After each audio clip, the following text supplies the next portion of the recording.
The Way We Live Now. By Anthony Trollope. Chapter 1. 3 Editors. Let the reader be introduced to Lady Carbury, upon whose character and doings much will depend of whatever interest these pages may have. As she sits at her writing table in her own room in her own house in Welbeck Street. Lady Carbury spent many hours at her desk, and wrote many letters, wrote also very much beside letters. She spoke of herself in these days as a woman devoted to literature, always spelling the word with a big L. Something of the nature of her devotion may be learned by the perusal of 3 letters which on this morning she had written with a quickly running hand. Lady Carbury was rapid in everything, and in nothing more rapid than in the writing of letters. Here is letter number 1. Thursday, Welbeck Street. Dear friend, I have taken care that you shall have the early sheets of my 2 new volumes tomorrow, or Saturday at latest, so that you may, if so minded, give a poor struggler like myself a lift in your next week's paper. Do give a poor struggler a lift. You and I have so much in common, and I have ventured to flatter myself that we are really friends. I do not flatter you when I say, that not only would aid from you help me more than from any other quarter, but also that praise from you would gratify my vanity more than any other praise. I almost think you will like my criminal queens. The sketch of Semiramis is at any rate spirited, though I had to twist it about a little to bring her in guilty. Cleopatra, of course, I have taken from Shakespeare. What a wench she was! I could not quite make Julia a queen, but it was impossible to pass over so piquant a character. You will recognize in the 2 or 3 ladies of the Empire how faithfully I have studied my Gibbon. Poor dear old Belisarius! I have done the best I could with Joanna, but I could not bring myself to care for her. In our days she would simply have gone to Broadmoor. I hope you will not think that I have been too strong in my delineations of Henry VIII and his sinful but unfortunate Howard. I don't care a bit about Anne Boleyn. I am afraid that I have been tempted into too great length about the Italian Catherine, but in truth she has been my favorite. What a woman! What a devil! Pity that a second Dante could not have constructed for her a special hell. How one traces the effect of her training in the life of our Scotch Mary. I trust you will go with me in my view as to the Queen of Scots. Guilty. Guilty always. Adultery, murder, treason, and all the rest of it. But recommended to mercy because she was royal. A queen bred, born and married, and with such other queens around her, how could she have escaped to be guilty? Marie Antoinette I have not quite acquitted. It would be uninteresting. Perhaps untrue. I have accused her lovingly, and have kissed when I scourged. I trust the British public will not be angry because I do not whitewash Caroline, especially as I go along with them altogether in abusing her husband. But I must not take up your time by sending you another book, though it gratifies me to think that I am writing what none but yourself will read. Do it yourself, like a dear man, and, as you are great, be merciful. Or rather, as you are a friend, be loving. Yours gratefully and faithfully, Matilda Carbury. After all, how few women there are who can raise themselves above the quagmire of what we call love, and make themselves anything but playthings for men. Of almost all these royal and luxurious sinners it was the chief sin that in some phase of their lives they consented to be playthings without being wives. I have striven so hard to be proper. But when girls read everything, why should not an old woman write anything? This letter was addressed to Nicholas Brune, Esq., the editor of the Morning Breakfast Table, a daily newspaper of high character, and, as it was the longest, so was it considered to be the most important of the 3. Mr. Brune was a man powerful in his profession, and he was fond of ladies. Lady Carbury in her letter had called herself an old woman, but she was satisfied to do so by a conviction that no one else regarded her in that light. Her age shall be no secret to the reader, though to her most intimate friends, even to Mr. Brune, it had never been divulged. She was 43, but carried her years so well, and had received such gifts from nature, that it was impossible to deny that she was still a beautiful woman. And she used her beauty not only to increase her influence, as is natural to women who are well favored, but also with a well-considered calculation that she could obtain material assistance in the procuring of bread and cheese, which was very necessary to her, by a prudent adaptation to her purposes of the good things with which Providence had endowed her. She did not fall in love, she did not wilfully flirt, she did not commit herself. But she smiled and whispered, and made confidences, and looked out of her own eyes into men's eyes as though there might be some mysterious bond between her and them, if only mysterious circumstances would permit it. But the end of all was to induce someone to do something which would cause a publisher to give her good payment for indifferent writing, or an editor to be lenient when, upon the merits of the case, he should have been severe. Among all her literary friends, Mr. Brune was the one in whom she most trusted, and Mr. Brune was fond of handsome women. It may be as well to give a short record of a scene which had taken place between Lady Carbury and her friend about a month before the writing of this letter which has been produced. She had wanted him to take a series of papers for the morning breakfast table, and to have them paid for at rate No. 1, whereas she suspected that he was rather doubtful as to their merit, and knew that, without special favor, she could not hope for remuneration above rate number 2, or possibly even number 3. So she had looked into his eyes, and had left her soft, plump hand for a moment in his. A man in such circumstances is so often awkward, not knowing with any accuracy when to do one thing and when another. Mr. Brune, in a moment of enthusiasm, had put his arm round Lady Carbury's waist and had kissed her. To say that Lady Carbury was angry, as most women would be angry if so treated, would be to give an unjust idea of her character. It was a little accident which really carried with it no injury, unless it should be the injury of leading to a rupture between herself and a valuable ally. No feeling of delicacy was shocked. What did it matter? No unpardonable insult had been offered, no harm had been done, if only the dear susceptible old donkey could be made at once to understand that that wasn't the way to go on. Without a flutter, and without a blush, she escaped from his arm, and then made him an excellent little speech. Mr. Brune, how foolish, how wrong, how mistaken. Is it not so? Surely you do not wish to put an end to the friendship between us. Put an end to our friendship, Lady Carbury. Oh, certainly not that. Then why risk it by such an act? Think of my son and of my daughter, both grown up.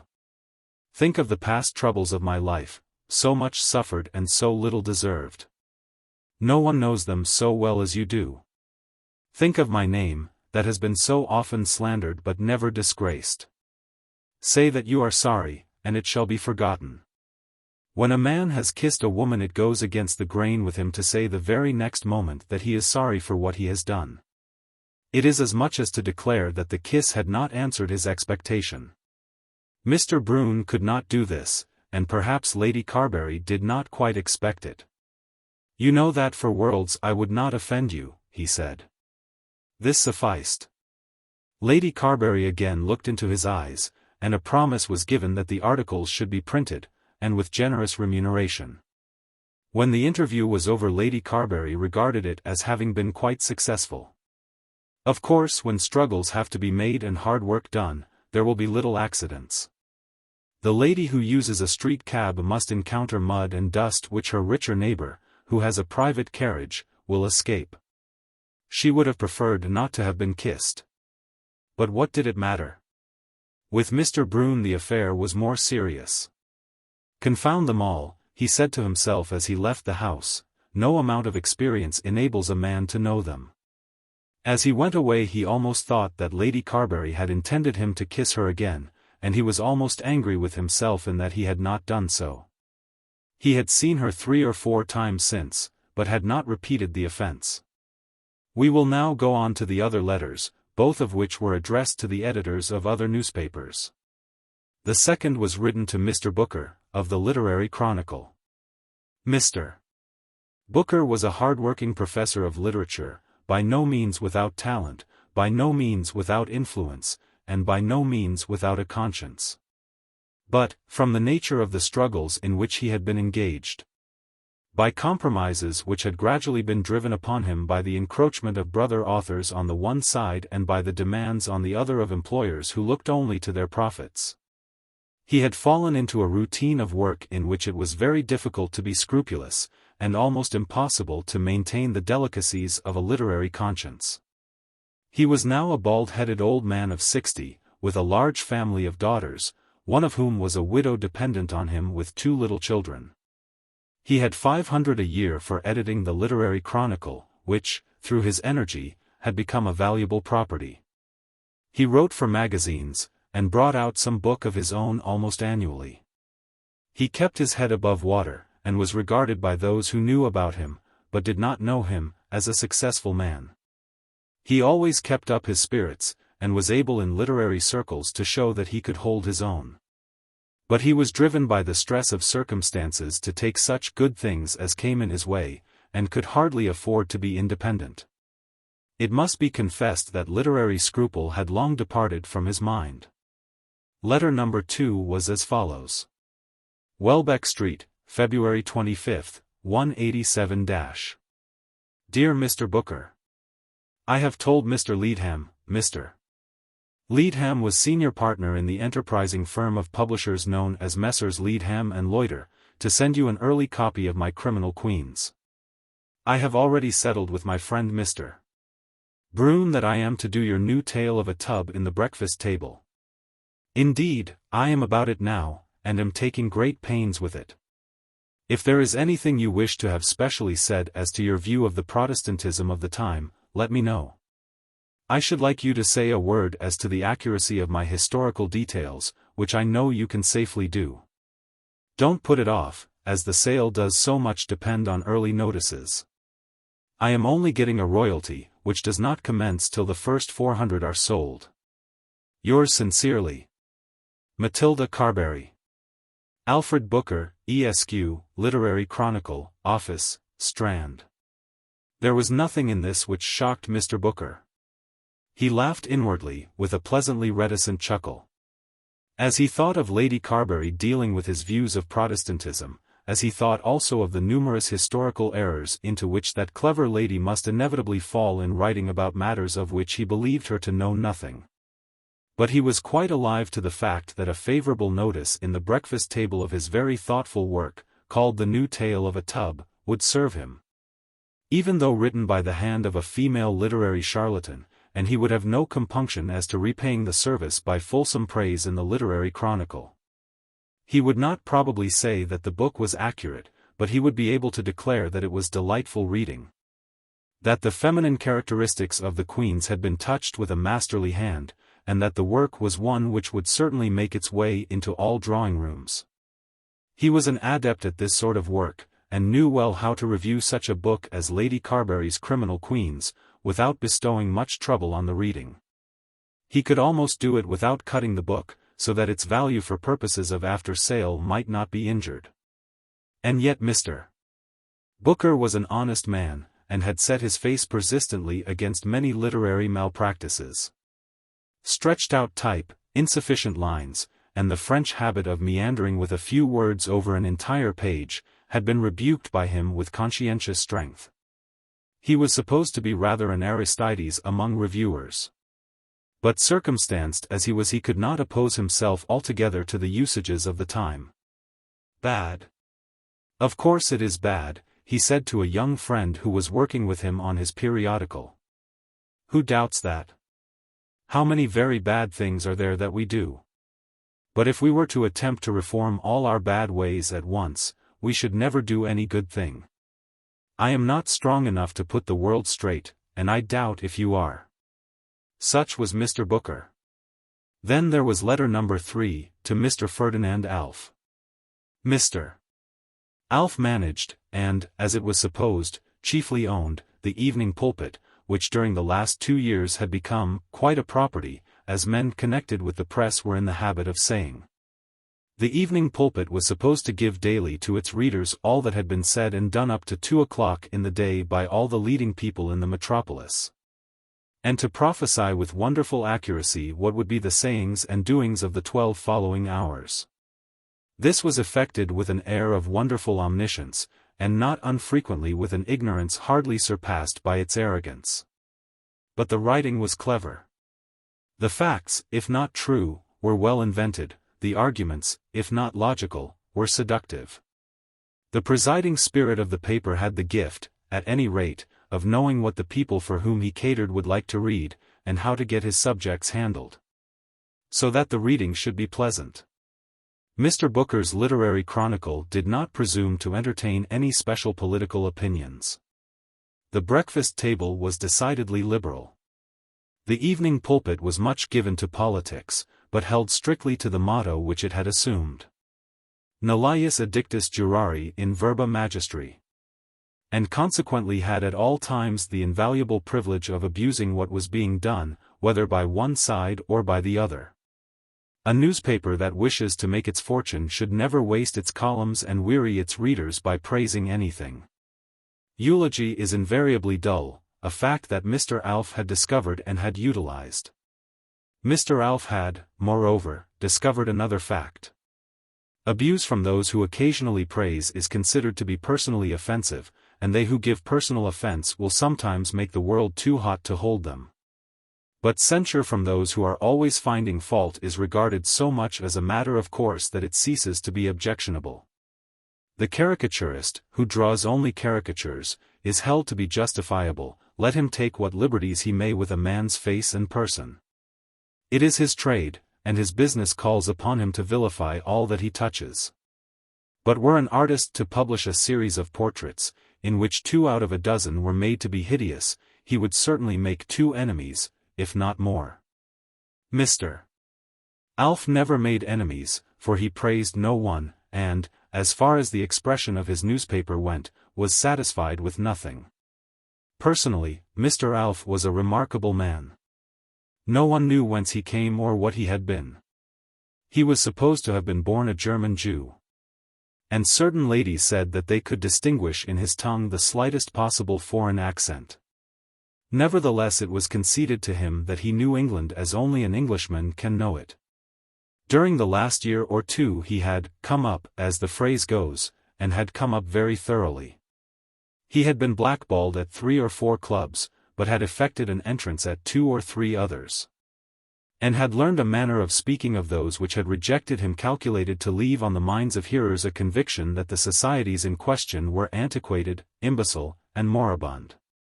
He was never weary of implying that not to know Mr. Alf, not to be on good terms with Mr. Alf, not to understand that let Mr. Alf have been born where he might and how he might, he was always to be recognized as a desirable acquaintance, was to be altogether out in the dark. And that which he so constantly asserted, or implied, men and women around him began at last to believe, and Mr. Alf became an acknowledged something in the different worlds of politics, letters, and fashion. He was a good-looking man, about 40 years old, but carrying himself as though he was much younger, spare, below the middle height, with dark brown hair which would have shown a tinge of grey but for the dyer's art, with well-cut features, with a smile constantly on his mouth, the pleasantness of which was always belied by the sharp severity of his eyes. He dressed with the utmost simplicity, but also with the utmost care. He was unmarried, had a small house of his own close to Berkeley Square at which he gave remarkable dinner parties, kept 4 or 5 hunters in Northamptonshire, and was reputed to earn £6,000 a year out of the evening pulpit and to spend about half of that income.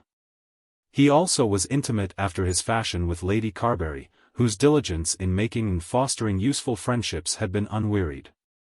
Her letter to Mr. Alf was as follows. Dear Mr. Alf, do tell me who wrote the review on Fitzgerald Barker's last poem. Only I know you won't. I remember nothing done so well. I should think the poor wretch will hardly hold his head up again before the autumn. But it was fully deserved. I have no patience with the pretensions of would-be poets who contrive by toadying and underground influences to get their volumes placed on every drawing-room table. I know no one to whom the world has been so good-natured in this way as to Fitzgerald Barker, but I have heard of no one who has extended the good nature to the length of reading his poetry. Is it not singular how some men continue to obtain the reputation of popular authorship without adding a word to the literature of their country worthy of note? It is accomplished by unflagging assiduity in the system of puffing. To puff and to get one's self puffed have become different branches of a new profession. Alas, me! I wish I might find a class open in which lessons could be taken by such a poor tyro as myself. Much as I hate the thing from my very soul, and much as I admire the consistency with which the pulpit has opposed it, I myself am so much in want of support for my own little efforts. And am struggling so hard honestly to make for myself a remunerative career, that I think, were the opportunity offered to me, I should pocket my honor. Lay aside the high feeling which tells me that praise should be bought neither by money nor friendship, and descend among the low things. In order that I might one day have the pride of feeling that I had succeeded by my own work in providing for the needs of my children. But I have not as yet commenced the descent downwards. And therefore I am still bold enough to tell you that I shall look, not with concern but with a deep interest, to anything which may appear in the pulpit respecting my criminal queens. I venture to think that the book, though I wrote it myself, has an importance of its own which will secure for it some notice. That my inaccuracy will be laid bare and presumption scourged I do not in the least doubt. But I think your reviewer will be able to certify that the sketches are lifelike and the portraits well considered. You will not hear me told, at any rate, that I had better sit at home and darn my stockings, as you said the other day of that poor unfortunate Mrs. Effington Stubbs. I have not seen you for the last 3 weeks. I have a few friends every Tuesday evening. Pray come next week or the week following. And pray believe that no amount of editorial or critical severity shall make me receive you otherwise than with a smile. Most sincerely yours, Matilda Carbury. Lady Carbury, having finished her 3rd letter, threw herself back in her chair, and for a moment or two closed her eyes, as though about to rest. But she soon remembered that the activity of her life did not admit of such rest. She therefore seized her pen and began scribbling further notes. How do you find this book? Any thoughts about the book or the author? Any suggestion for improvement? Please take a moment to share your thoughts in a comment. If you like it, share it with your friends who might enjoy it as well. Subscribe to keep in touch. Visit CompleteAudiobooks.com for more quality content. Chapter 2. The Carbury Family. Something of herself and condition Lady Carbury has told the reader in the letters given in the former chapter, but more must be added. She has declared she had been cruelly slandered, but she has also shown that she was not a woman whose words about herself could be taken with much confidence. If the reader does not understand so much from her letters to the 3 editors, they have been written in vain. She has been made to say that her object in work was to provide for the need of her children. And that with that noble purpose before her she was struggling to make for herself a career in literature. Detestably false as had been her letters to the editors, absolutely and abominably foul as was the entire system by which she was endeavoring to achieve success.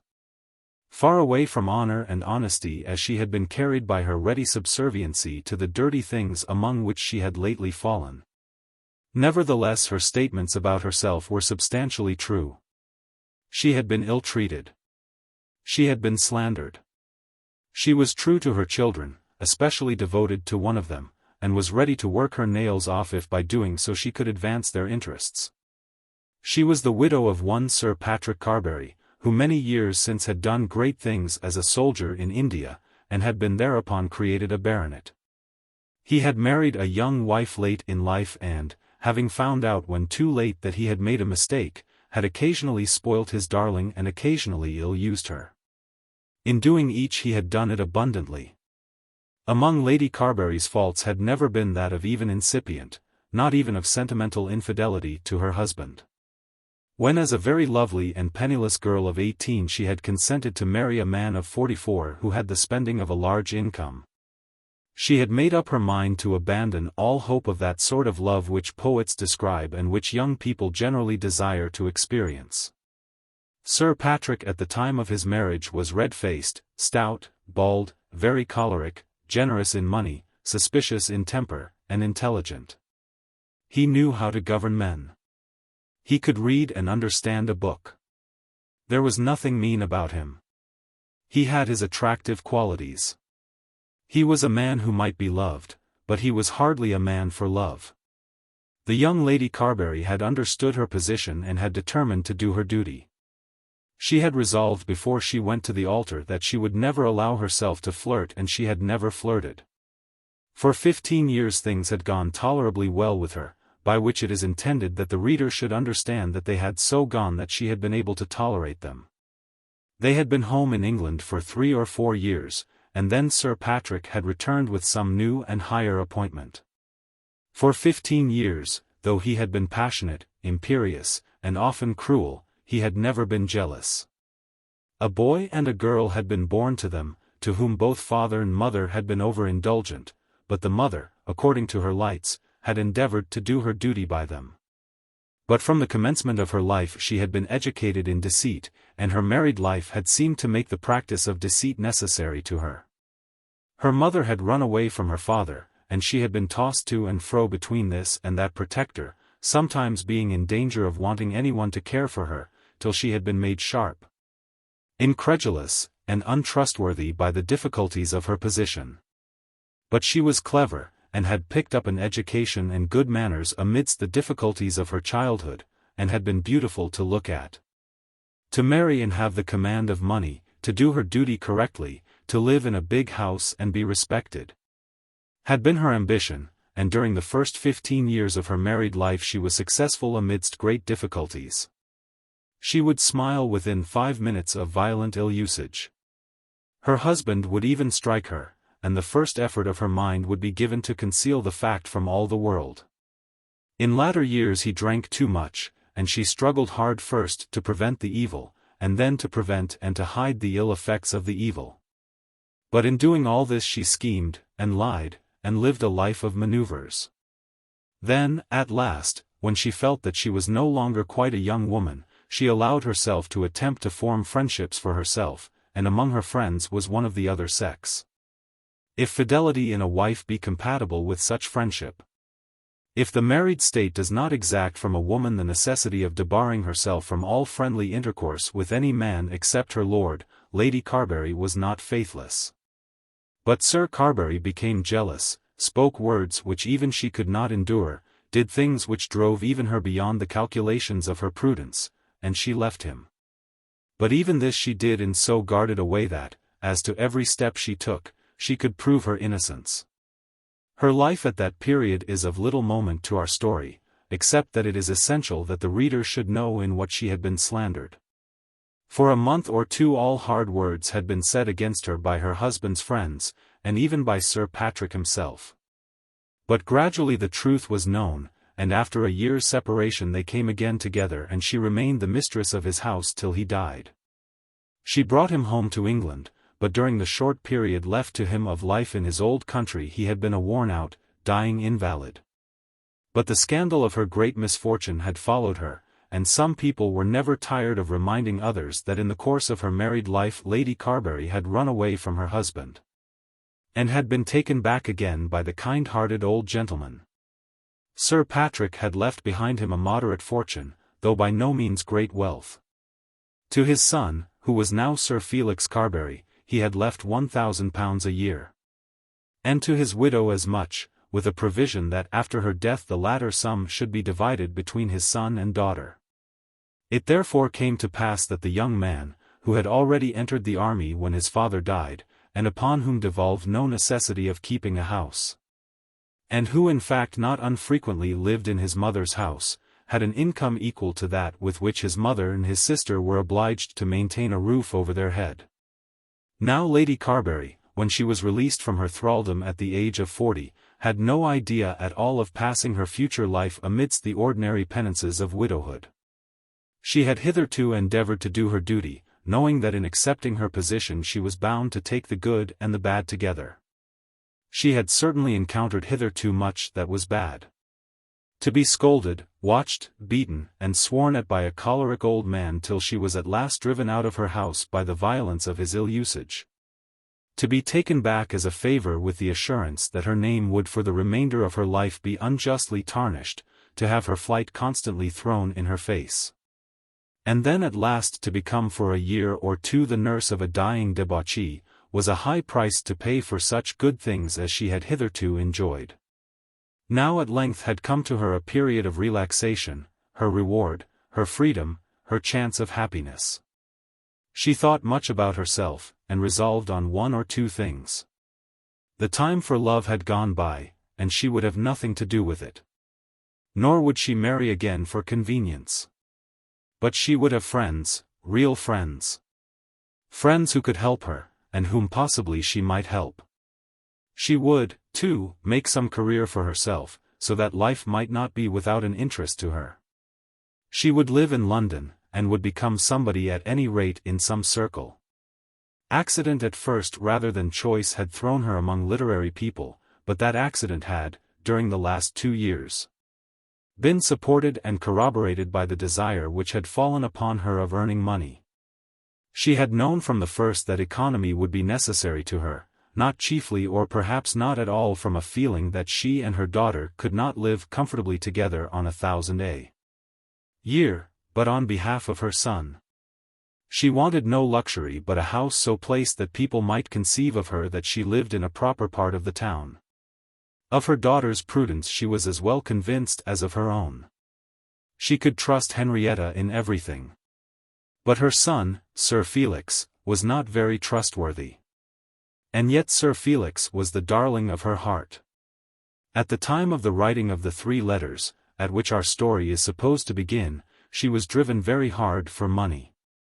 Sir Felix was then 25, had been in a fashionable regiment for 4 years, had already sold out, and, to own the truth at once, had altogether wasted the property which his father had left him. So much the mother knew, and knew, therefore, that with her limited income she must maintain not only herself and daughter, but also the baronet. She did not know, however, the amount of the baronet's obligations, nor, indeed, did he or anyone else.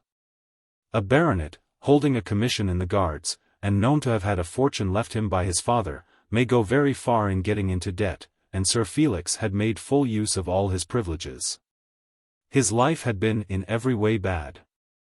He had become a burden on his mother so heavy, and on his sister also, that their life had become one of unavoidable embarrassments. But not for a moment had either of them ever quarrelled with him. Henrietta had been taught by the conduct of both father and mother that every vice might be forgiven in a man and in a son, though every virtue was expected from a woman. And especially from a daughter. The lesson had come to her so early in life that she had learned it without the feeling of any grievance.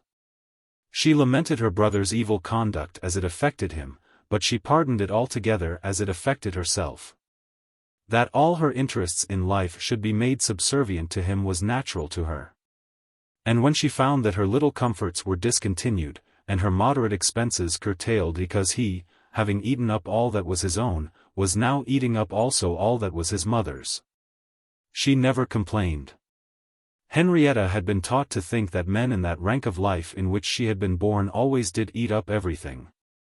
The mother's feeling was less noble, or perhaps, it might better be said, more open to censure. The boy, who had been beautiful as a star, had ever been the cynosure of her eyes, the one thing on which her heart had revet itself.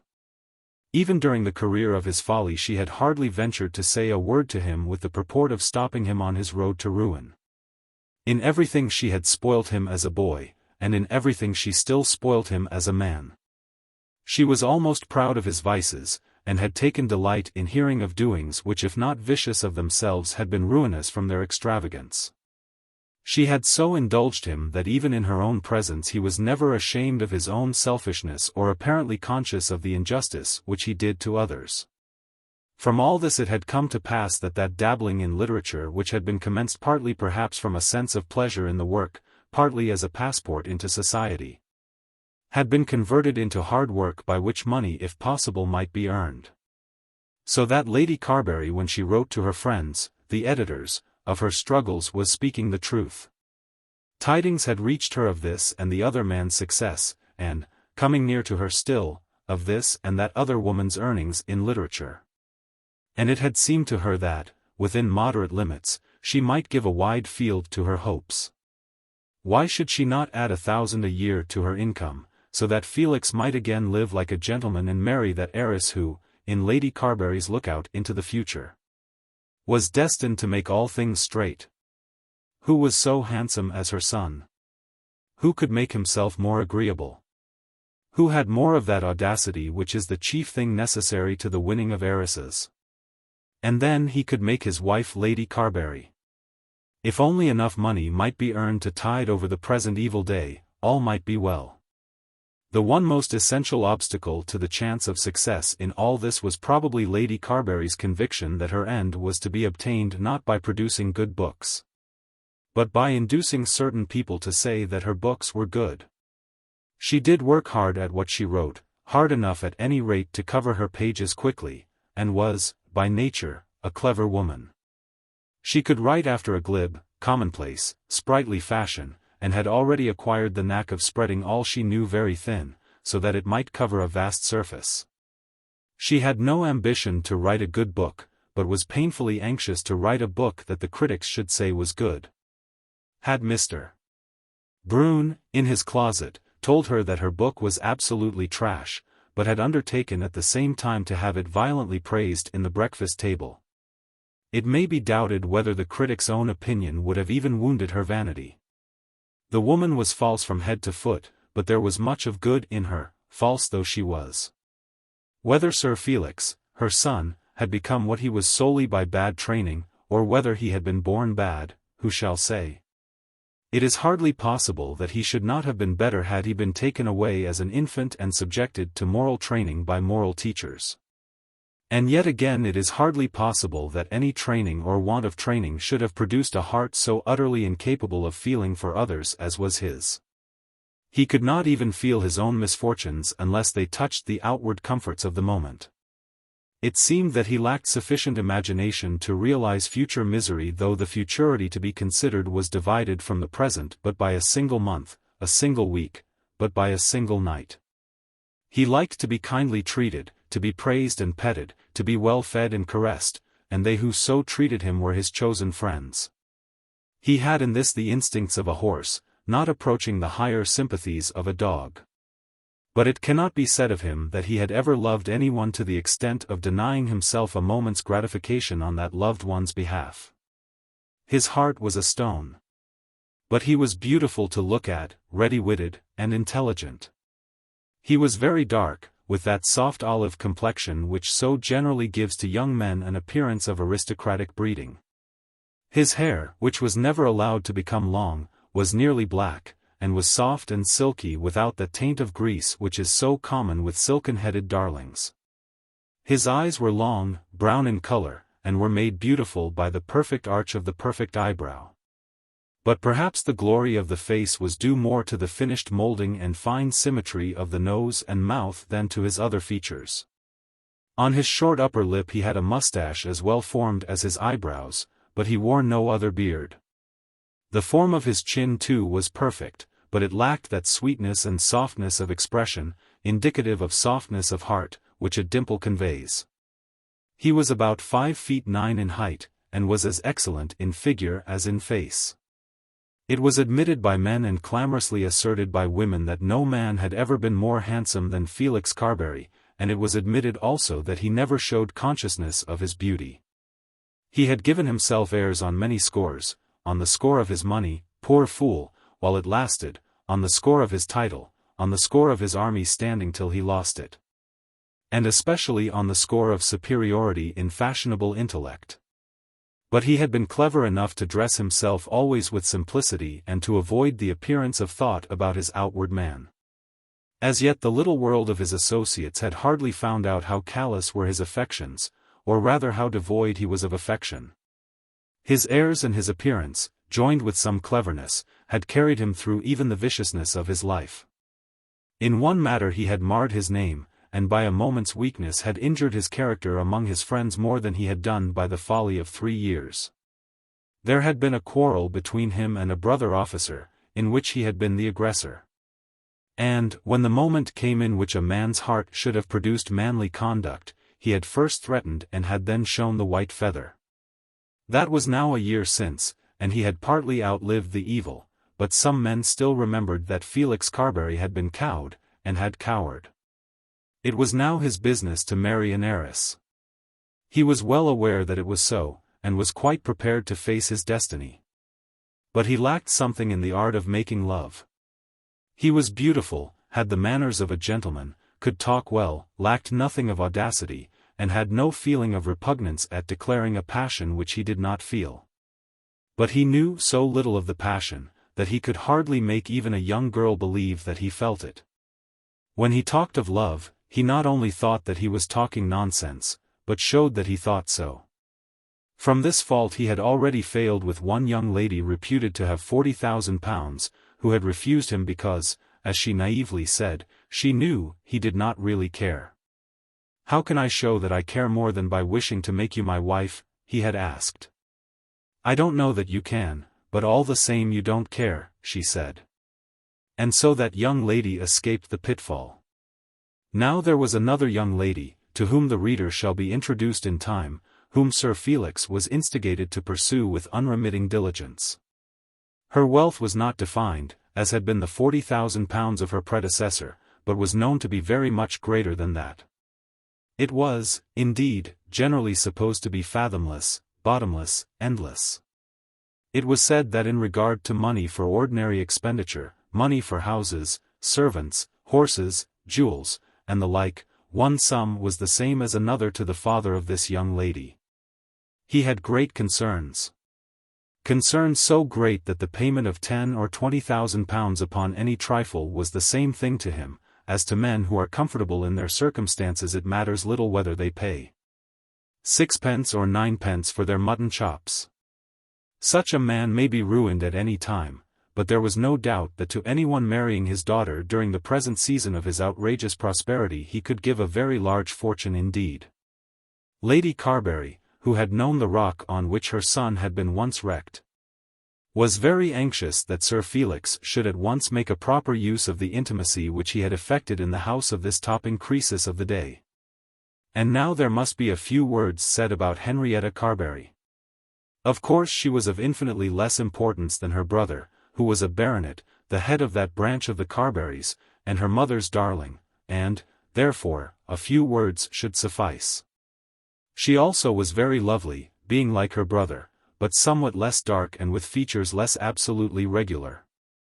But she had in her countenance a full measure of that sweetness of expression which seems to imply that consideration of self is subordinated to consideration for others. This sweetness was altogether lacking to her brother. And her face was a true index of her character. Again, who shall say why the brother and sister had become so opposite to each other?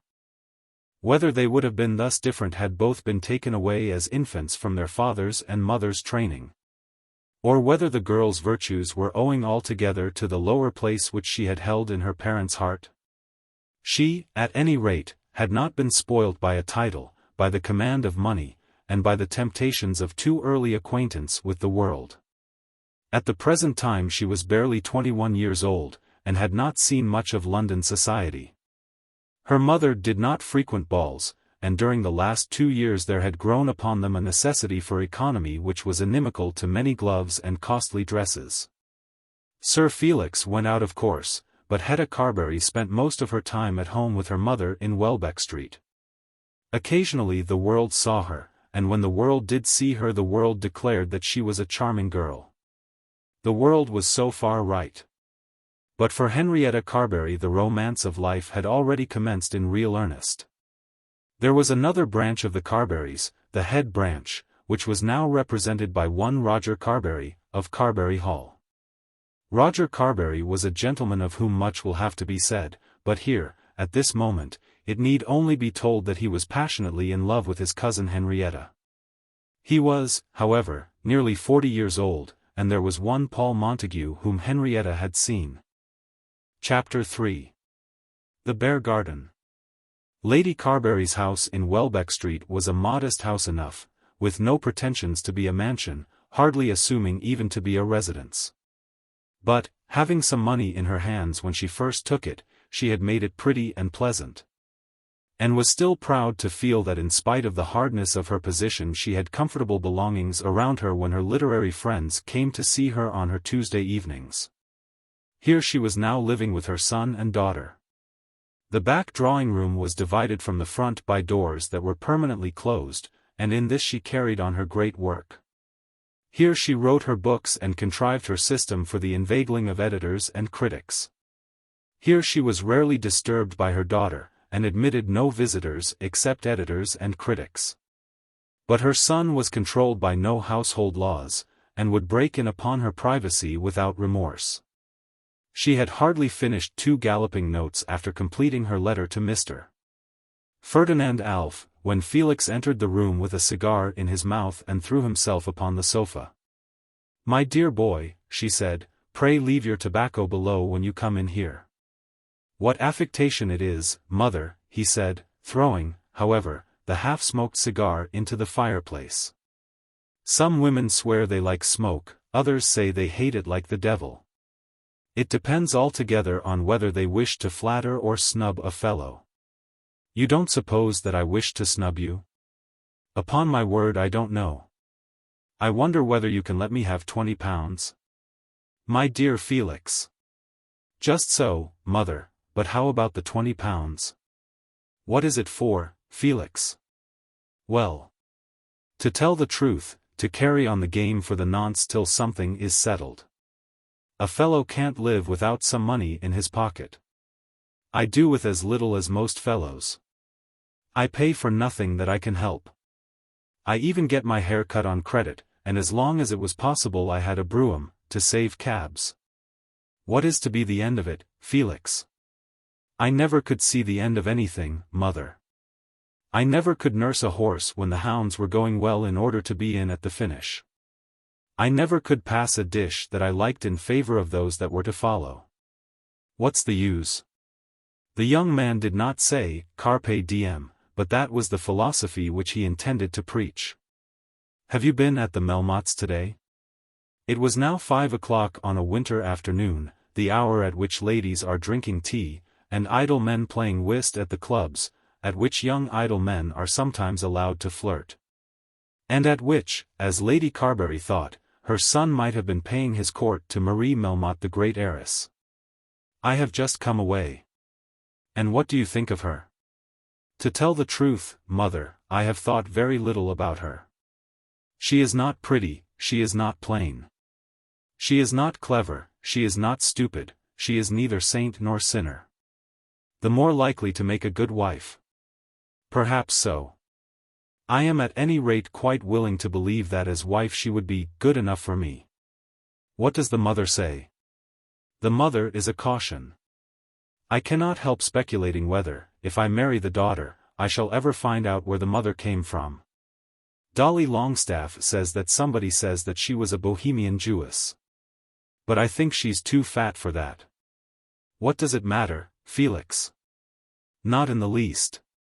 "Is she civil to you?" "Yes, civil enough." "And the father?" "Well, he does not turn me out, or anything of that sort. Of course there are half a dozen after her, and I think the old fellow is bewildered among them all. He's thinking more of getting dukes to dine with him than of his daughter's lovers. Any fellow might pick her up who happened to hit her fancy. And why not you?" "Why not, mother? I am doing my best, and it's no good flogging a willing horse. Can you let me have the money?" "Oh, Felix, I think you hardly know how poor we are. You have still got your hunters down at the place." "I have got 2 horses, if you mean that, and I haven't paid a shilling for their keep since the season began." "Look here, mother. This is a risky sort of game, I grant, but I am playing it by your advice. If I can marry Miss Melmotte, I suppose all will be right. But I don't think the way to get her would be to throw up everything and let all the world know that I haven't got a copper. To do that kind of thing a man must live a little up to the mark. I've brought my hunting down to a minimum, but if I gave it up altogether there would be lots of fellows to tell them in Grosvenor Square why I had done so. There was an apparent truth in this argument which the poor woman was unable to answer. Before the interview was over the money demanded was forthcoming, though at the time it could be but ill afforded, and the youth went away apparently with a light heart. Hardly listening to his mother's entreaties that the affair with Marie Melmotte might, if possible, be brought to a speedy conclusion. Felix, when he left his mother, went down to the only club to which he now belonged. Clubs are pleasant resorts in all respects but one. They require ready money, or even worse than that in respect to annual payments, money in advance, and the young baronet had been absolutely forced to restrict himself. He, as a matter of course, out of those to which he had possessed the right of entrance, chose the worst. It was called the Beargarden, and had been lately opened with the express view of combining parsimony with profligacy.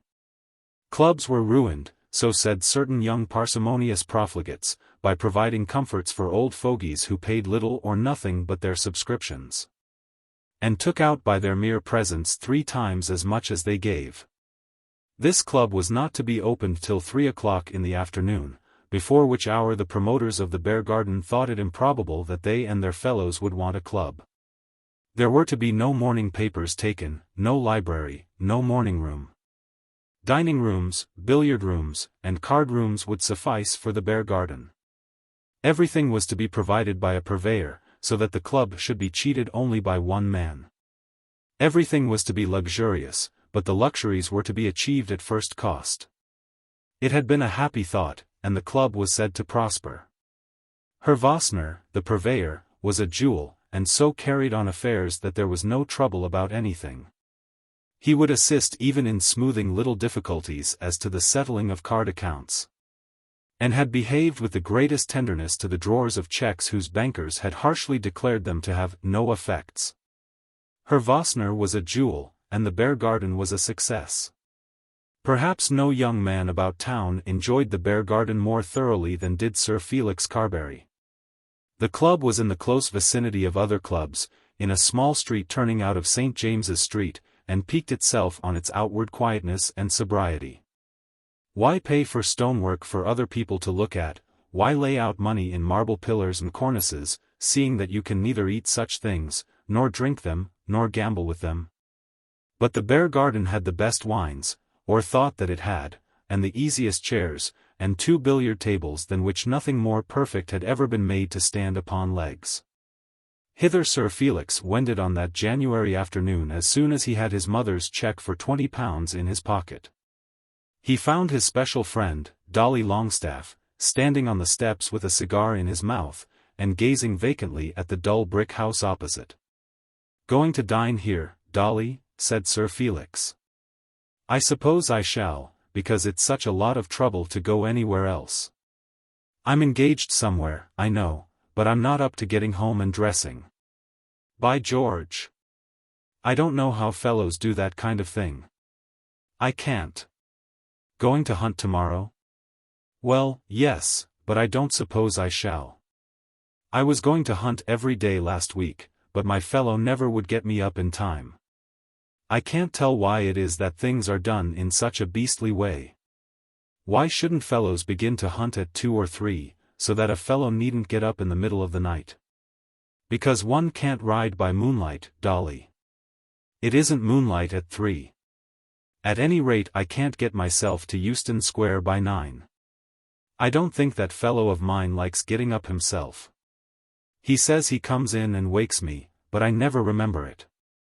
How many horses have you got at Leighton, Dolly?" "How many?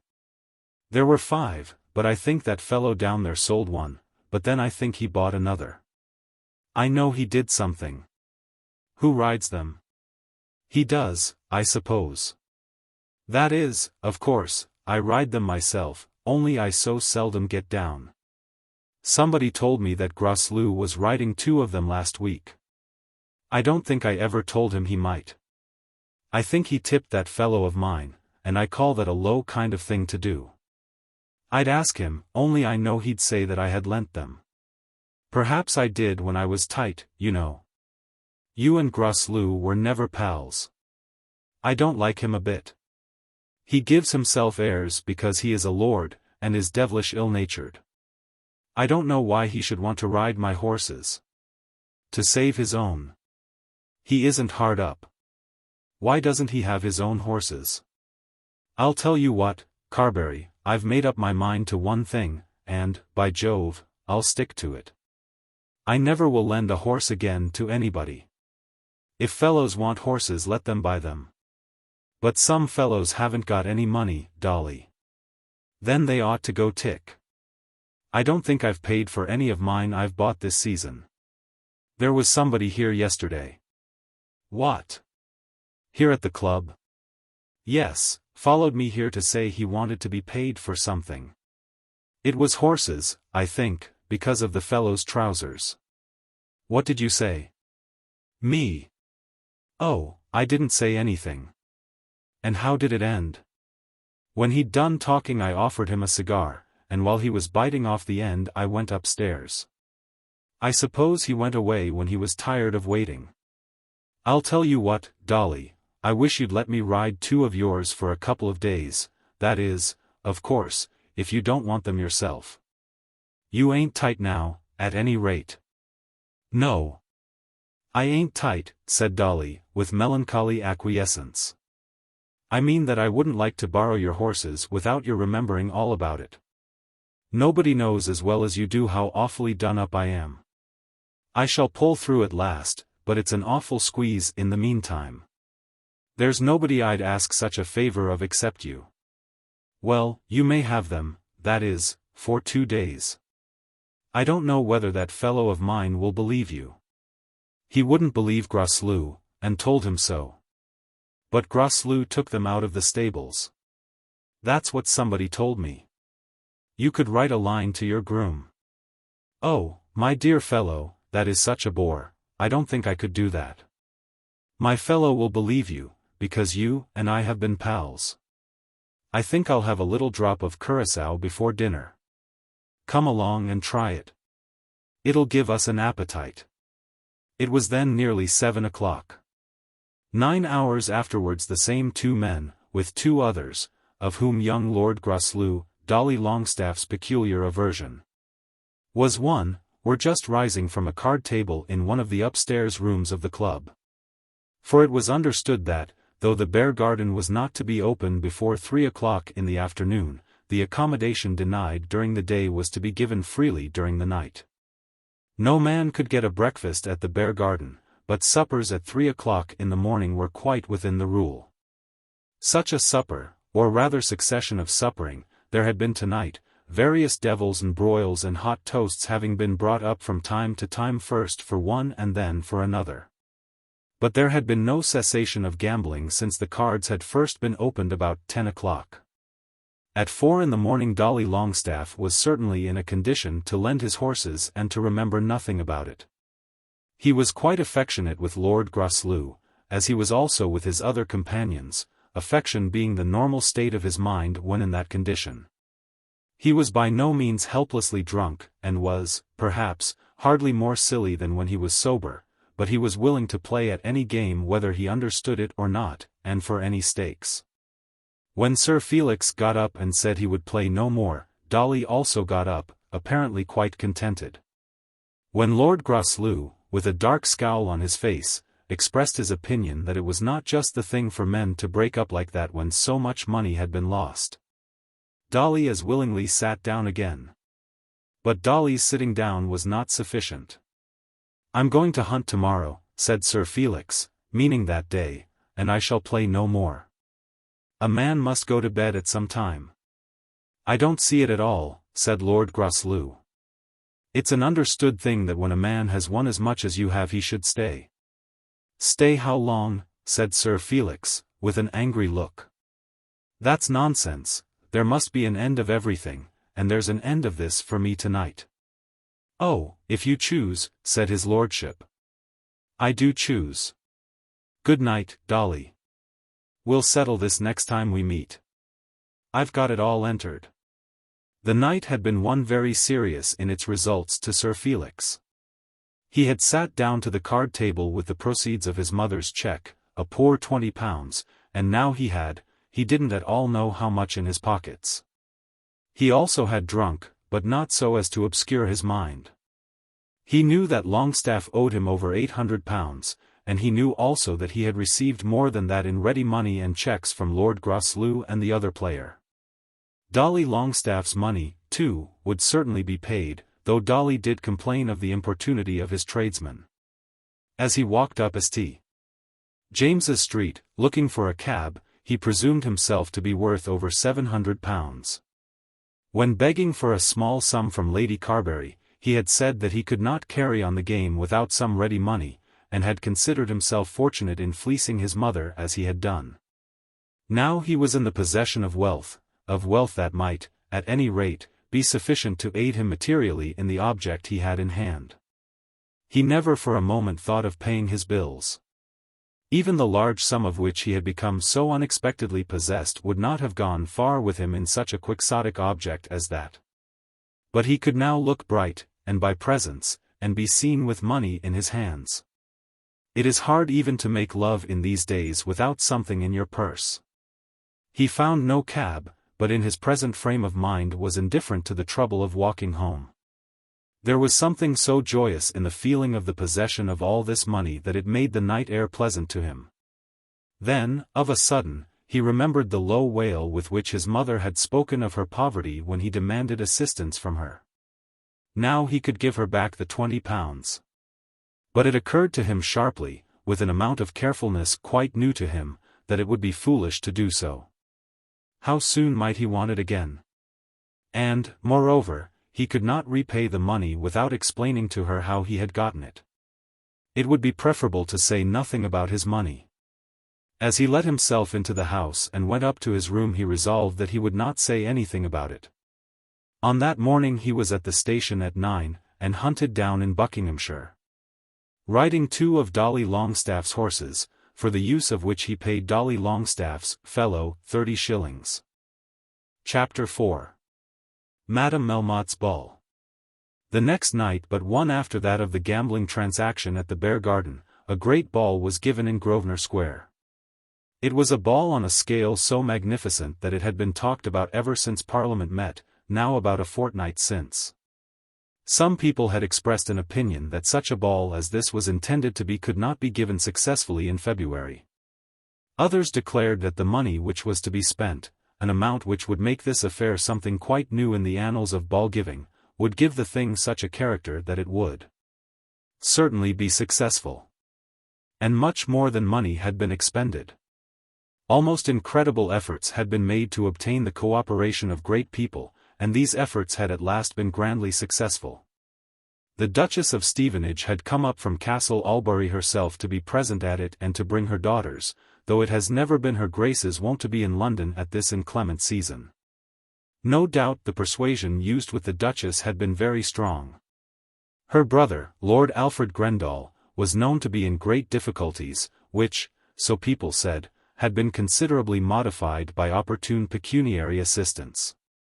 And then it was certain that one of the young Grendalls, Lord Alfred's second son, had been appointed to some mercantile position, for which he received a salary which his most intimate friends thought that he was hardly qualified to earn. It was certainly a fact that he went to Abchurch Lane, in the city, 4 or 5 days a week, and that he did not occupy his time in so unaccustomed a manner for nothing.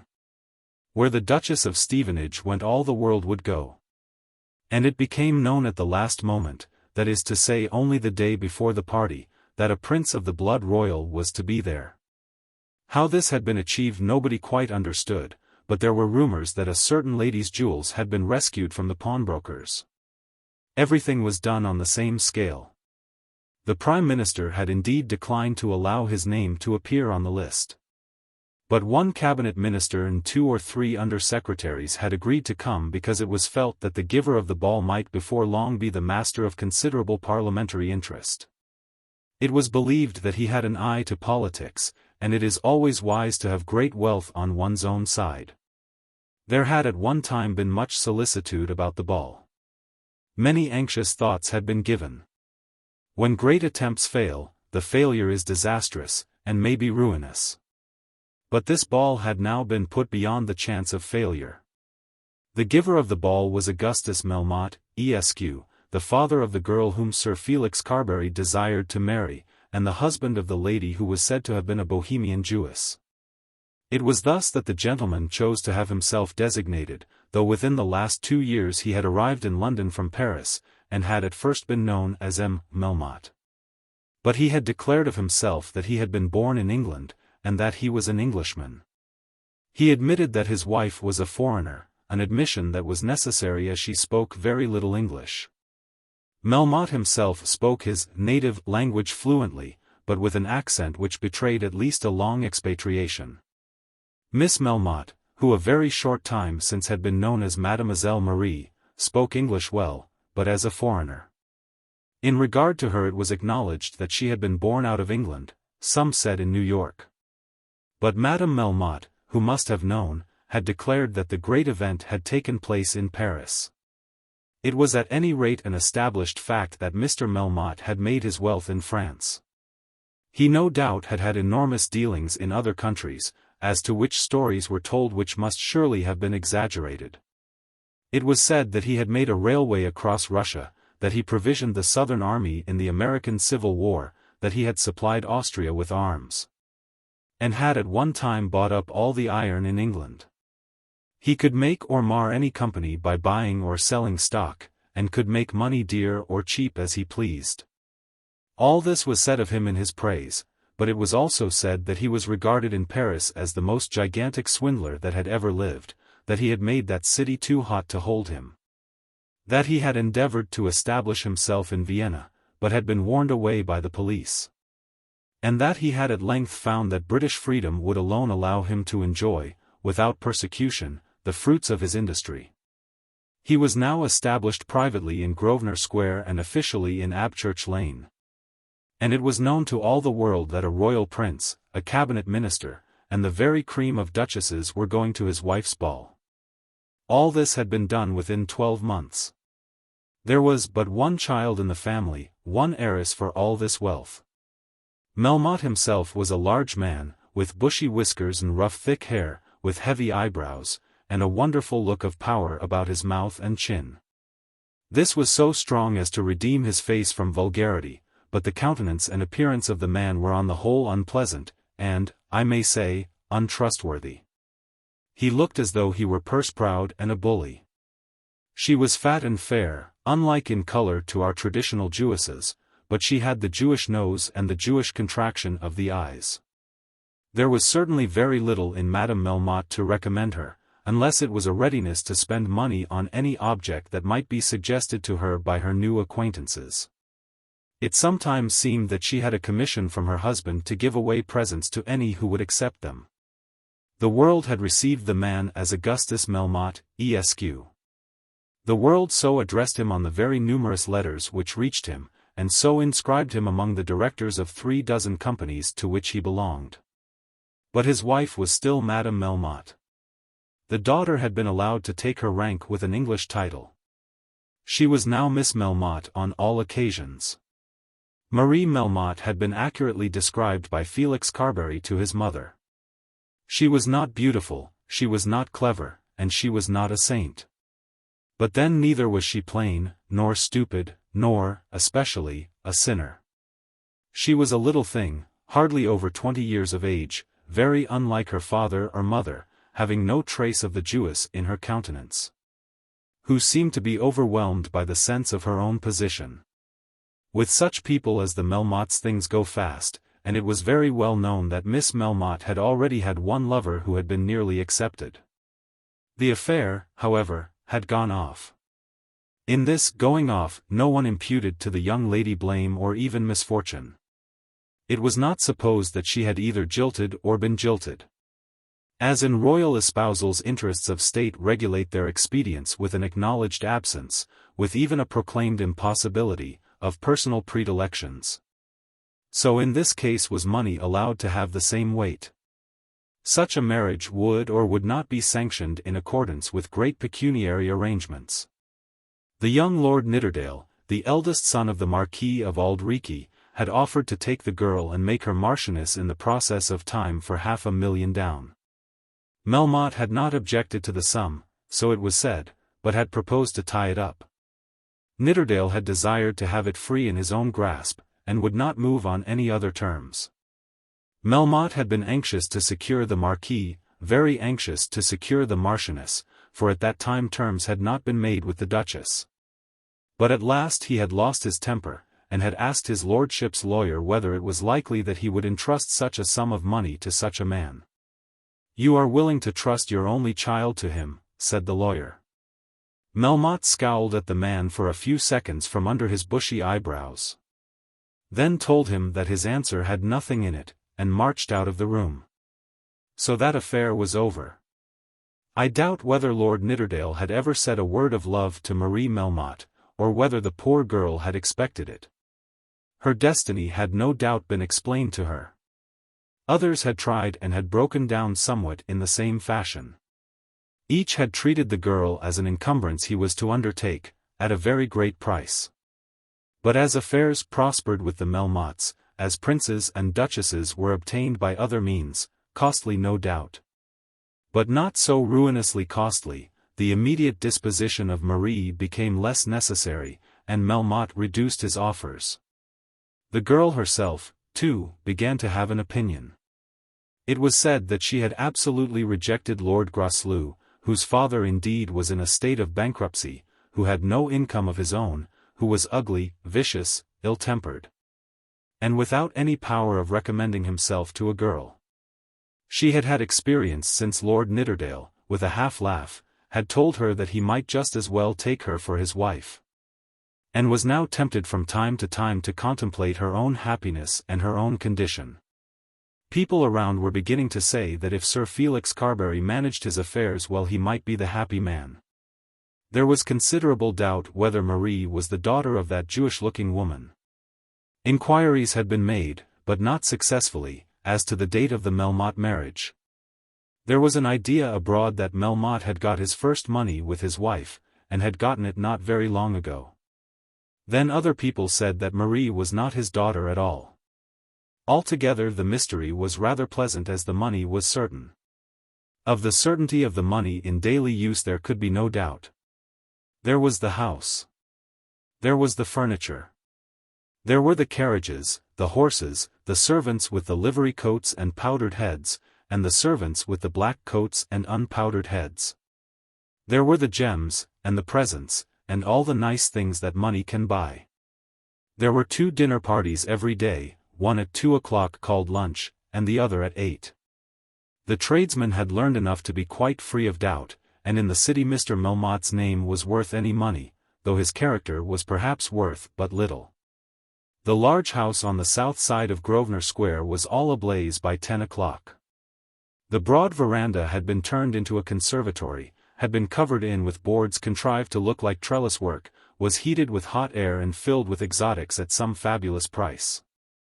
A covered way had been made from the door, down across the pathway, to the road, and the police had, I fear, been bribed to frighten foot passengers into a belief that they were bound to go round. The house had been so arranged that it was impossible to know where you were, when once in it. The hall was a paradise. The staircase was fairyland. The lobbies were grottos rich with ferns. Walls had been knocked away and arches had been constructed.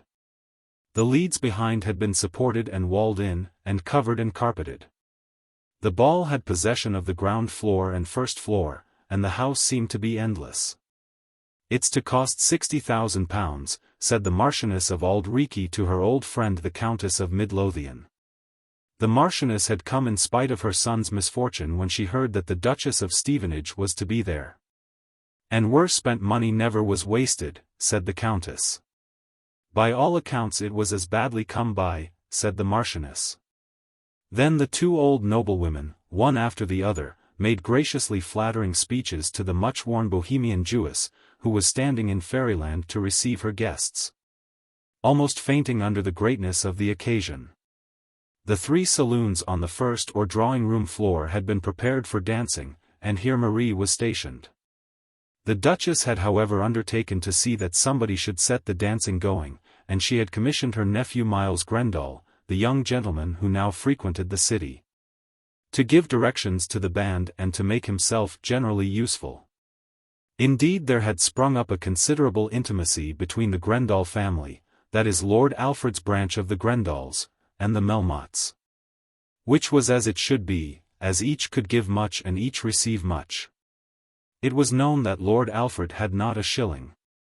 But his brother was a duke and his sister was a duchess, and for the last 30 years there had been one continual anxiety for poor dear Alfred, who had tumbled into an unfortunate marriage without a shilling, had spent his own moderate patrimony, had 3 sons and 3 daughters, and had lived now for a very long time entirely on the unwilling contributions of his noble relatives. Melmotte could support the whole family in affluence without feeling the burden, and why should he not? There had once been an idea that Miles should attempt to win the heiress, but it had soon been found expedient to abandon it. Miles had no title, no position of his own, and was hardly big enough for the place. It was in all respects better that the waters of the fountain should be allowed to irrigate mildly the whole Grendall family, and so Miles went into the city. The ball was opened by a quadrille in which Lord Buntingford, the eldest son of the Duchess, stood up with Marie. Various arrangements had been made, and this among them. We may say that it had been part of a bargain. Lord Buntingford had objected mildly, being a young man devoted to business, fond of his own order, rather shy, and not given to dancing.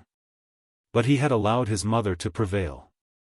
Of course they are vulgar, the Duchess had said, so much so as to be no longer distasteful because of the absurdity of the thing. I dare say he hasn't been very honest. When men make so much money, I don't know how they can have been honest. Of course it's done for a purpose. It's all very well saying that it isn't right, but what are we to do about Alfred's children? Miles is to have £500 a year. And then he is always about the house. And between you and me they have got up those bills of Alfred's, and have said they can lie in their safe till it suits your uncle to pay them. They will lie there a long time, said Lord Buntingford. Of course they expect something in return, do dance with the girl once. Lord Buntingford disapproved, mildly, and did as his mother asked him. The affair went off very well. There were 3 or 4 card tables in one of the lower rooms, and at one of them sat Lord Alfred Grendall and Mr. Melmotte, with 2 or 3 other players, cutting in and out at the end of each rubber. Playing whist was Lord Alfred's only accomplishment, and almost the only occupation of his life. He began it daily at his club at 3 o'clock, and continued playing till 2 in the morning with an interval of a couple of hours for his dinner. This he did during 10 months of the year, and during the other 2 he frequented some watering place at which whist prevailed. He did not gamble, never playing for more than the club stakes and bets. He gave to the matter his whole mind, and must have excelled those who were generally opposed to him. But so obdurate was fortune to Lord Alfred that he could not make money even of whist. Melmotte was very anxious to get into Lord Alfred's club, the Peripatetics. It was pleasant to see the grace with which he lost his money, and the sweet intimacy with which he called his Lordship Alfred. Lord Alfred had a remnant of feeling left, and would have liked to kick him. Though Melmotte was by far the bigger man, and was also the younger, Lord Alfred would not have lacked the pluck to kick him. Lord Alfred, in spite of his habitual idleness and vapid uselessness, had still left about him a dash of vigor, and sometimes thought that he would kick Melmotte and have done with it. But there were his poor boys, and those bills in Melmotte's safe. And then Melmotte lost his points so regularly, and paid his bets with such absolute good humor. "Come and have a glass of champagne, Alfred," Melmotte said, as the 2 cut out together. Lord Alfred liked champagne, and followed his host. But as he went he almost made up his mind that on some future day he would kick the man. Late in the evening Marie Melmotte was waltzing with Felix Carbury, and Hetta Carbury was then standing by talking to one Mr. Paul Montague. Lady Carbury was also there.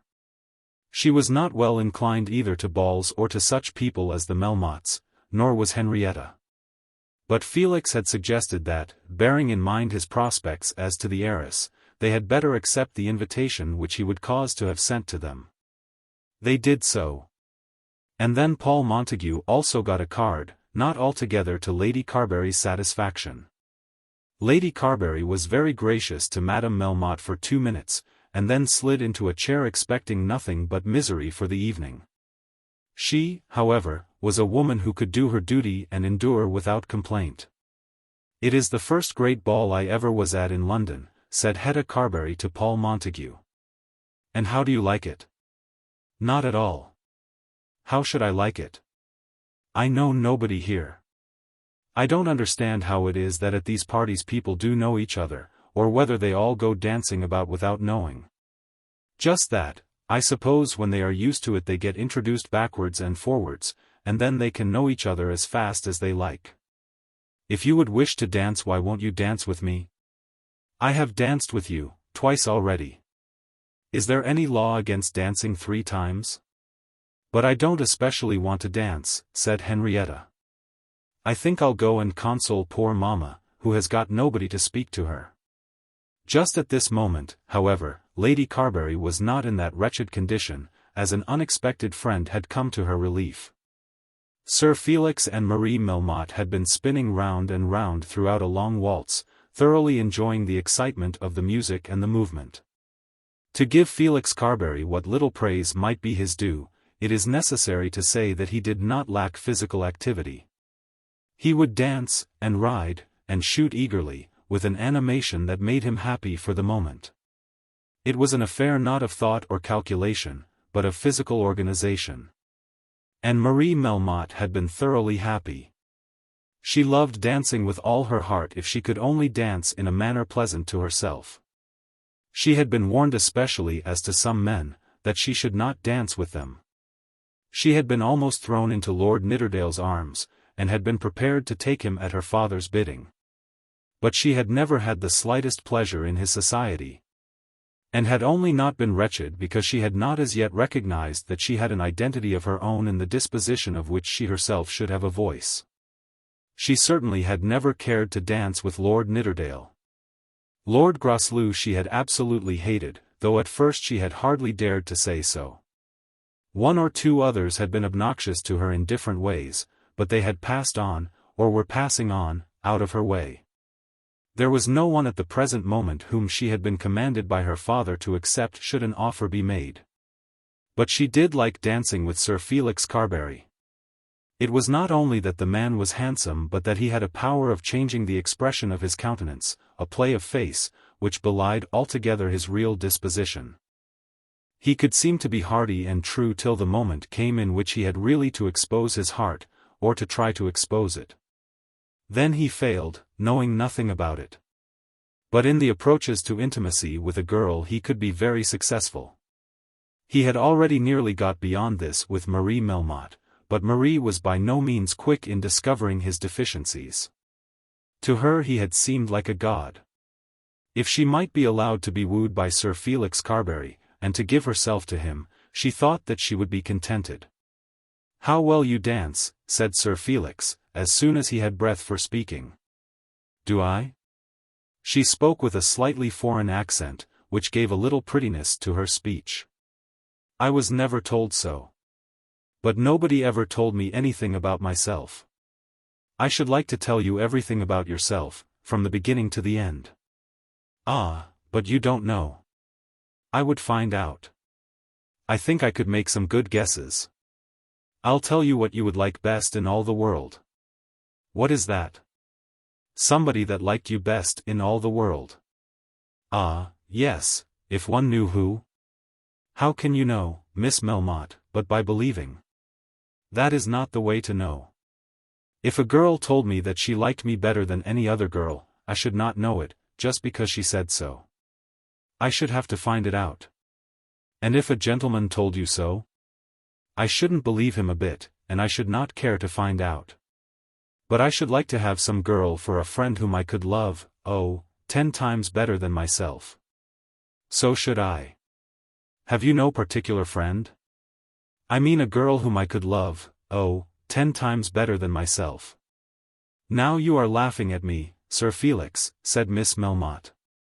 "I wonder whether that will come to anything?"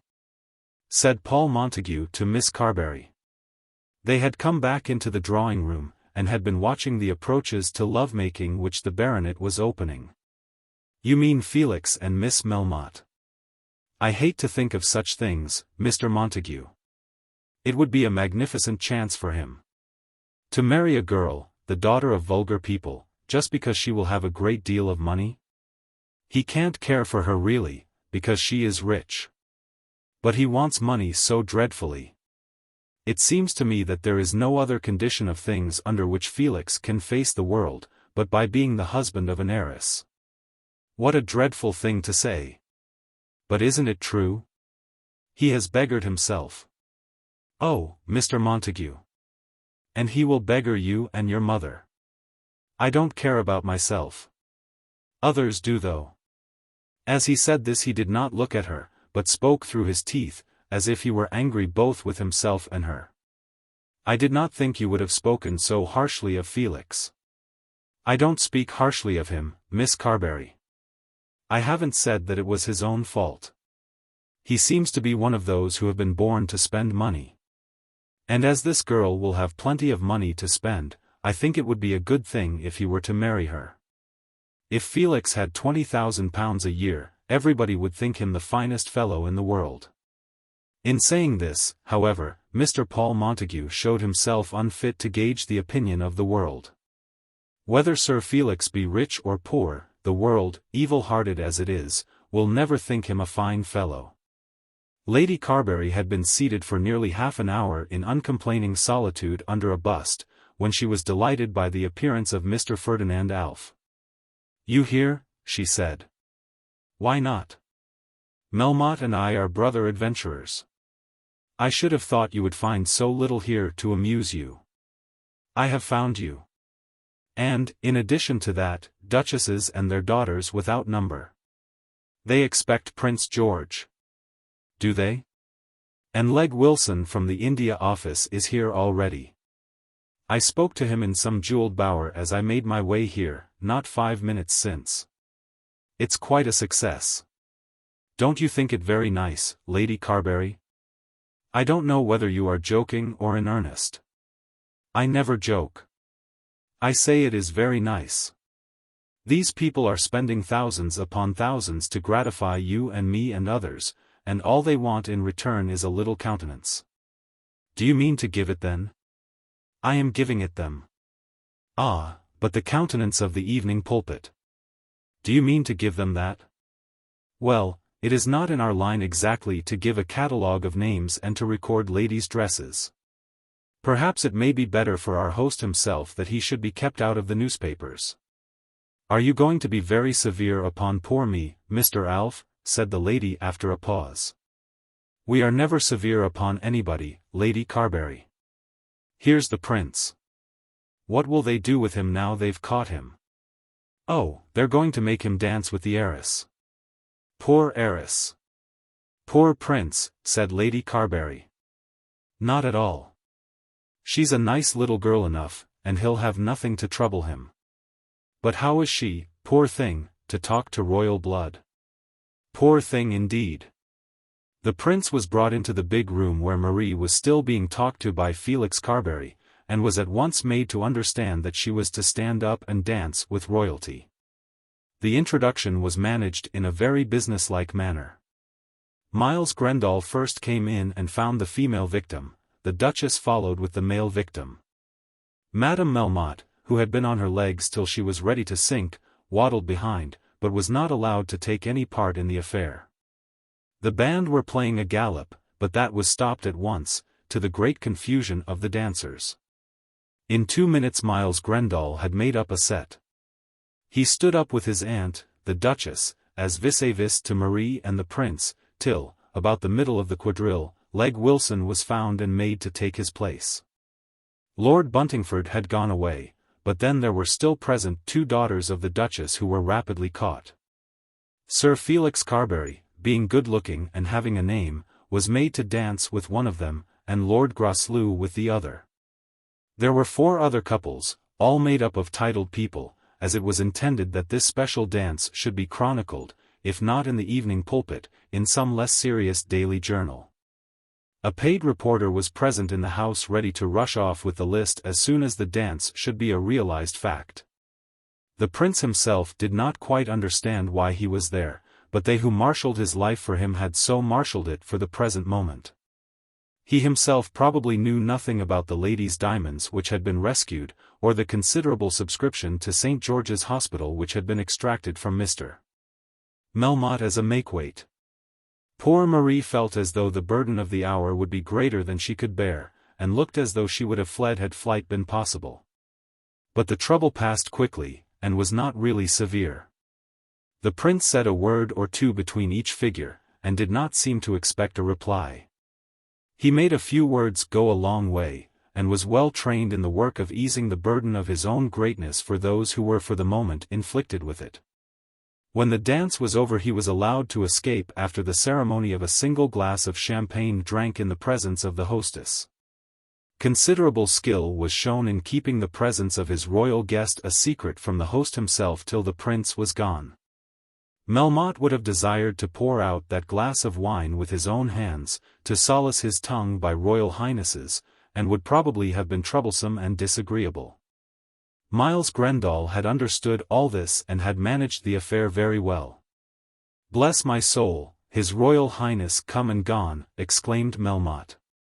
"You and my father were so fast at your whist that it was impossible to get you away," said Miles. Melmotte was not a fool, and understood it all. Understood not only that it had been thought better that he should not speak to the prince, but also that it might be better that it should be so. He could not have everything at once. Miles Grendall was very useful to him, and he would not quarrel with Miles, at any rate as yet. "Have another rubber, Alfred," he said to Miles's father as the carriages were taking away the guests. Lord Alfred had taken sundry glasses of champagne, and for a moment forgot the bills in the safe, and the good things which his boys were receiving.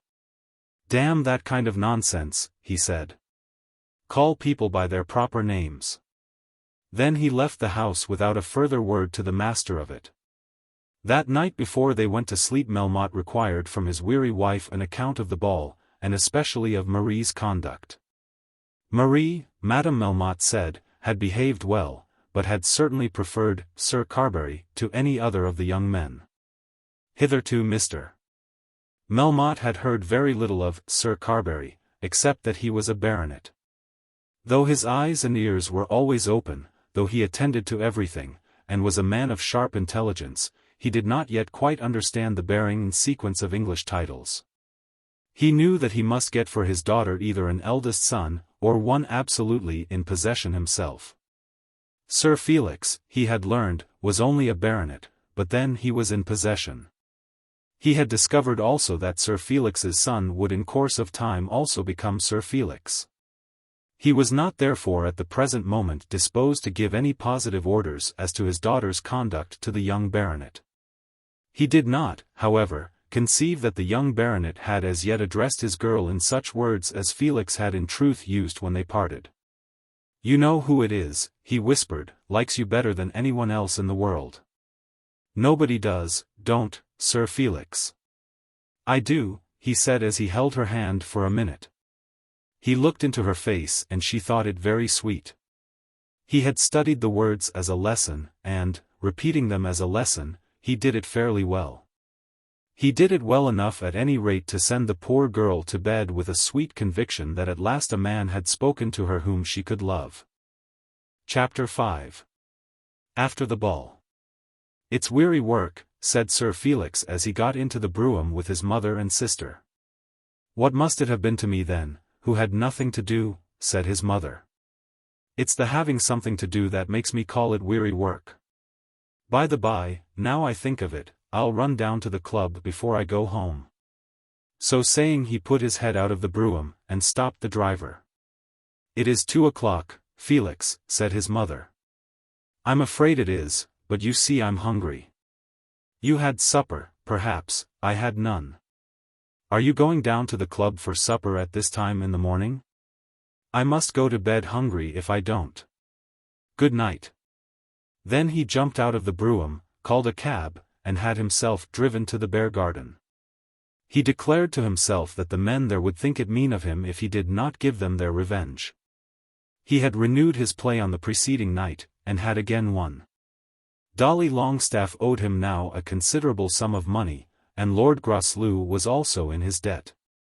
He was sure that Grosvenor would go to the club after the ball, and he was determined that they should not think that he had submitted to be carried home by his mother and sister. So he argued with himself, but in truth the devil of gambling was hot within his bosom. And though he feared that in losing he might lose real money, and that if he won it would be long before he was paid, yet he could not keep himself from the card table. Neither mother or daughter said a word till they reached home and had got upstairs. Then the elder spoke of the trouble that was nearest to her heart at the moment. "Do you think he gambles?" "He has got no money, mamma." "I fear that might not hinder him." "And he has money with him, though, for him and such friends as he has, it is not much. If he gambles everything is lost." "I suppose they all do play, more or less." "I have not known that he played." "I am wearied too, out of all heart, by his want of consideration to me. It is not that he will not obey me. A mother perhaps should not expect obedience from a grown-up son. But my word is nothing to him. He has no respect for me. He would as soon do what is wrong before me as before the merest stranger. He has been so long his own master, mamma." "Yes, his own master. And yet I must provide for him as though he were but a child." "Hetta, you spent the whole evening talking to Paul Montague." "No, mamma, that is unjust. He was always with you. I knew nobody else. I could not tell him not to speak to me. I danced with him twice." Her mother was seated, with both her hands up to her forehead, and shook her head. "If you did not want me to speak to Paul you should not have taken me there. I don't wish to prevent your speaking to him. You know what I want." Henrietta came up and kissed her, and bade her good night. "I think I am the unhappiest woman in all London," she said, sobbing hysterically. "Is it my fault, mamma? You could save me from much if you would. I work like a horse, and I never spend a shilling that I can help. I want nothing for myself, nothing for myself. Nobody has suffered as I have. But Felix never thinks of me for a moment. I think of you, mamma. If you did you would accept your cousin's offer. What right have you to refuse him? I believe it is all because of that young man." "No, mamma. It is not because of that young man. I like my cousin very much, but that is all. Good night, mamma." Lady Carbury just allowed herself to be kissed, and then was left alone. At 8 o'clock the next morning daybreak found 4 young men who had just risen from a card table at the Beargarden. The Beargarden was so pleasant a club that there was no rule whatsoever as to its being closed, the only law being that it should not be opened before 3 in the afternoon. A sort of sanction had, however, been given to the servants to demur to producing supper or drinks after 6 in the morning, so that, about 8, unrelieved tobacco began to be too heavy even for juvenile constitutions.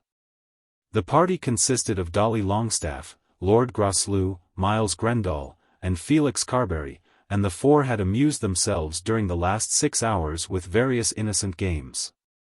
They had commenced with whist, and had culminated during the last half-hour with blind hookey. But during the whole night Felix had won. Miles Grendall hated him. And there had been an expressed opinion between Miles and the young lord that it would be both profitable and proper to relieve Sir Felix of the winnings of the last 2 nights. The 2 men had played with the same object, and being young had shown their intention, so that a certain feeling of hostility had been engendered. The reader is not to understand that either of them had cheated, or that the baronet had entertained any suspicion of foul play. But Felix had felt that Grendall and Grosvenor were his enemies, and had thrown himself on Dolly for sympathy and friendship. Dolly, however, was very tipsy. At 8 o'clock in the morning there came a sort of settling, though no money then passed. The ready money transactions had not lasted long through the night. Grosvenor was the chief loser, and the figures and scraps of paper which had been passed over to Carbury, when counted up, amounted to nearly £2,000. His lordship contested the fact bitterly, but contested it in vain. There were his own initials and his own figures, and even Miles Grendall, who was supposed to be quite wide awake, could not reduce the amount. Then Grendall had lost over £400 to Carbury, an amount, indeed, that mattered little, as Miles could, at present, as easily have raised £40,000. However, he gave his IOU to his opponent with an easy air. Groslow, also, was impecunious, but he had a father, also impecunious, indeed, but with them the matter would not be hopeless. Dolly Longstaff was so tipsy that he could not even assist in making up his own account. That was to be left between him and Carbury for some future occasion. "I suppose you'll be here tomorrow, that is tonight," said Miles. "Certainly, only one thing," answered Felix. "What one thing?"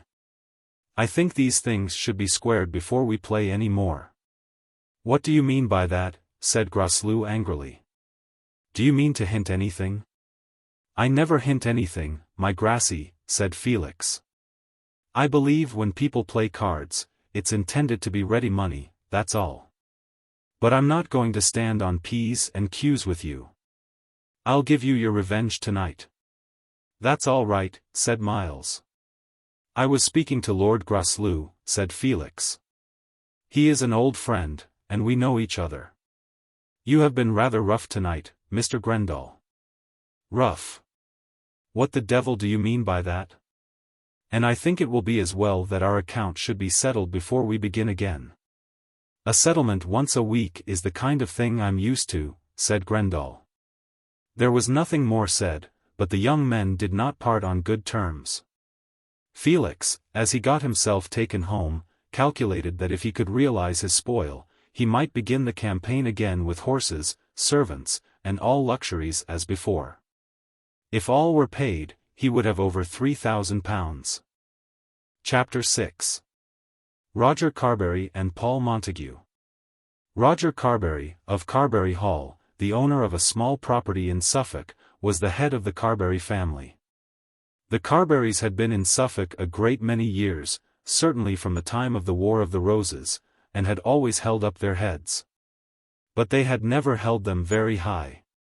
It was not known that any had risen ever to the honour of knighthood before Sir Patrick, going higher than that, had been made a baronet. They had, however, been true to their acres and their acres true to them through the perils of civil wars, Reformation, Commonwealth, and Revolution, and the head Carbury of the day had always owned, and had always lived at, Carbury Hall. At the beginning of the present century the Squire of Carbury had been a considerable man, if not in his county, at any rate in his part of the county. The income of the estate had sufficed to enable him to live plenteously and hospitably, to drink port wine, to ride a stout hunter, and to keep an old lumbering coach for his wife's use when she went avi-siding. He had an old butler who had never lived anywhere else, and a boy from the village who was in a way apprenticed to the butler. There was a cook, not too proud to wash up her own dishes, and a couple of young women, while the house was kept by Mrs. Carbury herself, who marked and gave out her own linen, made her own preserves, and looked to the curing of her own hams. In the year 1800 the Carbury property was sufficient for the Carbury house. Since that time the Carbury property has considerably increased in value, and the rents have been raised. Even the acreage has been extended by the enclosure of commons. But the income is no longer comfortably adequate to the wants of an English gentleman's household. If a moderate estate in land be left to a man now, there arises the question whether he is not damaged unless an income also be left to him wherewith to keep up the estate. Land is a luxury, and of all luxuries is the most costly. Now the Carburys never had anything but land. Suffolk has not been made rich and great either by coal or iron. No great town had sprung up on the confines of the Carbury property. No eldest son had gone into trade or risen high in a profession so as to add to the Carbury wealth. No great heiress had been married. There had been no ruin, no misfortune. But in the days of which we write, the squire of Carbury Hall had become a poor man simply through the wealth of others. His estate was supposed to bring him in £2,000 a year. Had he been content to let the manor house, to live abroad, and to have an agent at home to deal with the tenants, he would undoubtedly have had enough to live luxuriously. But he lived on his own land among his own people, as all the Carburys before him had done, and was poor because he was surrounded by rich neighbours. The Longestaffes of Caversham, of which family Dolly Longestaffe was the eldest son and hope, had the name of great wealth. But the founder of the family had been a Lord Mayor of London and a chandler as lately as in the reign of Queen Anne. The Hepworths, who could boast good blood enough on their own side, had married into new money. The Primeros, though the good nature of the country folk had accorded to the head of them the title of Squire Primero, had been trading Spaniards 50 years ago, and had bought the Bundlesham property from a great duke. The estates of those three gentlemen, with the domain of the Bishop of Elmham, lay all around the Carbury property, and in regard to wealth enabled their owners altogether to overshadow our squire. The superior wealth of a bishop was nothing to him. He desired that bishops should be rich, and was among those who thought that the country had been injured when the territorial possessions of our prelates had been converted into stipends by Act of Parliament. But the grandeur of the Longestaffes and the too apparent wealth of the Primeros did oppress him, though he was a man who would never breathe a word of such oppression into the ear even of his dearest friend. It was his opinion, which he did not care to declare loudly, but which was fully understood to be his opinion by those with whom he lived intimately, that a man's standing in the world should not depend at all upon his wealth. The Primeros were undoubtedly beneath him in the social scale, although the young Primeros had 3 horses apiece, and killed legions of pheasants annually at about 10s a head. Hepworth of Eardley was a very good fellow, who gave himself no airs and understood his duties as a country gentleman. But he could not be more than on a par with Carbury of Carbury, though he was supposed to enjoy £7,000 a year. The Longestaffes were altogether oppressive. Their footmen, even in the country, had powdered hair. They had a house in town, a house of their own, and lived altogether as magnates. The lady was Lady Pomona Longestaffe. The daughters, who certainly were handsome, had been destined to marry peers. The only son, Dolly, had had, a fortune of his own. They were an oppressive people in a country neighborhood. And to make the matter worse, rich as they never were able to pay anybody anything that they owed. They continued to live with all the appurtenances of wealth. The girls always had horses to ride, both in town and country. The acquaintance of Dolly the reader has already made. Dolly, who certainly was a poor creature though good-natured, had energy in one direction. He would quarrel perseveringly with his father, who only had a life interest in the estate. The house at Caversham Park was during 6 or 7 months of the year full of servants, if not of guests, and all the tradesmen in the little towns around, Bungay, Beccles, and Harlestone, were aware that the Longestaffes were the great people of that country. Though occasionally much distressed for money, they would always execute the Longestaffe orders with submissive punctuality, because there was an idea that the Longestaffe property was sound at the bottom. And, then, the owner of a property so managed cannot scrutinize bills very closely. Carbury of Carbury had never owed a shilling that he could not pay, or his father before him. His orders to the tradesmen at Beccles were not extensive, and care was used to see that the goods supplied were neither overcharged nor unnecessary. The tradesmen, consequently, of Beccles did not care much for Carbury of Carbury, though perhaps 1 or 2 of the elders among them entertained some ancient reverence for the family. Roger Carbury, Esq., was Carbury of Carbury, a distinction of itself, which, from its nature, could not belong to the Longestaffes and Primeros, which did not even belong to the Hepworths of Eardley. The very parish in which Carbury Hall stood, or Carbury Manor House, as it was more properly called, was Carbury Parish.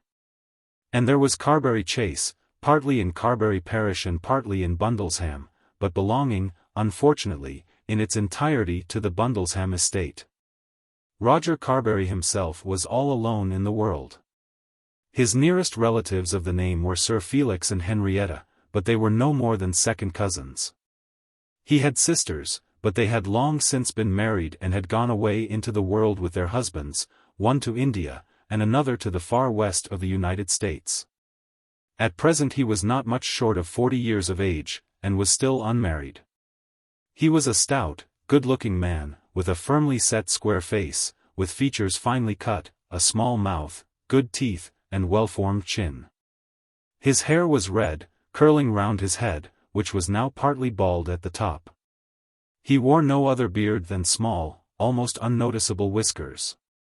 His eyes were small, but bright, and very cheery when his humor was good. He was about 5 feet 9 in height, having the appearance of great strength and perfect health. A more manly man to the eye was never seen. And he was one with whom you would instinctively wish at first sight to be on good terms, partly because in looking at him there would come on you an unconscious conviction that he would be very stout in holding his own against his opponents. Partly also from a conviction equally strong, that he would be very pleasant to his friends. When Sir Patrick had come home from India as an invalid, Roger Carbury had hurried up to see him in London, and had proffered him all kindness. Would Sir Patrick and his wife and children like to go down to the old place in the country? Sir Patrick did not care a straw for the old place in the country, and so told his cousin in almost those very words. There had not, therefore, been much friendship during Sir Patrick's life. But when the violent ill-conditioned old man was dead, Roger paid a second visit, and again offered hospitality to the widow and her daughter, and to the young baronet. The young baronet had just joined his regiment and did not care to visit his cousin in Suffolk. But Lady Carbury and Henrietta had spent a month there, and everything had been done to make them happy. The effort as regarded Henrietta had been altogether successful. As regarded the widow, it must be acknowledged that Carbury Hall had not quite suited her tastes. She had already begun to sigh for the glories of a literary career. A career of some kind, sufficient to repay her for the sufferings of her early life, she certainly desired. Dear Cousin Roger, as she called him, had not seemed to her to have much power of assisting her in these views. She was a woman who did not care much for country charms. She had endeavored to get up some mild excitement with the bishop, but the bishop had been too plain-spoken and sincere for her. The Primeros had been odious, the Hepworths stupid. The Longestaffes, she had endeavored to make up a little friendship with Lady Pomona, insufferably supercilious. She had declared to Henrietta that Carbury Hall was very dull. But then there had come a circumstance which altogether changed her opinions as to Carbury Hall, and its proprietor. The proprietor after a few weeks followed them up to London, and made a most matter-of-fact offer to the mother for the daughter's hand. He was at that time 36, and Henrietta was not yet 20. He was very cool, some might have thought him phlegmatic in his love-making. Henrietta declared to her mother that she had not in the least expected it. But he was very urgent, and very persistent. Lady Carbury was eager on his side. Though the Carbury Manor house did not exactly suit her, it would do admirably for Henrietta. And as for age, to her thinking, she being then over 40, a man of 36 was young enough for any girl. But Henrietta had an opinion of her own. She liked her cousin, but did not love him. She was amazed, and even annoyed by the offer. She had praised him and praised the house so loudly to her mother, having in her innocence never dreamed of such a proposition as this, so that now she found it difficult to give an adequate reason for her refusal. Yes, she had undoubtedly said that her cousin was charming, but she had not meant charming in that way. She did refuse the offer very plainly, but still with some apparent lack of persistency. When Roger suggested that she should take a few months to think of it, and her mother supported Roger's suggestion, she could say nothing stronger than that she was afraid that thinking about it would not do any good. Their first visit to Carbury had been made in September. In the following February she went there again, much against the grain as far as her own wishes were concerned. And when there had been cold, constrained, almost dumb in the presence of her cousin. Before they left the offer was renewed, but Henrietta declared that she could not do as they would have her. She could give no reason, only she did not love her cousin in that way. But Roger declared that he by no means intended to abandon his suit. In truth he verily loved the girl, and love with him was a serious thing. All this happened a full year before the beginning of our present story. But something else happened also. While that second visit was being made at Carbury, there came to the hall a young man of whom Roger Carbury had said much to his cousins, one Paul Montague, of whom some short account shall be given in this chapter. The squire, Roger Carbury was always called the squire about his own place, had anticipated no evil when he so timed this second visit of his cousins to his house that they must of necessity meet Paul Montague there. But great harm had come of it. Paul Montague had fallen into love with his cousin's guest, and there had sprung up much unhappiness. Lady Carbury and Henrietta had been nearly a month at Carbury, and Paul Montague had been there barely a week, when Roger Carbury thus spoke to the guest who had last arrived. "I've got to tell you something, Paul."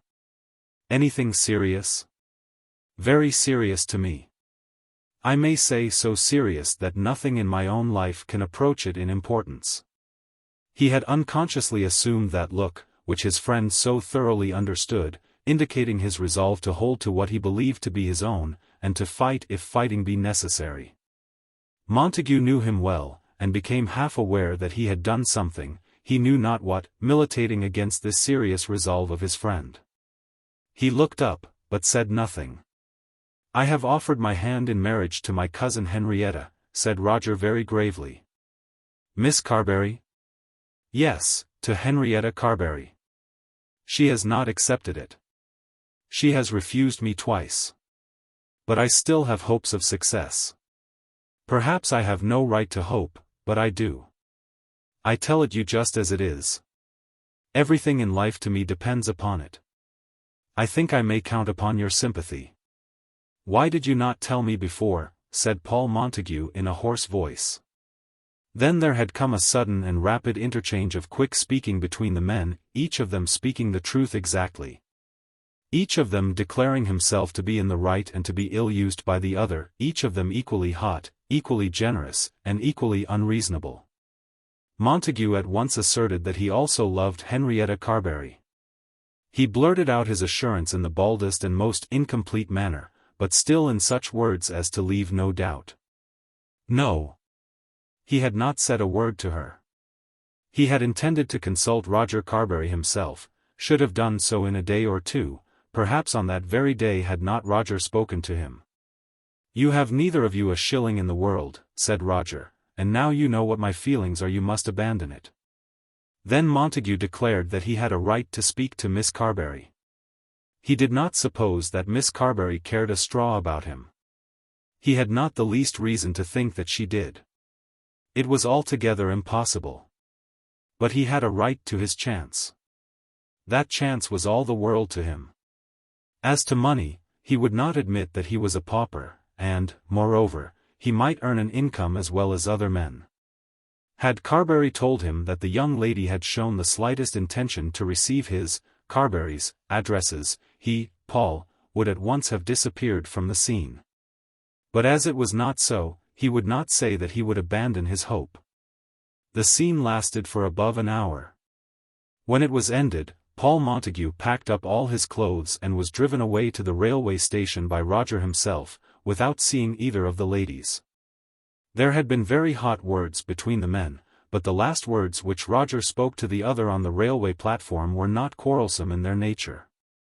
"God bless you, old fellow," he said, pressing Paul's hands. Paul's eyes were full of tears, and he replied only by returning the pressure. Paul Montague's father and mother had long been dead. The father had been a barrister in London, having perhaps some small fortune of his own. He had, at any rate, left to this son, who was one among others, a sufficiency with which to begin the world. Paul, when he had come of age, had found himself possessed of about £6,000.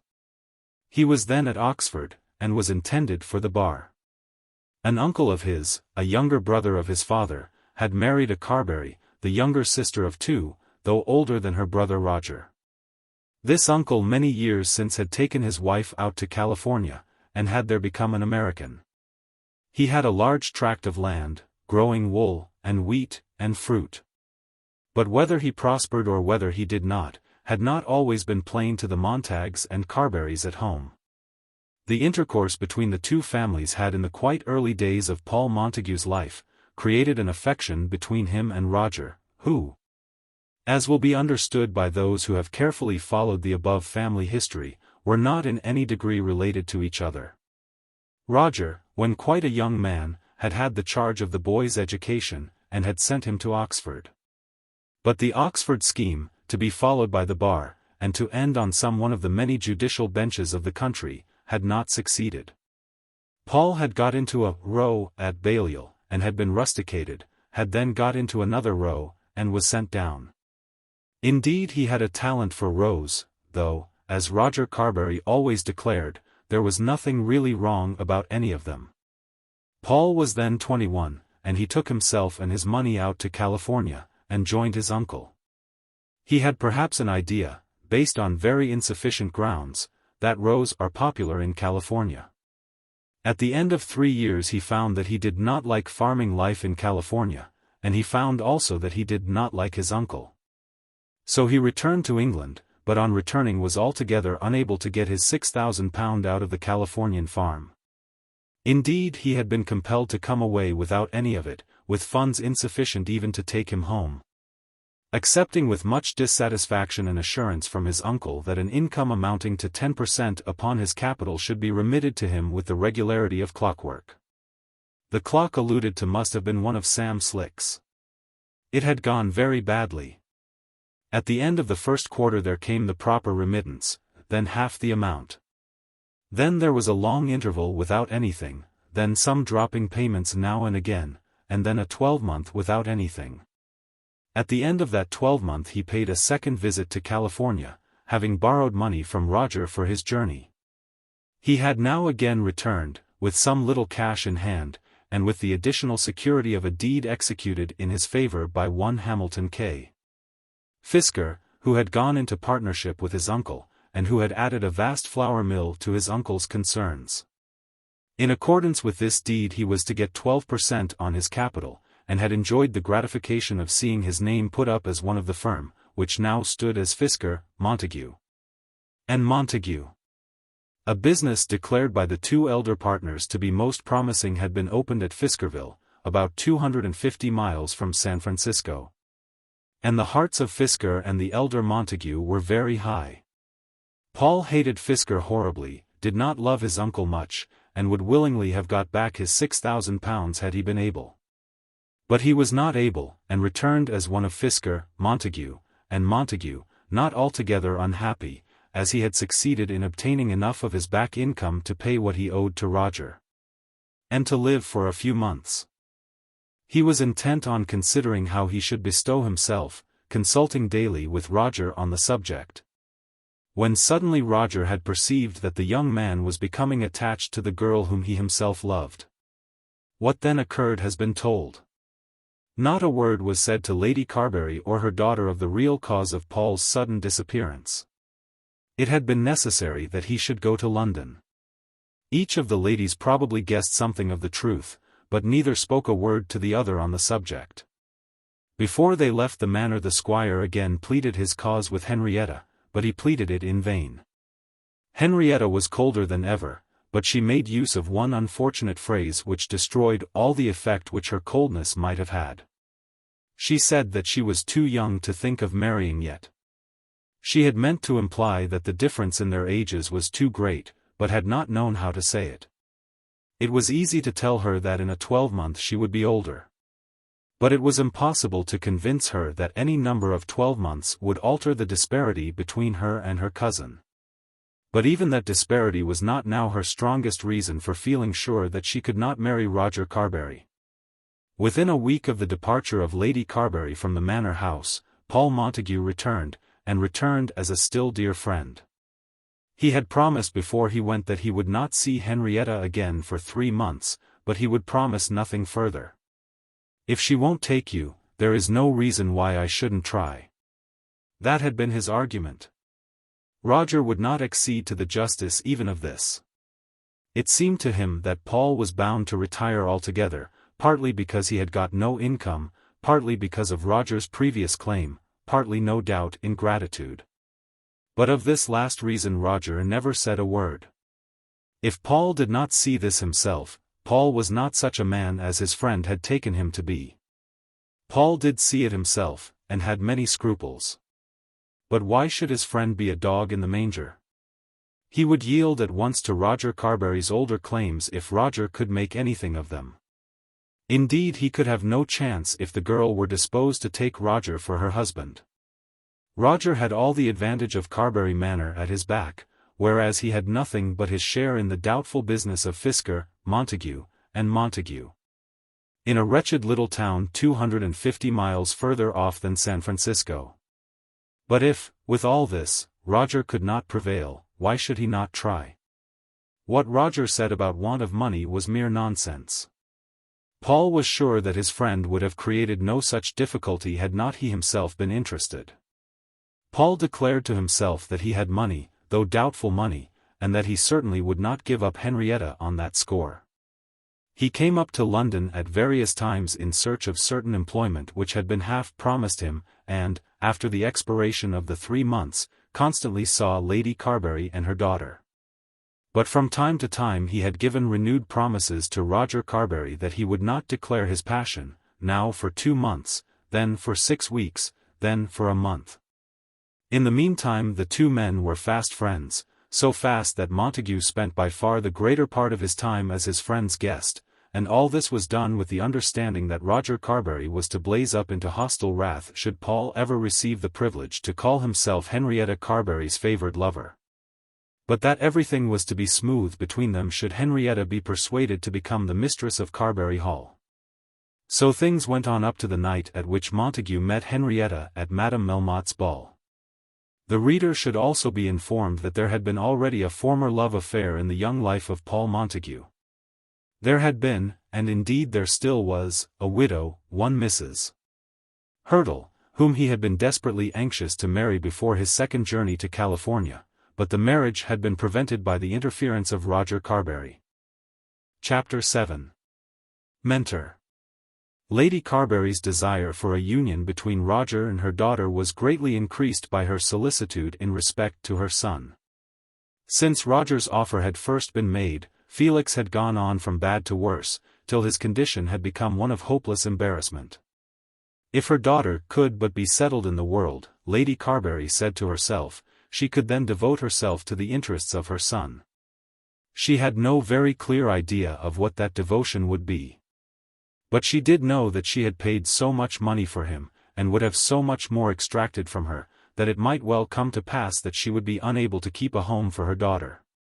In all these troubles she constantly appealed to Roger Carbury for advice, which, however, she never followed. He recommended her to give up her house in town, to find a home for her daughter elsewhere, and also for Felix if he would consent to follow her. Should he not so consent, then let the young man bear the brunt of his own misdoings.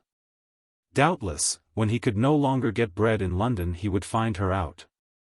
Roger was always severe when he spoke of the baronet, or seemed to Lady Carbury to be severe. But, in truth, she did not ask for advice in order that she might follow it. She had plans in her head with which she knew that Roger would not sympathize. She still thought that Sir Felix might bloom and burst out into grandeur, wealth, and fashion, as the husband of a great heiress, and in spite of her son's vices, was proud of him in that anticipation. When he succeeded in obtaining from her money, as in the case of that £20, when, with brazen-faced indifference to her remonstrances, he started off to his club at 2 in the morning. When with impudent drollery he almost boasted of the hopelessness of his debts, a sickness of heart would come upon her, and she would weep hysterically, and lie the whole night without sleeping. But could he marry Miss Melmotte, and thus conquer all his troubles by means of his own personal beauty, then she would be proud of all that had passed. With such a condition of mind Roger Carbury could have no sympathy. To him it seemed that a gentleman was disgraced who owed money to a tradesman which he could not pay. And Lady Carbury's heart was high with other hopes, in spite of her hysterics and her fears. The Criminal Queens might be a great literary success.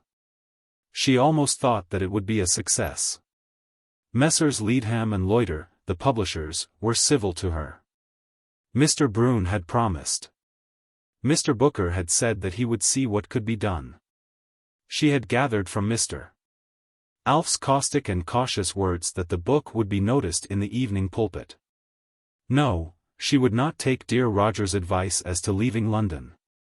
But she would continue to ask Roger's advice. Men like to have their advice asked. And, if possible, she would arrange the marriage.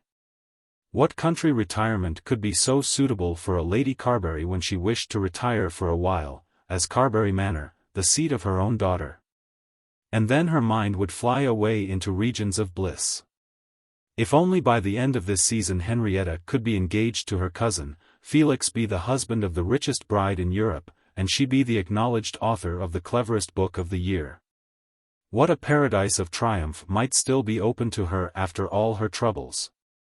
Then the sanguine nature of the woman would bear her up almost to exultation, and for an hour she would be happy, in spite of everything. A few days after the ball Roger Carbury was up in town, and was closeted with her in her back drawing-room. The declared cause of his coming was the condition of the baronet's affairs and the indispensable necessity, so Roger thought, of taking some steps by which at any rate the young man's present expenses might be brought to an end. It was horrible to him that a man who had not a shilling in the world or any prospect of a shilling, who had nothing and never thought of earning anything, should have hunters. He was very much in earnest about it, and quite prepared to speak his mind to the young man himself, if he could get hold of him. Where is he now, Lady Carbury, at this moment? I think he's out with the Baron. Being out with the Baron meant that the young man was hunting with the stag hound some 40 miles away from London. How does he manage it? Whose horses does he ride? Who pays for them? Don't be angry with me, Roger. What can I do to prevent it? I think you should refuse to have anything to do with him while he continues in such courses. My own son. Yes, exactly. But what is to be the end of it? Is he to be allowed to ruin you, and Hetta? It can't go on long. You wouldn't have me throw him over. I think he is throwing you over. And then it is so thoroughly dishonest, so ungentlemanlike. I don't understand how it goes on from day to day. I suppose you don't supply him with ready money. He has had a little. Roger frowned angrily. I can understand that you should provide him with bed and food, but not that you should pander to his vices by giving him money. This was very plain speaking, and Lady Carbury winced under it. The kind of life that he is leading requires a large income of itself. I understand the thing, and know that with all I have in the world I could not do it myself. You are so different. I am older, of course, very much older. But he is not so young that he should not begin to comprehend. Has he any money beyond what you give him? Then Lady Carbury revealed certain suspicions which she had begun to entertain during the last day or two. I think he has been playing. That is the way to lose money, not to get it, said Roger. I suppose somebody wins, sometimes. They who win are the sharpers. They who lose are the dupes. I would sooner that he were a fool than a knave. Oh Roger, you are so severe. You say he plays. How would he pay, were he to lose? I know nothing about it. I don't even know that he does play. But I have reason to think that during the last week he has had money at his command. Indeed, I have seen it.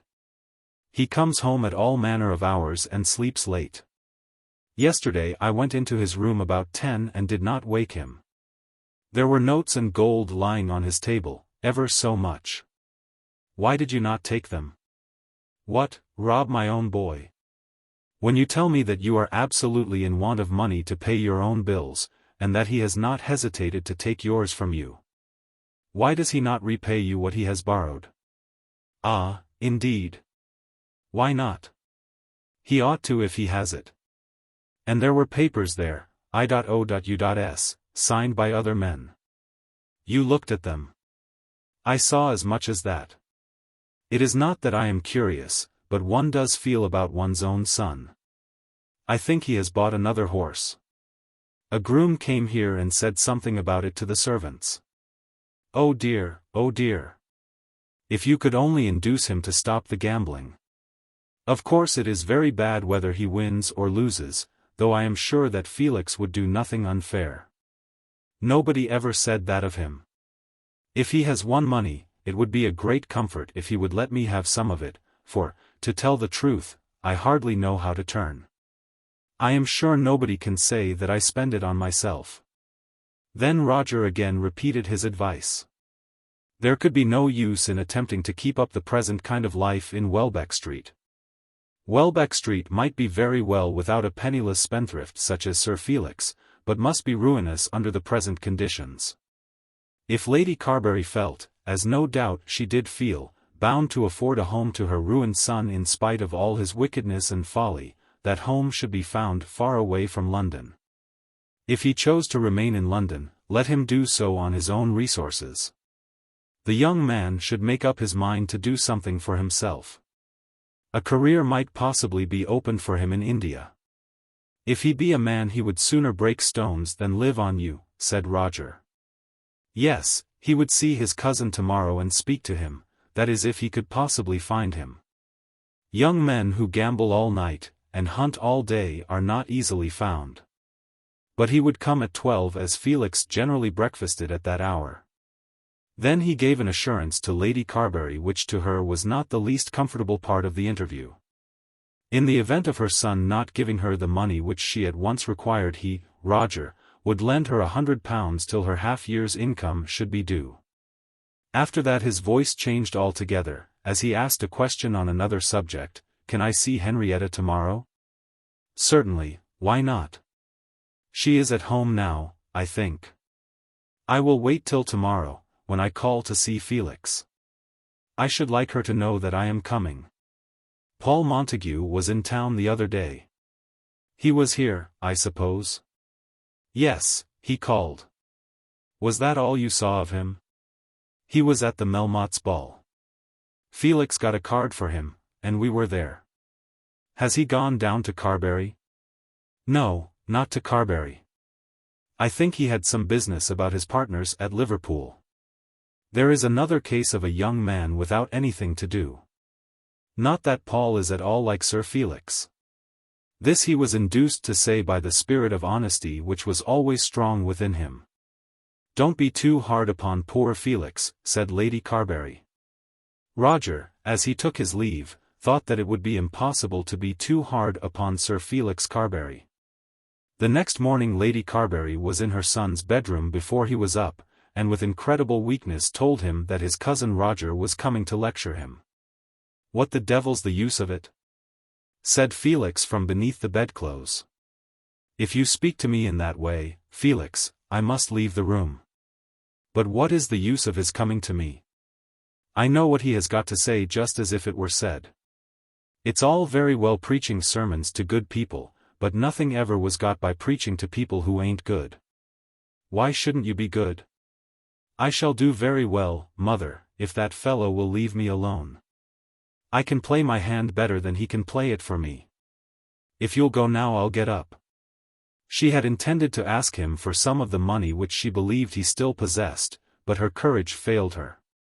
If she asked for his money, and took it, she would in some fashion recognize and tacitly approve his gambling. It was not yet 11, and it was early for him to leave his bed. But he had resolved that he would get out of the house before that horrible bore should be upon him with his sermon. To do this he must be energetic. He was actually eating his breakfast at 11:30, and had already contrived in his mind how he would turn the wrong way as soon as he got into the street, towards Marylebone Road. By which route Roger would certainly not come. He left the house at 10 minutes before 12, cunningly turned away, dodging round by the first corner, and just as he had turned it encountered his cousin. Roger, anxious in regard to his errand, with time at his command, had come before the hour appointed and had strolled about, thinking not of Felix but of Felix's sister. The baronet felt that he had been caught unfairly, but by no means abandoned all hope of escape. "I was going to your mother's house on purpose to see you," said Roger. "Were you indeed? I am so sorry. I have an engagement out here with a fellow which I must keep. I could meet you at any other time, you know." "You can come back for 10 minutes, said Roger, taking him by the arm. "Well, not conveniently at this moment. You must manage it. I am here at your mother's request, and can't afford to remain in town day after day looking for you. I go down to Carbury this afternoon. Your friend can wait. Come along." His firmness was too much for Felix, who lacked the courage to shake his cousin off violently, and to go his way. But as he returned he fortified himself with the remembrance of all the money in his pocket, for he still had his winnings, remembered 2 certain sweet words which had passed between him and Marie Melmotte since the ball, and resolved that he would not be sat upon by Roger Carbury. The time was coming, he might almost say that the time had come, in which he might defy Roger Carbury. Nevertheless, he dreaded the words which were now to be spoken to him with a craven fear. "Your mother tells me," said Roger, "that you still keep hunters." "I don't know what she calls hunters. I have one that I didn't part with when the others went." "You have only one horse?" "Well, if you want to be exact, I have a hack as well as the horse I ride." "And another up here in town?" "Who told you that?" "No, I haven't. At least there is one staying at some stables which has been sent for me to look at." "Who pays for all these horses?" "At any rate I shall not ask you to pay for them." "No. You would be afraid to do that.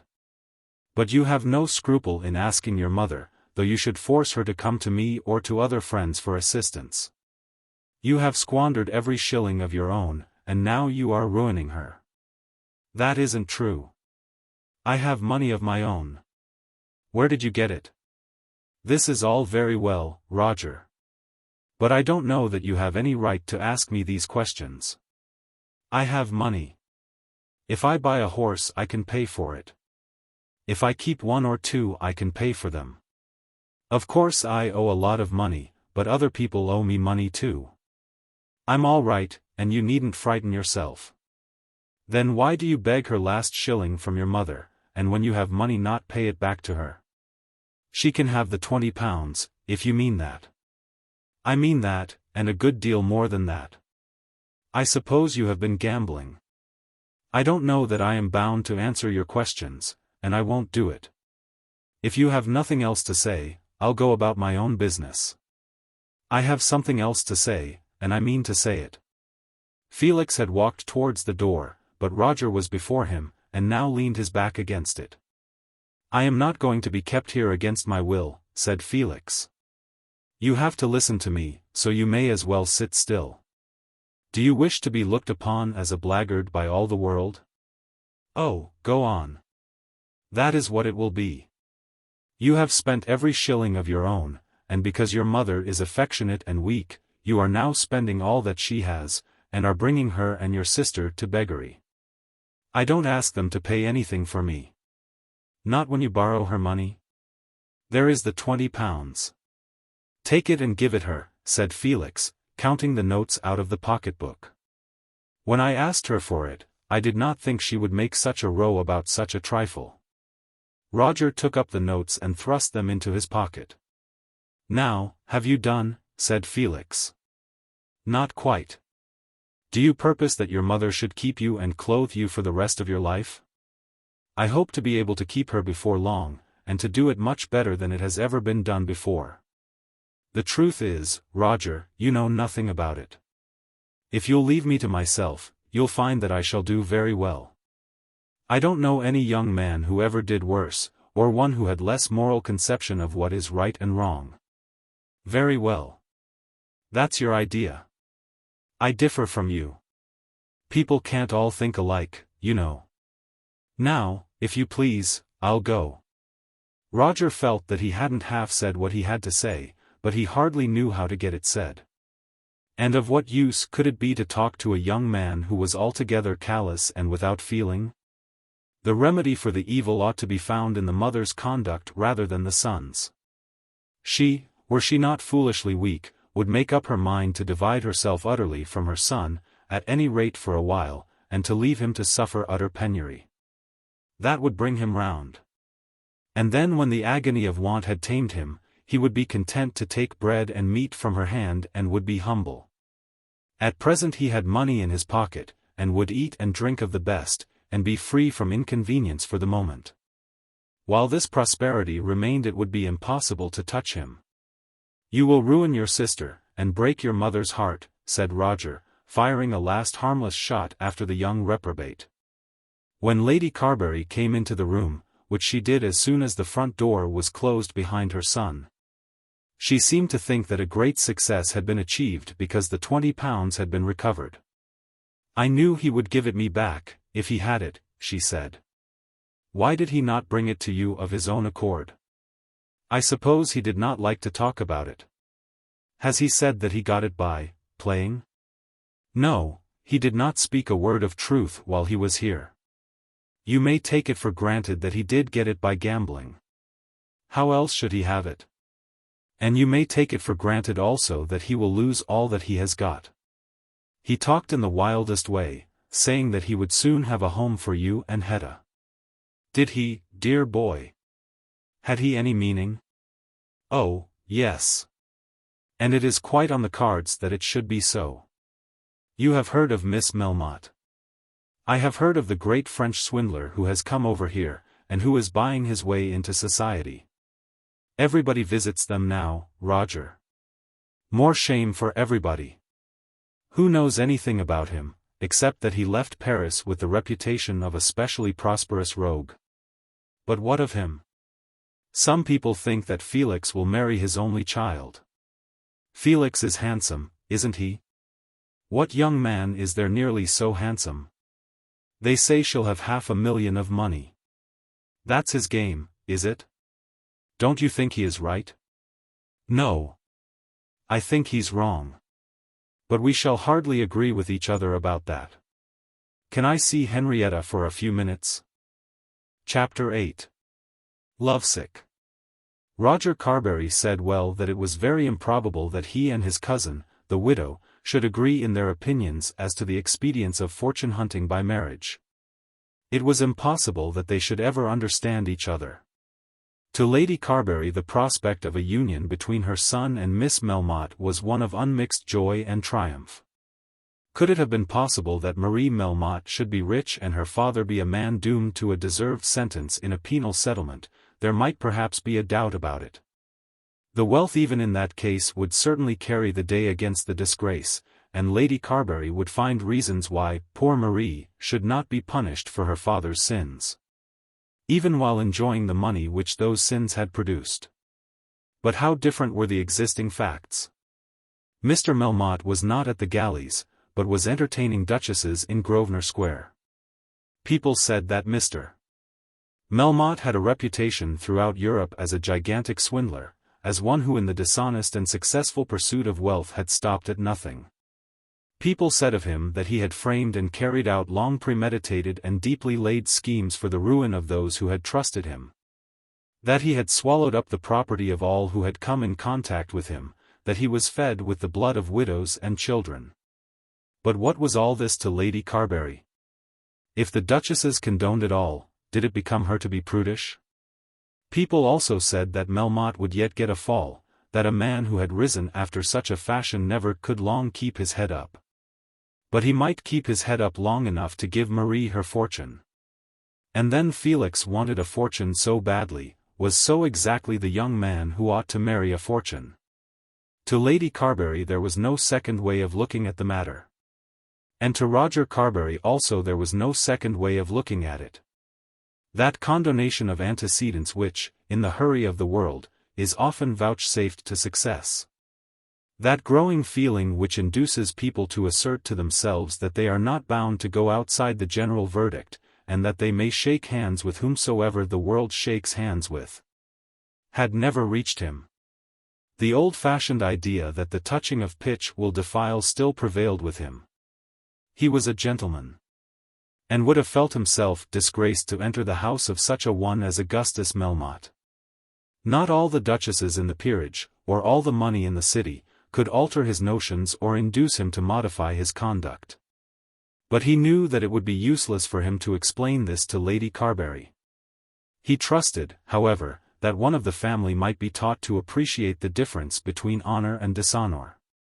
Henrietta Carbury had, he thought, a higher turn of mind than her mother, and had as yet been kept free from soil. As for Felix, he had so grovelled in the gutters as to be dirt all over.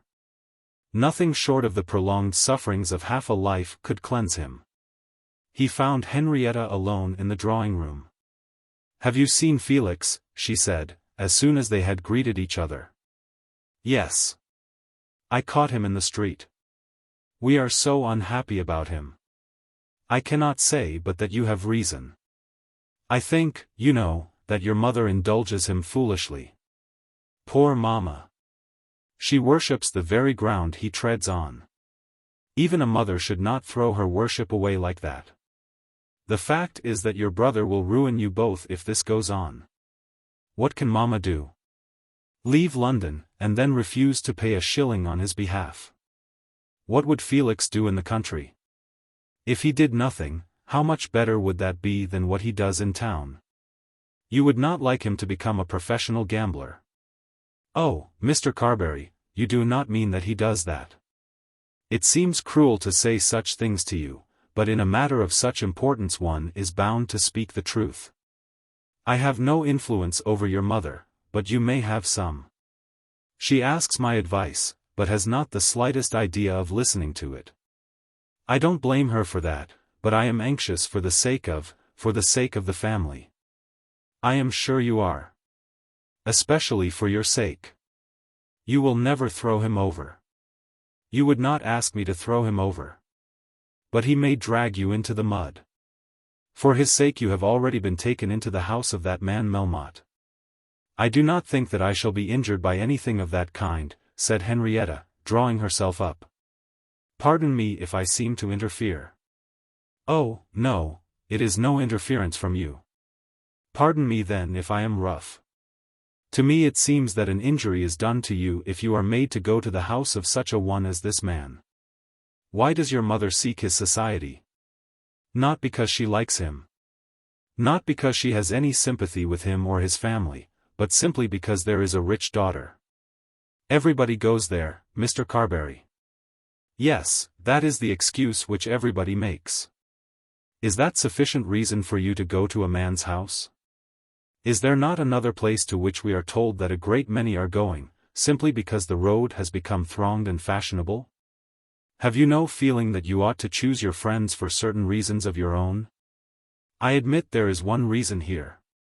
They have a great deal of money, and it is thought possible that he may get some of it by falsely swearing to a girl that he loves her. After what you have heard, are the Melmottes people with whom you would wish to be connected? I don't know. I do. I know very well. They are absolutely disgraceful. A social connection with the first crossing sweeper would be less objectionable. He spoke with a degree of energy of which he was himself altogether unaware. He knit his brows, and his eyes flashed, and his nostrils were extended. Of course she thought of his own offer to herself. Of course her mind at once conceived, not that the Melmotte connection could ever really affect him. For she felt sure that she would never accept his offer, but that he might think that he would be so affected. Of course she resented the feeling which she thus attributed to him. But, in truth, he was much too simple-minded for any such complex idea. Felix, he continued, has already descended so far that I cannot pretend to be anxious as to what houses he may frequent. But I should be sorry to think that you should often be seen at Mr. Melmotte's. I think, Mr. Carbury, that mamma will take care that I am not taken where I ought not to be taken. I wish you to have some opinion of your own as to what is proper for you. I hope I have. I am sorry you should think that I have not. I am old-fashioned, Hetta. And we belong to a newer and worse sort of world. I dare say it is so. You have been always very kind, but I almost doubt whether you can change us now. I have sometimes thought that you and Mamma were hardly fit for each other. I have thought that you and I were, or possibly might be fit for each other. Oh, as for me, I shall always take Mamma's side. If Mamma chooses to go to the Melmottes, I shall certainly go with her. If that is contamination, I suppose I must be contaminated. I don't see why I'm to consider myself better than anyone else. I have always thought that you were better than anyone else. That was before I went to the Melmottes. I am sure you have altered your opinion now. Indeed, you have told me so. I am afraid, Mr. Carbury, you must go your way, and we must go ours. He looked into her face as she spoke, and gradually began to perceive the working of her mind. He was so true himself that he did not understand that there should be with her even that violet-colored tinge of prevarication which women assume as an additional charm. Could she really have thought that he was attending to his own possible future interests when he warned her as to the making of new acquaintances? For myself, he said, putting out his hand and making a slight vain effort to get hold of hers, I have only one wish in the world, and that is, to travel the same road with you. I do not say that you ought to wish it too, but you ought to know that I am sincere. When I spoke of the Melmottes, did you believe that I was thinking of myself? Oh no, how should I? I was speaking to you then as to a cousin who might regard me as an elder brother. No contact with legions of Melmottes could make you other to me than the woman on whom my heart has settled. Even were you in truth disgraced, could disgrace touch one so pure as you, it would be the same. I love you so well that I have already taken you for better or for worse. I cannot change. My nature is too stubborn for such changes. Have you a word to say to comfort me? She turned away her head, but did not answer him at once. Do you understand how much I am in need of comfort? You can do very well without comfort from me. No, indeed. I shall live, no doubt, but I shall not do very well. As it is, I am not doing at all well. I am becoming sour and moody, and ill at ease with my friends. I would have you believe me, at any rate, when I say I love you. I suppose you mean something. I mean a great deal, dear. I mean all that a man can mean. That is it. You hardly understand that I am serious to the extent of ecstatic joy on the one side, and utter indifference to the world on the other. I shall never give it up till I learn that you are to be married to someone else. What can I say, Mr. Carbury? That you will love me. But if I don't? Say that you will try. No. I will not say that. Love should come without a struggle. I don't know how one person is to try to love another in that way. I like you very much, but being married is such a terrible thing. It would not be terrible to me, dear.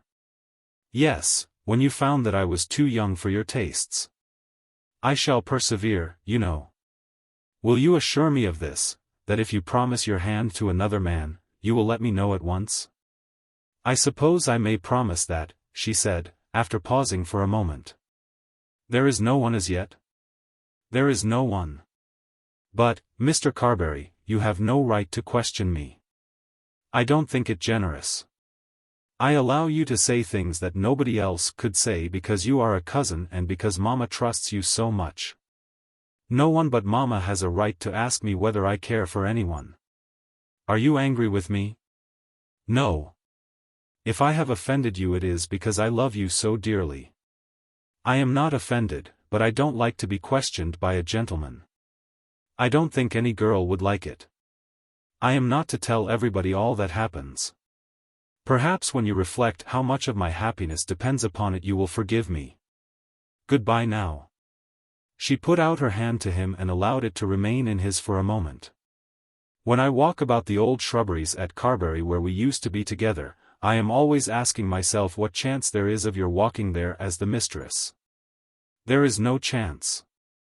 I am, of course, prepared to hear you say so. Well, goodbye, and may God bless you." The man had no poetry about him. He did not even care for romance. All the outside belongings of love which are so pleasant to many men and which to many women afford the one sweetness in life which they really relish, were nothing to him. There are both men and women to whom even the delays and disappointments of love are charming, even when they exist to the detriment of hope. It is sweet to such persons to be melancholy, sweet to pine. Sweet to feel that they are now wretched after a romantic fashion as have been those heroes and heroines of whose sufferings they have read in poetry. But there was nothing of this with Roger Carbury. He had, as he believed, found the woman that he really wanted, who was worthy of his love, and now, having fixed his heart upon her, he longed for her with an amazing longing. He had spoken the simple truth when he declared that life had become indifferent to him without her. No man in England could be less likely to throw himself off the monument or to blow out his brains. But he felt numbed in all the joints of his mind by this sorrow. He could not make one thing bear upon another, so as to console himself after any fashion. There was but one thing for him, to persevere till he got her, or till he had finally lost her. And should the latter be his fate, as he began to fear that it would be, then, he would live, but live only, like a crippled man. He felt almost sure in his heart of hearts that the girl loved that other, younger man. That she had never owned to such love he was quite sure. The man himself and Henrietta also had both assured him on this point, and he was a man easily satisfied by words and prone to believe. But he knew that Paul Montague was attached to her, and that it was Paul's intention to cling to his love. Sorrowfully looking forward through the vista of future years, he thought he saw that Henrietta would become Paul's wife. Were it so, what should he do? Annihilate himself as far as all personal happiness in the world was concerned, and look solely to their happiness, their prosperity, and their joys? Be as it were a beneficent old fairy to them, though the agony of his own disappointment should never depart from him? Should he do this, and be blessed by them, or should he let Paul Montague know what deep resentment such ingratitude could produce? When had a father been kinder to a son, or a brother to a brother, than he had been to Paul? His home had been the young man's home, and his purse the young man's purse. What right could the young man have to come upon him just as he was perfecting his bliss and rob him of all that he had in the world? He was conscious all the while that there was a something wrong in his argument, that Paul when he commenced to love the girl knew nothing of his friend's love, that the girl, though Paul had never come in the way, might probably have been as obdurate as she was now to his entreaties. He knew all this because his mind was clear. But yet the injustice, at any rate, the misery was so great, that to forgive it and to reward it would be weak, womanly, and foolish. Roger Carbury did not quite believe in the forgiveness of injuries. If you pardon all the evil done to you, you encourage others to do you evil. If you give your cloak to him who steals your coat, how long will it be before your shirt and trousers will go also? Roger Carbury returned that afternoon to Suffolk, and as he thought of it all throughout the journey, he resolved that he would never forgive Paul Montague if Paul Montague should become his cousin's husband. Chapter 9. The Great Railway to Vera Cruz. You have been a guest in his house. Then, I guess, the thing's about as good as done. These words were spoken with a fine, sharp, nasal twang by a brilliantly dressed American gentleman in one of the smartest private rooms of the great railway hotel at Liverpool. And they were addressed to a young Englishman who was sitting opposite to him. Between them there was a table covered with maps, schedules, and printed programs. The American was smoking a very large cigar, which he kept constantly turning in his mouth, and half of which was inside his teeth. The Englishman had a short pipe. Mr. Hamilton K. Fisker, of the firm of Fisker, Montague, and Montague, was the American, and the Englishman was our friend Paul, the junior member of that firm. But I didn't even speak to him, said Paul. In commercial affairs that matters nothing. It quite justifies you in introducing me. We are not going to ask your friend to do us a favor. We don't want to borrow money. I thought you did. If he'll go in for the thing he'd be one of us, and there would be no borrowing then. He'll join us if he's as clever as they say, because he'll see his way to making a couple of $1,000,000 out of it. If he'd take the trouble to run over and show himself in San Francisco, he'd make double that. The moneyed men would go in with him at once, because they know that he understands the game and has got the pluck. A man who has done what he has by financing in Europe, by George. There's no limit to what he might do with us. We're a bigger people than any of you and have more room. We go after bigger things, and don't stand shilly-shally on the brink as you do. But Melmotte pretty nigh beats the best among us. Anyway, he should come and try his luck, and he couldn't have a bigger thing or a safer thing than this. He'd see it immediately if I could talk to him for half an hour. Mr. Fisker, said Paul mysteriously, as we are partners, I think I ought to let you know that many people speak very badly of Mr. Melmotte's honesty. Mr. Fisker smiled gently, turned his cigar twice round in his mouth, and then closed one eye. There is always a want of charity, he said, when a man is successful. The scheme in question was the grand proposal for a South Central Pacific and Mexican Railway, which was to run from the Salt Lake City, thus branching off from the San Francisco and Chicago line, and pass down through the fertile lands of New Mexico and Arizona, into the territory of the Mexican Republic, run by the City of Mexico, and come out on the Gulf at the port of Vera Cruz. Mr. Fisker admitted at once that it was a great undertaking, acknowledged that the distance might be perhaps something over 2,000 miles. Acknowledged that no computation had or perhaps could be made as to the probable cost of the railway. But seemed to think that questions such as these were beside the mark and childish. Melmotte, if he would go into the matter at all, would ask no such questions. But we must go back a little. Paul Montague had received a telegram from his partner, Hamilton K. Fisker, sent on shore at Queenstown from one of the New York liners, requesting him to meet Fisker at Liverpool immediately. With this request he had felt himself bound to comply. Personally he had disliked Fisker, and perhaps not the less so because when in California he had never found himself able to resist the man's good humor, audacity, and cleverness combined. He had found himself talked into agreeing with any project which Mr. Fisker might have in hand. It was altogether against the grain with him, and yet by his own consent, that the flour mill had been opened at Fiskerville. He trembled for his money and never wished to see Fisker again. But still, when Fisker came to England, he was proud to remember that Fisker was his partner, and he obeyed the order and went down to Liverpool. If the flour mill had frightened him, what must the present project have done? Fisker explained that he had come with two objects, first to ask the consent of the English partner to the proposed change in their business, and secondly to obtain the cooperation of English capitalists.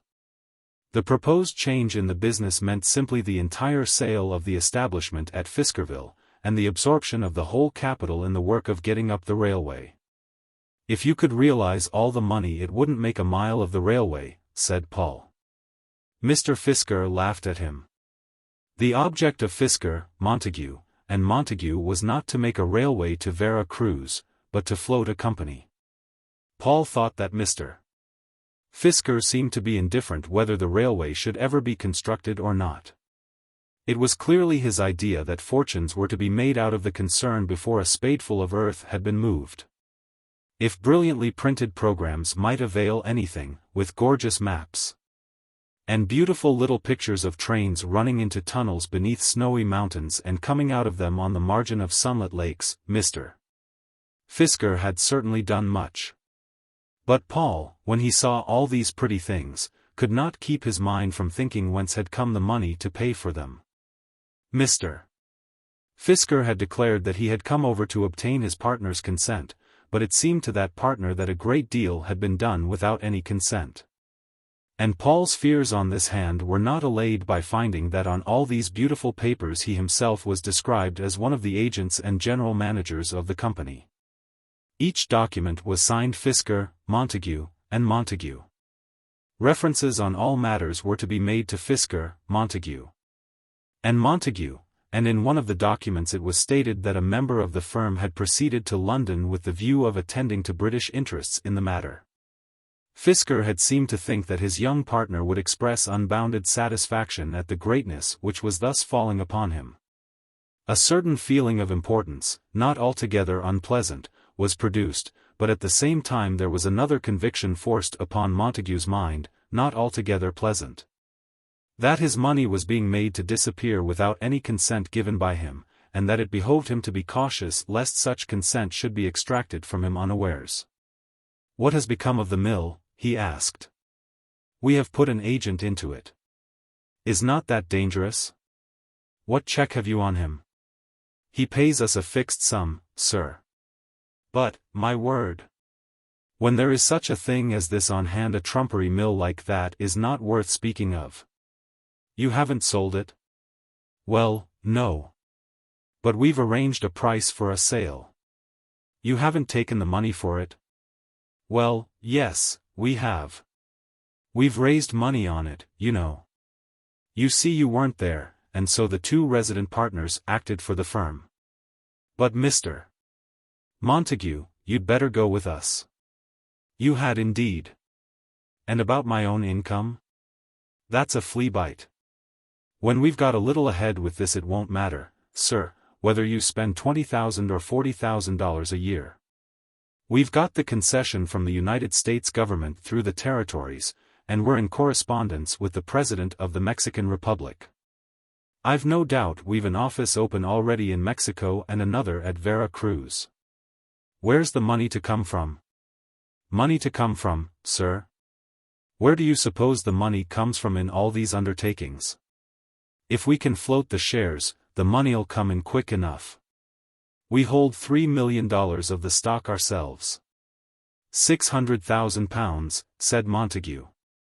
"We take them at par, of course, and as we sell we shall pay for them.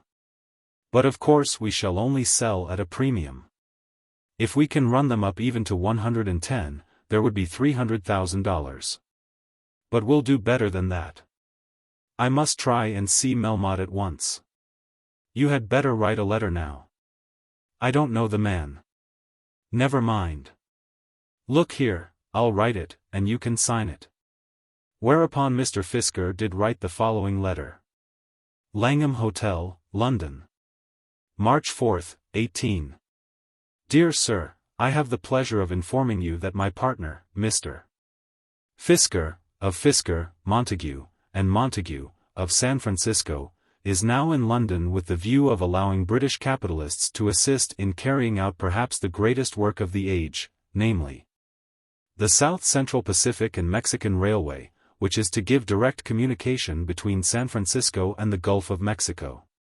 He is very anxious to see you upon his arrival, as he is aware that your cooperation would be desirable. We feel assured that with your matured judgment in such matters you would see at once the magnificence of the enterprise. If you will name a day and an hour, Mr. Fisker will call upon you. I have to thank you and Madame Melmotte for a very pleasant evening spent at your house last week. Mr. Fisker proposes returning to New York. I shall remain here, superintending the British interests which may be involved. I have the honor to be, dear Sir, most faithfully yours. But I have never said that I would superintend the interests, said Montague. You can say so now. It binds you to nothing. You regular John Bull Englishmen are so full of scruples that you lose as much of life as should serve to make an additional fortune. After some further conversation Paul Montague recopied the letter and signed it. He did it with doubt, almost with dismay. But he told himself that he could do no good by refusing. If this wretched American, with his hat on one side and rings on his fingers, had so far got the upper hand of Paul's uncle as to have been allowed to do what he liked with the funds of the partnership, Paul could not stop it. On the following morning they went up to London together, and in the course of the afternoon Mr. Fisker presented himself in Abchurch Lane.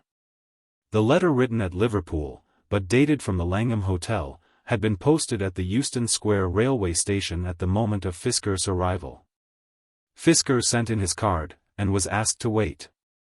In the course of 20 minutes he was ushered into the great man's presence by no less a person than Miles Grendall. It has been already said that Mr. Melmotte was a big man with large whiskers, rough hair, and with an expression of mental power on a harsh vulgar face. He was certainly a man to repel you by his presence unless attracted to him by some internal consideration. He was magnificent in his expenditure, powerful in his doings, successful in his business, and the world around him therefore was not repelled.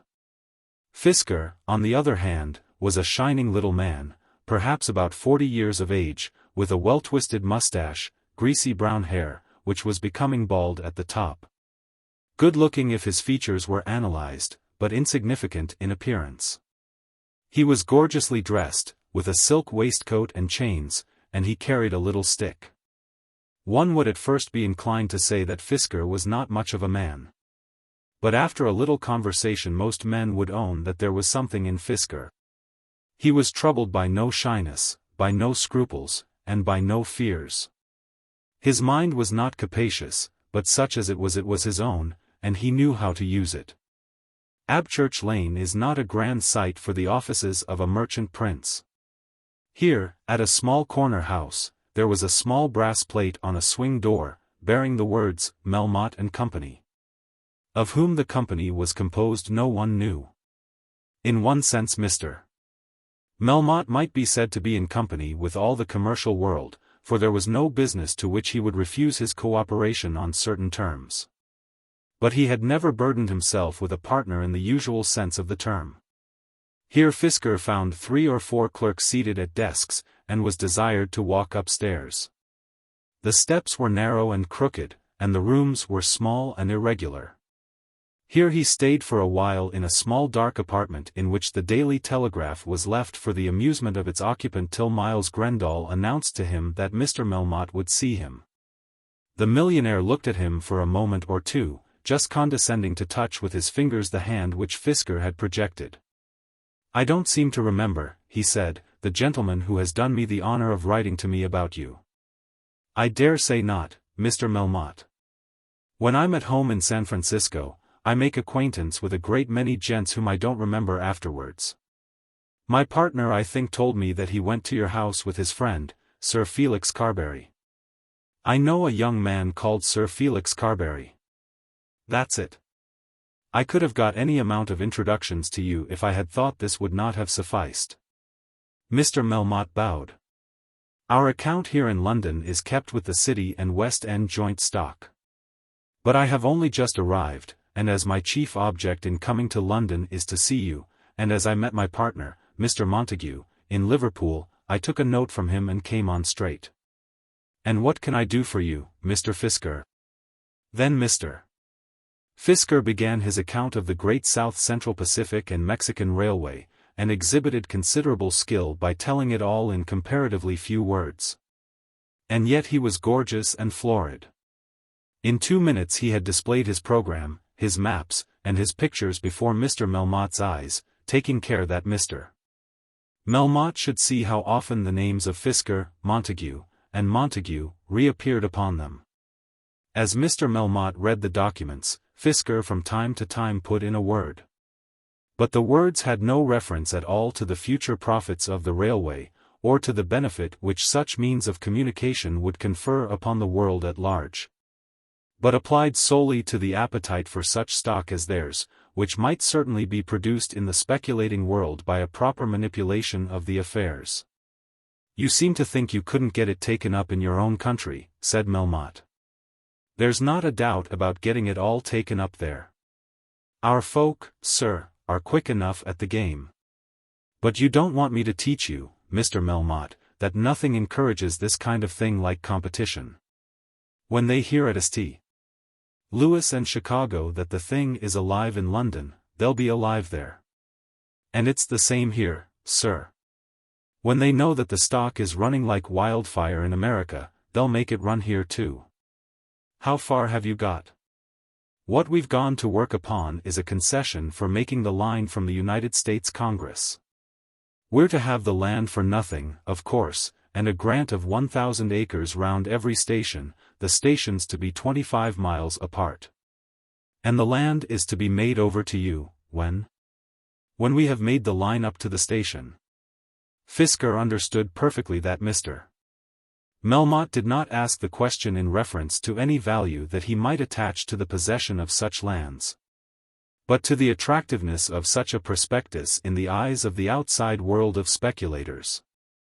"And what do you want me to do, Mr. Fisker?" "I want to have your name there," he said. And he placed his finger down on a spot on which it was indicated that there was, or was to be, a chairman of an English board of directors, but with a space for the name, hitherto blank. "Who are to be your directors here, Mr. Fisker?" "We should ask you to choose them, sir. Mr. Paul Montague should be one, and perhaps his friend Sir Felix Carbury might be another. We could get probably one of the directors of the City and West End.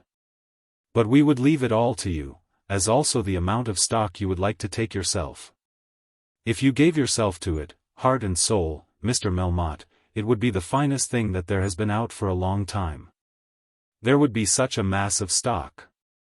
You have to back that with a certain amount of paid-up capital. We take care, sir, in the West not to cripple commerce too closely by old-fashioned bandages. Look at what we've done already, sir, by having our limbs pretty free. Look at our line, sir, right across the continent, from San Francisco to New York. Look at. Never mind that, Mr. Fisker. People wanted to go from New York to San Francisco, and I don't know that they do want to go to Vera Cruz. But I will look at it, and you shall hear from me." The interview was over, and Mr. Fisker was contented with it. Had Mr. Melmotte not intended at least to think of it, he would not have given 10 minutes to the subject. After all, what was wanted from Mr. Melmotte was little more than his name, for the use of which Mr. Fisker proposed that he should receive from the speculative public £200,000 or £300,000. At the end of a fortnight from the date of Mr. Fisker's arrival in London, the company was fully launched in England, with a body of London directors, of whom Mr. Melmotte was the chairman. Among the directors were Lord Alfred Grendall, Sir Felix Carbury, Samuel Cohen Lupe, Esq. Member of Parliament for Staines, a gentleman of the Jewish persuasion, Lord Nidderdale, who was also in Parliament, and Mr. Paul Montague. It may be thought that the directory was not strong, and that but little help could be given to any commercial enterprise by the assistance of Lord Alfred or Sir Felix, but it was felt that Mr. Melmotte was himself so great a tower of strength that the fortune of the company, as a company, was made. Chapter 10. Mr. Fisker's success.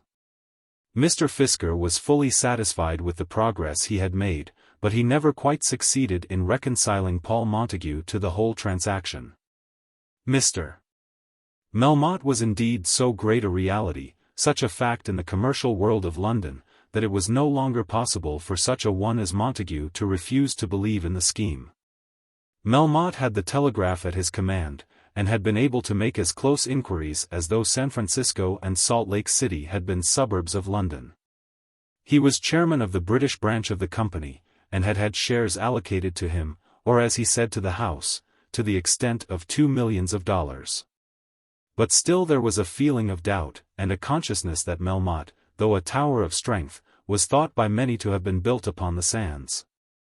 Paul had now of course given his full authority to the work, much in opposition to the advice of his old friend Roger Carbury, and had come up to live in town, that he might personally attend to the affairs of the great railway. There was an office just behind the exchange, with 2 or 3 clerks and a secretary, the latter position being held by Miles Grendall, Esq. Paul, who had a conscience in the matter and was keenly alive to the fact that he was not only a director but was also one of the firm of Fisker, Montague. And Montague, which was responsible for the whole affair, was grievously anxious to be really at work, and would attend most inopportunely at the company's offices. Fisker, who still lingered in London, did his best to put a stop to this folly, and on more than one occasion somewhat snubbed his partner. "My dear fellow, what's the use of your flurrying yourself? In a thing of this kind, when it has once been set a-going, there is nothing else to do. You may have to work your fingers off before you can make it move, and then fail. But all that has been done for you. If you go there on the Thursdays, that's quite as much as you need do. You don't suppose that such a man as Melmotte would put up with any real interference?" Paul endeavored to assert himself, declaring that as one of the managers he meant to take a part in the management. That his fortune, such as it was, had been embarked in the matter, and was as important to him as was Mr. Melmotte's fortune to Mr. Melmotte. But Fisker got the better of him and put him down. Fortune?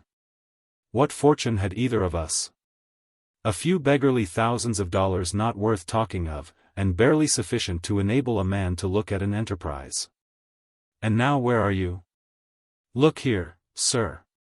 There's more to be got out of the smashing up of such an affair as this, if it should smash up, than could be made by years of hard work out of such fortunes as yours and mine in the regular way of trade. Paul Montague certainly did not love Mr. Fisker personally, nor did he relish his commercial doctrines, but he allowed himself to be carried away by them. When and how was I to have helped myself?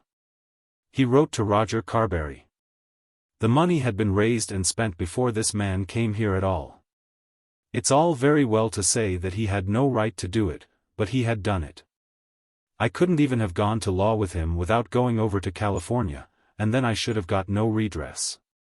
Through it all he disliked Fisker, and yet Fisker had one great merit which certainly recommended itself warmly to Montague's appreciation. Though he denied the propriety of Paul's interference in the business, he quite acknowledged Paul's right to a share in the existing dash of prosperity. As to the real facts of the money affairs of the firm he would tell Paul nothing.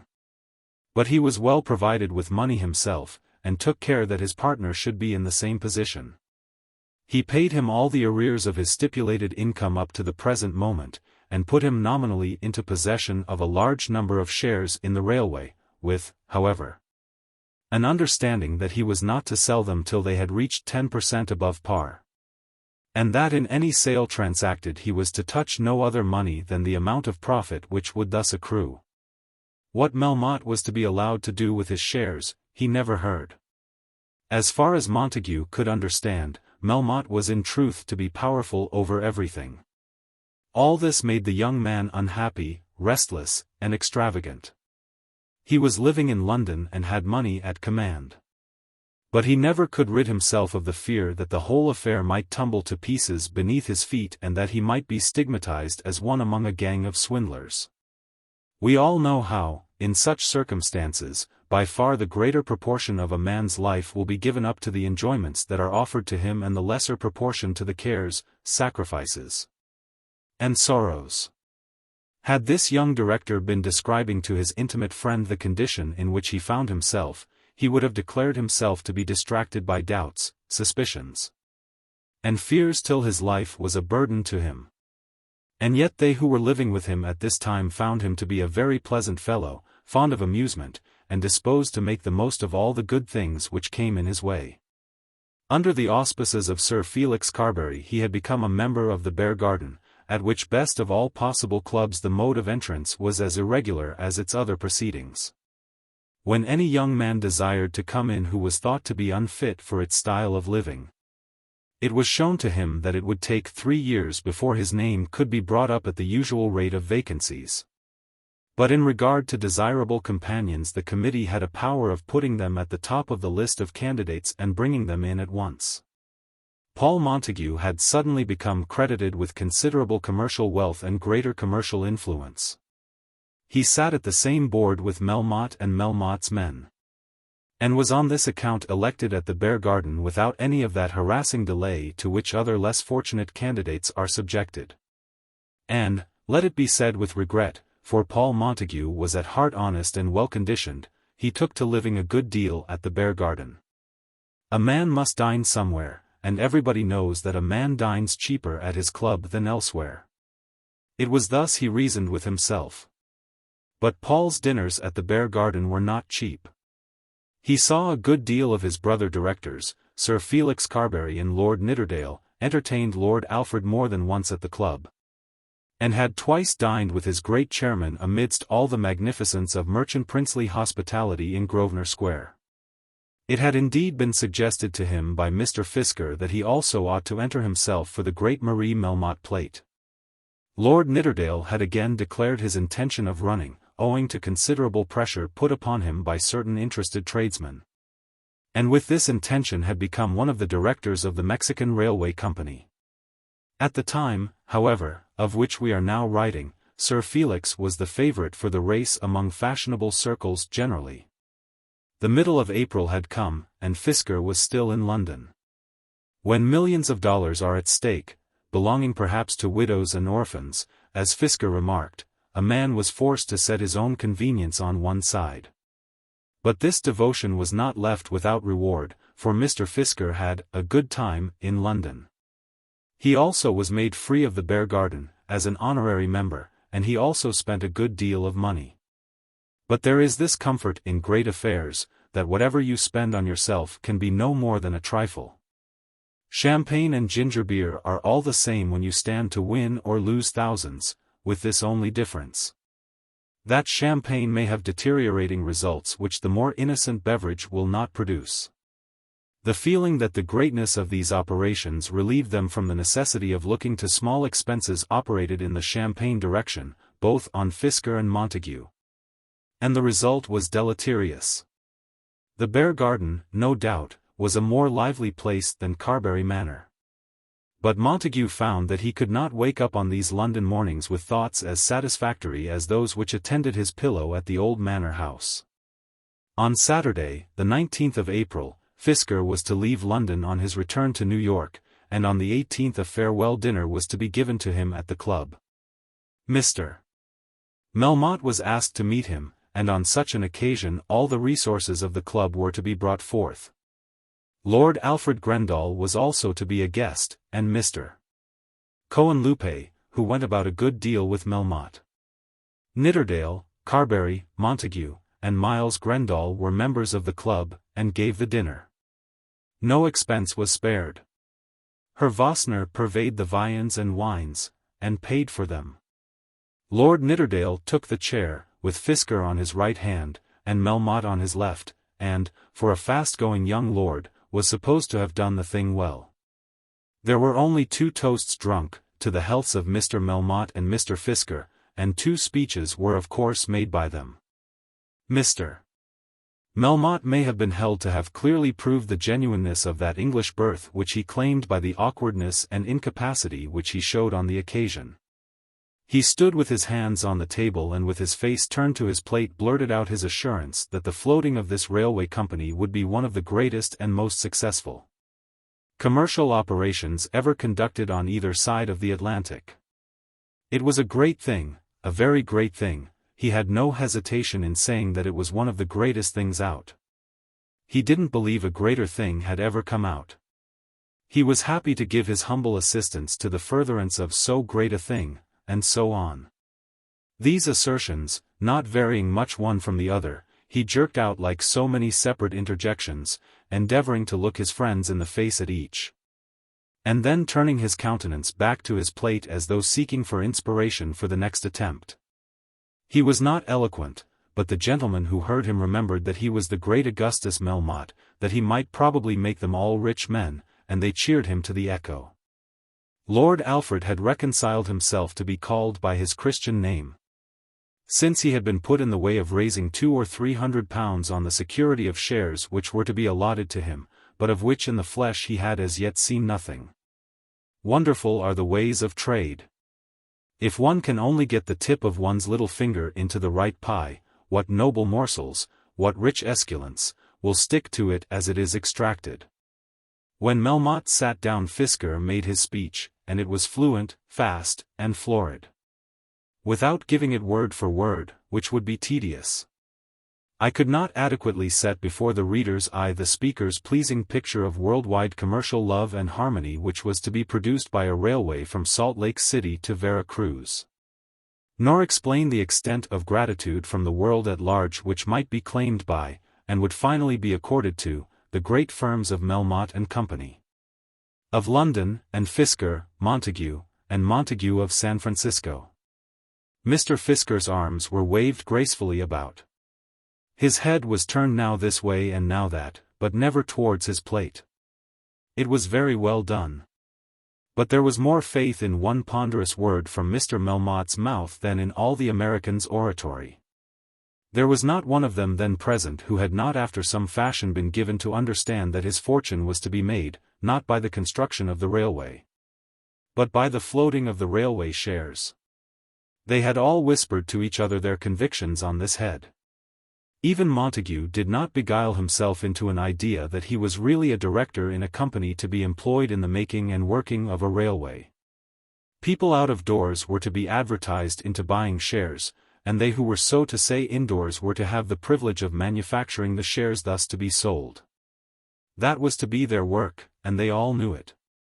But now, as there were 8 of them collected together, they talked of humanity at large and of the coming harmony of nations.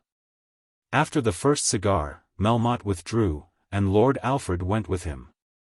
Lord Alfred would have liked to remain, being a man who enjoyed tobacco and soda and brandy, but momentous days had come upon him, and he thought it well to cling to his Melmotte. Mr. Samuel Cohen Lupe also went, not having taken a very distinguished part in the entertainment. Then the young men were left alone, and it was soon proposed that they should adjourn to the card-room. It had been rather hoped that Fisker would go with the elders. Nidderdale, who did not understand much about the races of mankind, had his doubts whether the American gentleman might not be a heathen chinny, such as he had read of in poetry. But Mr. Fisker liked to have his amusement as well as did the others, and went up resolutely into the card-room. Here they were joined by Lord Grosvenor, and were very quickly at work, having chosen loo as their game. Mr. Fisker made an allusion to poker as a desirable pastime, but Lord Nidderdale, remembering his poetry, shook his head. "Oh, bother," he said, "let's have some game that Christians play." Mr. Fisker declared himself ready for any game, irrespective of religious prejudices. It must be explained that the gambling at the Beargarden had gone on with very little interruption, and that on the whole Sir Felix Carbury kept his luck. There had of course been vicissitudes, but his star had been in the ascendant. For some nights together this had been so continual that Mr. Miles Grendall had suggested to his friend Lord Grosvenor that there must be foul play. Lord Grosvenor, who had not many good gifts, was, at least, not suspicious, and repudiated the idea. "We'll keep an eye on him," Miles Grendall had said. "You may do as you like, but I'm not going to watch anyone," Grosvenor had replied. Miles had watched in vain, and it may as well be said at once that Sir Felix, with all his faults, was not as yet a blackleg. Both of them now owed Sir Felix a considerable sum of money, as did also Dolly Longstaff, who was not present on this occasion.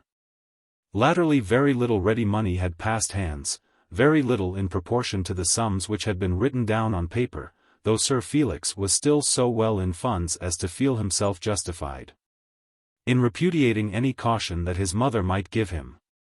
When IOUs have for some time passed freely in such a company as that now assembled, the sudden introduction of a stranger is very disagreeable. Particularly when that stranger intends to start for San Francisco on the following morning. If it could be arranged that the stranger should certainly lose, no doubt then he would be regarded as a godsend.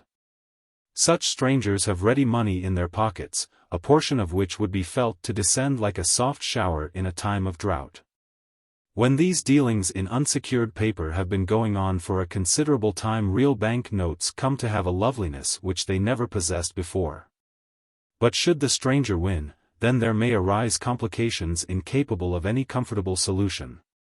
In such a state of things some Herr must be called in, whose terms are apt to be ruinous. On this occasion things did not arrange themselves comfortably. From the very commencement Fisker won, and quite a budget of little papers fell into his possession, many of which were passed to him from the hands of Sir Felix, bearing, however, a G intended to stand for Grosvenor, or an N for Nidderdale, or a wonderful hieroglyphic which was known at the Beargarden to mean D. L or Dolly Longstaff, the fabricator of which was not present on the occasion. Then there was the M. G.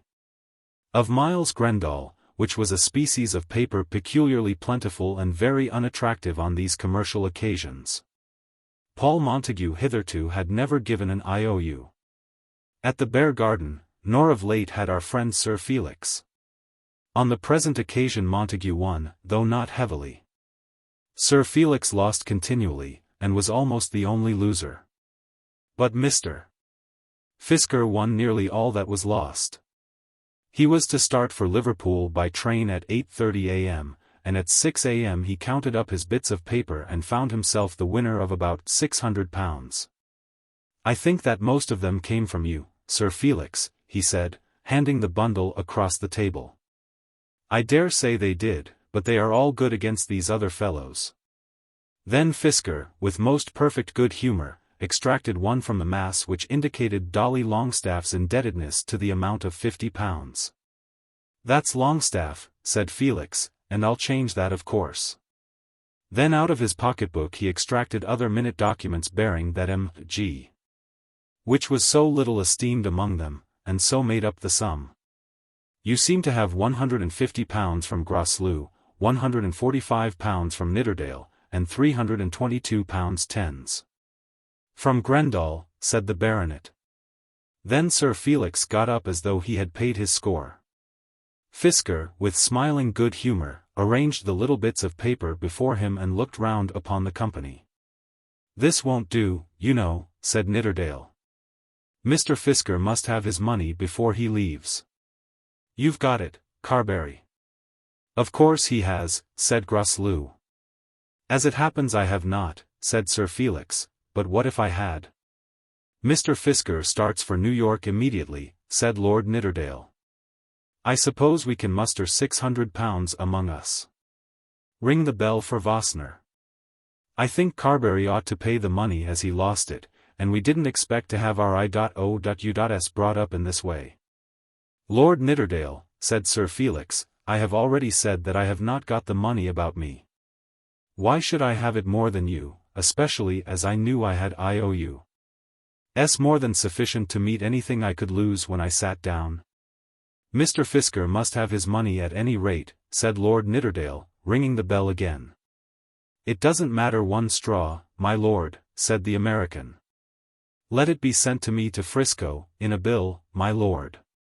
And so he got up to take his hat, greatly to the delight of Miles Grendall. But the two young lords would not agree to this. "If you must go this very minute I'll meet you at the train with the money," said Nidderdale. Fisker begged that no such trouble should be taken. Of course he would wait 10 minutes if they wished. But the affair was one of no consequence. Wasn't the post running every day? Then Herr Vosner came from his bed, suddenly arrayed in a dressing gown, and there was a conference in a corner between him, the two lords, and Mr. Grendall. In a very few minutes Herr Vosner wrote a cheque for the amount due by the lords, but he was afraid that he had not money at his bankers sufficient for the greater claim. It was well understood that Herr Vosner would not advance money to Mr. Grendall unless others would pledge themselves for the amount. "I suppose I'd better send you a bill over to America," said Miles Grendall, who had taken no part in the matter as long as he was in the same boat with the lords. "Just so. My partner, Montague, will tell you the address." Then bustling off, taking an affectionate adieu of Paul, shaking hands with them all round, and looking as though he cared nothing for the money, he took his leave. "One cheer for the South Central Pacific and Mexican Railway," he said as he went out of the room. Not one there had liked Fisker. His manners were not as their manners. His waistcoat not as their waistcoats. He smoked his cigar after a fashion different from theirs, and spat upon the carpet. He said, "My lord," too often, and graded their prejudices equally whether he treated them with familiarity or deference. But he had behaved well about the money, and they felt that they were behaving badly. Sir Felix was the immediate offender, as he should have understood that he was not entitled to pay a stranger with documents which, by tacit contract, were held to be good among themselves. But there was no use now in going back to that. Something must be done. "Vosner must get the money," said Nidderdale. "Let's have him up again." "I don't think it's my fault," said Miles. Of course no one thought he was to be called upon in this sort of way. "Why shouldn't you be called upon?" said Carbury. "You acknowledge that you owe the money." "I think Carbury ought to have paid it," said Grosloux. "Grassy, my boy," said the baronet, "your attempts at thinking are never worth much. Why was I to suppose that a stranger would be playing among us? Had you a lot of ready money with you to pay if you had lost it? I don't always walk about with £600 in my pocket. Nor do you." "It's no good jawing," said Nidderdale, "let's get the money." Then Montague offered to undertake the debt himself, saying that there were money transactions between him and his partner. But this could not be allowed. He had only lately come among them, had as yet had no dealing in I.O.U.S., and was the last man in the company who ought to be made responsible for the impecuniosity of Miles Grendall. He, the impecunious one, the one whose impecuniosity extended to the absolute want of credit, sat silent, stroking his heavy mustache. There was a second conference between Herr Vossner and the two lords in another room, which ended in the preparation of a document by which Miles Grendall undertook to pay to Herr Vossner £450 at the end of 3 months, and this was endorsed by the two lords, by Sir Felix, and by Paul Montague. And in return for this the German produced £322 tens in notes and gold. This had taken some considerable time.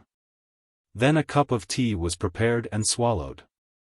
After which Nidderdale, with Montague, started off to meet Fisker at the railway station. "It'll only be a trifle over £100 each," said Nidderdale, in the cab. "Won't Mr. Grendall pay it?" "Oh, dear no. How the devil should he? Then he shouldn't play. That'd be hard on him, poor fellow. If you went to his uncle the Duke, I suppose you could get it. Or Buntingford might put it right for you. Perhaps he might win, you know, some day, and then he'd make it square. He'd be fair enough if he had it." Poor Miles. They found Fisker wonderfully brilliant with bright rugs, and greatcoats with silk linings. "We've brought you the tin," said Nidderdale, accosting him on the platform. "Upon my word, my lord, I'm sorry you have taken so much trouble about such a trifle. A man should always have his money when he wins. We don't think anything about such little matters at Frisco, my lord. You're fine fellows at Frisco, I dare say. Here we pay up, when we can. Sometimes we can't, and then it is not pleasant." Fresh adieus were made between the two partners, and between the American and the lord, and then Fisker was taken off on his way towards Frisco. "He's not half a bad fellow, but he's not a bit like an Englishman," said Lord Nidderdale, as he walked out of the station. Chapter 11.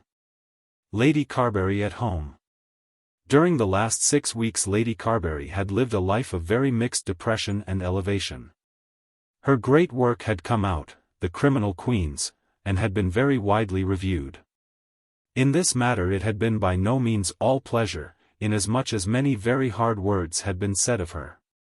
In spite of the dear friendship between herself and Mr. Alf, one of Mr. Alf's most sharp-nailed subordinates had been set upon her book, and had pulled it to pieces with almost rabid malignity.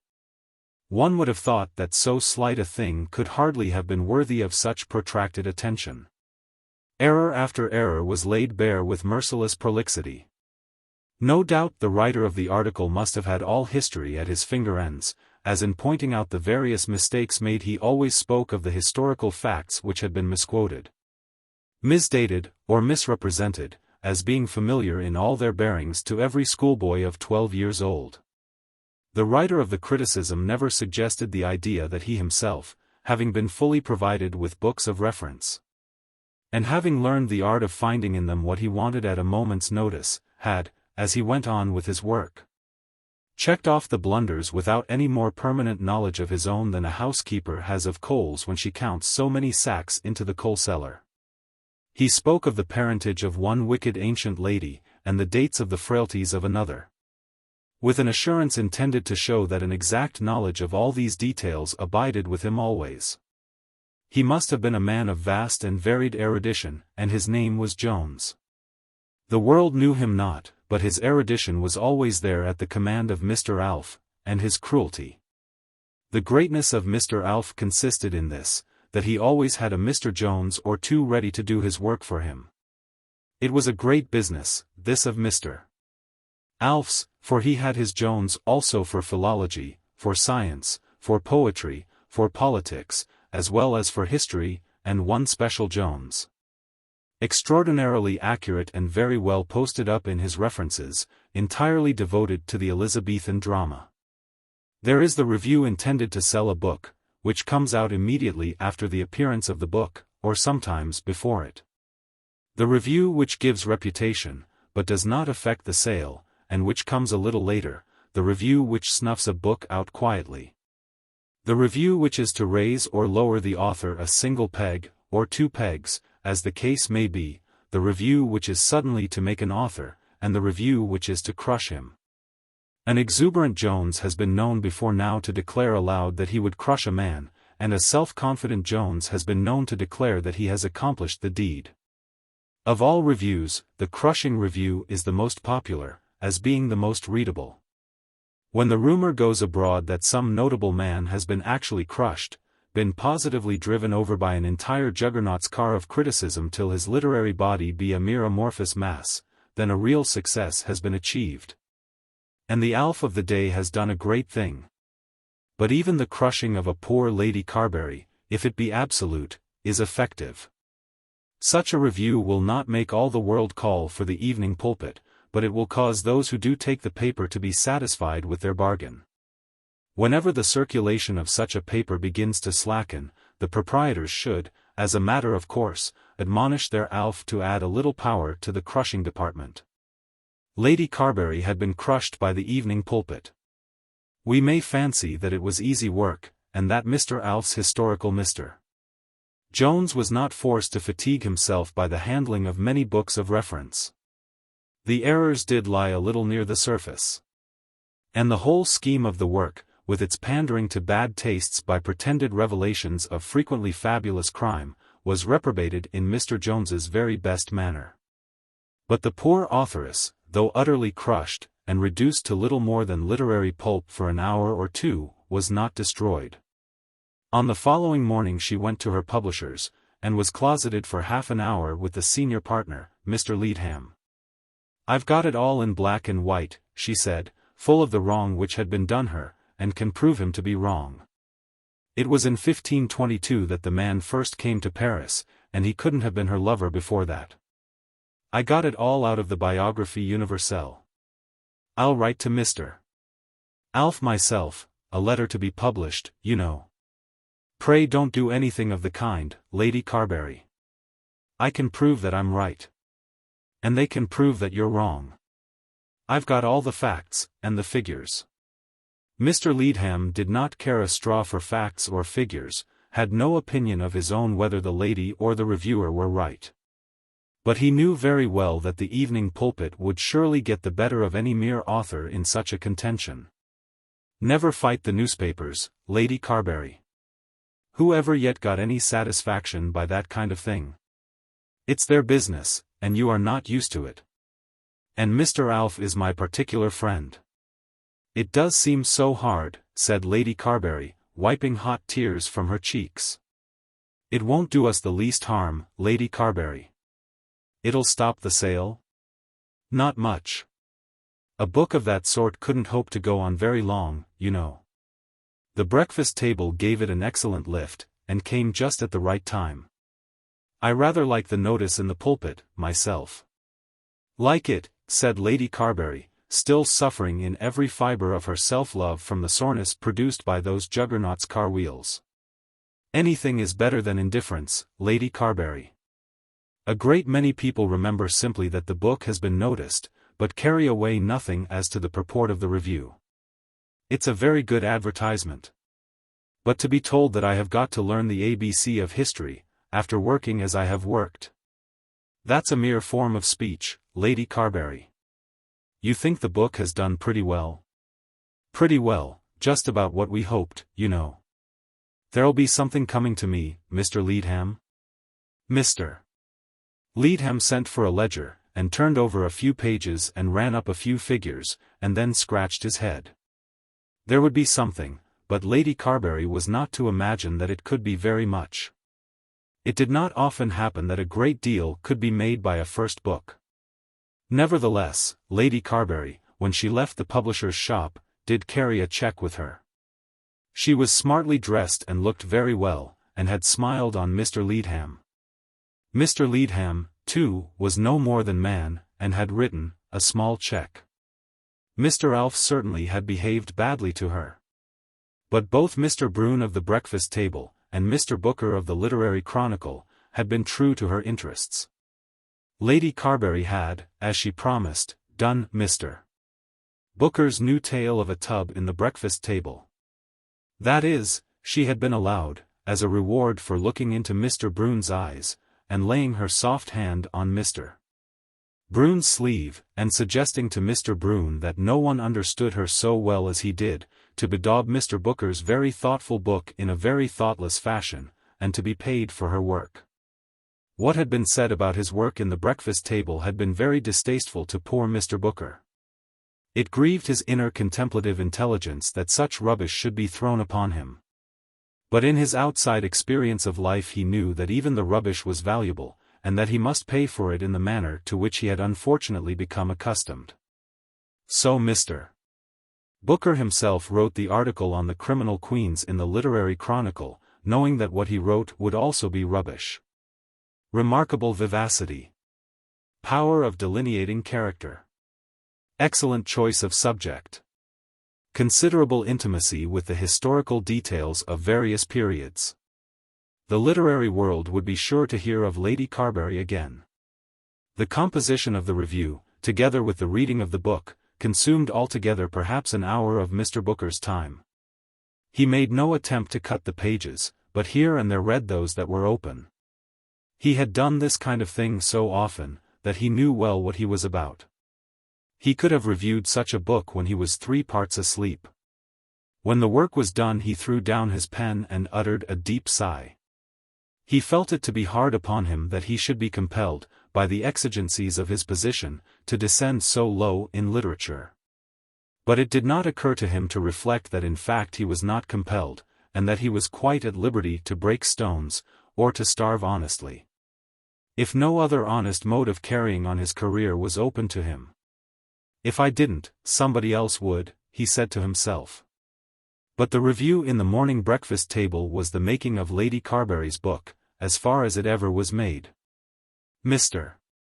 Brune saw the lady after the receipt of the letter given in the first chapter of this tale, and was induced to make valuable promises which had been fully performed.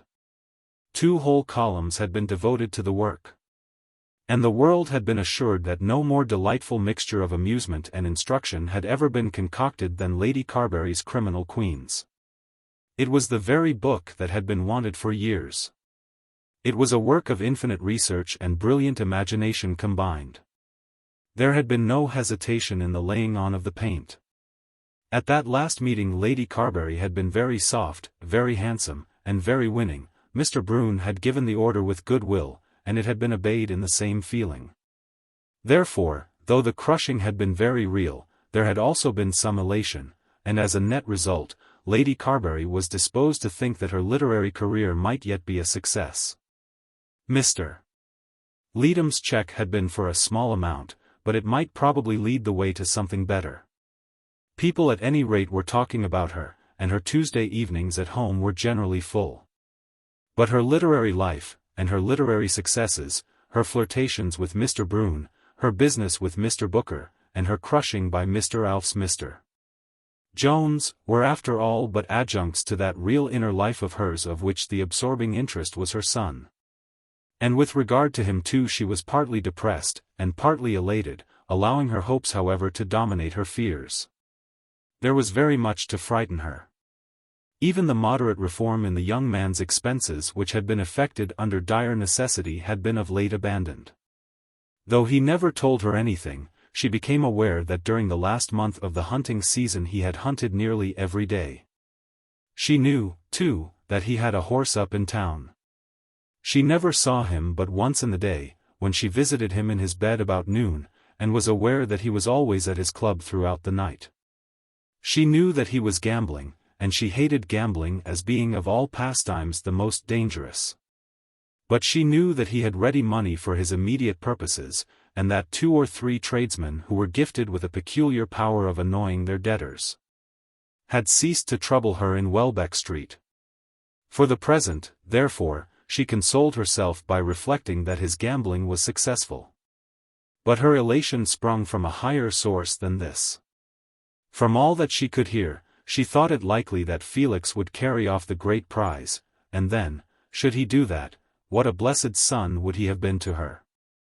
How constantly in her triumph would she be able to forget all his vices, his debts, his gambling, his late hours, and his cruel treatment of herself. As she thought of it, the bliss seemed to be too great for the possibility of realization. She was taught to understand that £10,000 a year, to begin with, would be the least of it.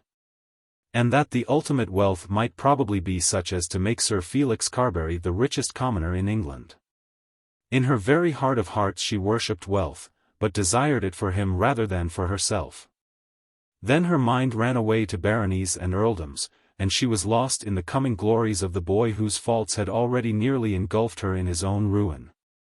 And she had another ground for elation, which comforted her much, though elation from such a cause was altogether absurd. She had discovered that her son had become a director of the South Central Pacific and Mexican Railway Company. She must have known, she certainly did know, that Felix, such as he was, could not lend assistance by his work to any company or commercial enterprise in the world. She was aware that there was some reason for such a choice hidden from the world, and which comprised and conveyed a falsehood. A ruined baronet of 25, every hour of whose life since he had been left to go alone had been loaded with vice and folly, whose egregious misconduct warranted his friends in regarding him as one incapable of knowing what principle is, of what service could he be. That he should be made a director? But Lady Carbury, though she knew that he could be of no service, was not at all shocked. She was now able to speak up a little for her boy, and did not forget to send the news by post to Roger Carbury. And her son sat at the same board with Mr. Melmotte. What an indication was this of coming triumphs! Fisker had started, as the reader will perhaps remember, on the morning of Saturday, April 19th, leaving Sir Felix at the club at about 7 in the morning. All that day his mother was unable to see him. She found him asleep in his room at noon and again at 2, and when she sought him again he had flown. But on the Sunday she caught him. "I hope," she said, "you'll stay at home on Tuesday evening." Hitherto she had never succeeded in inducing him to grace her evening parties by his presence. "All your people are coming. You know, mother, it is such an awful bore. Madame Melmotte and her daughter will be here. One looks such a fool carrying on that kind of thing in one's own house. Everybody sees that it has been contrived. And it is such a poky, stuffy little place." Then Lady Carbury spoke out her mind. "Felix, I think you must be a fool. I have given over ever expecting that you would do anything to please me. I sacrifice everything for you and I do not even hope for a return.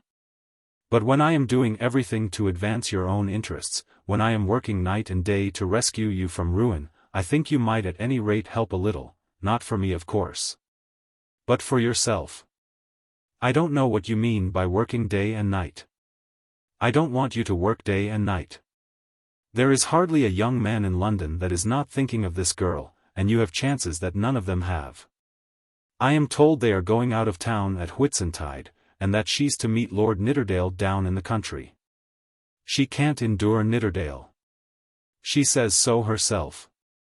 She will do as she is told, unless she can be made to be downright in love with someone like yourself. Why not ask her at once on Tuesday?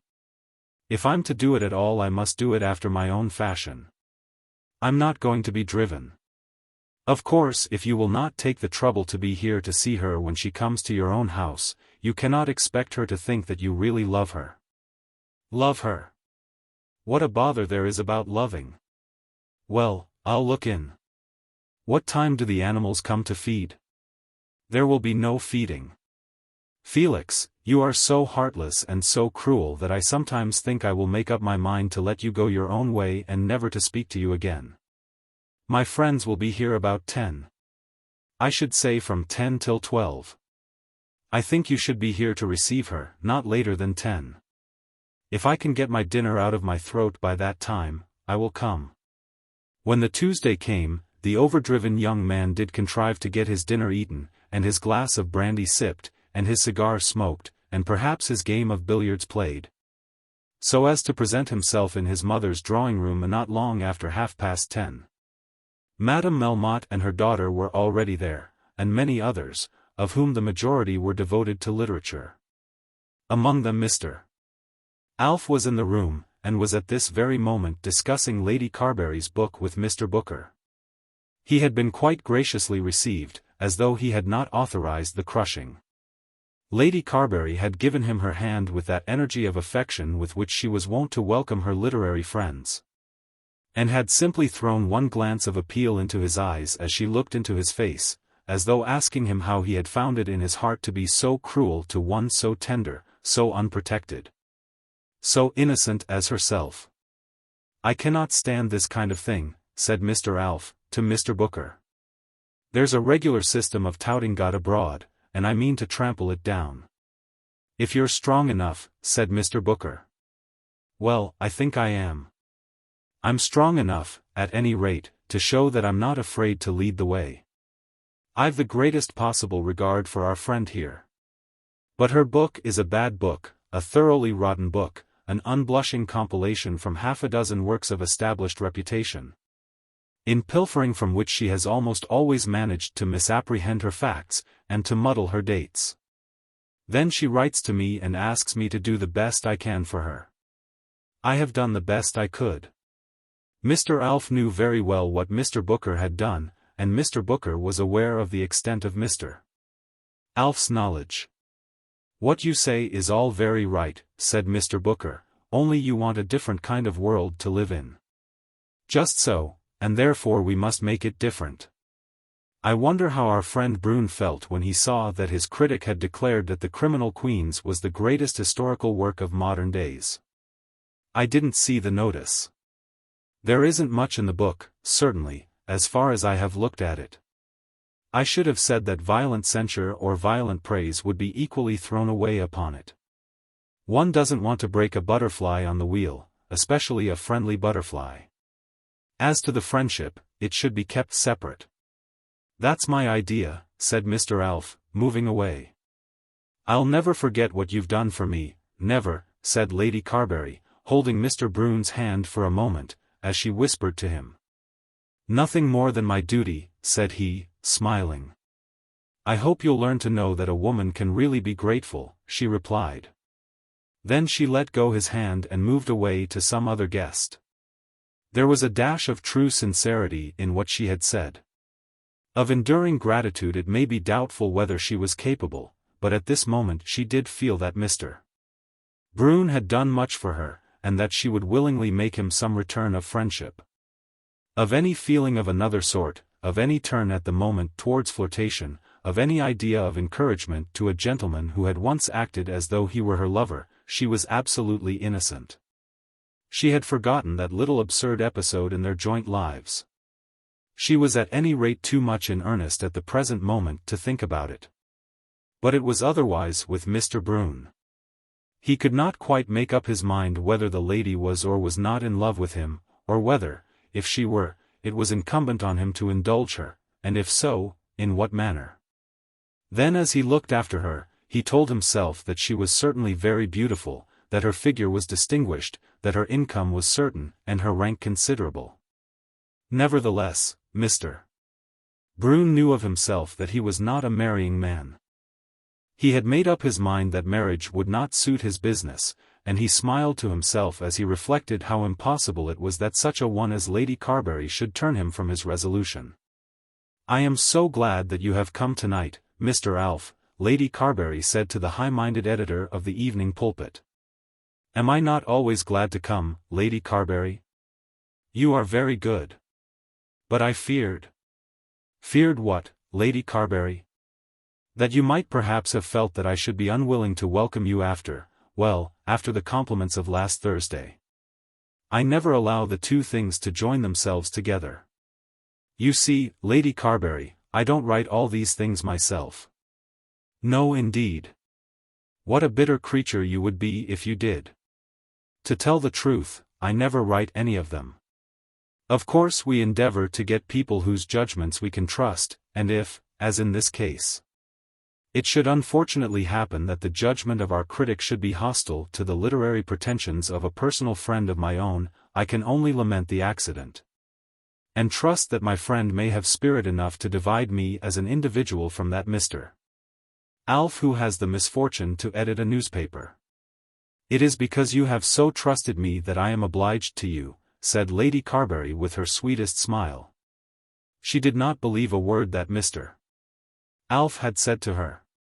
She thought, and thought rightly, that Mr. Alf's Mr. Jones had taken direct orders from his editor, as to his treatment of the criminal queens. But she remembered that she intended to write another book, and that she might perhaps conquer even Mr. Alf by spirit and courage under her present infliction. It was Lady Carbury's duty on the occasion to say pretty things to everybody. And she did her duty. But in the midst of it all she was ever thinking of her son and Marie Melmotte, and she did at last venture to separate the girl from her mother. Marie herself was not unwilling to be talked to by Sir Felix. He had never bullied her, had never seemed to scorn her, and then he was so beautiful. She, poor girl, bewildered among various suitors, utterly confused by the life to which she was introduced, troubled by fitful attacks of admonition from her father, who would again, fitfully, leave her unnoticed for a week at a time. With no trust in her pseudo-mother, for poor Marie had in truth been born before her father had been a married man, and had never known what was her own mother's fate, with no enjoyment in her present life, had come solely to this conclusion, that it would be well for her to be taken away somewhere by somebody. Many a varied phase of life had already come in her way. She could just remember the dirty street in the German portion of New York in which she had been born and had lived for the first 4 years of her life, and could remember too the poor, hardly treated woman who had been her mother. She could remember being at sea, and her sickness, but could not quite remember whether that woman had been with her. Then she had run about the streets of Hamburg, and had sometimes been very hungry, sometimes in rags, and she had a dim memory of some trouble into which her father had fallen, and that he was away from her for a time. She had up to the present splendid moment her own convictions about that absence, but she had never mentioned them to a human being. Then her father had married her present mother in Frankfurt. That she could remember distinctly, as also the rooms in which she was then taken to live, and the fact that she was told that from henceforth she was to be a Jewess. But there had soon come another change. They went from Frankfurt to Paris, and there they were all Christians. From that time they had lived in various apartments in the French capital, but had always lived well. Sometimes there had been a carriage, sometimes there had been none. And then there came a time in which she was grown woman enough to understand that her father was being much talked about. Her father to her had always been alternately capricious and indifferent rather than cross or cruel, but just at this period he was cruel both to her and to his wife. And Madame Melmotte would weep at times and declare that they were all ruined. Then, at a moment, they burst out into sudden splendor at Paris. There was an hotel, with carriages and horses almost unnumbered, and then there came to their rooms a crowd of dark, swarthy, greasy men, who were entertained sumptuously, but there were few women. At this time Marie was hardly 19, and young enough in manner and appearance to be taken for 17. Suddenly again she was told that she was to be taken to London, and the migration had been effected with magnificence. She was first taken to Brighton, where the half of an hotel had been hired, and had then been brought to Grosvenor Square, and at once thrown into the matrimonial market. No part of her life had been more disagreeable to her, more frightful, than the first months in which she had been trafficked for by the Nidderdales and Graslows. She had been too frightened, too much of a coward to object to anything proposed to her, but still had been conscious of a desire to have some hand in her own future destiny. Luckily for her, the first attempts at trafficking with the Nidderdales and Graslows had come to nothing. And at length she was picking up a little courage, and was beginning to feel that it might be possible to prevent a disposition of herself which did not suit her own tastes. She was also beginning to think that there might be a disposition of herself which would suit her own tastes. Felix Carbury was standing leaning against a wall, and she was seated on a chair close to him. "I love you better than anyone in the world," he said, speaking plainly enough for her to hear, perhaps indifferent as to the hearing of others. "Oh, Sir Felix, pray do not talk like that. You knew that before. Now I want you to say whether you will be my wife." "How can I answer that myself? Papa settles everything." "May I go to Papa?" "You may if you like," she replied in a very low whisper. It was thus that the greatest heiress of the day, the greatest heiress of any day if people spoke truly, gave herself away to a man without a penny. Chapter 12. Sir Felix in his mother's house. When all her friends were gone, Lady Carbury looked about for her son, not expecting to find him. For she knew how punctual was his nightly attendance at the Beargarden, but still with some faint hope that he might have remained on this special occasion to tell her of his fortune. She had watched the whispering, had noticed the cool effrontery with which Felix had spoken, for without hearing the words she had almost known the very moment in which he was asking, and had seen the girl's timid face and eyes turned to the ground, and the nervous twitching of her hands as she replied. As a woman understanding such things, who had herself been wooed, who had at least dreamed of love, she had greatly disapproved her son's manner. But yet, if it might be successful, if the girl would put up with love-making so slight as that, and if the great Melmotte would accept in return for his money a title so modest as that of her son, how glorious should her son be to her in spite of his indifference. "I heard him leave the house before the Melmottes went," said Henrietta, when the mother spoke of going up to her son's bedroom. "He might have stayed tonight." "Do you think he asked her?" "How can I say, mamma? I should have thought you would have been anxious about your brother. I feel sure he did, and that she accepted him. If so, I hope he will be good to her. I hope he loves her. Why shouldn't he love her as well as anyone else? A girl need not be odious because she has money. There is nothing disagreeable about her. No, nothing disagreeable. I do not know that she is especially attractive." "Who is?" "I don't see anybody specially attractive. It seems to me you are quite indifferent about Felix." "Do not say that, mamma." "Yes, you are. You don't understand all that he might be with this girl's fortune, and what he must be unless he gets money by marriage. He is eating us both up." "I would not let him do that, mamma." "It's all very well to say that, but I have some heart. I love him. I could not see him starve. Think what he might be with £20,000 a year. If he is to marry for that only, I cannot think that they will be happy. You had better go to bed, Henrietta. You never say a word to comfort me in all my troubles." Then Henrietta went to bed, and Lady Carbury absolutely sat up the whole night waiting for her son, in order that she might hear his tidings.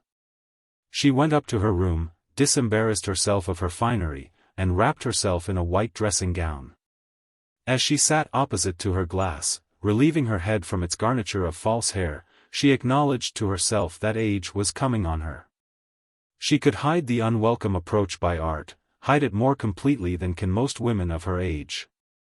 But, there it was, stealing on her with short grey hairs over her ears and around her temples, with little wrinkles round her eyes easily concealed by unobjectionable cosmetics, and a look of weariness round the mouth which could only be removed by that self-assertion of herself which practice had made always possible to her in company, though it now so frequently deserted her when she was alone.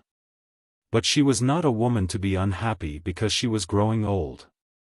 Her happiness, like that of most of us, was ever in the future, never reached but always coming. She, however, had not looked for happiness to love and loveliness, and need not therefore be disappointed on that score. She had never really determined what it was that might make her happy, having some hazy aspiration after social distinction and literary fame, in which was ever commingled solicitude respecting money.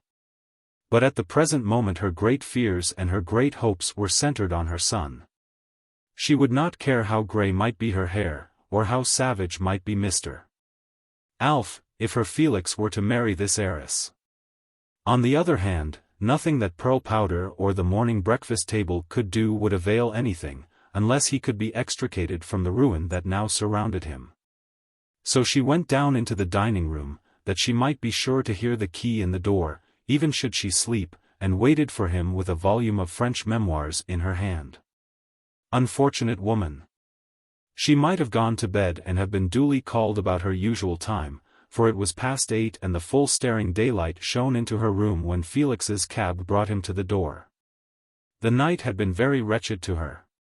She had slept, and the fire had sunk nearly to nothing and had refused to become again comfortable. She could not keep her mind to her book, and while she was awake the time seemed to be everlasting. And then it was so terrible to her that he should be gambling at such hours as these. Why should he desire to gamble if this girl's fortune was ready to fall into his hands? Fool, to risk his health, his character, his beauty, the little money which at this moment of time might be so indispensable to his great project. For the chance of winning something which in comparison with Marie Melmotte's money must be despicable. But at last he came. She waited patiently till he had thrown aside his hat and coat, and then she appeared at the dining-room door. She had studied her part for the occasion. She would not say a harsh word, and now she endeavored to meet him with a smile. "Mother," he said, "you up at this hour?" His face was flushed, and she thought that there was some unsteadiness in his gait. She had never seen him tipsy, and it would be doubly terrible to her if such should be his condition. "I could not go to bed till I had seen you." "Why not? Why should you want to see me?" "I'll go to bed now. There'll be plenty of time by and by." "Is anything the matter, Felix?" "Matter? What should be the matter?" "There's been a gentle row among the fellows at the club, that's all. I had to tell Grosloux a bit of my mind, and he didn't like it." "I didn't mean that he should." "There is not going to be any fighting, Felix?" "What, dueling? Oh no, nothing so exciting as that. Whether somebody may not have to kick somebody is more than I can say at present. You must let me go to bed now, for I am about used up." "What did Marie Melmotte say to you?" "Nothing particular." And he stood with his hand on the door as he answered her. "And what did you say to her?" "Nothing particular." "Good heavens, mother, do you think that a man is in a condition to talk about such stuff as that at 8 o'clock in the morning, when he has been up all night?" "If you knew all that I suffer on your behalf you would speak a word to me," she said, imploring him, holding him by the arm, and looking into his purple face and bloodshot eyes. She was sure that he had been drinking. She could smell it in his breath. "I must go to the old fellow, of course." "She told you to go to her father?" "As far as I remember, that was about it." "Of course, he means to settle it as he likes. I should say that it's 10-1 against me." Pulling himself away with some little roughness from his mother's hold, he made his way up to his own bedroom, occasionally stumbling against the stairs.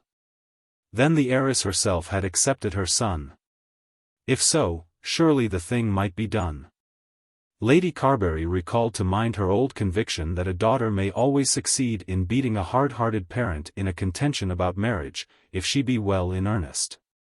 But then the girl must be really in earnest, and her earnestness will depend on that of her lover. In this case, however, there was as yet no reason for supposing that the great man would object. As far as outward signs went, the great man had shown some partiality for her son.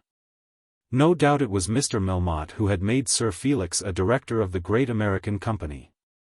Felix had also been kindly received in Grosvenor Square. And then Sir Felix was Sir Felix, a real baronet. Mr. Melmotte had no doubt endeavoured to catch this and that lord. But, failing a lord, why should he not content himself with a baronet? Lady Carbury thought that her son wanted nothing but money to make him an acceptable suitor to such a father-in-law as Mr. Melmotte, not money in the funds, not a real fortune, not so many thousands a year that could be settled, the man's own enormous wealth rendered this unnecessary, but such a one as Mr. Melmotte would not like outward palpable signs of immediate poverty. There should be means enough for present sleekness and present luxury. He must have a horse to ride, and rings, and coats to wear, and bright little canes to carry, and above all the means of making presents. He must not be seen to be poor. Fortunately, most fortunately, chance had befriended him lately and had given him some ready money. But if he went on gambling, chance would certainly take it all away again. For aught that the poor mother knew, chance might have done so already. And then again, it was indispensable that he should abandon the habit of play, at any rate for the present, while his prospects depended on the good opinions of Mr. Melmotte.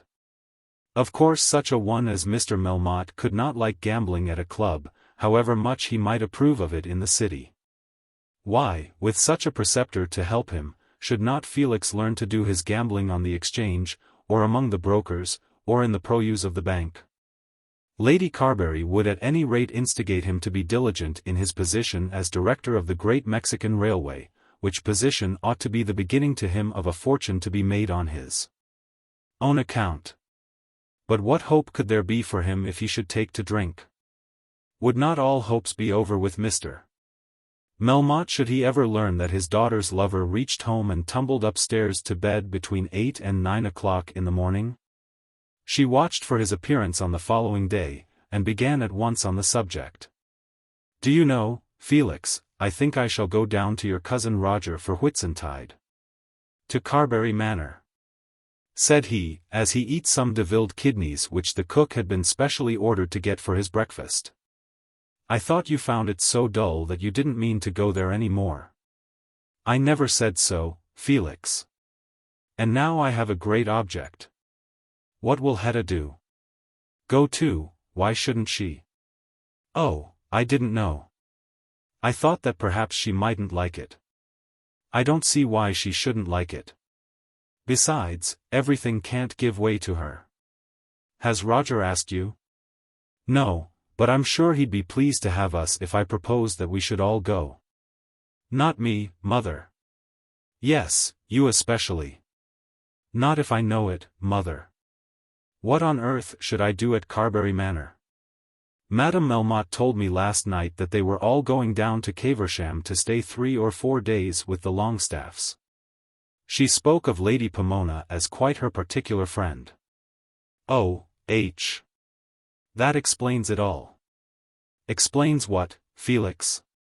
said Lady Carbury, who had heard of Dolly Longstaff, and was not without some fear that this projected visit to Caversham might have some matrimonial purpose in reference to that delightful young heir. "They say at the club that Melmotte has taken up old Longstaff's affairs, and means to put them straight. There's an old property in Sussex as well as Caversham, and they say that Melmotte is to have that himself. There's some bother because Dolly, who would do anything for anybody else, won't join his father in selling. So the Melmottes are going to Caversham. Madame Melmotte told me so. And the Longstaffes are the proudest people in England.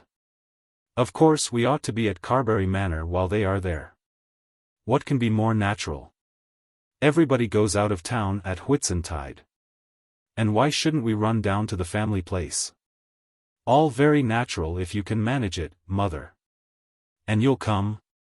If Marie Melmotte goes, I'll be there at any rate for 1 day and night, said Felix. His mother thought that, for him, the promise had been graciously made. Chapter 13. The Longestaffes. Mr. Adolphus Longestaffe, the squire of Caversham in Suffolk, and of Pickering Park in Sussex, was closeted on a certain morning for the best part of an hour with Mr. Melmotte in Abchurch Lane, had there discussed all his private affairs, and was about to leave the room with a very dissatisfied air. There are men, and old men too, who ought to know the world, who think that if they can only find the proper media to boil the cauldron for them, they can have their ruined fortunes so cooked that they shall come out of the pot fresh and new and unembarrassed.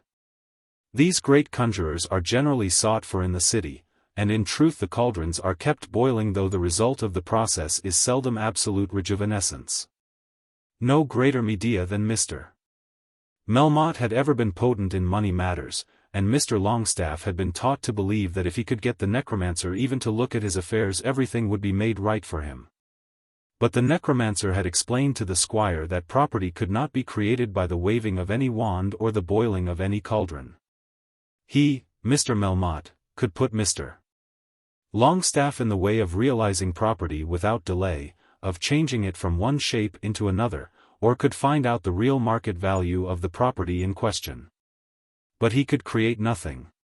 You have only a life interest, Mr. Longstaff.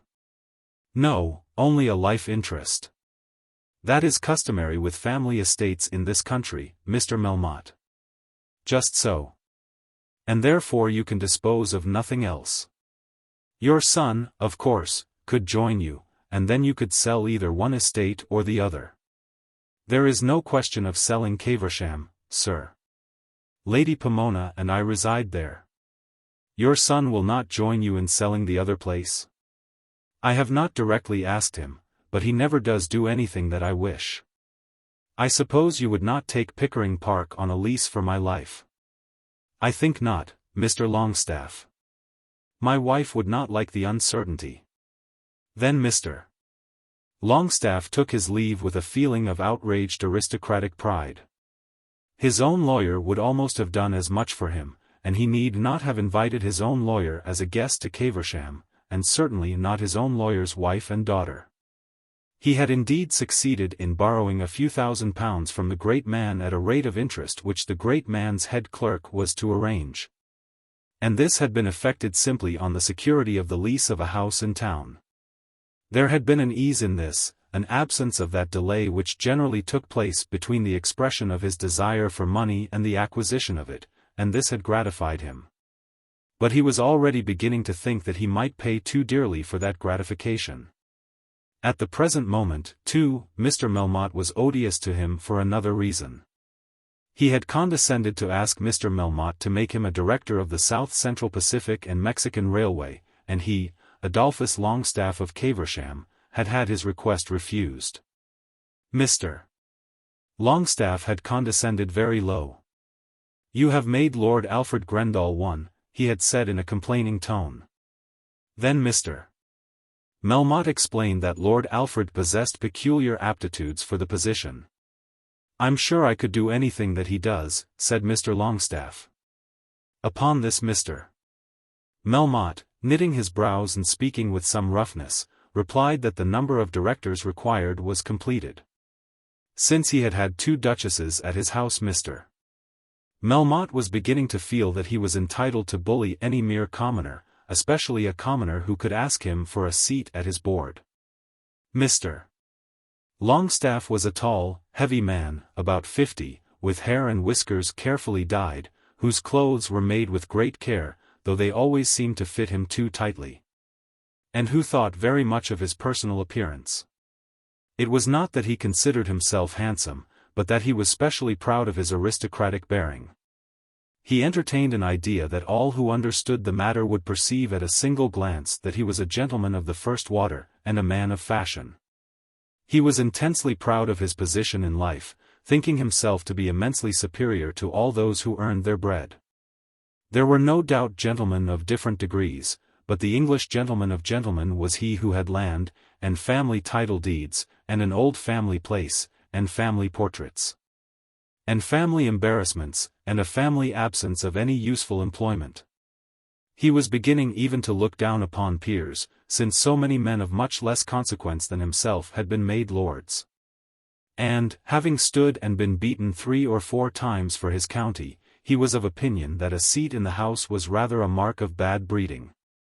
He was a silly man, who had no fixed idea that it behoved him to be of use to anyone, but, yet, he had compassed a certain nobility of feeling. There was very little that his position called upon him to do, but there was much that it forbade him to do. It was not allowed to him to be close in money matters. He could leave his tradesmen's bills unpaid till the men were clamorous, but he could not question the items in their accounts. He could be tyrannical to his servants, but he could not make inquiry as to the consumption of his wines in the servants' hall. He had no pity for his tenants in regard to game, but he hesitated much as to raising their rent. He had his theory of life and endeavored to live up to it. But the attempt had hardly brought satisfaction to himself or to his family. At the present moment, it was the great desire of his heart to sell the smaller of his two properties and disembarrass the other. The debt had not been altogether of his own making, and the arrangement would, he believed, serve his whole family as well as himself. It would also serve his son, who was blessed with a third property of his own which he had already managed to burden with debt. The father could not bear to be refused. And he feared that his son would decline. But Adolphus wants money as much as anyone, Lady Pomona had said. He had shaken his head and pished and pshawed.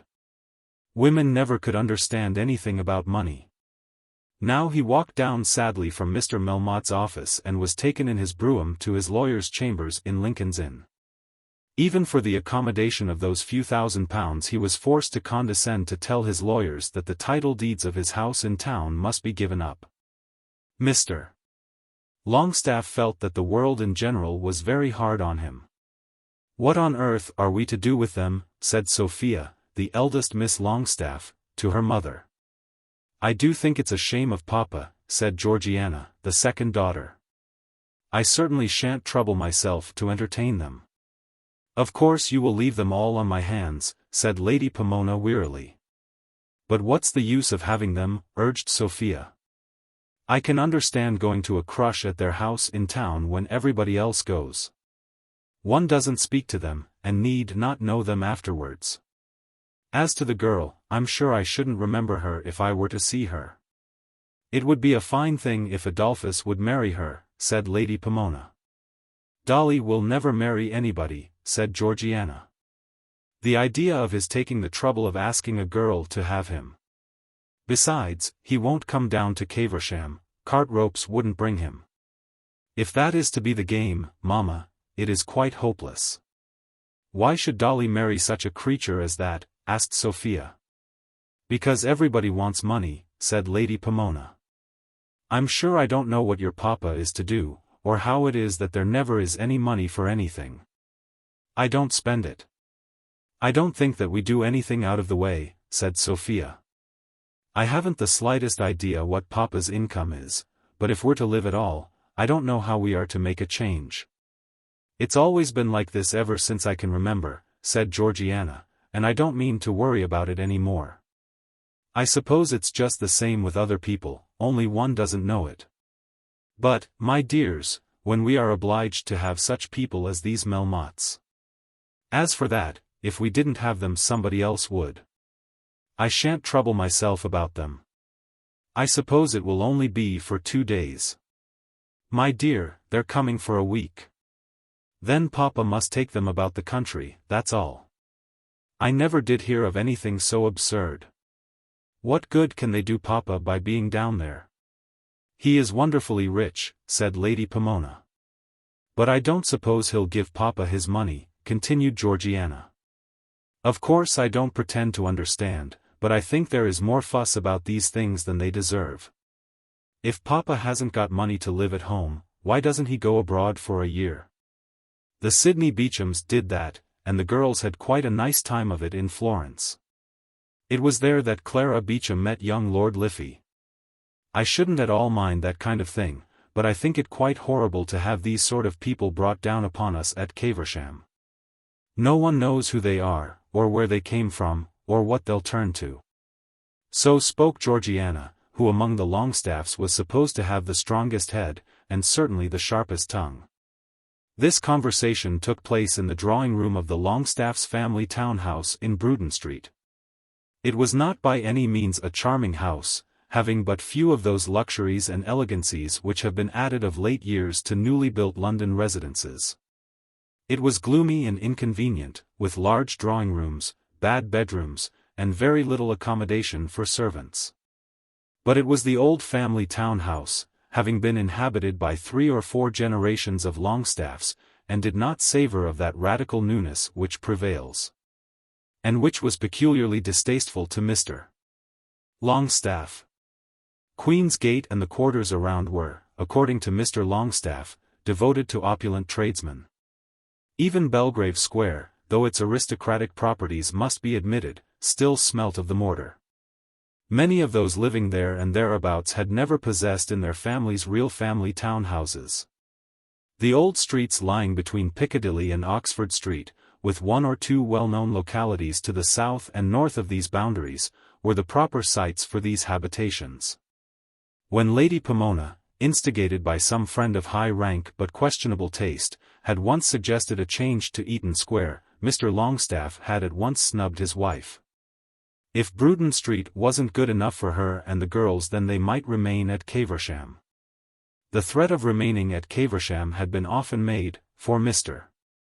Longestaffe, proud as he was of his townhouse, was, from year to year, very anxious to save the expense of the annual migration. The girls' dresses and the girls' horses, his wife's carriage and his own brougham, his dull London dinner parties, and the one ball which it was always necessary that Lady Pomona should give, made him look forward to the end of July, with more dread than to any other period. It was then that he began to know what that year's season would cost him. But he had never yet been able to keep his family in the country during the entire year. The girls, who as yet knew nothing of the continent beyond Paris, had signified their willingness to be taken about Germany and Italy for 12 months. But had shown by every means in their power that they would mutiny against any intention on their father's part to keep them at Caversham during the London season. Georgiana had just finished her strong-minded protest against the Melmottes, when her brother strolled into the room. Dolly did not often show himself in Bruton Street. He had rooms of his own, and could seldom even be induced to dine with his family. His mother wrote to him notes without end, notes every day, pressing invitations of all sorts upon him. Would he come and dine? Would he take them to the theatre? Would he go to this ball? Would he go to that evening party? These Dolly barely read, and never answered. He would open them, thrust them into some pocket, and then forget them. Consequently his mother worshipped him. And even his sisters, who were at any rate superior to him in intellect, treated him with a certain deference. He could do as he liked, and they felt themselves to be slaves, bound down by the dullness of the Longestaffe regime. His freedom was grand to their eyes, and very enviable, although they were aware that he had already so used it as to impoverish himself in the midst of his wealth. "My dear Adolphus," said the mother, "this is so nice of you." "I think it is rather nice," said Dolly, submitting himself to be kissed. "Oh Dolly, whoever would have thought of seeing you?" said Sophia. "Give him some tea," said his mother. Lady Pomona was always having tea from 4 o'clock till she was taken away to dress for dinner. "I'd sooner have soda and brandy," said Dolly. "My darling boy. I didn't ask for it, and I don't expect to get it, indeed I don't want it. I only said I'd sooner have it than tea. Where's the governor?" They all looked at him with wondering eyes. There must be something going on more than they had dreamed of, when Dolly asked to see his father. "Papa went out in the brougham immediately after lunch," said Sophia gravely. "I'll wait a little for him," said Dolly, taking out his watch. "Do stay and dine with us," said Lady Pomona. "I could not do that, because I've got to go and dine with some fellow." "Some fellow? I believe you don't know where you're going," said Georgiana. "My fellow knows. At least he's a fool if he don't." "Adolphus," began Lady Pomona very seriously, "I've got a plan and I want you to help me. I hope there isn't very much to do in it, mother. We're all going to Caversham, just for Whitsuntide, and we particularly want you to come." "By George! No, I couldn't do that. You haven't heard half. Madame Melmotte and her daughter are coming." They are," ejaculated Dolly. "Dolly," said Sophia, "do remember where you are." "Yes I will, and I'll remember too where I won't be." I won't go to Caversham to meet old Mother Melmotte. My dear boy, continued the mother, do you know that Miss Melmotte will have 20,000 a year the day she marries? And that in all probability her husband will some day be the richest man in Europe? Half the fellows in London are after her, said Dolly. Why shouldn't you be one of them? She isn't going to stay in the same house with half the fellows in London, suggested Georgiana. If you've a mind to try it you'll have a chance which nobody else can have just at present. But I haven't any mind to try it. Good gracious me, oh dear. It isn't at all in my way, mother. I knew he wouldn't, said Georgiana. It would put everything so straight, said Lady Pomona. They'll have to remain crooked if nothing else will put them straight. There's the governor. I heard his voice. Now for a row. Then Mr. Longstaff entered the room. My dear, said Lady Pomona, here's Adolphus come to see us. The father nodded his head at his son but said nothing. We want him to stay and dine, but he's engaged. Though he doesn't know where, said Sophia. My fellow knows, he keeps a book. I've got a letter, sir, ever so long, from those fellows in Lincoln's Inn. They want me to come and see you about selling something, so I've come. It's an awful bore, because I don't understand anything about it. Perhaps there isn't anything to be sold. If so I can go away again, you know. You'd better come with me into the study, said the father. We needn't disturb your mother and sisters about business.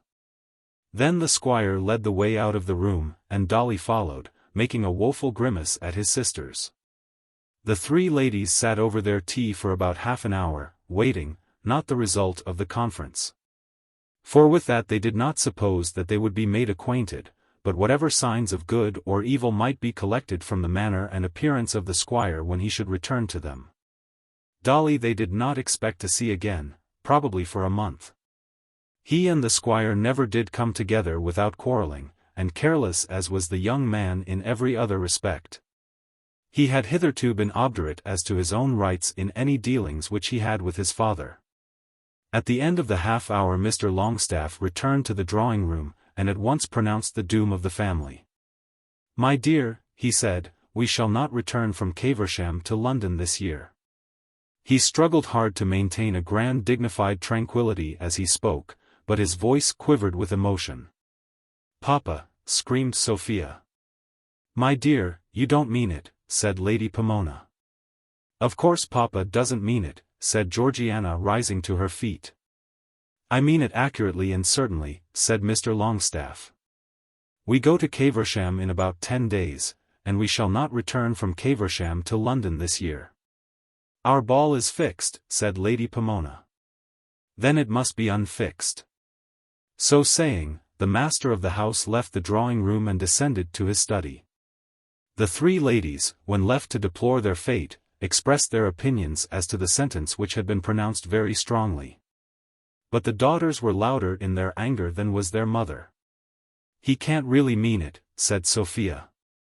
He does, said Lady Pomona, with tears in her eyes. He must unmean it again. That's all, said Georgiana.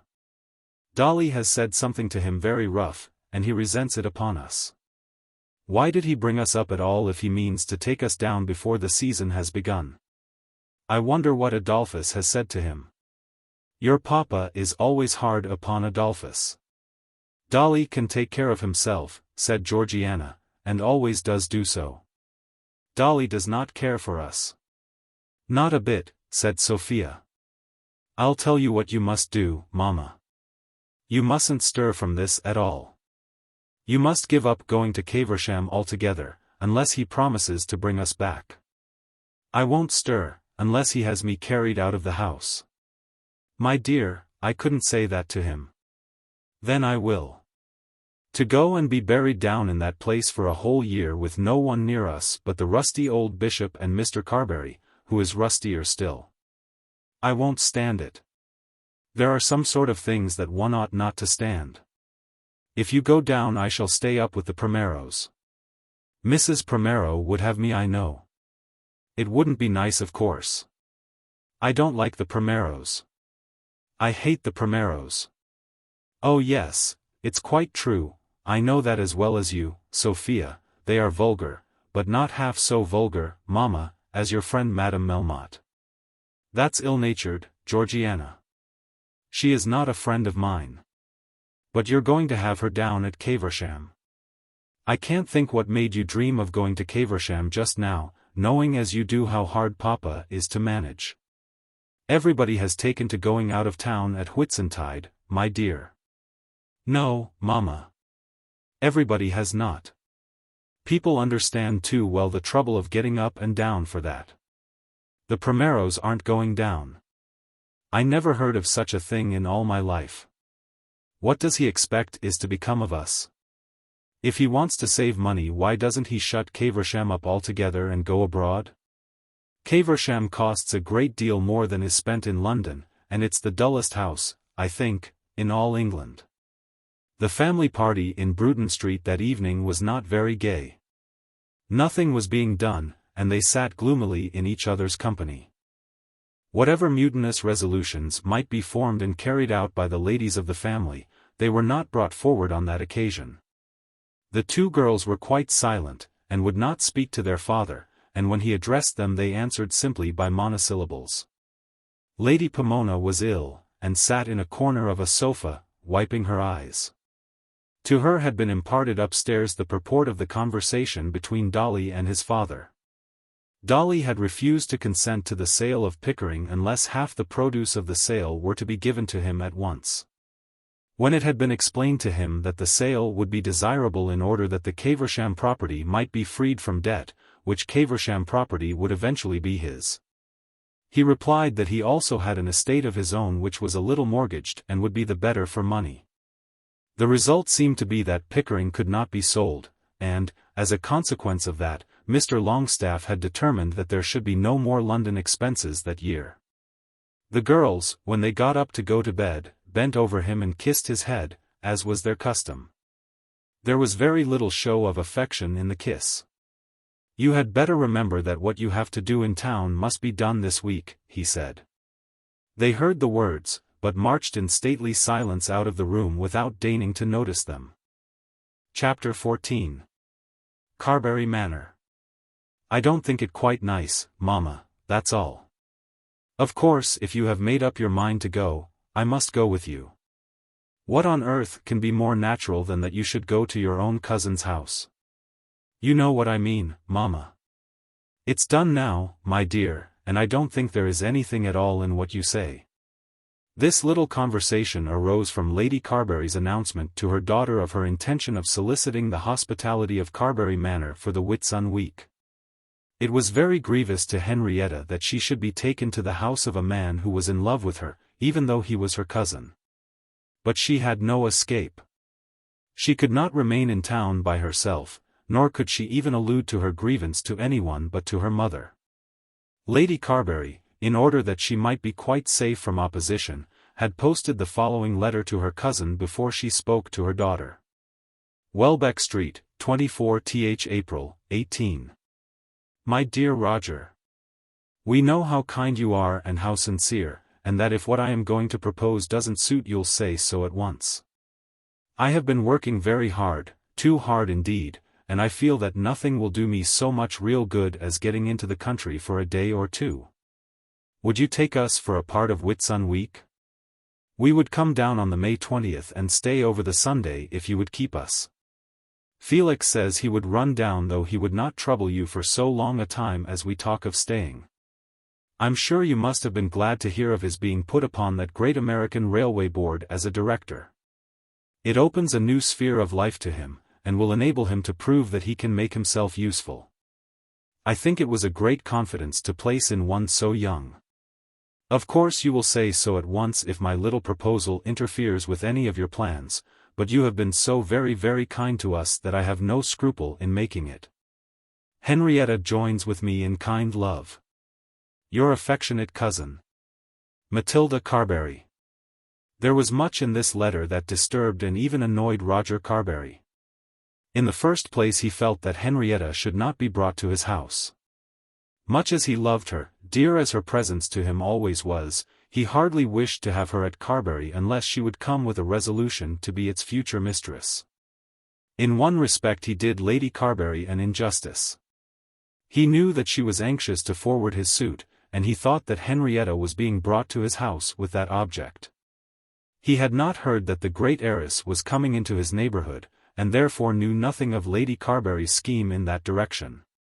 He was, too, disgusted by the ill-founded pride which the mother expressed at her son's position as a director. Roger Carbury did not believe in the railway. He did not believe in Fisker, nor in Melmotte, and certainly not in the board generally. Paul Montague had acted in opposition to his advice in yielding to the seductions of Fisker. The whole thing was to his mind false, fraudulent, and ruinous. Of what nature could be a company which should have itself directed by such men as Lord Alfred Grendall and Sir Felix Carbury? And then as to their great chairman, did not everybody know, in spite of all the duchesses, that Mr. Melmotte was a gigantic swindler? Although there was more than one immediate cause for bitterness between them, Roger loved Paul Montague well and could not bear with patience the appearance of his friend's name on such a list.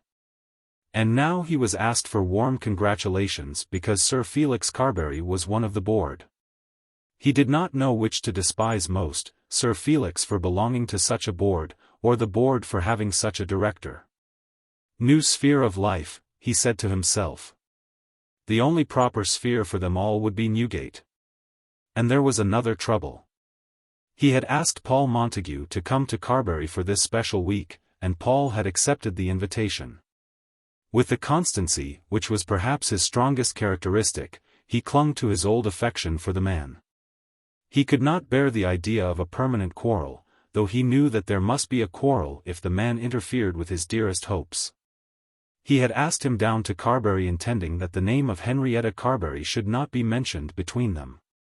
And now it was proposed to him that Henrietta Carbury should be at the manor house at the very time of Paul's visit. He made up his mind at once that he must tell Paul not to come. He wrote his 2 letters at once. That to Lady Carbury was very short. He would be delighted to see her and Henrietta at the time named, and would be very glad should it suit Felix to come also. He did not say a word about the board, or the young man's probable usefulness in his new sphere of life. To Montague his letter was longer. "It is always best to be open and true," he said. "Since you were kind enough to say that you would come to me, Lady Carbury has proposed to visit me just at the same time and to bring her daughter. After what has passed between us I need hardly say that I could not make you both welcome here together. It is not pleasant to me to have to ask you to postpone your visit, but I think you will not accuse me of a want of hospitality towards you." Paul wrote back to say that he was sure that there was no want of hospitality, and that he would remain in town. Suffolk is not especially a picturesque county, nor can it be said that the scenery round Carbury was either grand or beautiful. But there were little prettinesses attached to the house itself and the grounds around it which gave it a charm of its own. The Carbury River, so called, though at no place is it so wide but that an active schoolboy might jump across it, runs, or rather creeps into the Waveney. And in its course is robbed by a moat which surrounds Carbury Manor House. The moat has been rather a trouble to the proprietors, and especially so to Roger.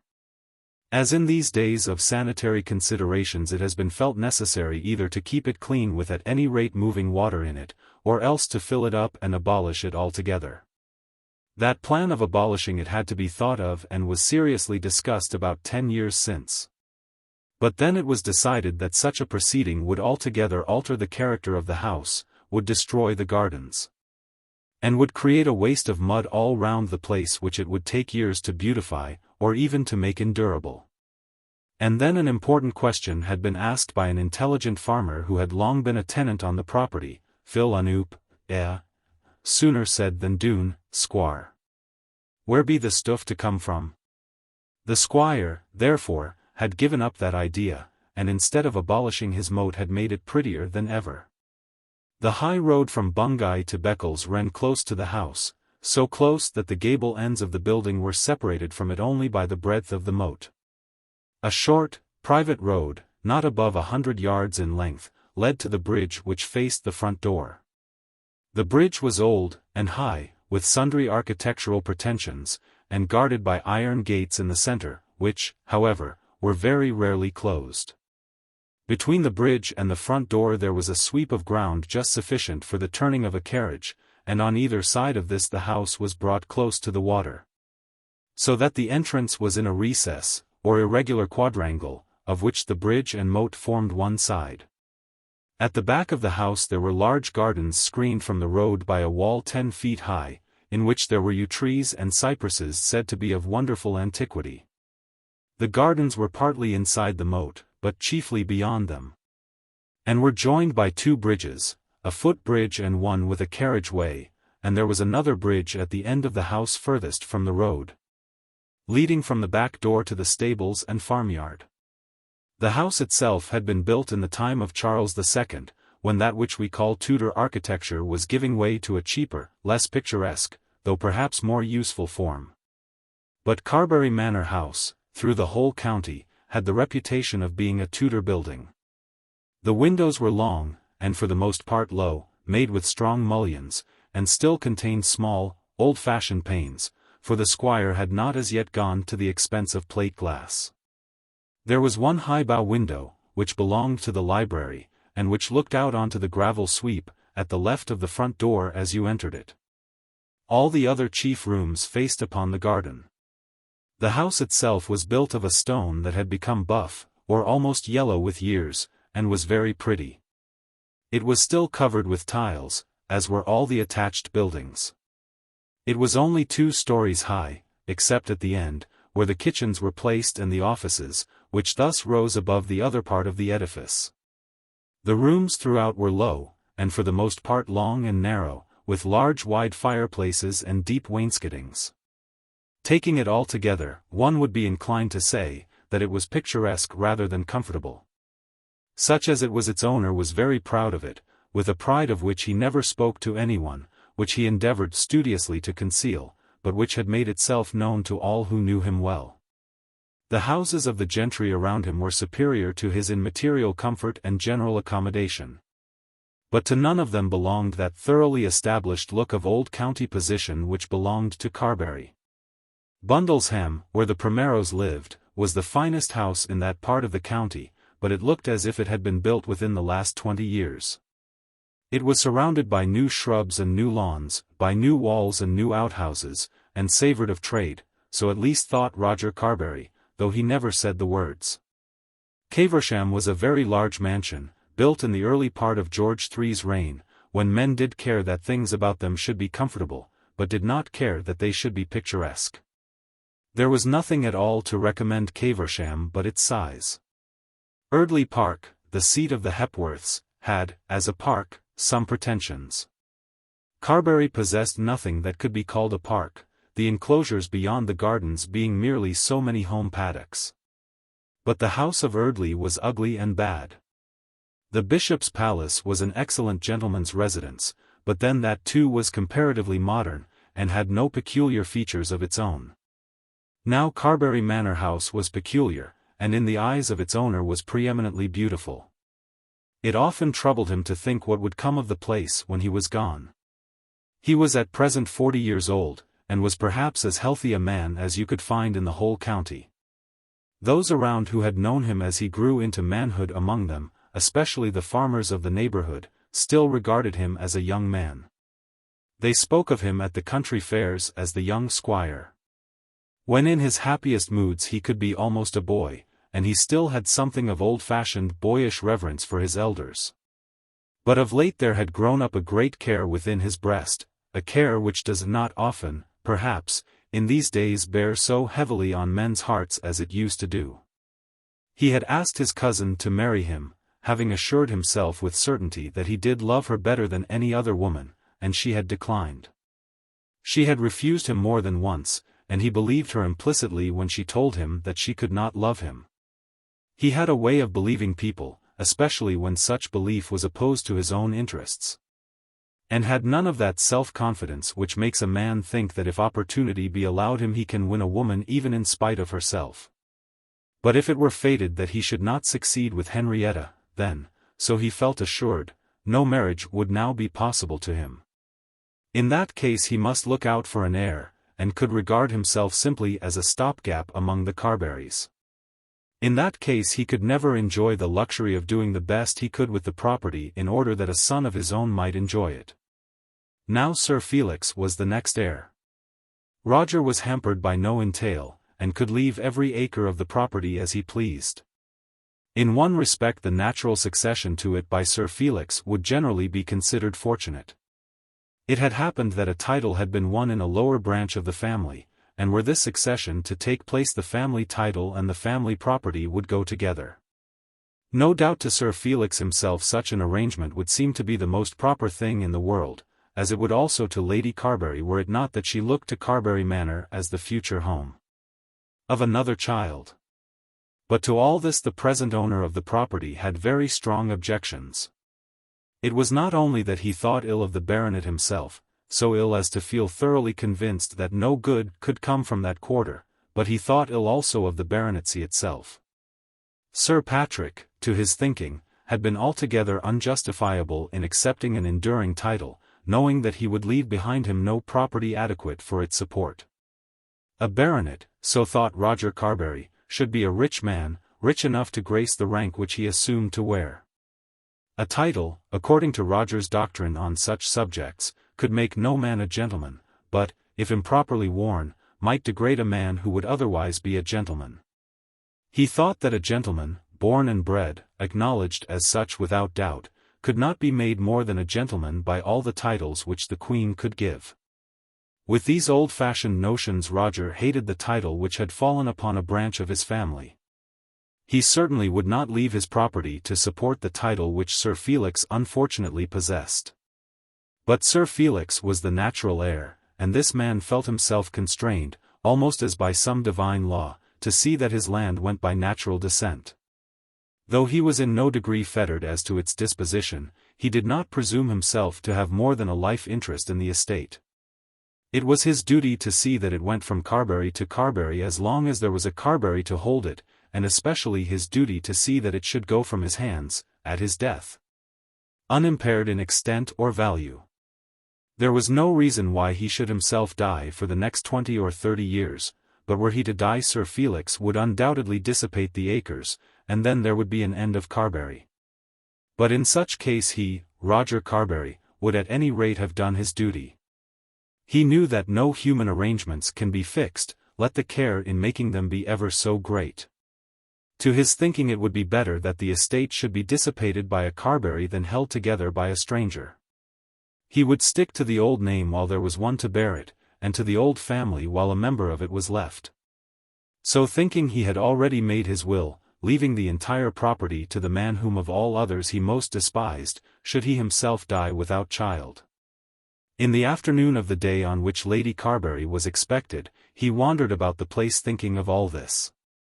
How infinitely better it would be that he should have an heir of his own. How wonderfully beautiful would the world be to him if at last his cousin would consent to be his wife. How wearily insipid must it be if no such consent could be obtained from her. And then he thought much of her welfare too. In very truth he did not like Lady Carbury. He saw through her character, judging her with almost absolute accuracy. The woman was affectionate, seeking good things for others rather than for herself. But she was essentially worldly, believing that good could come out of evil, that falsehood might in certain conditions be better than truth.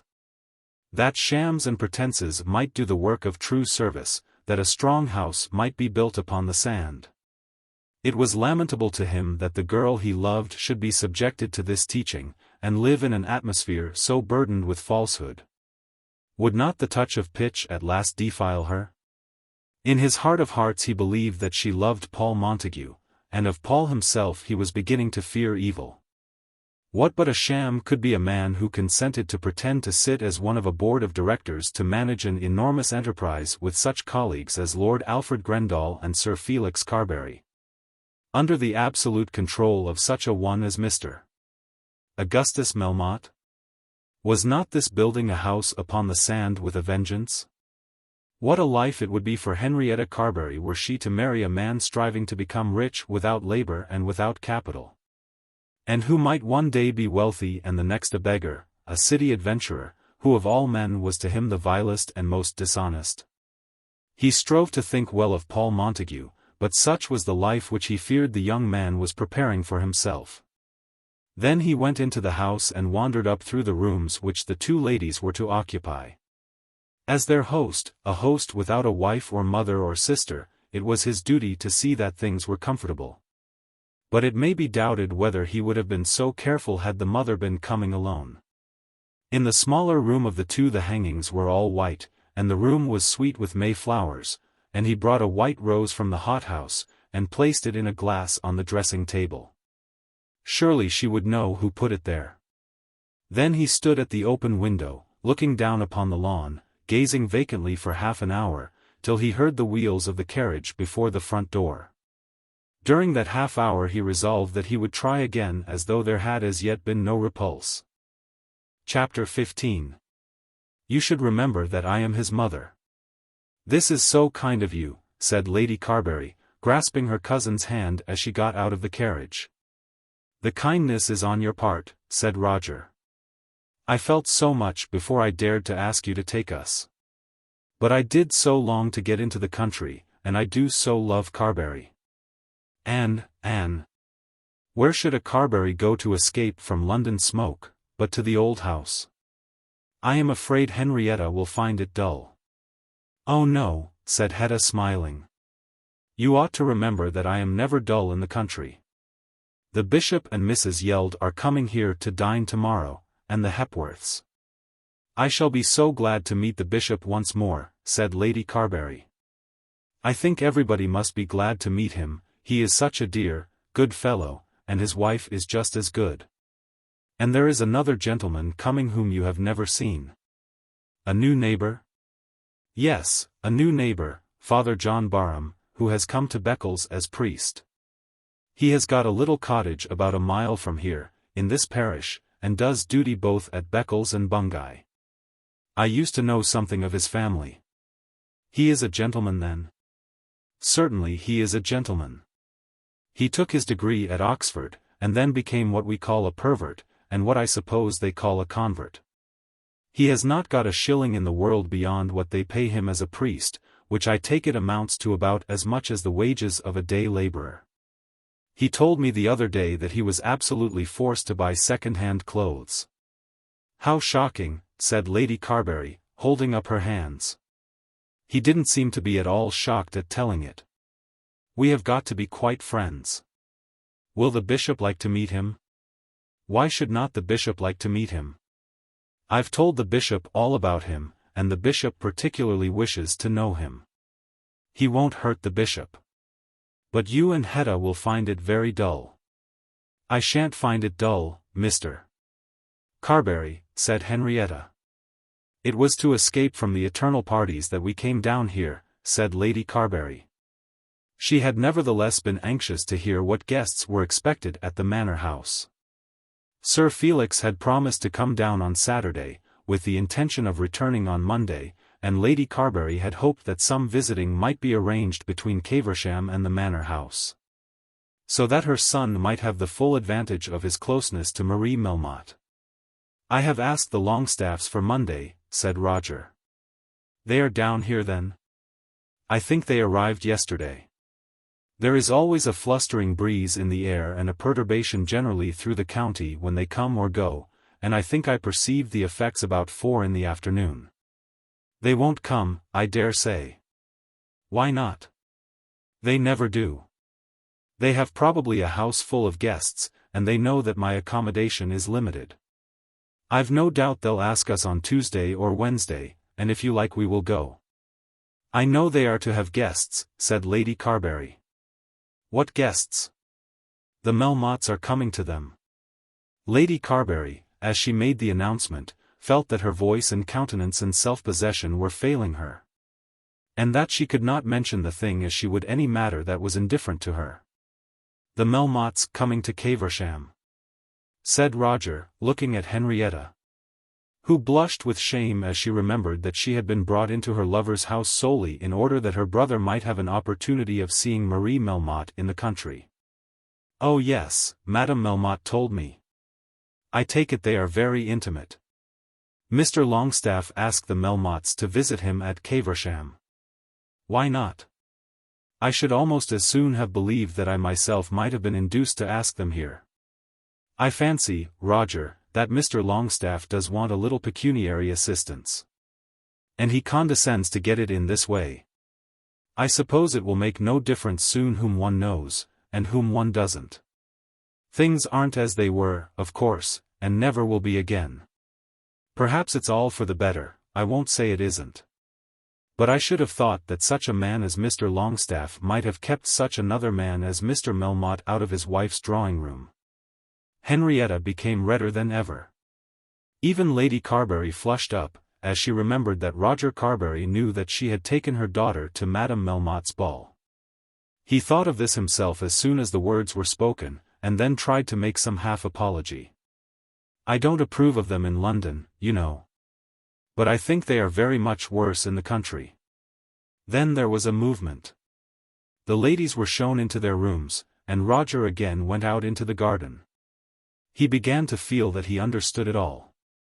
Lady Carbury had come down to his house in order that she might be near the Melmottes.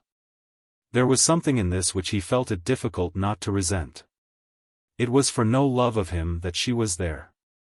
He had felt that Henrietta ought not to have been brought to his house. But he could have forgiven that, because her presence there was a charm to him. He could have forgiven that, even while he was thinking that her mother had brought her there with the object of disposing of her. If it were so, the mother's object would be the same as his own, and such a maneuver he could pardon, though he could not approve. His self-love had to some extent been gratified. But now he saw that he and his house had been simply used in order that a vile project of marrying two vile people to each other might be furthered. As he was thinking of all this, Lady Carbury came out to him in the garden. She had changed her travelling dress, and made herself pretty, as she well knew how to do. And now she dressed her face in her sweetest smiles.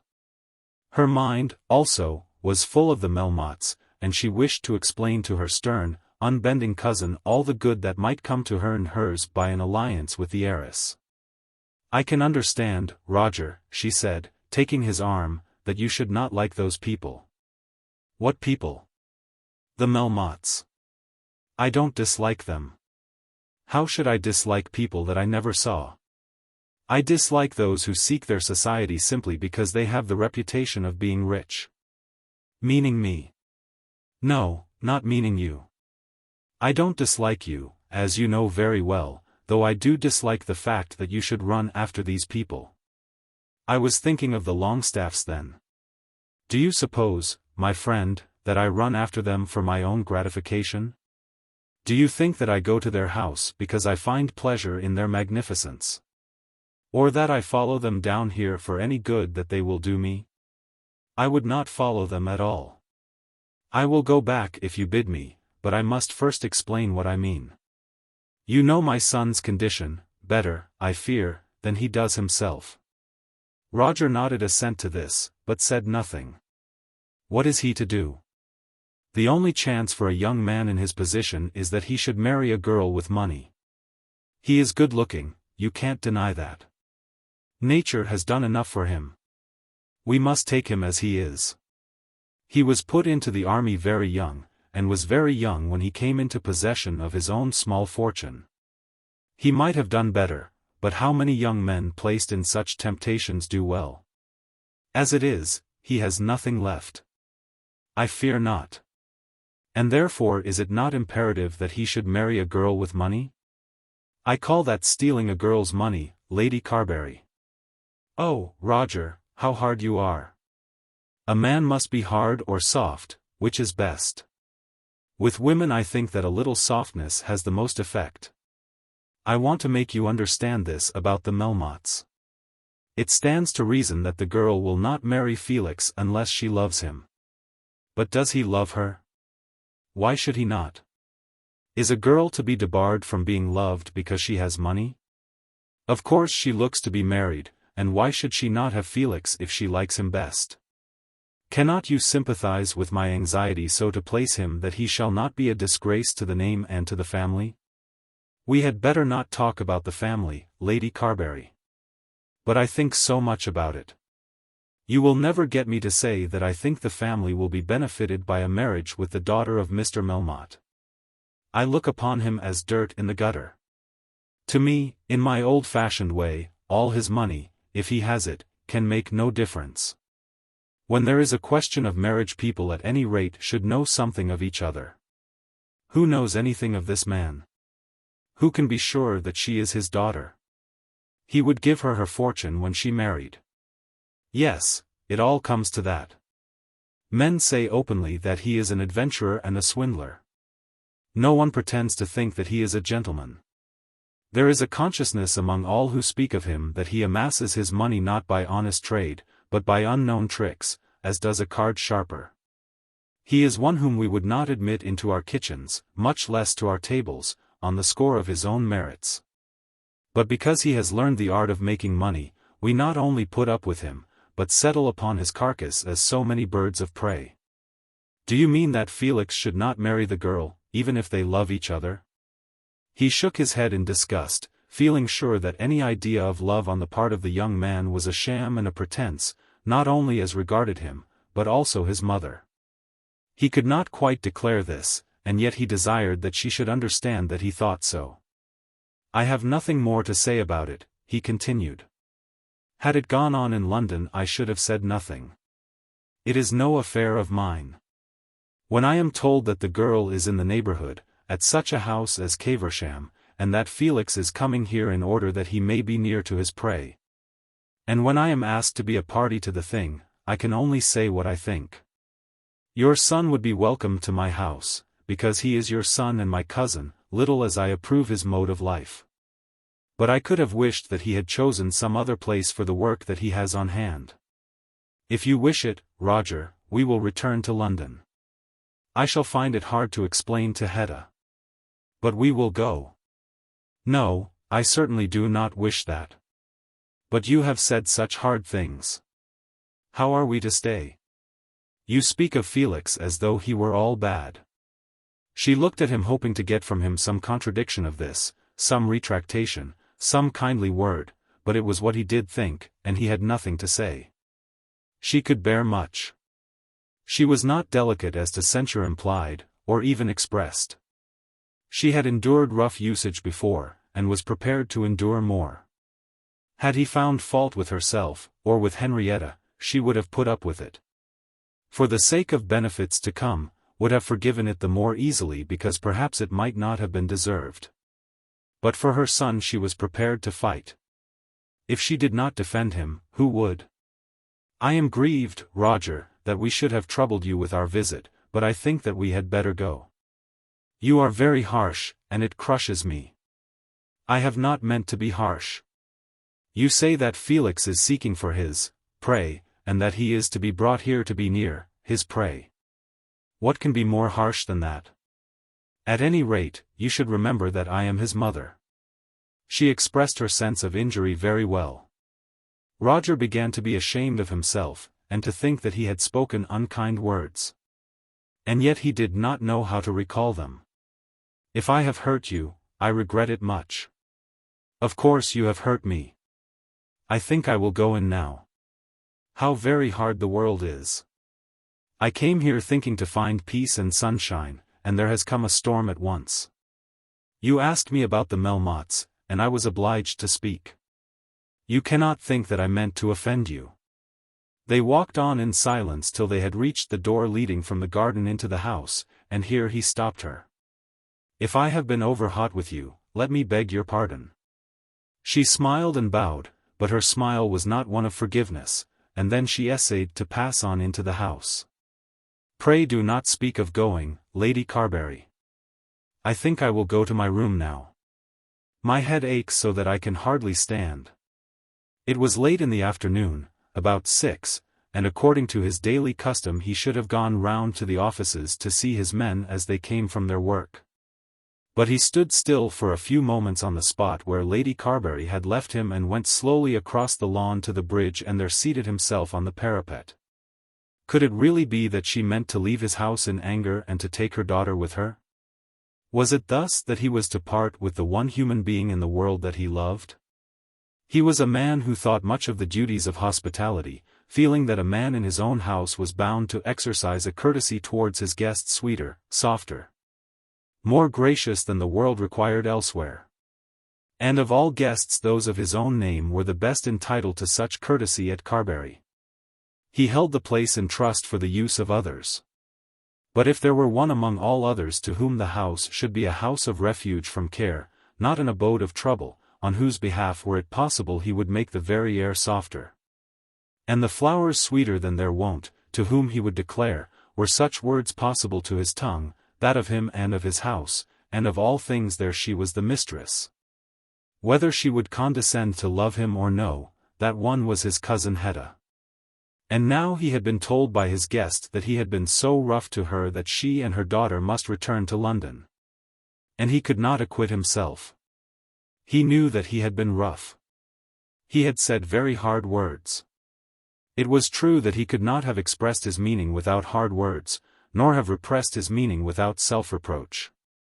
But in his present mood he could not comfort himself by justifying himself. She had told him that he ought to have remembered that Felix was her son. And as she spoke she had acted well the part of an outraged mother.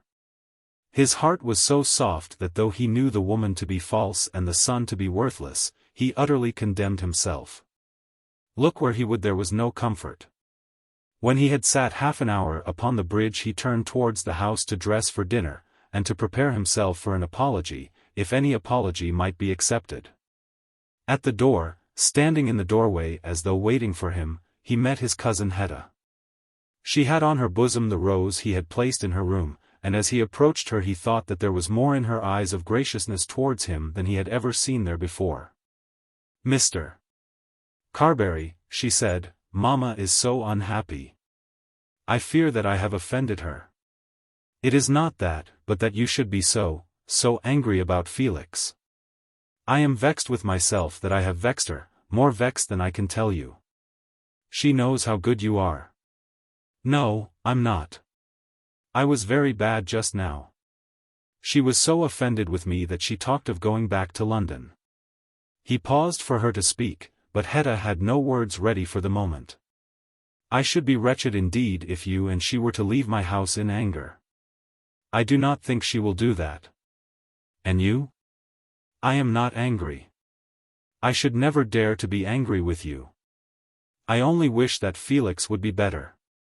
They say that young men have to be bad, and that they do get to be better as they grow older. He is something in the city now, a director they call him, and Mamma thinks that the work will be of service to him." Roger could express no hope in this direction or even look as though he approved of the directorship. "I don't see why he should not try at any rate. Dear Hetta, I only wish he were like you. Girls are so different, you know." It was not till late in the evening, long after dinner, that he made his apology in form to Lady Carbury, but he did make it, and at last it was accepted. "I think I was rough to you, talking about Felix," he said, "and I beg your pardon. You were energetic, that was all. A gentleman should never be rough to a lady, and a man should never be rough to his own guests. I hope you will forgive me." She answered him by putting out her hand and smiling on him. And so the quarrel was over. Lady Carbury understood the full extent of her triumph, and was enabled by her disposition to use it thoroughly. Felix might now come down to Carbury, and go over from thence to Caversham, and prosecute his wooing, and the master of Carbury could make no further objection. And Felix, if he would come, would not now be snubbed. Roger would understand that he was constrained to courtesy by the former severity of his language. Such points as these Lady Carbury never missed.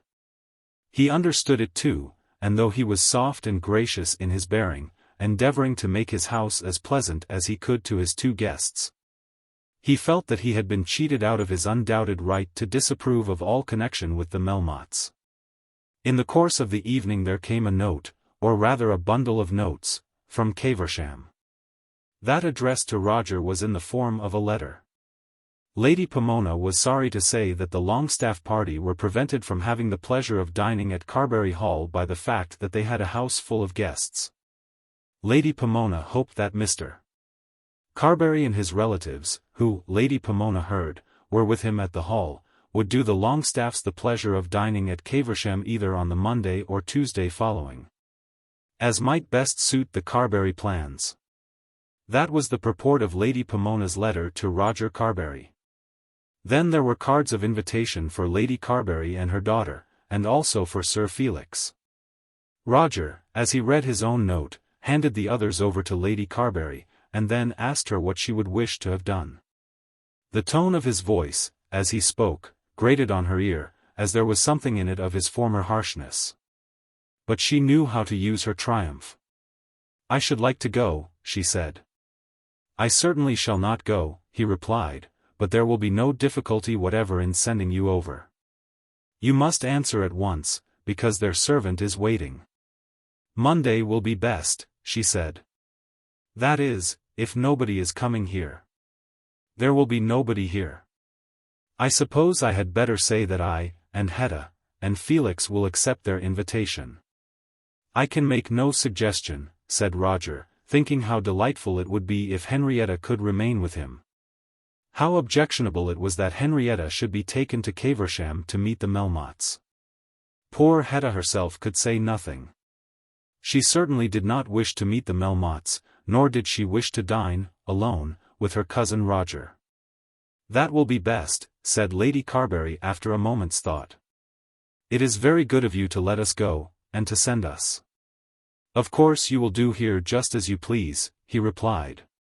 But there was still that tone in his voice which Lady Carbury feared. A quarter of an hour later the Caversham servant was on his way home with 2 letters, the one from Roger expressing his regret that he could not accept Lady Pomona's invitation, and the other from Lady Carbury declaring that she and her son and daughter would have great pleasure in dining at Caversham on the Monday. Chapter 16. The Bishop and the Priest. The afternoon on which Lady Carbury arrived at her cousin's house had been very stormy.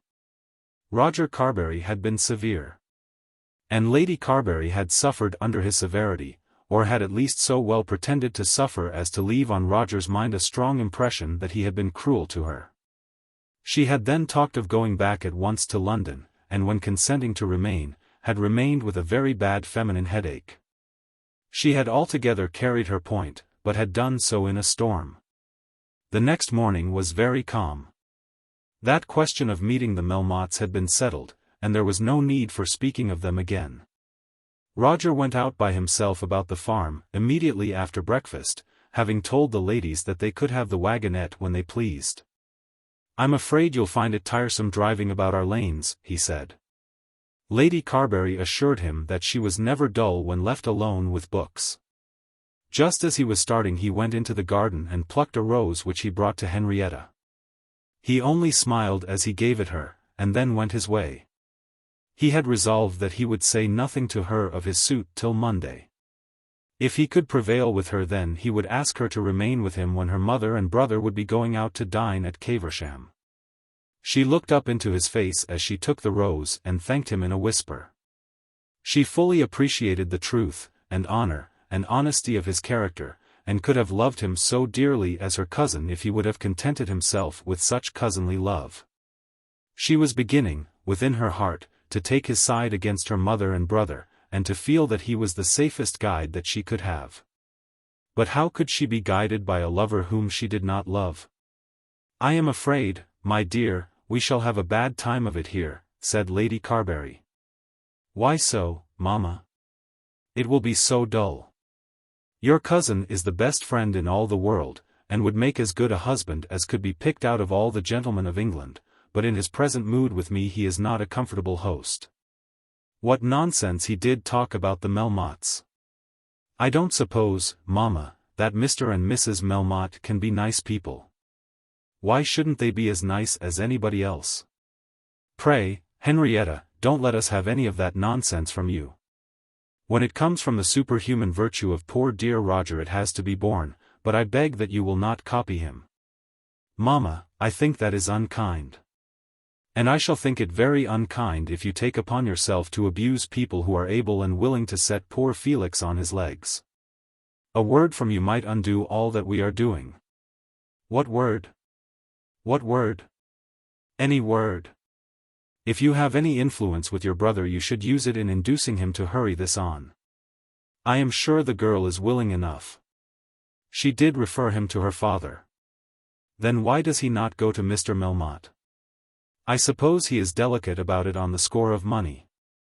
If Roger could only let it be understood that Felix is the heir to this place, and that some day he will be Sir Felix Carbury of Carbury. I don't think there would be any difficulty even with old Melmotte. How could he do that, Mamma? If your cousin were to die as he is now, it would be so. Your brother would be his heir. You should not think of such a thing, Mamma. Why do you dare to tell me what I am to think? Am I not to think of my own son? Is he not to be dearer to me than anyone? And what I say, is so. If Roger were to die tomorrow he would be Sir Felix Carbury of Carbury. But, Mamma, he will live and have a family. Why should he not? You say he is so old that you will not look at him. I never said so. When we were joking, I said he was old. You know I did not mean that he was too old to get married. Men a great deal older get married every day. If you don't accept him he will never marry. He is a man of that kind, so stiff and stubborn and old-fashioned that nothing will change him. He will go on bootying over it, till he will become an old misanthrope. If you would take him I would be quite contented. You are my child as well as Felix. But if you mean to be obstinate I do wish that the Melmottes should be made to understand that the property and title and name of the place will all go together. It will be so, and why should not Felix have the advantage? Who is to say it? Ah, that's where it is. Roger is so violent and prejudiced that one cannot get him to speak rationally. Oh, Mamma, you wouldn't suggest it to him, that this place is to go to, Felix, when he is dead. It would not kill him a day sooner. You would not dare to do it, Mamma. I would dare to do anything for my children. But you need not look like that, Henrietta. I am not going to say anything to him of the kind. He is not quick enough to understand of what infinite service he might be to us without in any way hurting himself. Henrietta would fain have answered that their cousin was quick enough for anything, but was by far too honest to take part in such a scheme as that proposed. She refrained, however, and was silent. There was no sympathy on the matter between her and her mother. She was beginning to understand the tortuous mazes of maneuvers in which her mother's mind had learned to work, and to dislike and almost to despise them. But she felt it to be her duty to abstain from rebukes. In the afternoon Lady Carbury, alone, had herself driven into Beccles that she might telegraph to her son. You are to dine at Caversham on Monday. Come on Saturday if you can. She is there. Lady Carbury had many doubts as to the wording of this message. The female in the office might too probably understand who was the she, who was spoken of as being at Caversham, and might understand also the project, and speak of it publicly. But then it was essential that Felix should know how great and certain was the opportunity afforded to him. He had promised to come on Saturday and return on Monday, and, unless warned, would too probably stick to his plan and throw over the Longestaffes and their dinner party. Again, if he were told to come simply for the Monday, he would throw over the chance of wooing her on the Sunday. It was Lady Carbury's desire to get him down for as long a period as was possible, and nothing surely would so tend to bring him and to keep him, as a knowledge that the heiress was already in the neighborhood. Then she returned, and shut herself up in her bedroom, and worked for an hour or two at a paper which she was writing for the breakfast table. Nobody should ever accuse her justly of idleness. And afterwards, as she walked by herself round and round the garden, she revolved in her mind the scheme of a new book. Whatever might happen she would persevere. If the Carburys were unfortunate, their misfortunes should come from no fault of hers. Henrietta passed the whole day alone. She did not see her cousin from breakfast till he appeared in the drawing-room before dinner. But she was thinking of him during every minute of the day, how good he was, how honest, how thoroughly entitled to demand at any rate kindness at her hand. Her mother had spoken of him as of one who might be regarded as all but dead and buried, simply because of his love for her. Could it be true that his constancy was such that he would never marry unless she would take his hand? She came to think of him with more tenderness than she had ever felt before, but, yet, she would not tell herself she loved him. It might, perhaps, be her duty to give herself to him without loving him, because he was so good, but she was sure that she did not love him. In the evening the bishop came, and his wife, Mrs. Yeld, and the Hepworths of Erdley, and Father John Barham, the Beccles priest. The party consisted of 8, which is, perhaps, the best number for a mixed gathering of men and women at a dinner table, especially if there be no mistress whose prerogative and duty it is to sit opposite to the master. In this case Mr. Hepworth faced the giver of the feast, the bishop and the priest were opposite to each other, and the ladies graced the four corners. Roger, though he spoke of such things to no one, turned them over much in his mind, believing it to be the duty of a host to administer in all things to the comfort of his guests. In the drawing-room he had been especially courteous to the young priest, introducing him first to the bishop and his wife, and then to his cousins. Henrietta watched him through the whole evening, and told herself that he was a very mirror of courtesy in his own house. She had seen it all before, no doubt. But she had never watched him as she now watched him since her mother had told her that he would die wifeless and childless because she would not be his wife and the mother of his children. The bishop was a man 60 years of age, very healthy and handsome, with hair just becoming grey, clear eyes, a kindly mouth, and something of a double chin. He was all but 6 feet high, with a broad chest, large hands, and legs which seemed to have been made for clerical breeches and clerical stockings. He was a man of fortune outside his bishopric. And, as he never went up to London, and had no children on whom to spend his money, he was able to live as a nobleman in the country. He did live as a nobleman, and was very popular. Among the poor around him he was idolized, and by such clergy of his diocese as were not enthusiastic in their theology either on the one side or on the other, he was regarded as a model bishop. By the very high and the very low, by those rather who regarded ritualism as being either heavenly or devilish, he was looked upon as a time-server. Because he would not put to sea in either of those boats. He was an unselfish man, who loved his neighbor as himself, and forgave all trespasses, and thanked God for his daily bread from his heart, and prayed heartily to be delivered from temptation. But I doubt whether he was competent to teach a creed, or even to hold one, if it be necessary that a man should understand and define his creed before he can hold it. Whether he was free from, or whether he was scared by, any inward misgivings, who shall say? If there were such he never whispered a word of them even to the wife of his bosom.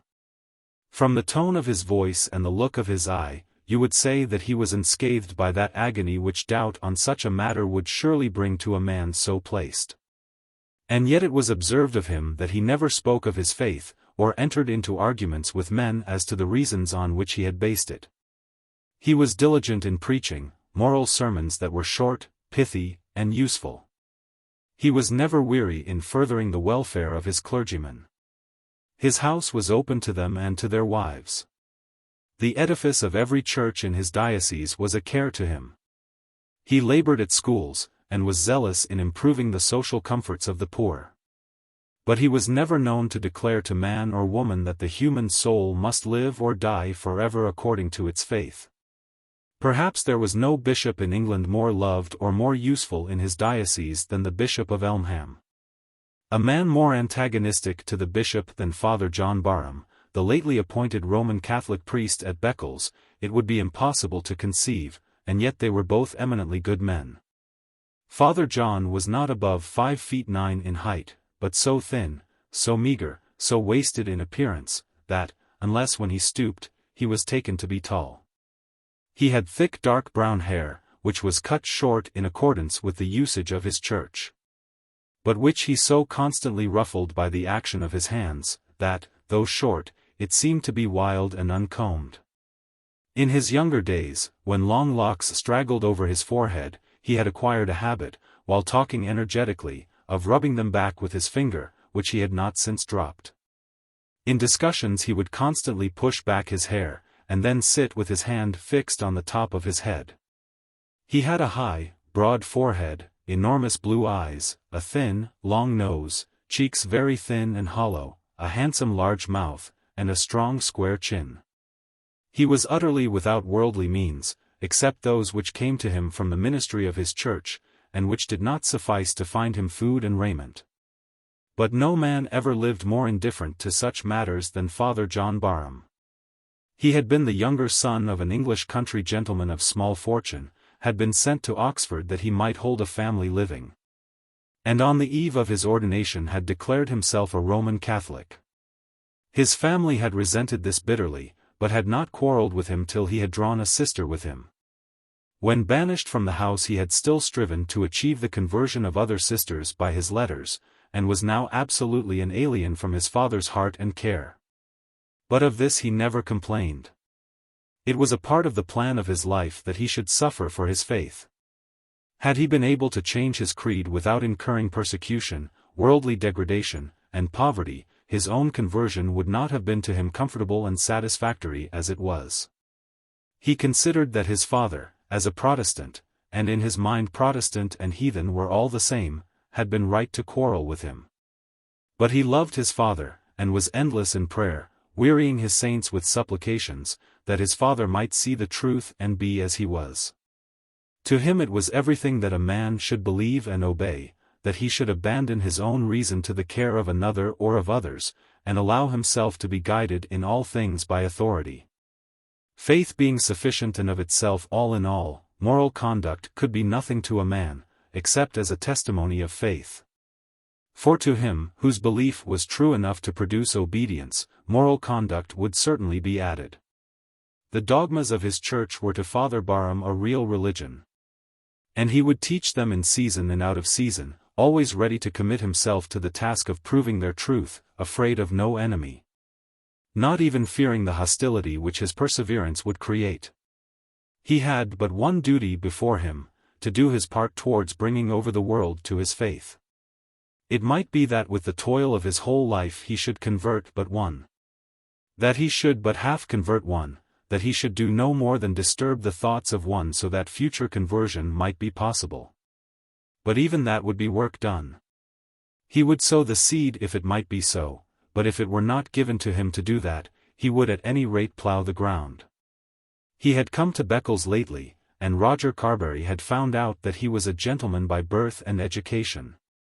Roger had found out also that he was very poor, and had consequently taken him by the hand. The young priest had not hesitated to accept his neighbor's hospitality, having on one occasion laughingly protested that he should be delighted to dine at Carbury, as he was much in want of a dinner. He had accepted presents from the garden and the poultry yard, declaring that he was too poor to refuse anything. The apparent frankness of the man about himself had charmed Roger, and the charm had not been seriously disturbed when Father Barham, on one winter evening in the parlour at Carbury, had tried his hand at converting his host. "I have the most thorough respect for your religion," Roger had said, "but it would not suit me." The priest had gone on with his logic: if he could not sow the seed he might plough the ground. This had been repeated 2 or 3 times, and Roger had begun to feel it to be disagreeable. But the man was in earnest, and such earnestness commanded respect. And Roger was quite sure that though he might be bored, he could not be injured by such teaching. Then it occurred to him one day that he had known the Bishop of Elmham intimately for a dozen years, and had never heard from the bishop's mouth, except when in the pulpit, a single word of religious teaching. Whereas this man, who was a stranger to him, divided from him by the very fact of his creed, was always talking to him about his faith. Roger Carbury was not a man given to much deep thinking, but he felt that the bishop's manner was the pleasanter of the two. Lady Carbury at dinner was all smiles and pleasantness. No one looking at her, or listening to her, could think that her heart was sore with many troubles. She sat between the bishop and her cousin, and was skilful enough to talk to each without neglecting the other. She had known the bishop before, and had on one occasion spoken to him of her soul. The first tone of the good man's reply had convinced her of her error, and she never repeated it. To Mr. Alf she commonly talked of her mind, to Mr. Brune of her heart, to Mr. Booker of her body, and its wants. She was quite ready to talk of her soul on a proper occasion, but she was much too wise to thrust the subject even on a bishop. Now she was full of the charms of Carbury and its neighbourhood. "Yes, indeed," said the bishop, "I think Suffolk is a very nice county. And as we are only a mile or two from Norfolk, I'll say as much for Norfolk too. It's an ill bird that fouls its own nest." "I like a county in which there is something left of county feeling," said Lady Carbury. "Staffordshire and Warwickshire, Cheshire and Lancashire have become great towns, and have lost all local distinctions. We still keep our name and reputation," said the bishop, "silly Suffolk. But that was never deserved. As much, perhaps, as other general epithets.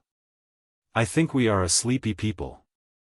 We've got no coal, you see, and no iron.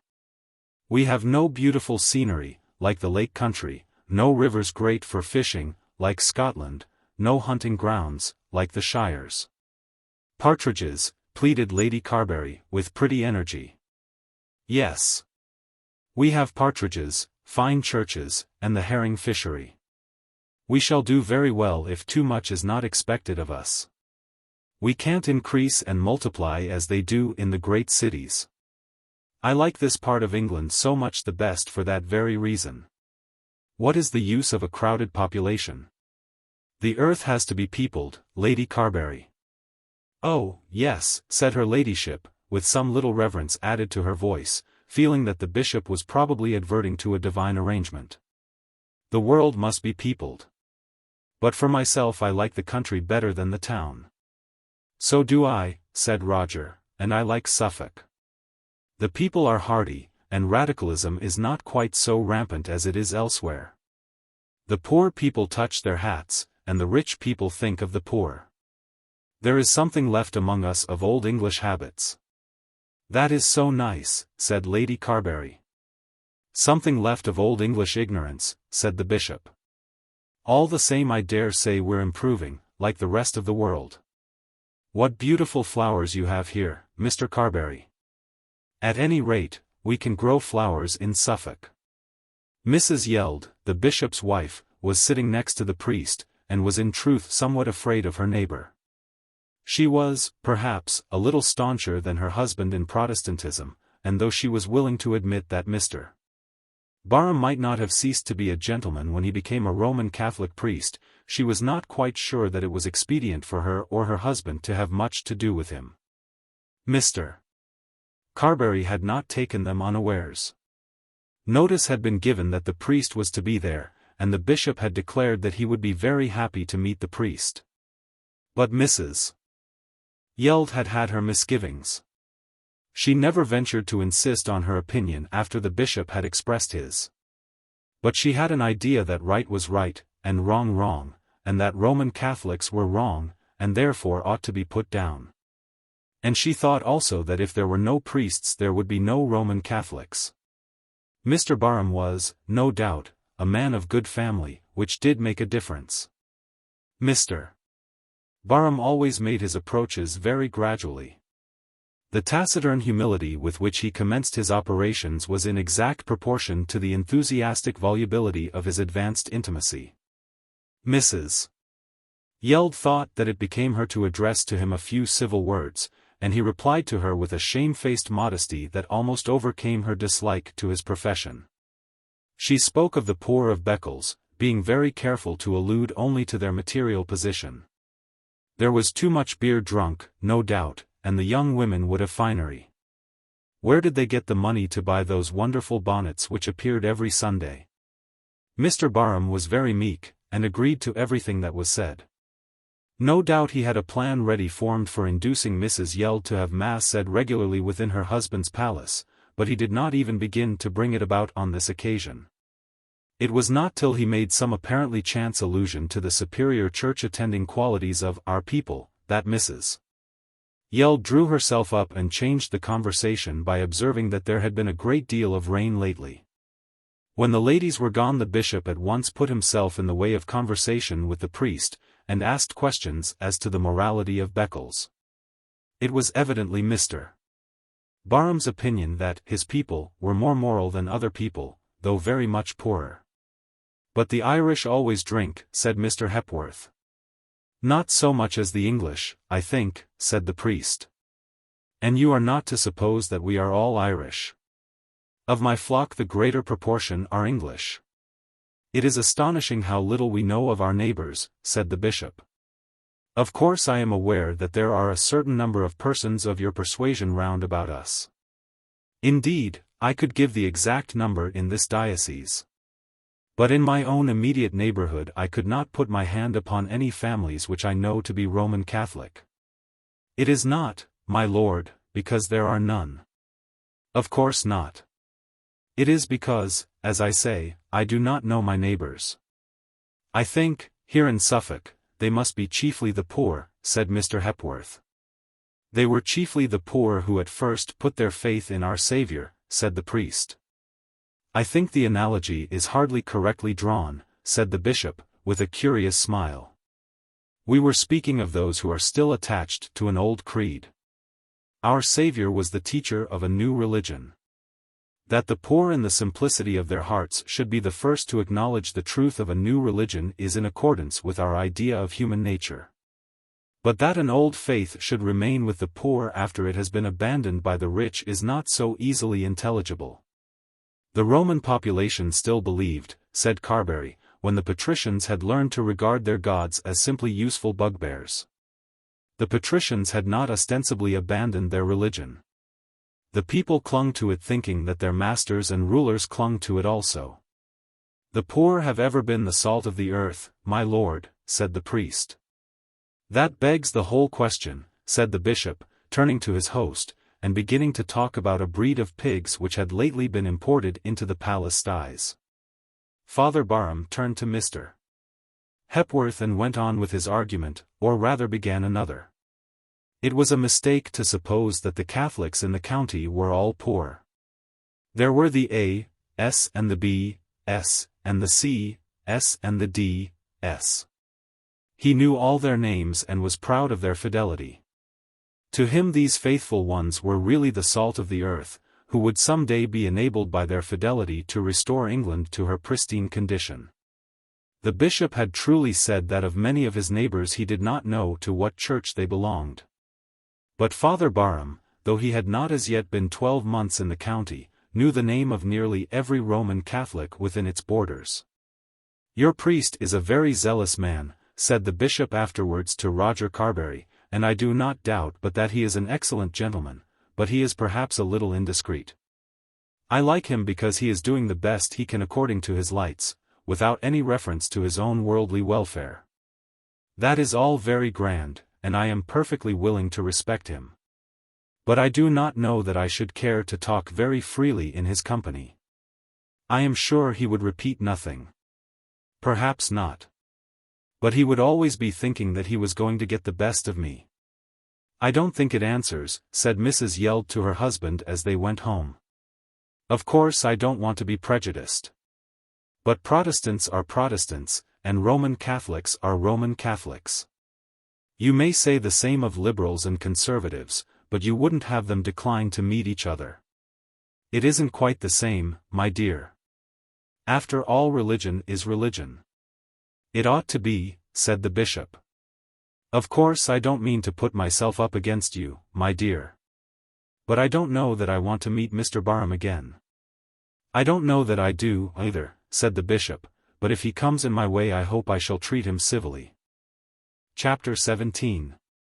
Marie Melmotte hears a love tale. On the following morning there came a telegram from Felix. He was to be expected at Beccles on that afternoon by a certain train. And Roger, at Lady Carbury's request, undertook to send a carriage to the station for him. This was done, but Felix did not arrive. There was still another train by which he might come so as to be just in time for dinner if dinner were postponed for half an hour. Lady Carbury, with a tender look, almost without speaking a word, appealed to her cousin on behalf of her son. He knit his brows, as he always did, involuntarily, when displeased, but he assented. Then the carriage had to be sent again. Now carriages and carriage horses were not numerous at Carbury. The squire kept a wagonette and a pair of horses which, when not wanted for house use, were employed about the farm. He himself would walk home from the train, leaving the luggage to be brought by some cheap conveyance. He had already sent the carriage once on this day, and now sent it again, Lady Carbury having said a word which showed that she hoped that this would be done. But he did it with deep displeasure. To the mother her son was Sir Felix, the baronet, entitled to special consideration because of his position and rank, because also of his intention to marry the great heiress of the day. To Roger Carbury, Felix was a vicious young man, peculiarly antipathetic to himself, to whom no respect whatever was due. Nevertheless the dinner was put off, and the wagonette was sent. But the wagonette again came back empty. That evening was spent by Roger, Lady Carbury, and Henrietta, in very much gloom. About 4 in the morning the house was roused by the coming of the baronet. Failing to leave town by either of the afternoon trains, he had contrived to catch the evening mail, and had found himself deposited at some distant town from which he had posted to Carbury. Roger came down in his dressing gown to admit him, and Lady Carbury also left her room. Sir Felix evidently thought that he had been a very fine fellow in going through so much trouble. Roger held a very different opinion, and spoke little or nothing. "Oh, Felix," said the mother, "you have so terrified us. I can tell you I was terrified myself when I found that I had to come 15 miles across the country with a pair of old jades who could hardly get up a trot. But why didn't you come by the train you named?" "I couldn't get out of the city," said the baronet with a ready lie. "I suppose you were at the board?" To this Felix made no direct answer. Roger knew that there had been no board. Mr. Melmotte was in the country and there could be no board, nor could Sir Felix have had business in the city. It was sheer impudence, sheer indifference, and, into the bargain, a downright lie. The young man, who was of himself so unwelcome, who had come there on a project which he, Roger, utterly disapproved, who had now knocked him and his household up at 4 o'clock in the morning, had uttered no word of apology. Miserable cub! Roger muttered between his teeth. Then he spoke aloud, "You had better not keep your mother standing here. I will show you your room." "All right, old fellow," said Sir Felix. "I'm awfully sorry to disturb you all in this way. I think I'll just take a drop of brandy and soda before I go to bed, though." This was another blow to Roger. "I doubt whether we have soda water in the house, and if we have, I don't know where to get it. I can give you some brandy if you will come with me." He pronounced the word brandy in a tone which implied that it was a wicked, dissipated beverage. It was a wretched work to Roger. He was forced to go upstairs and fetch a key in order that he might wait upon this cub, this cur. He did it, however, and the cub drank his brandy and water, not in the least disturbed by his host's ill humor. As he went to bed he suggested the probability of his not showing himself till lunch on the following day, and expressed a wish that he might have breakfast sent to him in bed. "He is born to be hung," said Roger to himself as he went to his room, "and he'll deserve it." On the following morning, being Sunday, they all went to church, except Felix. Lady Carbury always went to church when she was in the country, never when she was at home in London. It was one of those moral habits, like early dinners and long walks, which suited country life. And she fancied that were she not to do so, the bishop would be sure to know it and would be displeased. She liked the bishop. She liked bishops generally. And was aware that it was a woman's duty to sacrifice herself for society. As to the purpose for which people go to church, it had probably never in her life occurred to Lady Carbury to think of it.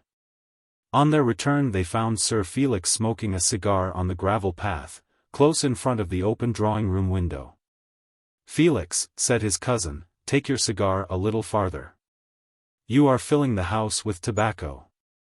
"Oh heavens, what a prejudice," said the baronet. "Let it be so, but still do as I ask you." Sir Felix chucked the cigar out of his mouth onto the gravel walk, whereupon Roger walked up to the spot and kicked the offending weed away. This was the first greeting of the day between the two men. After lunch Lady Carbury strolled about with her son, instigating him to go over at once to Caversham. "How the deuce am I to get there?" "Your cousin will lend you a horse. He's as cross as a bear with a sore head. He's a deal older than I am, and a cousin and all that, but I'm not going to put up with insolence. If it were anywhere else I should just go into the yard and ask if I could have a horse and saddle as a matter of course. Roger has not a great establishment. I suppose he has a horse and saddle, and a man to get it ready. I don't want anything grand. He is vexed because he sent twice to the station for you yesterday. I hate the kind of fellow who is always thinking of little grievances. Such a man expects you to go like clockwork, and because you are not wound up just as he is, he insults you. I shall ask him for a horse as I would anyone else, and if he does not like it, he may lump it." About half an hour after this he found his cousin. "Can I have a horse to ride over to Caversham this afternoon?" he said. "Our horses never go out on Sunday," said Roger. Then he added, after a pause, "You can have it. I'll give the order." Sir Felix would be gone on Tuesday, and it should be his own fault if that odious cousin ever found his way into Carbury House again. So he declared to himself as Felix rode out of the yard. But he soon remembered how probable it was that Felix himself would be the owner of Carbury. And should it ever come to pass, as still was possible, that Henrietta should be the mistress of Carbury, he could hardly forbid her to receive her brother. He stood for a while on the bridge watching his cousin as he cantered away upon the road, listening to the horse's feet. The young man was offensive in every possible way. Who does not know that ladies only are allowed to canter their friends' horses upon roads? A gentleman trots his horse, and his friend's horse. Roger Carbury had but one saddle horse, a favorite old hunter that he loved as a friend. And now this dear old friend, whose legs probably were not quite so good as they once were, was being galloped along the hard road by that odious cub. Soda and brandy. Roger exclaimed to himself almost aloud, thinking of the discomfiture of that early morning. He'll die some day of delirium tremens in a hospital. Before the Longestaffes left London to receive their new friends the Melmottes at Caversham, a treaty had been made between Mr. Longestaffe, the father, and Georgiana, the strong-minded daughter. The daughter on her side undertook that the guests should be treated with feminine courtesy. This might be called the most favored nation clause. The Melmottes were to be treated exactly as though old Melmotte had been a gentleman and Madame Melmotte a lady. In return for this the Longestaffe family were to be allowed to return to town. But here again the father had carried another clause. The prolonged sojourn in town was to be only for 6 weeks. On the 10th of July the Longestaffes were to be removed into the country for the remainder of the year. When the question of a foreign tour was proposed, the father became absolutely violent in his refusal. "In God's name, where do you expect the money is to come from?" When Georgiana urged that other people had money to go abroad, her father told her that a time was coming in which she might think it lucky if she had a house over her head. This, however, she took as having been said with poetical license, the same threat having been made more than once before. The treaty was very clear, and the parties to it were prepared to carry it out with fair honesty. The Melmottes were being treated with decent courtesy, and the house in town was not dismantled. The idea, hardly ever in truth entertained but which had been barely suggested from one to another among the ladies of the family, that Dolly should marry Marie Melmotte, had been abandoned. Dolly, with all his vapid folly, had a will of his own, which, among his own family, was invincible. He was never persuaded to any course either by his father or mother. Dolly certainly would not marry Marie Melmotte. Therefore when the Longestaffes heard that Sir Felix was coming to the country, they had no special objection to entertaining him at Caversham. He had been lately talked of in London as the favourite in regard to Marie Melmotte. Georgiana Longestaffe had a grudge of her own against Lord Nidderdale, and was on that account somewhat well inclined towards Sir Felix's prospects. Soon after the Melmottes' arrival she contrived to say a word to Marie respecting Sir Felix. "There is a friend of yours going to dine here on Monday, Miss Melmotte." Marie, who was at the moment still abashed by the grandeur and size and general fashionable haughtiness of her new acquaintances, made hardly any answer. "I think you know Sir Felix Carbury," continued Georgiana. "Oh yes, we know Sir Felix Carbury. He is coming down to his cousin's. I suppose it is for your bright eyes, as Carbury Manor would hardly be just what he would like." "I don't think he is coming because of me," said Marie blushing. She had once told him that he might go to her father, which according to her idea had been tantamount to accepting his offer as far as her power of acceptance went. Since that she had seen him, indeed, but he had not said a word to press his suit, nor, as far as she knew, had he said a word to Mr. Melmotte. But she had been very rigorous in declining the attentions of other suitors. She had made up her mind that she was in love with Felix Carbury, and she had resolved on constancy. But she had begun to tremble, fearing his faithlessness. "We had heard," said Georgiana, "that he was a particular friend of yours." And she laughed aloud, with a vulgarity which Madame Melmotte certainly could not have surpassed.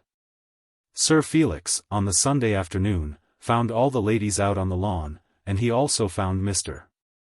Melmotte there. At the last moment Lord Alfred Grendall had been asked, not because he was at all in favour with any of the Longestaffes, but in order that he might be useful in disposing of the great director. Lord Alfred was used to him and could talk to him, and might probably know what he liked to eat and drink. Therefore Lord Alfred had been asked to Caversham, and Lord Alfred had come, having all his expenses paid by the great director. When Sir Felix arrived, Lord Alfred was earning his entertainment by talking to Mr. Melmotte in a summer-house. He had cool drink before him and a box of cigars, but was probably thinking at the time how hard the world had been to him. Lady Pomona was languid, but not uncivil in her reception. She was doing her best to perform her part of the treaty in reference to Madame Melmotte. Sophia was walking apart with a certain Mr. Whitstable, a young squire in the neighbourhood, who had been asked to Caversham because as Sophia was now reputed to be 28, they who decided the question might have said 31 without falsehood. It was considered that Mr. Whitstable was good enough, or at least as good as could be expected. Sophia was handsome, but with a big, cold, unalluring handsomeness, and had not quite succeeded in London. Georgiana had been more admired, and boasted among her friends of the offers which she had rejected. Her friends on the other hand were apt to tell of her many failures.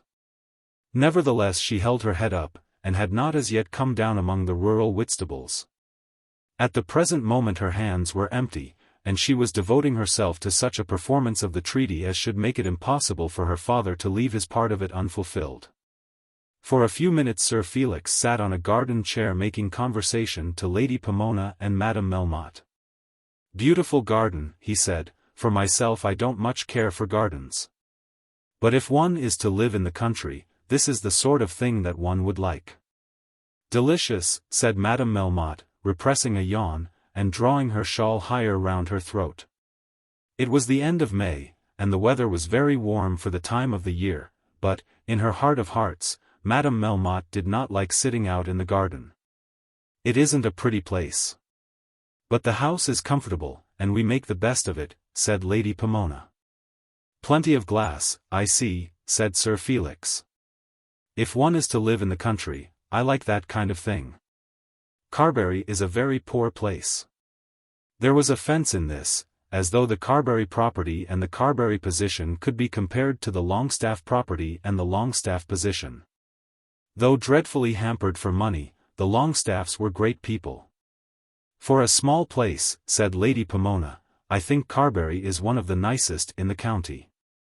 Of course it is not extensive. No, by Jove, said Sir Felix, you may say that, Lady Pomona. It's like a prison to me with that moat round it. Then he jumped up and joined Marie Melmotte and Georgiana. Georgiana, glad to be released for a time from performance of the treaty, was not long before she left them together. She had understood that the two horses now in the running were Lord Nidderdale and Sir Felix. And though she would not probably have done much to aid Sir Felix, she was quite willing to destroy Lord Nidderdale.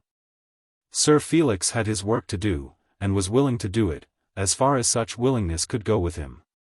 The prize was so great, and the comfort of wealth was so sure, that even he was tempted to exert himself. It was this feeling which had brought him into Suffolk, and induced him to travel all night, across dirty roads, in an old cab. For the girl herself he cared not the least. It was not in his power really to care for anybody. He did not dislike her much. He was not given to disliking people strongly, except at the moments in which they offended him.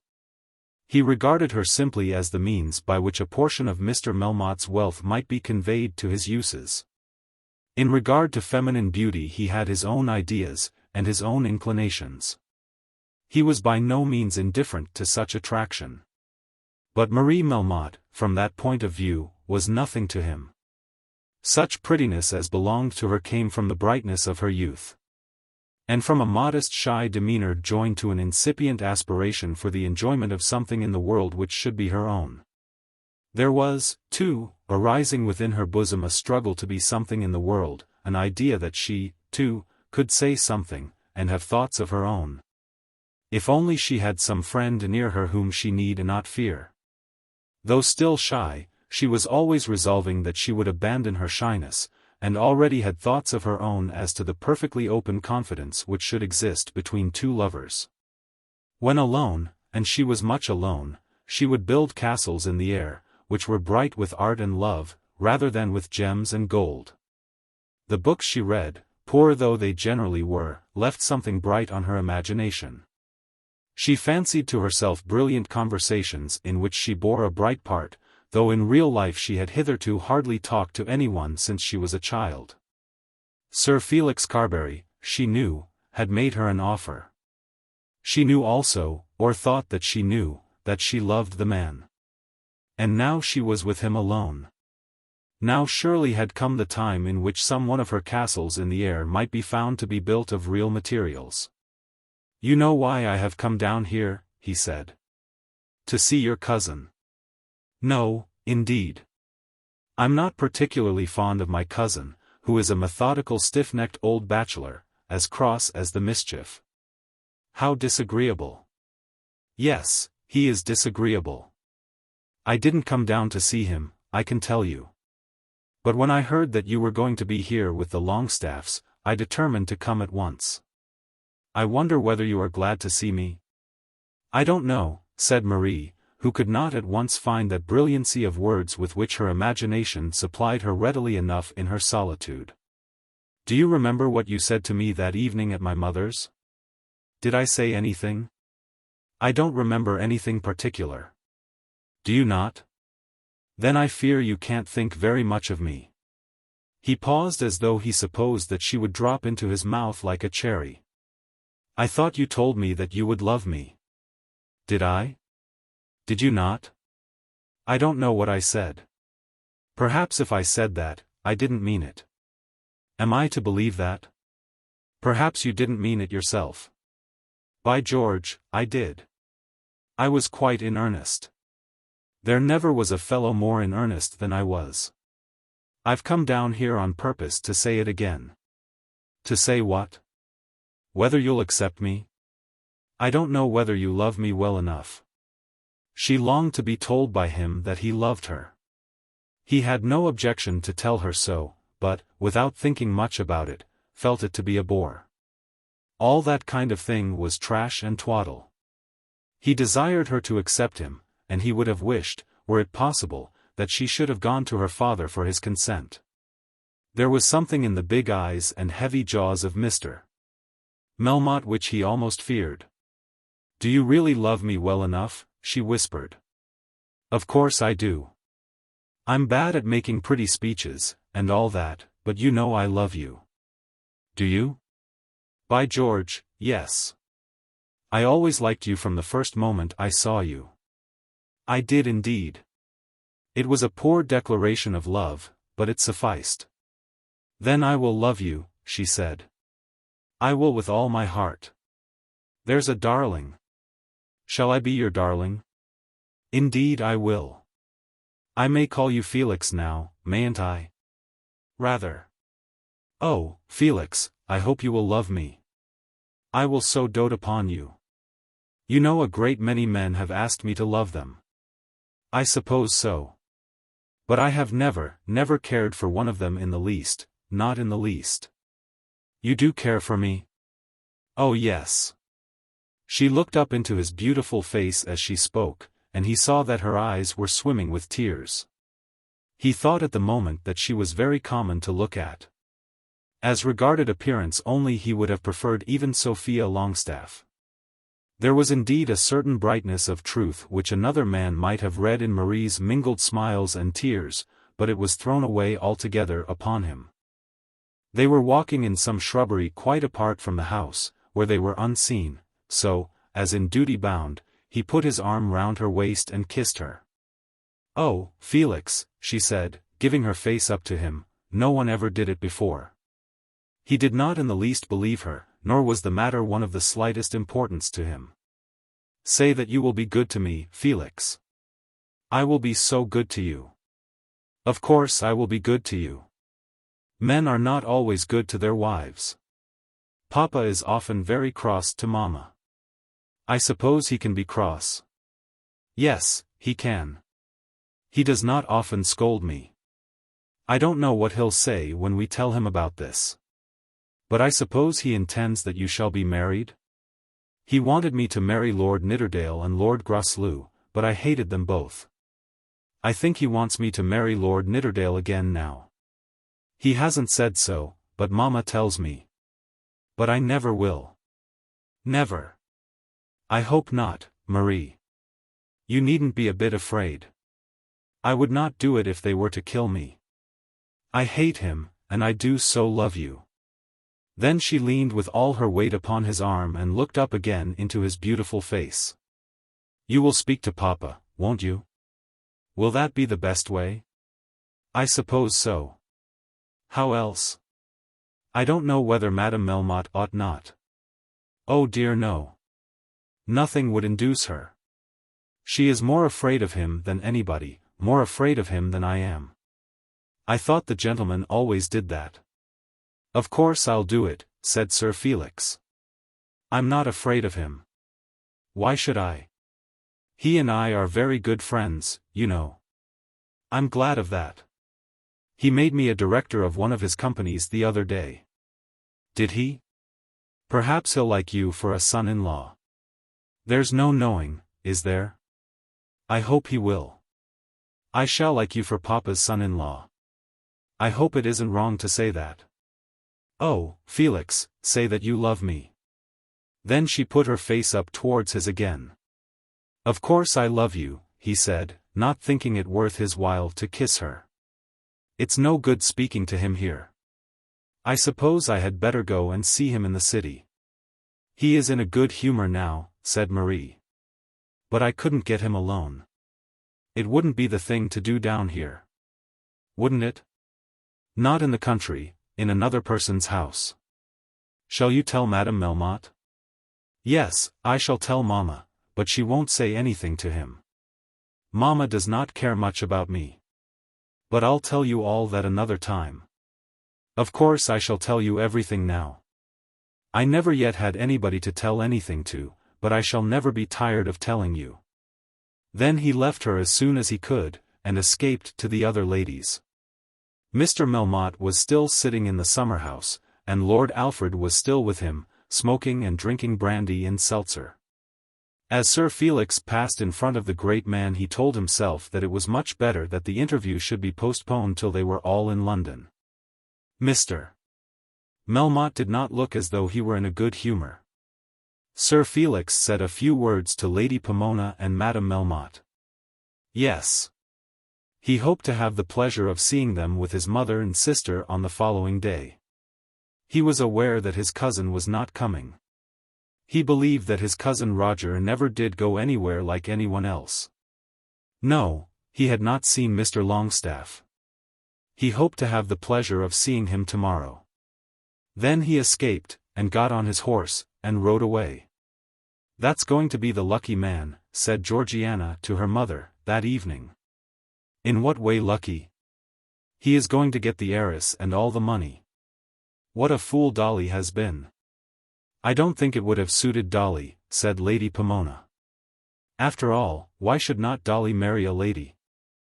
Chapter 18. Ruby Ruggles hears a love tale. Miss Ruby Ruggles, the granddaughter of old Daniel Ruggles, of Sheep's Acre, in the parish of Sheepstone, close to Bungay, received the following letter from the hands of the rural post letter carrier on that Sunday morning. "A friend will be somewhere near Sheepstone Birches between 4 and 5 o'clock on Sunday afternoon."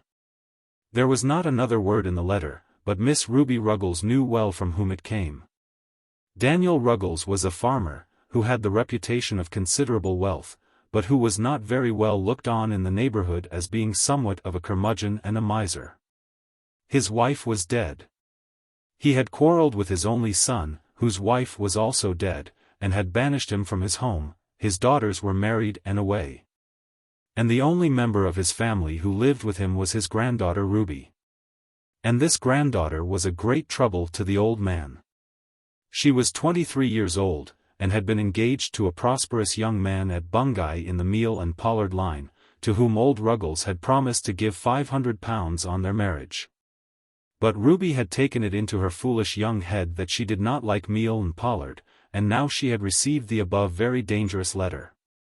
Though the writer had not dared to sign his name, she knew well that it came from Sir Felix Carbury, the most beautiful gentleman she had ever set her eyes upon.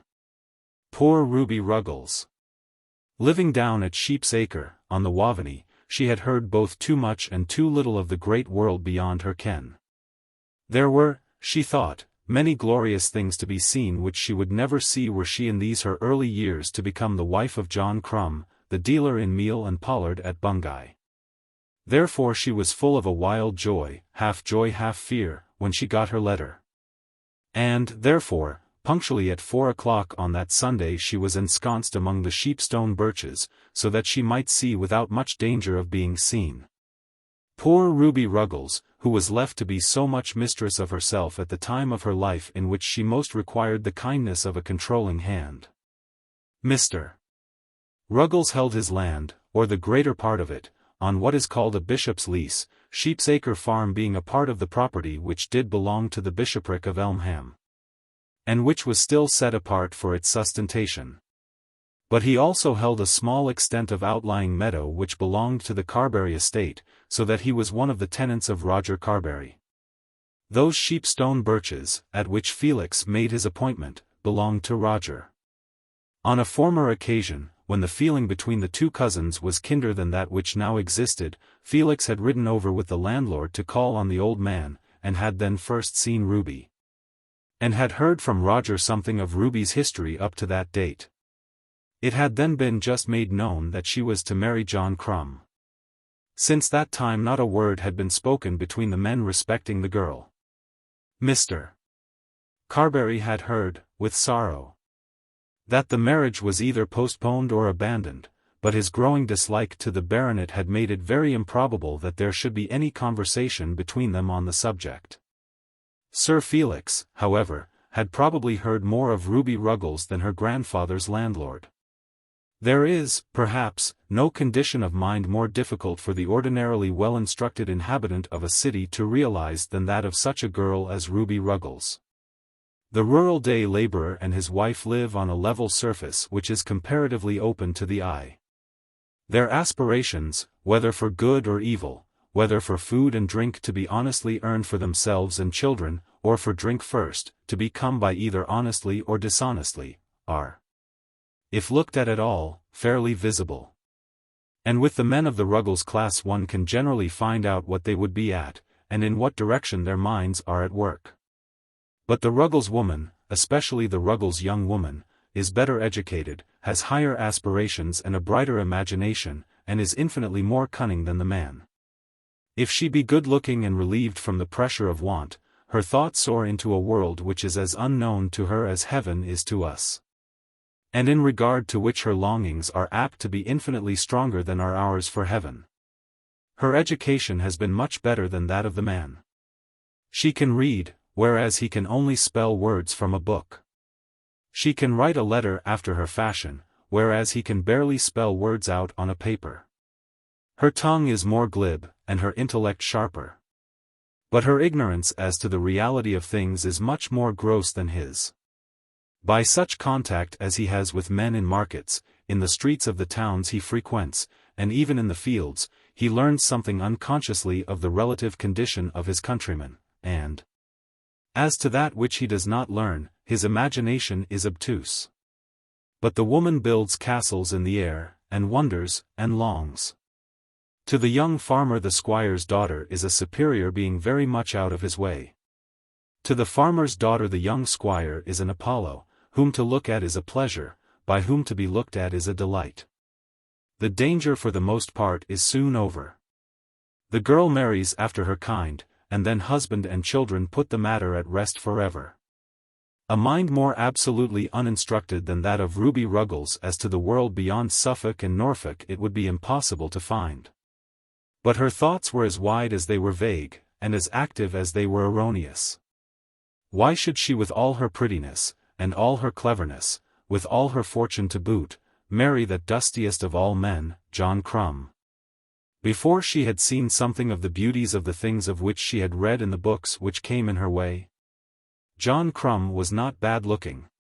He was a sturdy, honest fellow, too, slow of speech but sure of his points when he had got them within his grip, fond of his beer but not often drunk, and the very soul of industry at his work.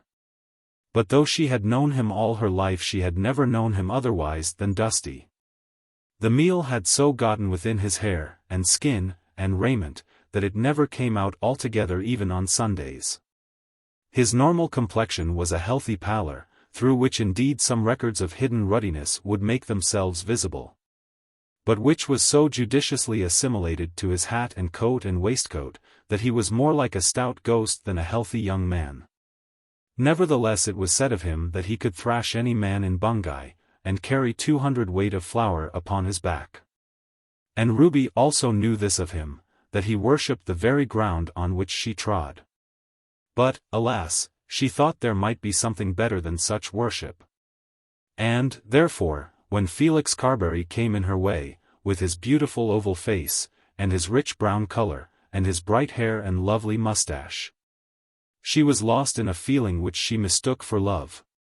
And when he sneaked over to her a second and a third time, she thought more of his listless praise than ever she had thought of John Crumb's honest promises. But, though she was an utter fool, she was not a fool without a principle. She was miserably ignorant, but she did understand that there was a degradation which it behoved her to avoid. She thought, as the moth seemed to think, that she might fly into the flame and not burn her wings. After her fashion she was pretty, with long glossy ringlets, which those about the farm on week-days would see confined in curl papers, and large round dark eyes, and a clear dark complexion, in which the blood showed itself plainly beneath the soft brown skin. She was strong, and healthy, and tall, and had a will of her own which gave infinite trouble to old Daniel Ruggles, her grandfather. Felix Carbury took himself 2 miles out of his way in order that he might return by Sheepstone Birches, which was a little copse distant not above half a mile from Sheep's Acre farmhouse. A narrow angle of the little wood came up to the road, by which there was a gate leading into a grass meadow, which Sir Felix had remembered when he made his appointment. The road was no more than a country lane, unfrequented at all times, and almost sure to be deserted on Sundays. He approached the gate in a walk, and then stood a while looking into the wood. He had not stood long before he saw the girl's bonnet beneath a tree standing just outside the wood, in the meadow, but on the bank of the ditch. Thinking for a moment what he would do about his horse, he rode him into the field, and then, dismounting, fastened him to a rail which ran down the side of the copse. Then he sauntered on till he stood looking down upon Ruby Ruggles as she sat beneath the tree. "I like your impudence," she said, "in calling yourself a friend." "Ain't I a friend, Ruby? A pretty sort of friend, you. When you was going away, you was to be back at Carbury in a fortnight, and that is, oh, ever so long ago now. But I wrote to you, Ruby. What's letters? And the postman to know all as in for anything anybody knows, and grandfather to be almost sure to see I don't call letters no good at all, and I beg you won't write any more." "Did he see them?" "No thanks to you if he didn't. I don't know why you are come here, Sir Felix, nor yet I don't know why I should come and meet you. It's all just folly like. Because I love you, that's why I come, Ruby. And you have come because you love me, Ruby? Is not that about it?" Then he threw himself on the ground beside her, and got his arm round her waist. It would boot little to tell here all that they said to each other. The happiness of Ruby Ruggles for that half hour was no doubt complete. She had her London lover beside her. And though in every word he spoke there was a tone of contempt, still he talked of love, and made her promises, and told her that she was pretty. He probably did not enjoy it much. He cared very little about her, and carried on the liaison simply because it was the proper sort of thing for a young man to do. He had begun to think that the odor of patchouli was unpleasant, and that the flies were troublesome, and the ground hard, before the half hour was over. She felt that she could be content to sit there forever and to listen to him. This was a realization of those delights of life of which she had read in the thrice-thumbed old novels which she had gotten from the little circulating library at Bungay. But what was to come next? She had not dared to ask him to marry her, had not dared to say those very words, and he had not dared to ask her to be his mistress. There was an animal courage about her, and an amount of strength also, and a fire in her eye, of which he had learned to be aware. Before the half hour was over I think that he wished himself away. But when he did go, he made a promise to see her again on the Tuesday morning. Her grandfather would be at Harlestone Market, and she would meet him at about noon at the bottom of the kitchen garden belonging to the farm. As he made the promise he resolved that he would not keep it. He would write to her again, and bid her come to him in London, and would send her money for the journey. "I suppose I am to be his wedded wife," said Ruby to herself, as she crept away down from the road, away also from her own home. So that on her return her presence should not be associated with that of the young man, should anyone chance to see the young man on the road. "I'll never be nothing unless I'm that," she said to herself. Then she allowed her mind to lose itself in expatiating on the difference between John Crumb and Sir Felix Carbury. Chapter 19. Hetta Carbury hears a love tale. "I have half a mind to go back tomorrow morning," Felix said to his mother that Sunday evening after dinner. At that moment Roger was walking round the garden by himself, and Henrietta was in her own room. "Tomorrow morning, Felix. You are engaged to dine with the Longestaffes. You could make any excuse you like about that. It would be the most uncourteous thing in the world. The Longestaffes, you know, are the leading people in this part of the country. No one knows what may happen. If you should ever be living at Carbury, how sad it would be that you should have quarrelled with them. You forget, mother, that Dolly Longestaffe is about the most intimate friend I have in the world. That does not justify you in being uncivil to the father and mother. And you should remember what you came here for." "What did I come for?" "That you might see Marie Melmotte more at your ease than you can in their London house." "That's all settled," said Sir Felix, in the most indifferent tone that he could assume. "Settled? As far as the girl is concerned. I can't very well go to the old fellow for his consent down here."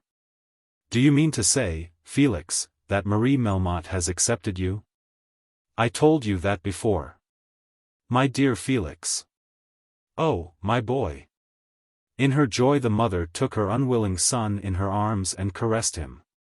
Here was the first step taken not only to success, but to such magnificent splendor as should make her son to be envied by all young men, and herself to be envied by all mothers in England. No, you didn't tell me before. But I am so happy. Is she really fond of you? I don't wonder that any girl should be fond of you. I can't say anything about that, but I think she means to stick to it. If she is firm, of course her father will give way at last. Fathers always do give way when the girl is firm. Why should he oppose it? I don't know that he will. You are a man of rank, with a title of your own. I suppose what he wants is a gentleman for his girl. I don't see why he should not be perfectly satisfied. With all his enormous wealth, 1,000 a year or so can't make any difference. And then he made you one of the directors at his board. Oh, Felix. It is almost too good to be true. I ain't quite sure that I care very much about being married, you know. Oh, Felix, pray don't say that. Why shouldn't you like being married? She is a very nice girl, and we shall all be so fond of her. Don't let any feeling of that kind come over you, pray don't. You will be able to do just what you please when once the question of her money is settled. Of course you can hunt as often as you like, and you can have a house in any part of London you please. You must understand by this time how very disagreeable it is to have to get on without an established income. I quite understand that. If this were once done you would never have any more trouble of that kind. There would be plenty of money for everything as long as you live. It would be complete success. I don't know how to say enough to you, or to tell you how dearly I love you, or to make you understand how well I think you have done it all. Then she caressed him again, and was almost beside herself in an agony of mingled anxiety and joy. If, after all, her beautiful boy, who had lately been her disgrace and her great trouble because of his poverty, should shine forth to the world as a baronet with £20,000 a year. How glorious would it be? She must have known, she did know, how poor, how selfish a creature he was. But her gratification at the prospect of his splendor obliterated the sorrow with which the vileness of his character sometimes oppressed her. Were he to win this girl with all her father's money, neither she nor his sister would be the better for it, except in this, that the burden of maintaining him would be taken from her shoulders. But his magnificence would be established. He was her son, and the prospect of his fortune and splendor was sufficient to elate her into a very heaven of beautiful dreams. But, Felix, she continued, you really must stay and go to the Longestaffes tomorrow. It will only be one day, and now were you to run away. Run away? What nonsense you talk. If you were to start back to London at once, I mean, it would be an affront to her, and the very thing to set Melmotte against you. You should lay yourself out to please him, indeed you should. Oh, bother, said Sir Felix. But nevertheless he allowed himself to be persuaded to remain. The matter was important even to him, and he consented to endure the almost unendurable nuisance of spending another day at the manor house. Lady Carbury, almost lost in delight, did not know where to turn for sympathy. If her cousin were not so stiff, so pig-headed, so wonderfully ignorant of the affairs of the world, he would have at any rate consented to rejoice with her. Though he might not like Felix, who, as his mother admitted to herself, had been rude to her cousin, he would have rejoiced for the sake of the family. But, as it was, she did not dare to tell him. He would have received her tidings with silent scorn. And even Henrietta would not be enthusiastic. She felt that though she would have delighted to expatiate on this great triumph, she must be silent at present. It should now be her great effort to ingratiate herself with Mr. Melmotte at the dinner party at Caversham. During the whole of that evening Roger Carbury hardly spoke to his cousin Hetta. There was not much conversation between them till quite late, when Father Barham came in for supper.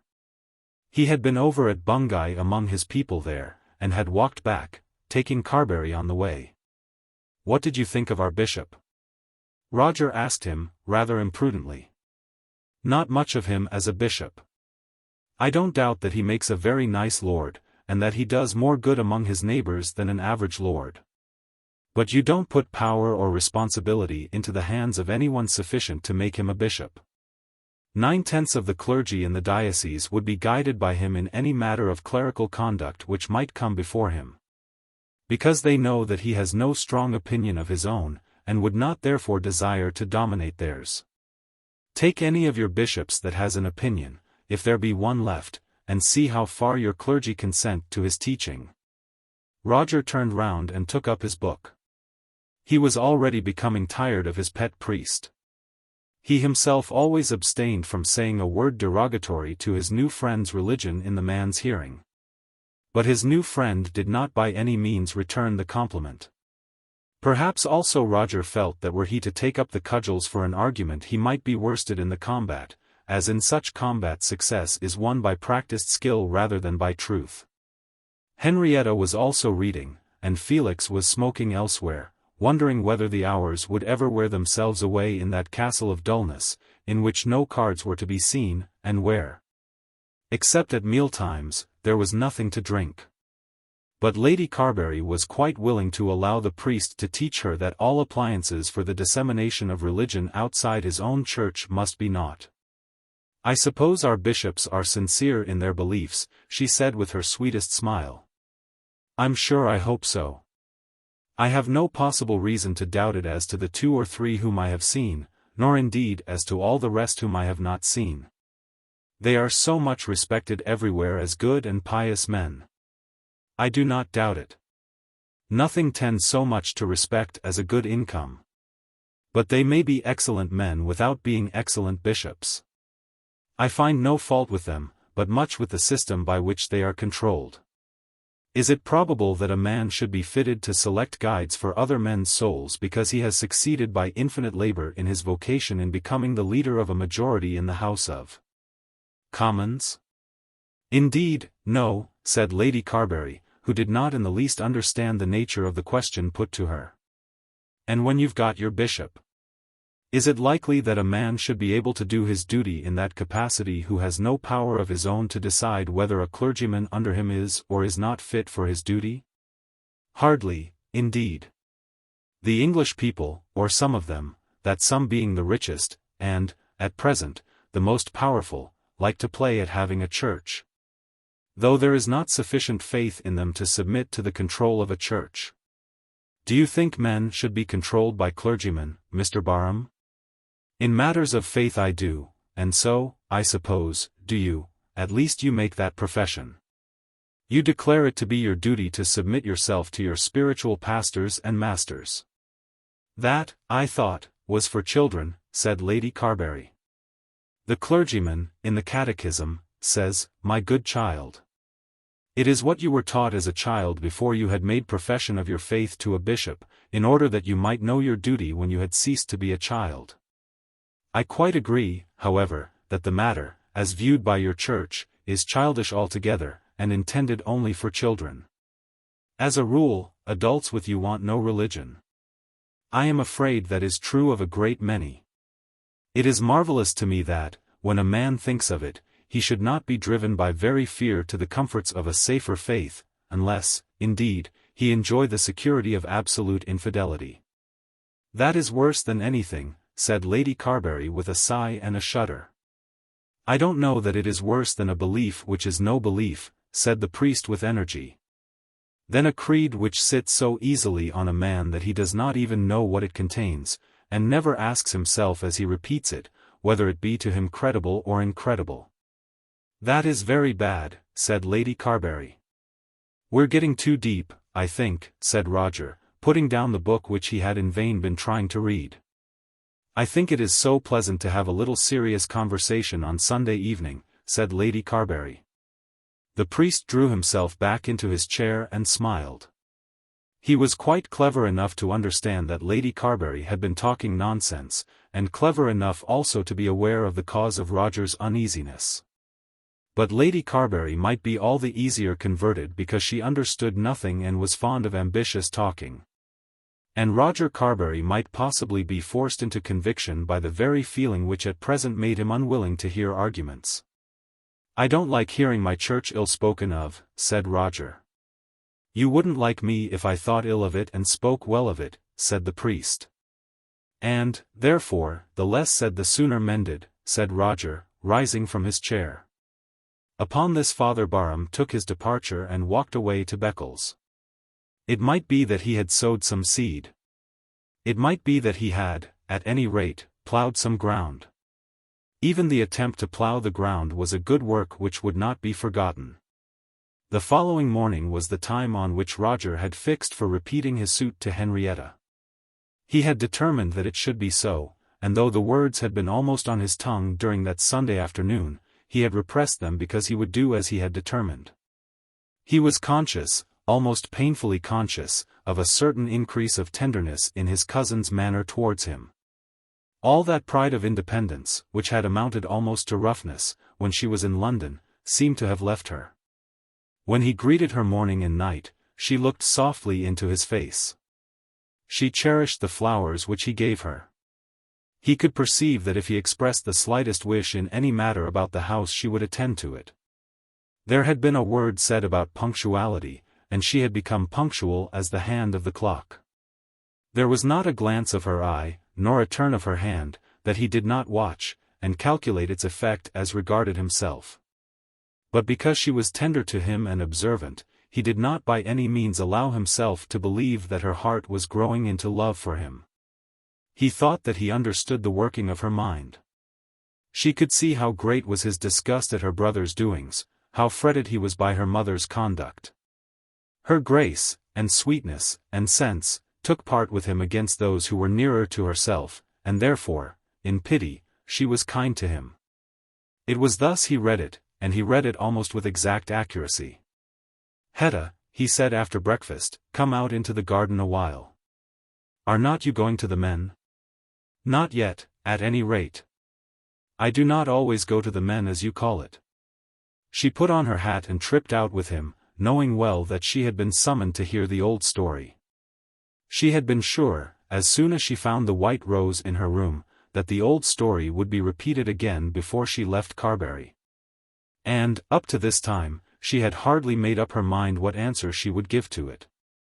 That she could not take his offer, she thought she did know.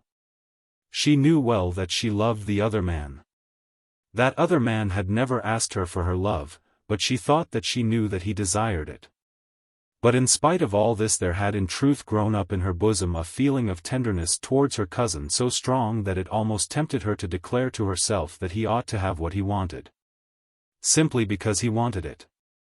He was so good, so noble, so generous, so devoted, that it almost seemed to her that she could not be justified in refusing him. And she had gone entirely over to his side in regard to the Melmottes. Her mother had talked to her of the charm of Mr. Melmotte's money, till her very heart had been sickened. There was nothing noble there. But, as contrasted with that, Roger's conduct and bearing were those of a fine gentleman who knew neither fear nor shame. Should such a one be doomed to pine forever because a girl could not love him, a man born to be loved, if nobility and tenderness and truth were lovely? "Hetta," he said, "put your arm here." She gave him her arm. "I was a little annoyed last night by that priest. I want to be civil to him, and now he is always turning against me. He doesn't do any harm, I suppose?" "He does do harm if he teaches you and me to think lightly of those things which we have been brought up to revere." So, thought Henrietta, it isn't about love this time, it's only about the church. He ought not to say things before my guests as to our way of believing, which I wouldn't under any circumstances say as to his. I didn't quite like your hearing it. I don't think he'll do me any harm. I'm not at all that way given. I suppose they all do it. It's their business. Poor fellow.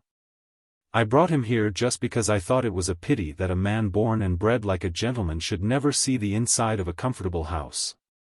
I liked him. Only I didn't like his saying stupid things about the bishop. And I like him. Then there was a pause. "I suppose your brother does not talk to you much about his own affairs?" "His own affairs, Roger? Do you mean money?" "He never says a word to me about money. I meant about the Melmottes." No, not to me. Felix hardly ever speaks to me about anything. I wonder whether she has accepted him. I think she very nearly did accept him in London. I can't quite sympathize with your mother in all her feelings about this marriage, because I do not think that I recognize as she does the necessity of money. Felix is so disposed to be extravagant. Well, yes. But I was going to say that though I cannot bring myself to say anything to encourage her about this heiress, I quite recognize her unselfish devotion to his interests. Mamma thinks more of him than of anything, said Hetta, not in the least intending to accuse her mother of indifference to herself. I know it. And though I happen to think myself that her other child would better repay her devotion, this he said, looking up to Hetta and smiling, I quite feel how good a mother she is to Felix. You know, when she first came the other day we almost had a quarrel. I felt that there was something unpleasant. And then Felix coming after his time put me out. I am getting old and cross, or I should not mind such things. I think you are so good, and so kind. As she said this she leaned upon his arm almost as though she meant to tell him that she loved him. I have been angry with myself, he said, and so I am making you my father confessor. Open confession is good for the soul sometimes, and I think that you would understand me better than your mother. I do understand you, but don't think there is any fault to confess. You will not exact any penance? She only looked at him and smiled. I am going to put a penance on myself all the same. I can't congratulate your brother on his wooing over at Caversham, as I know nothing about it, but I will express some civil wish to him about things in general. Will that be a penance? If you could look into my mind you'd find that it would. I'm full of fretful anger against him for half a dozen little frivolous things. Didn't he throw his cigar on the path? Didn't he lie in bed on Sunday instead of going to church? But then he was traveling all the Saturday night. Whose fault was that? But don't you see it is the triviality of the offense which makes the penance necessary? Had he knocked me over the head with a pickaxe or burned the house down, should have had a right to be angry. But I was angry because he wanted a horse on Sunday. And therefore I must do penance. There was nothing of love in all this. Hetta, however, did not wish him to talk of love. He was certainly now treating her as a friend, as a most intimate friend. If he would only do that without making love to her, how happy could she be? But his determination still held good. And now, said he, altering his tone altogether, I must speak about myself.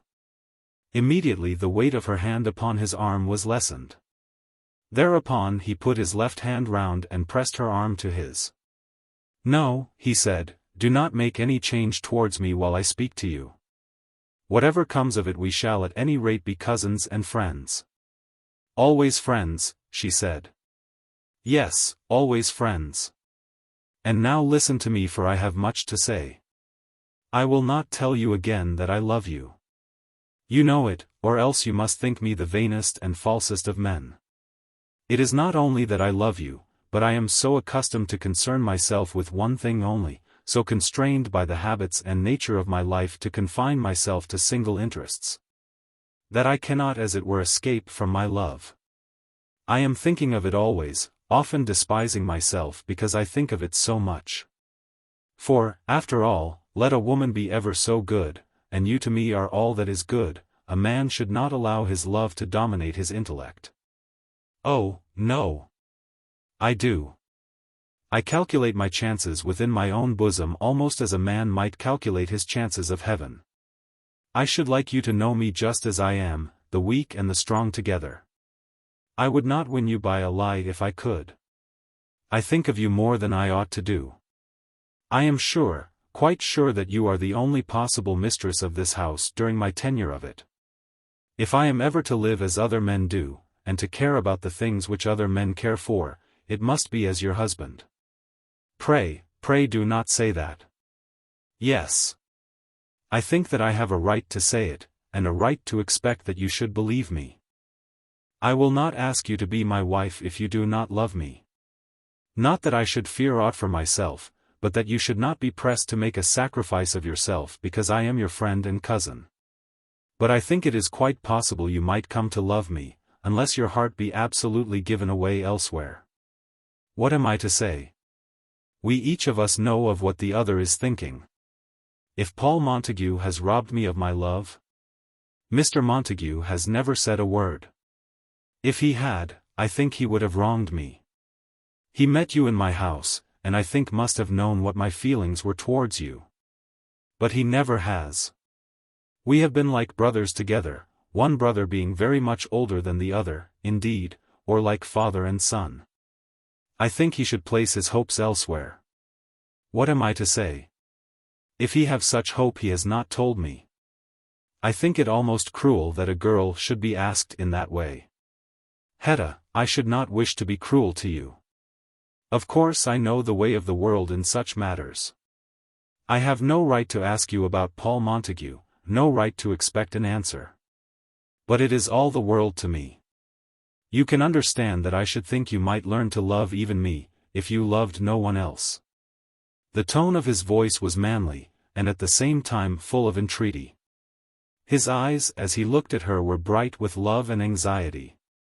She not only believed him as to the tale which he now told her, but she believed in him altogether.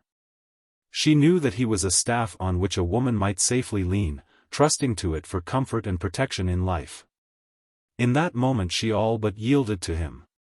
Had he seized her in his arms and kissed her then, I think she would have yielded. She did all but love him.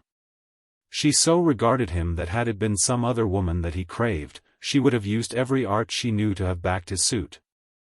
And would have been ready to swear that any woman was a fool who refused him. She almost hated herself because she was unkind to one who so thoroughly deserved kindness. As it was she made him no answer, but continued to walk beside him trembling. I thought I would tell it you all, because I wish you to know exactly the state of my mind. I would show you if I could all my heart and all my thoughts about yourself as in a glass case. Do not coy your love for me if you can feel it.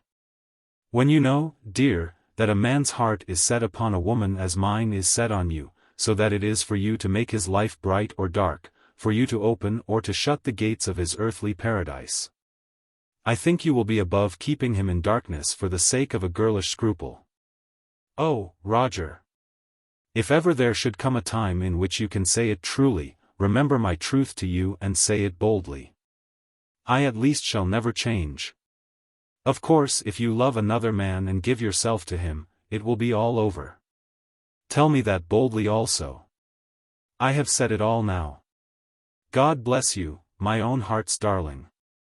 I hope I may be strong enough through it all to think more of your happiness than of my own. Then he parted from her abruptly, taking his way over one of the bridges, and leaving her to find her way into the house alone.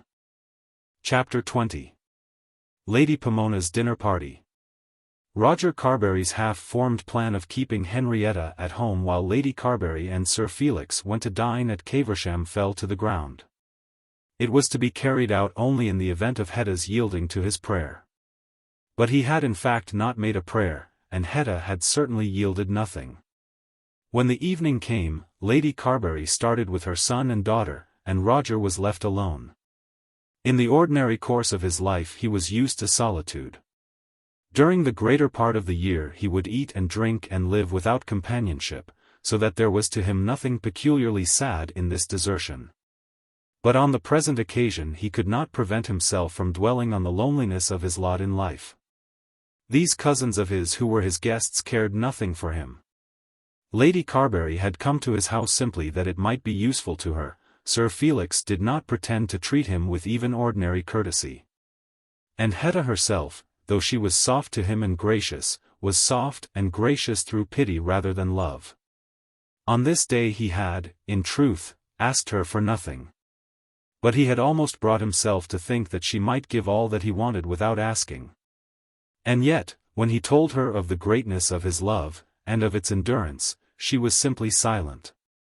When the carriage taking them to dinner went away down the road, he sat on the parapet of the bridge in front of the house listening to the sound of the horses' feet, and telling himself that there was nothing left for him in life. If ever one man had been good to another, he had been good to Paul Montague, and now Paul Montague was robbing him of everything he valued in the world. His thoughts were not logical, nor was his mind exact. The more he considered it, the stronger was his inward condemnation of his friend. He had never mentioned to anyone the services he had rendered to Montague. In speaking of him to Hetta he had alluded only to the affection which had existed between them. But he felt that because of those services his friend Montague had owed it to him not to fall in love with the girl he loved. And he thought that if, unfortunately, this had happened unawares, Montague should have retired as soon as he learned the truth. He could not bring himself to forgive his friend, even though Hetta had assured him that his friend had never spoken to her of love. He was sore all over, and it was Paul Montague who made him sore. Had there been no such man at Carbury when Hetta came there, Hetta might now have been mistress of the house. He sat there till the servant came to tell him that his dinner was on the table. Then he crept in and ate, so that the man might not see his sorrow, and, after dinner, he sat with a book in his hand seeming to read. But he read not a word, for his mind was fixed altogether on his cousin Hetta. What a poor creature a man is, he said to himself, who is not sufficiently his own master to get over a feeling like this. At Caversham there was a very grand party, as grand almost as a dinner party can be in the country. There were the Earl and Countess of Loudon and Lady Jane Peewit from Loudon Park, and the Bishop and his wife, and the Hepworths. These, with the Carburys and the parson's family, and the people staying in the house, made 24 at the dinner table. As there were 14 ladies and only 10 men, the banquet can hardly be said to have been very well arranged. But those things cannot be done in the country with the exactness which the appliances of London make easy. And then the Longestaffes, though they were decidedly people of fashion, were not famous for their excellence in arranging such matters. If aught, however, was lacking in exactness, it was made up in grandeur. There were 3 powdered footmen, and in that part of the country Lady Pomona alone was served after this fashion. And there was a very heavy butler, whose appearance of itself was sufficient to give éclat to a family. The grand saloon in which nobody ever lived was thrown open, and sofas and chairs on which nobody ever sat were uncovered. It was not above once in the year that this kind of thing was done at Caversham, but when it was done, nothing was spared which could contribute to the magnificence of the fete. Lady Pomona and her 2 tall daughters standing up to receive the little Countess of Loudon and Lady Jane Peewit, who was the image of her mother on a somewhat smaller scale. While Madame Melmotte and Marie stood behind as though ashamed of themselves, was a sight to see. Then the Carburys came, and then Mrs. yelled with the Bishop. The grand room was soon fairly full, but nobody had a word to say. The Bishop was generally a man of much conversation, and Lady Loudon, if she were well pleased with her listeners, could talk by the hour without ceasing. But on this occasion nobody could utter a word. Lord Loudon pottered about, making a feeble attempt, in which he was seconded by no one. Lord Alfred stood, stock still, stroking his grey moustache with his hand. That much greater man, Augustus Melmotte, put his thumbs into the armholes of his waistcoat, and was impassible. The Bishop saw at a glance the hopelessness of the occasion, and made no attempt.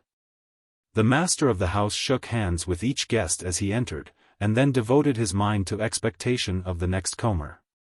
Lady Pomona and her 2 daughters were grand and handsome, but weary and dumb. In accordance with the treaty, Madame Melmotte had been entertained civilly for 4 entire days. It could not be expected that the ladies of Caversham should come forth unwearied after such a struggle. When dinner was announced, Felix was allowed to take in Marie Melmotte. There can be no doubt but that the Caversham ladies did execute their part of the treaty. They were led to suppose that this arrangement would be desirable to the Melmottes, and they made it. The great Augustus himself went in with Lady Carbury, much to her satisfaction. She also had been dumb in the drawing-room, but now, if ever, it would be her duty to exert herself. "I hope you like Suffolk," she said. "Pretty well, I thank you." "Oh, yes, very nice place for a little fresh air." "Yes, that's just it, Mr. Melmotte. When the summer comes one does long so to see the flowers. We have better flowers in our balconies than any I see down here, said Mr. Melmotte. No doubt. Because you can command the floral tribute of the world at large. What is there that money will not do? It can turn a London street into a bower of roses, and give you grottos in Grosvenor Square. It's a very nice place, is London. If you have got plenty of money, Mr. Melmotte. And if you have not, it's the best place I know to get it. Do you live in London, ma'am? He had quite forgotten Lady Carbury even if he had seen her at his house, and with the dullness of hearing common to men, had not picked up her name when told to take her out to dinner. Oh, yes, I live in London. I have had the honor of being entertained by you there. This she said with her sweetest smile. Oh, indeed. So many do come, that I don't always just remember. How should you, with all the world flocking round you? I am Lady Carbury, the mother of Sir Felix Carbury, whom I think you will remember. Yes, I know Sir Felix. He's sitting there, next to my daughter. Happy fellow. I don't know much about that. Young men don't get their happiness in that way now. They've got other things to think of. He thinks so much of his business. Oh. I didn't know, said Mr. Melmotte. He sits at the same board with you, I think, Mr. Melmotte. Oh, that's his business, said Mr. Melmotte, with a grim smile. Lady Carbury was very clever as to many things, and was not ill-informed on matters in general that were going on around her. But she did not know much about the city, and was profoundly ignorant as to the duties of those directors of whom, from time to time, she saw the names in a catalogue. I trust that he is diligent, there, she said, and that he is aware of the great privilege which he enjoys in having the advantage of your counsel and guidance. He don't trouble me much, ma'am, and I don't trouble him much. After this Lady Carbury said no more as to her son's position in the city. She endeavoured to open various other subjects of conversation, but she found Mr. Melmotte to be heavy on her hands. After a while she had to abandon him in despair, and give herself up to raptures in favour of Protestantism at the bidding of the Caversham parson, who sat on the other side of her, and who had been worked to enthusiasm by some mention of Father Barham's name. Opposite to her, or nearly so, sat Sir Felix and his love. I have told Mamma, Marie had whispered, as she walked in to dinner with him. She was now full of the idea so common to girls who are engaged, and as natural as it is common, that she might tell everything to her lover. Did she say anything? He asked. Then Marie had to take her place and arrange her dress before she could reply to him. As to her, I suppose it does not matter what she says, does it? She said a great deal. She thinks that Papa will think you are not rich enough. Hush. Talk about something else, or people will hear. So much she had been able to say during the bustle. Felix was not at all anxious to talk about his love, and changed the subject very willingly. Have you been riding? He asked. No, I don't think there are horses here, not for visitors, that is. How did you get home? Did you have any adventures? None at all, said Felix, remembering Ruby Ruggles. I just rode home quietly.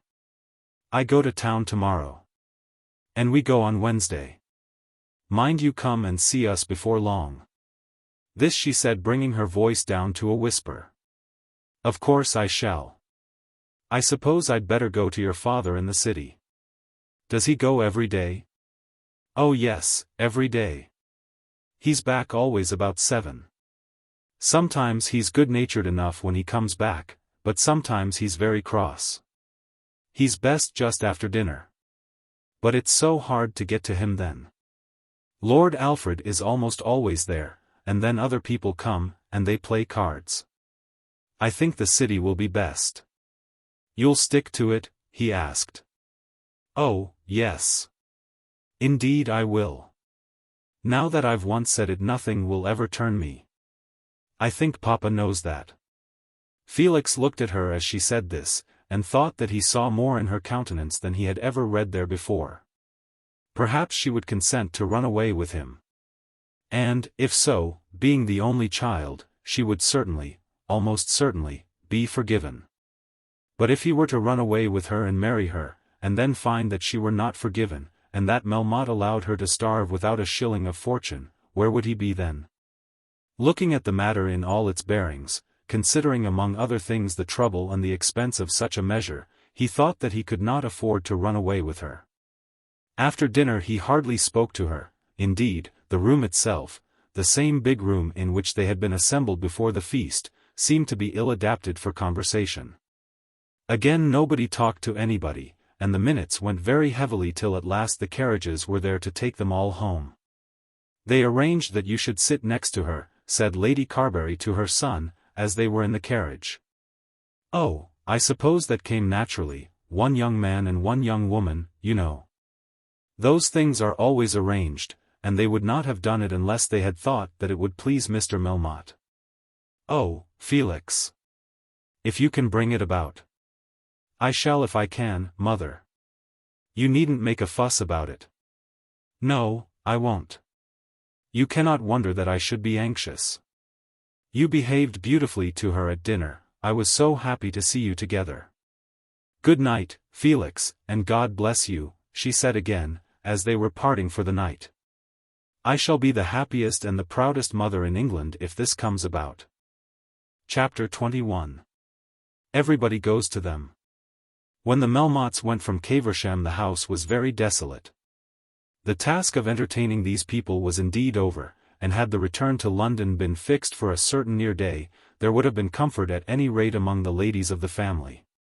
But this was so far from being the case that the Thursday and Friday passed without anything being settled, and dreadful fears began to fill the minds of Lady Pomona and Sophia Longestaffe. Georgiana was also impatient, but she asserted boldly that treachery, such as that which her mother and sister contemplated, was impossible. Their father, she thought, would not dare to propose it. On each of these days, 3 or 4 times daily, hints were given and questions were asked, but without avail. Mr. Longestaffe would not consent to have a day fixed till he had received some particular letter, and would not even listen to the suggestion of a day. "I suppose we can go at any rate on Tuesday," Georgiana said on the Friday evening. "I don't know why you should suppose anything of the kind," the father replied. Poor Lady Pomona was urged by her daughters to compel him to name a day. But Lady Pomona was less audacious in urging the request than her younger child, and at the same time less anxious for its completion. On the Sunday morning before they went to church there was a great discussion upstairs. The Bishop of Elmham was going to preach at Caversham Church, and the 3 ladies were dressed in their best London bonnets. They were in their mother's room, having just completed the arrangements of their church-going toilet. It was supposed that the expected letter had arrived. Mr. Longestaffe had certainly received a dispatch from his lawyer, but had not as yet vouchsafed any reference to its contents. He had been more than ordinarily silent at breakfast, and, so Sophia asserted, more disagreeable than ever. The question had now arisen especially in reference to their bonnets. "You might as well wear them," said Lady Pomona, "for I am sure you will not be in London again this year." "You don't mean it, mamma," said Sophia. "I do, my dear. He looked like it when he put those papers back into his pocket. I know what his face means so well." "It is not possible," said Sophia. "He promised, and he got us to have those horrid people because he promised." "Well, my dear, if your father says that we can't go back, I suppose we must take his word for it. It is he must decide, of course. What he meant, I suppose, was, that he would take us back if he could." "Mamma," shouted Georgiana. Was there to be treachery not only on the part of their natural adversary, who, adversary though he was, had bound himself to terms by a treaty, but treachery also in their own camp? "My dear, what can we do?" said Lady Pomona. "Do?" Georgiana was now going to speak out plainly. "Make him understand that we are not going to be sat upon like that. I'll do something, if that's going to be the way of it." If he treats me like that, I'll run off with the first man that will take me, let him be who it may. Don't talk like that, Georgiana, unless you wish to kill me. I'll break his heart for him. He does not care about us, not the least, whether we are happy or miserable. But he cares very much about the family name. I'll tell him that I'm not going to be a slave. I'll marry a London tradesman before I'll stay down here." The younger Miss Longstaff was lost in passion at the prospect before her. "Oh, Georgie, don't say such horrid things as that," pleaded her sister. "It's all very well for you, Sophie. You've got George Whitstable. I haven't got George Whitstable." "Yes, you have, and your fish is fried. Dolly does just what he pleases, and spends money as fast as he likes. Of course it makes no difference to you, Mamma, where you are." "You are very unjust," said Lady Pomona, wailing, "and you say horrid things." "I ain't unjust at all. It doesn't matter to you. And Sophie is the same as settled. But I'm to be sacrificed. How am I to see anybody down here in this horrid hole? Papa promised, and he must keep his word." Then there came to them a loud voice calling to them from the hall. "Are any of you coming to church, or are you going to keep the carriage waiting all day?" Of course they were all going to church.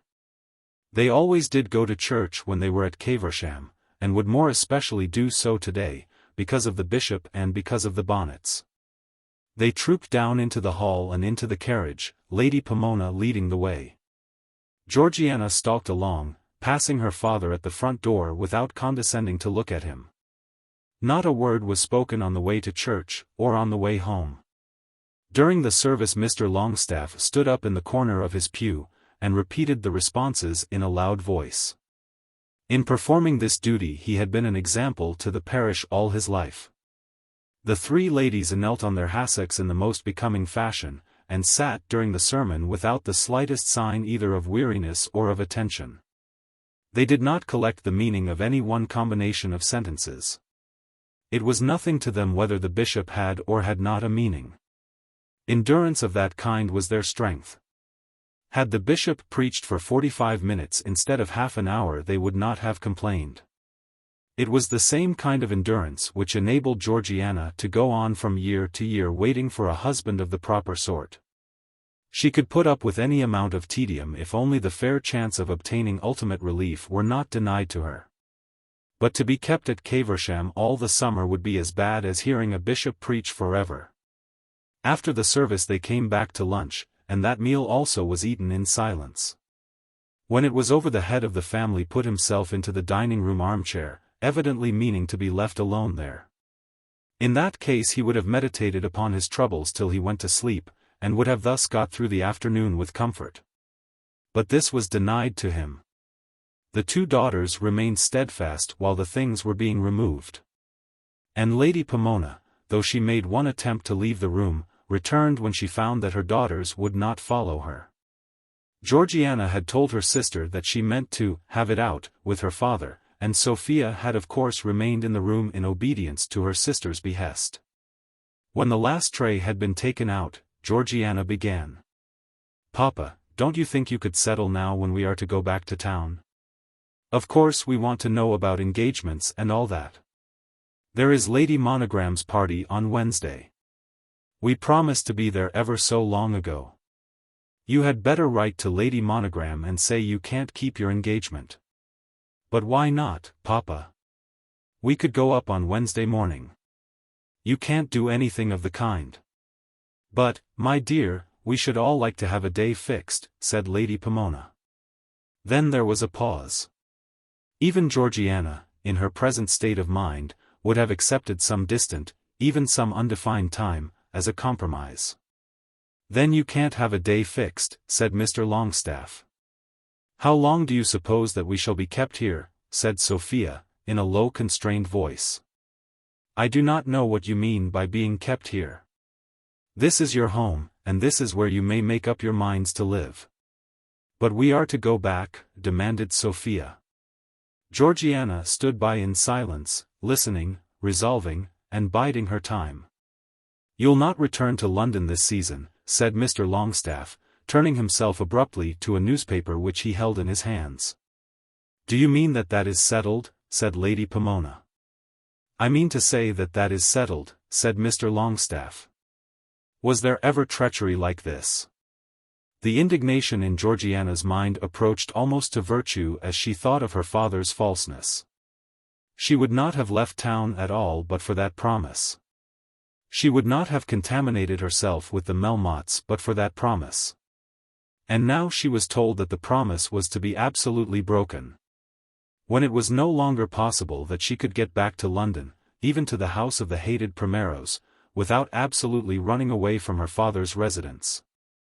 "Then, Papa," she said, with affected calmness, "you have simply and with premeditation broken your word to us. How dare you speak to me in that way, you wicked child?" "I am not a child, Papa, as you know very well. I am my own mistress, by law." "Then go and be your own mistress. You dare to tell me, your father, that I have premeditated a falsehood. If you tell me that again, you shall eat your meals in your own room or not eat them in this house. Did you not promise that we should go back if we would come down and entertain these people? I will not argue with a child, insolent and disobedient as you are. If I have anything to say about it, I will say it to your mother. It should be enough for you that I, your father, tell you that you have to live here. Now go away, and if you choose to be sullen, go and be sullen where I shan't see you." Georgiana looked round on her mother and sister and then marched majestically out of the room. She still meditated revenge, but she was partly cowed, and did not dare in her father's presence to go on with her reproaches. She stalked off into the room in which they generally lived, and there she stood panting with anger, breathing indignation through her nostrils. "And you mean to put up with it, Mamma?" she said. "What can we do, my dear? I will do something.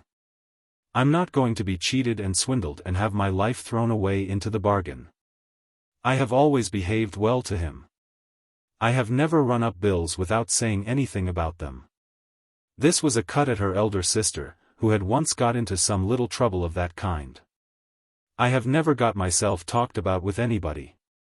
If there is anything to be done I always do it. I have written his letters for him till I have been sick, and when you were ill I never asked him to stay out with us after 2 or 2:30 at the latest. And now he tells me that I am to eat my meals up in my bedroom because I remind him that he distinctly promised to take us back to London. Did he not promise, Mamma?" "I understood so, my dear. You know he promised, Mamma. If I do anything now he must bear the blame of it. I am not going to keep myself straight for the sake of the family, and then be treated in that way." "You do that for your own sake, I suppose," said her sister. "It is more than you've been able to do for anybody's sake," said Georgiana, alluding to a very old affair, to an ancient flirtation, in the course of which the elder daughter had made a foolish and a futile attempt to run away with an officer of dragoons whose private fortune was very moderate. 10 years had passed since that, and the affair was never alluded to except in moments of great bitterness. "I've kept myself as straight as you have," said Sophia. "It's easy enough to be straight, when a person never cares for anybody, and nobody cares for a person." "My dears, if you quarrel what am I to do?" said their mother. "It is I that have to suffer," continued Georgiana. "Does he expect me to find anybody here that I could take? Poor George Whitstable is not much, but there is nobody else at all." "You may have him if you like," said Sophia, with a chuck of her head. "Thank you, my dear, but I shouldn't like it at all. I haven't come to that quite yet. You were talking of running away with somebody. I shan't run away with George Whitstable, you may be sure of that. I'll tell you what I shall do, I will write Papa a letter. I suppose he'll condescend to read it. If he won't take me up to town himself, he must send me up to the Primeros. What makes me most angry in the whole thing is that we should have condescended to be civil to the Melmottes down in the country. In London one does those things, but to have them here was terrible." During that entire afternoon nothing more was said. Not a word passed between them on any subject beyond those required by the necessities of life. Georgiana had been as hard to her sister as to her father, and Sophia in her quiet way resented the affront. She was now almost reconciled to the sojourn in the country, because it inflicted a fitting punishment on Georgiana, and the presence of Mr. Whitstable at a distance of not more than 10 miles did of course make a difference to herself. Lady Pomona complained of a headache, which was always an excuse with her for not speaking, and Mr. Longstaff went to sleep. Georgiana during the whole afternoon remained apart, and on the next morning the head of the family found the following letter on his dressing table. My dear Papa, I don't think you ought to be surprised because we feel that our going up to town is so very important to us. If we are not to be in London at this time of the year we can never see anybody, and of course you know what that must mean for me. If this goes on about Sophia, it does not signify for her, and, though Mamma likes London, it is not of real importance. But it is very, very hard upon me. It isn't for pleasure that I want to go up. There isn't so very much pleasure in it. But if I'm to be buried down here at Caversham, I might just as well be dead at once. If you choose to give up both houses for a year, or for 2 years, and take us all abroad, should not grumble in the least. There are very nice people to be met abroad, and perhaps things go easier that way than in town. And there would be nothing for horses, and we could dress very cheap and wear our old things. I'm sure I don't want to run up bills. But if you would only think what Caversham must be to me, without anyone worth thinking about within 20 miles, you would hardly ask me to stay here. You certainly did say that if we would come down here with those Melmottes we should be taken back to town. And you cannot be surprised that we should be disappointed when we are told that we are to be kept here after that. It makes me feel that life is so hard that I can't bear it. I see other girls having such chances when I have none, that sometimes I think I don't know what will happen to me. This was the nearest approach which she dared to make in writing to that threat which she had uttered to her mother of running away with somebody. I suppose that now it is useless for me to ask you to take us all back this summer, though it was promised, but I hope you'll give me money to go up to the Primeros. It would only be me and my maid. Julia Primero asked me to stay with them when you first talked of not going up, and I should not in the least object to reminding her, only it should be done at once. Their house in Queen's Gate is very large, and I know they've a room. They all ride, and I should want a horse. But there would be nothing else, as they have plenty of carriages, and the groom who rides with Julia would do for both of us. Pray answer this at once, Papa. Your affectionate daughter, Georgiana Longstaff. Mr. Longstaff did condescend to read the letter. He, though he had rebuked his mutinous daughter with stern severity, was also to some extent afraid of her. At a sudden burst he could stand upon his authority, and assume his position with parental dignity, but not the less did he dread the wearing toil of continued domestic strife. He thought that upon the whole his daughter liked a row in the house. If not, there surely would not be so many rows. He himself thoroughly hated them. He had not any very lively interest in life. He did not read much, he did not talk much, he was not specially fond of eating and drinking, he did not gamble, and he did not care for the farm. To stand about the door and hall and public rooms of the clubs to which he belonged and hear other men talk politics or scandal, was what he liked better than anything else in the world. But he was quite willing to give this up for the good of his family. He would be contented to drag through long listless days at Caversham, and endeavor to nurse his property, if only his daughter would allow it. By assuming a certain pomp in his living, which had been altogether unserviceable to himself and family, by besmearing his footmen's heads, and buoying his coachmen, by aping, though never achieving, the grand ways of grander men than himself, he had run himself into debt. His own ambition had been a peerage, and he had thought that this was the way to get it. A separate property had come to his son from his wife's mother, some £2,000 or £3,000 a year. Magnified by the world into double its amount, and the knowledge of this had for a time reconciled him to increasing the burdens on the family estates. He had been sure that Adolphus, when of age, would have consented to sell the Sussex property in order that the Suffolk property might be relieved. But Dolly was now in debt himself, and though in other respects the most careless of men, was always on his guard in any dealings with his father. He would not consent to the sale of the Sussex property unless half of the proceeds were to be at once handed to himself.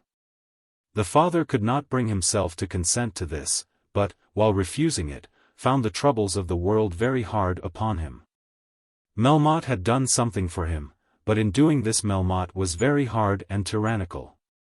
Melmotte, when at Caversham, had looked into his affairs, and had told him very plainly that with such an establishment in the country he was not entitled to keep a house in town. Mr. Longstaff had then said something about his daughters, something especially about Georgiana, and Mr. Melmotte had made a suggestion. Mr. Longstaff, when he read his daughter's appeal, did feel for her, in spite of his anger. But if there was one man he hated more than another, it was his neighbor Mr. Primero. And if one woman, it was Mrs. Primero. Primero, whom Mr. Longstaff regarded as quite an upstart, and anything but a gentleman, owed no man anything. He paid his tradesmen punctually, and never met the squire of Caversham without seeming to make a parade of his virtue in that direction. He had spent many thousands for his party in county elections and borough elections, and was now himself member for a metropolitan district. He was a radical, of course, or, according to Mr. Longstaff's view of his political conduct, acted and voted on the radical side because there was nothing to be got by voting and acting on the other. And now there had come into Suffolk a rumour that Mr. Primero was to have a peerage. To others the rumour was incredible, but Mr. Longstaff believed it, and to Mr. Longstaff that belief was an agony. A Baron Bundlesham just at his door, and such a Baron Bundlesham, would be more than Mr. Longstaff could endure. It was quite impossible that his daughter should be entertained in London by the Primeros. But another suggestion had been made. Georgiana's letter had been laid on her father's table on the Monday morning. On the following morning, when there could have been no intercourse with London by letter, Lady Pomona called her younger daughter to her, and handed her a note to read. "Your papa has this moment given it me. Of course you must judge for yourself." This was the note. "My dear Mr. Longstaff, as you seem determined not to return to London this season, perhaps one of your young ladies would like to come to us. Mrs. Melmotte would be delighted to have Miss Georgiana for June and July. If so, she need only give Mrs. Melmotte a day's notice. Yours truly, Augustus Melmotte." Georgiana, as soon as her eye had glanced down the one side of note paper on which this invitation was written, looked up for the date. It was without a date, and had, she felt sure, been left in her father's hands to be used as he might think fit. She breathed very hard. Both her father and mother had heard her speak of these Melmottes, and knew what she thought of them. There was an insolence in the very suggestion. But at the first moment she said nothing of that. "Why shouldn't I go to the Primeros?" she asked. "Your father will not hear of it. He dislikes them especially. And I dislike the Melmottes. I dislike the Primeros of course, but they are not so bad as the Melmottes. That would be dreadful. You must judge for yourself, Georgiana. It is that, or staying here?" "I think so, my dear. If papa chooses I don't know why I am to mind. It will be awfully disagreeable, absolutely disgusting." She seemed to be very quiet. "Pooh, mamma. Quiet. She was quiet here because she was afraid of us. She isn't yet used to be with people like us. She'll get over that if I'm in the house with her. And then she is, oh, so frightfully vulgar. She must have been the very sweeping of the gutters. Did you not see it, mamma? She could not even open her mouth, she was so ashamed of herself. I shouldn't wonder if they turned out to be something quite horrid. They make me shudder. Was there ever anything so dreadful to look at as he is? Everybody goes to them," said Lady Pomona. The Duchess of Stevenage has been there over and over again, and so has Lady Aldreichy. Everybody goes to their house. But everybody doesn't go and live with them. Oh, Mamma, to have to sit down to breakfast every day for 10 weeks with that man and that woman. Perhaps they'll let you have your breakfast upstairs. But to have to go out with them. Walking into the room after her. Only think of it. But you are so anxious to be in London, my dear. Of course I am anxious. What other chance have I, Mamma? And, oh dear, I am so tired of it. Pleasure, indeed. Papa talks of pleasure. If Papa had to work half as hard as I do, I wonder what he'd think of it. I suppose I must do it. I know it will make me so ill that I shall almost die under it. Horrid, horrid people.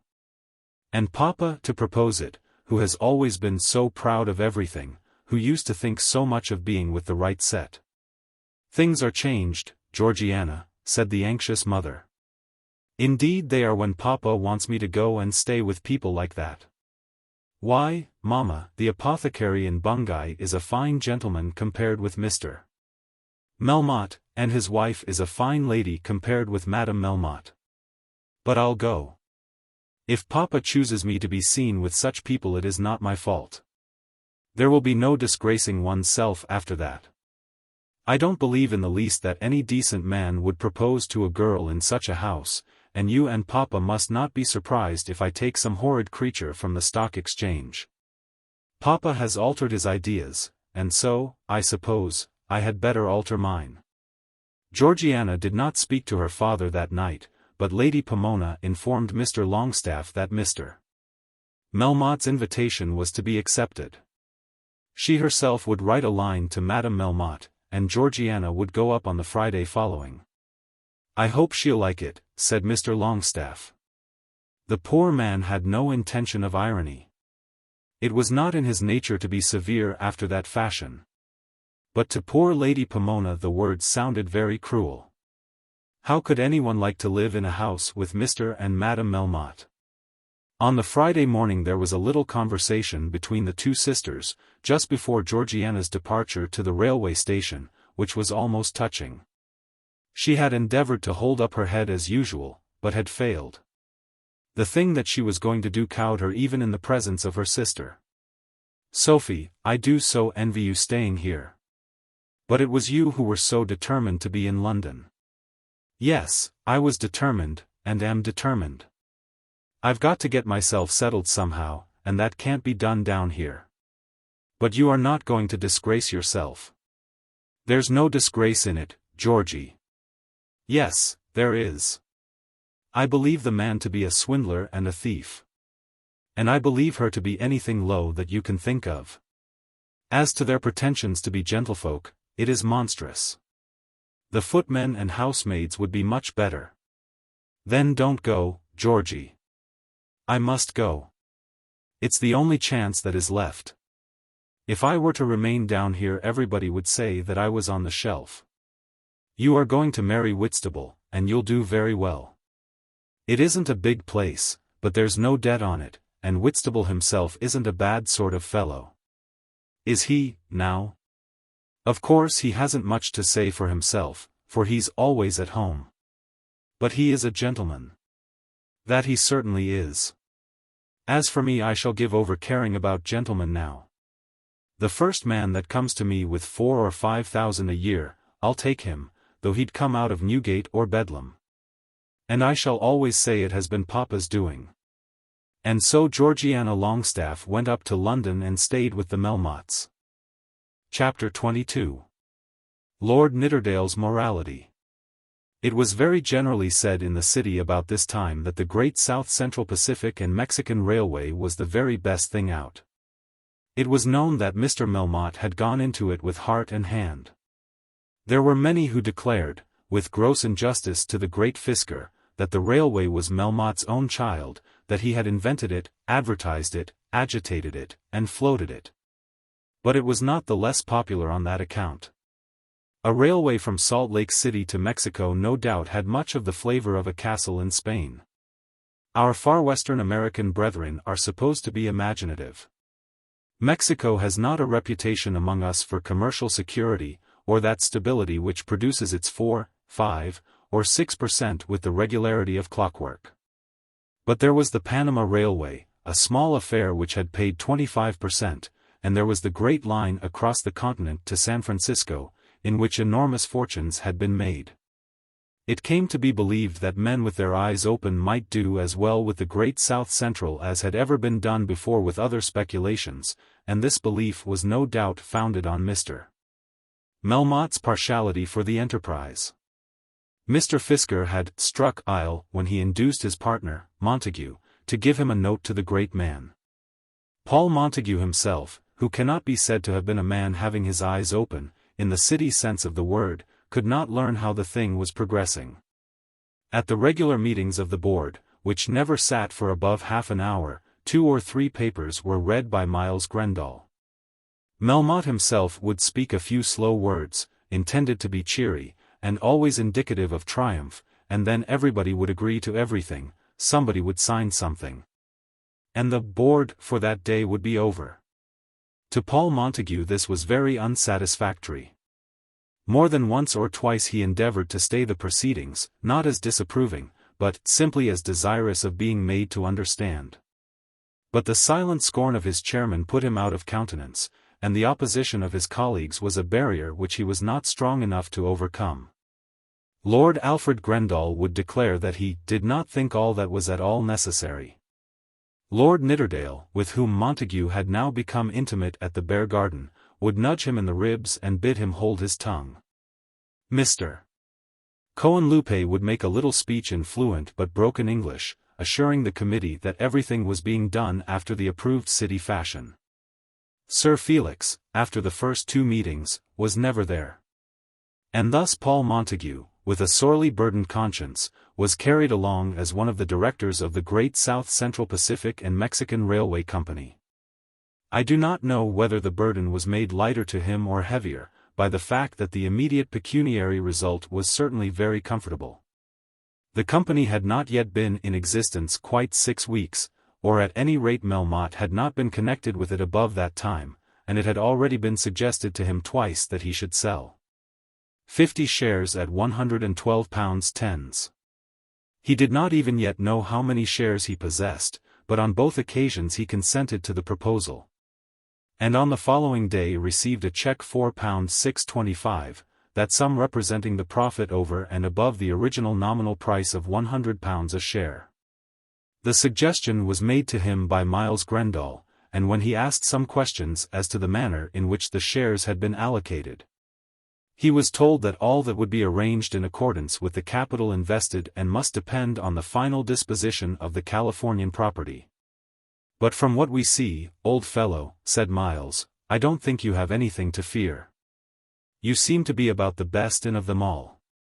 Melmotte wouldn't advise you to sell out gradually, if he didn't look upon the thing as a certain income as far as you are concerned. Paul Montague understood nothing of all this, and felt that he was standing on ground which might be blown from under his feet at any moment. The uncertainty, and what he feared might be the dishonesty, of the whole thing, made him often very miserable. In those wretched moments his conscience was asserting itself. But again there were times in which he also was almost triumphant, and in which he felt the delight of his wealth. Though he was snubbed at the board when he wanted explanations, he received very great attention outside the boardroom from those connected with the enterprise. Melmotte had asked him to dine 2 or 3 times. Mr. Cohenlupe had begged him to go down to his little place at Rickmansworth, an entreaty with which Montague had not as yet complied. Lord Alfred was always gracious to him, and Nidderdale and Carbury were evidently anxious to make him one of their set at the club. Many other houses became open to him from the same source. Though Melmotte was supposed to be the inventor of the railway, it was known that Fisker, Montague, and Montague were largely concerned in it. And it was known also that Paul Montague was one of the Montagues named in that firm. People, both in the city and the West End, seemed to think that he knew all about it, and treated him as though some of the manna falling from that heaven were at his disposition. There were results from this which were not unpleasing to the young man. He only partially resisted the temptation. And though determined at times to probe the affair to the bottom, was so determined only at times. The money was very pleasant to him. The period would now soon arrive before which he understood himself to be pledged not to make a distinct offer to Henrietta Carbury. And when that period should have been passed, it would be delightful to him to know that he was possessed of property sufficient to enable him to give a wife a comfortable home. In all his aspirations, and in all his fears, he was true to Hetta Carbury, and made her the centre of his hopes. Nevertheless, had Hetta known everything, it may be feared that she would have at any rate endeavoured to dismiss him from her heart. There was considerable uneasiness in the bosoms of others of the directors, and a disposition to complain against the Grand Director, arising from a grievance altogether different from that which afflicted Montague. Neither had Sir Felix Carbury nor Lord Nidderdale been invited to sell shares, and consequently neither of them had received any remuneration for the use of their names. They knew well that Montague had sold shares. He was quite open on the subject, and had told Felix, whom he hoped some day to regard as his brother-in-law, exactly what shares he had sold, and for how much. And the two men had endeavoured to make the matter intelligible between themselves. The original price of the shares being £100 each, and £12 tens. A share having been paid to Montague as the premium, it was to be supposed that the original capital was reinvested in other shares. But each owned to the other that the matter was very complicated to him, and Montague could only write to Hamilton K. Fisker at San Francisco asking for explanation. As yet he had received no answer. But it was not the wealth flowing into Montague's hands which embittered Nidderdale and Carbury. They understood that he had really brought money into the concern, and was therefore entitled to take money out of it. Nor did it occur to them to grudge Melmotte his more noble pickings, for they knew how great a man was Melmotte. Of Cohenlupe's doings they heard nothing. But he was a regular city man, and had probably supplied funds. Cohenlupe was too deep for their inquiry. But they knew that Lord Alfred had sold shares, and had received the profit. And they knew also how utterly impossible it was that Lord Alfred should have produced capital. If Lord Alfred Grendall was entitled to plunder, why were not they? And if their day for plunder had not yet come, why had Lord Alfred's? And if there was so much cause to fear Lord Alfred that it was necessary to throw him a bone, why should not they also make themselves feared? Lord Alfred passed all his time with Melmotte, had, as these young men said, become Melmotte's head valet, and therefore had to be paid. But that reason did not satisfy the young men. "You haven't sold any shares, have you?" This question Sir Felix asked Lord Nidderdale at the club. Nidderdale was constant in his attendance at the board, and Felix was not a little afraid that he might be jockeyed also by him. "Not a share." "Nor got any profits?" "Not a shilling of any kind. As far as money is concerned my only transaction has been my part of the expense of Fisker's dinner." "What do you get then, by going into the city?" asked Sir Felix. "I'm blessed if I know what I get. I suppose something will turn up some day. In the meantime, you know, there are our names. And Grendall is making a fortune out of it." "Poor old duffer," said his lordship. "If he's doing so well, I think Miles ought to be made to pay up something of what he owes. I think we ought to tell him that we shall expect him to have the money ready when that bill of Vosner's comes round." "Yes, by George, let's tell him that." "Will you do it?" "Not that it will be the least good. It would be quite unnatural to him to pay anything. Fellows used to pay their gambling debts," said Sir Felix, who was still in funds, and who still held a considerable assortment of IOUs. "They don't now, unless they like it. How did a fellow manage before, if he hadn't got it?" "He went smash," said Sir Felix, and disappeared and was never heard of any more. It was just the same as if he'd been found cheating. I believe a fellow might cheat now and nobody'd say anything. "I shouldn't," said Lord Nidderdale. "What's the use of being beastly ill-natured?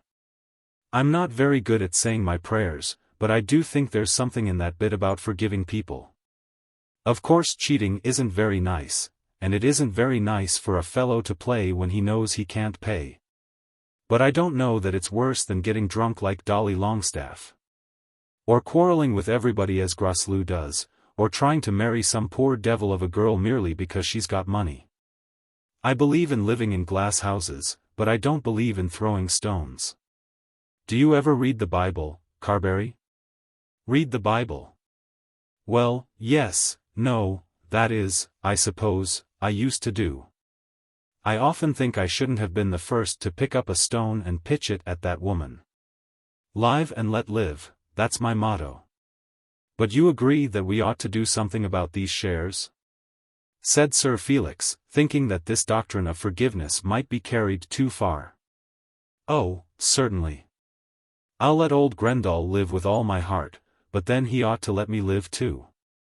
Only, who's to bell the cat? What cat? It's no good our going to old Grendall, said Lord Nidderdale, who had some understanding in the matter, nor yet to young Grendall. The one would only grunt and say nothing, and the other would tell every lie that came into his head. The cat in this matter I take to be our great master, Augustus Melmotte. This little meeting occurred on the day after Felix Carbury's return from Suffolk, and at a time at which, as we know, it was the great duty of his life to get the consent of old Melmotte to his marriage with Marie Melmotte. In doing that he would have to put one bell on the cat, and he thought that for the present that was sufficient. In his heart of hearts he was afraid of Melmotte. But then, as he knew very well, Nidderdale was intent on the same object. Nidderdale, he thought, was a very queer fellow. That talking about the Bible, and the forgiving of trespasses, was very queer, and that allusion to the marrying of heiresses very queer indeed. He knew that Nidderdale wanted to marry the heiress, and Nidderdale must also know that he wanted to marry her. And yet Nidderdale was indelicate enough to talk about it. And now the man asked who should bell the cat. You go there oftener than I do, and perhaps you could do it best, said Sir Felix. Go where? To the board. But you're always at his house. He'd be civil to me, perhaps, because I'm a lord, but then, for the same reason, he'd think I was the bigger fool of the two. I don't see that at all, said Sir Felix. I ain't afraid of him, if you mean that, continued Lord Nidderdale. He's a wretched old reprobate, and I don't doubt but he'd skin you and me if he could make money off our carcasses. But as he can't skin me, I'll have a shy at him. On the whole I think he rather likes me, because I've always been on the square with him. If it depended on him, you know, I should have the girl tomorrow. Would you? Sir Felix did not at all mean to doubt his friend's assertion, but felt it hard to answer so very strange a statement. But then she don't want me, and I ain't quite sure that I want her. Where the devil would a fellow find himself if the money wasn't all there? Lord Nidderdale then sauntered away, leaving the baronet in a deep study of thought as to such a condition of things as that which his lordship had suggested. Where the mischief would he, Sir Felix Carbury, be, if he were to marry the girl, and then to find that the money was not all there? On the following Friday, which was the board day, Nidderdale went to the great man's offices in Abchurch Lane, and so contrived that he walked with the great man to the board meeting. Melmotte was always very gracious in his manner to Lord Nidderdale, but had never, up to this moment, had any speech with his proposed son-in-law about business. I wanted just to ask you something, said the lord, hanging on the chairman's arm. Anything you please, my lord. Don't you think that Carbury and I ought to have some shares to sell? No, I don't, if you ask me. Oh, I didn't know. But why shouldn't we as well as the others? Have you and Sir Felix put any money into it? Well, if you come to that, I don't suppose we have. How much has Lord Alfred put into it? I have taken shares for Lord Alfred, said Melmotte, putting very heavy emphasis on the personal pronoun. If it suits me to advance money to Lord Alfred Grendall, I suppose I may do so without asking your lordship's consent, or that of Sir Felix Carbury. Oh, certainly. I don't want to make inquiry as to what you do with your money. I'm sure you don't, and, therefore, we won't say anything more about it. You wait a while, Lord Nidderdale, and you'll find it will come all right. If you've got a few £1,000 loose, and will put them into the concern, why, of course you can sell. And, if the shares are up, can sell at a profit. It's presumed just at present that, at some early day, you'll qualify for your directorship by doing so, and till that is done, the shares are allocated to you, but cannot be transferred to you. That's it, is it? Said Lord Nidderdale, pretending to understand all about it. If things go on as we hope they will between you and Marie, you can have pretty nearly any number of shares that you please, that is, if your father consents to a proper settlement. I hope it'll all go smooth, I'm sure, said Nidderdale. Thank you, I'm ever so much obliged to you, and I'll explain it all to Carbury. Chapter 23. Yes, I'm a baronet. How eager Lady Carbury was that her son should at once go inform to Marie's father and make his proposition may be easily understood. My dear Felix, she said, standing over his bedside a little before noon, pray don't put it off, you don't know how many slips there may be between the cup and the lip. It's everything to get him in a good humor, pleaded Sir Felix. But the young lady will feel that she is ill-used. There's no fear of that, she's all right. What am I to say to him about money? That's the question. I shouldn't think of dictating anything, Felix. Nidderdale, when he was on before, stipulated for a certain sum down. Or his father did for him. So much cash was to be paid over before the ceremony, and it only went off because Nidderdale wanted the money to do what he liked with. You wouldn't mind having it settled?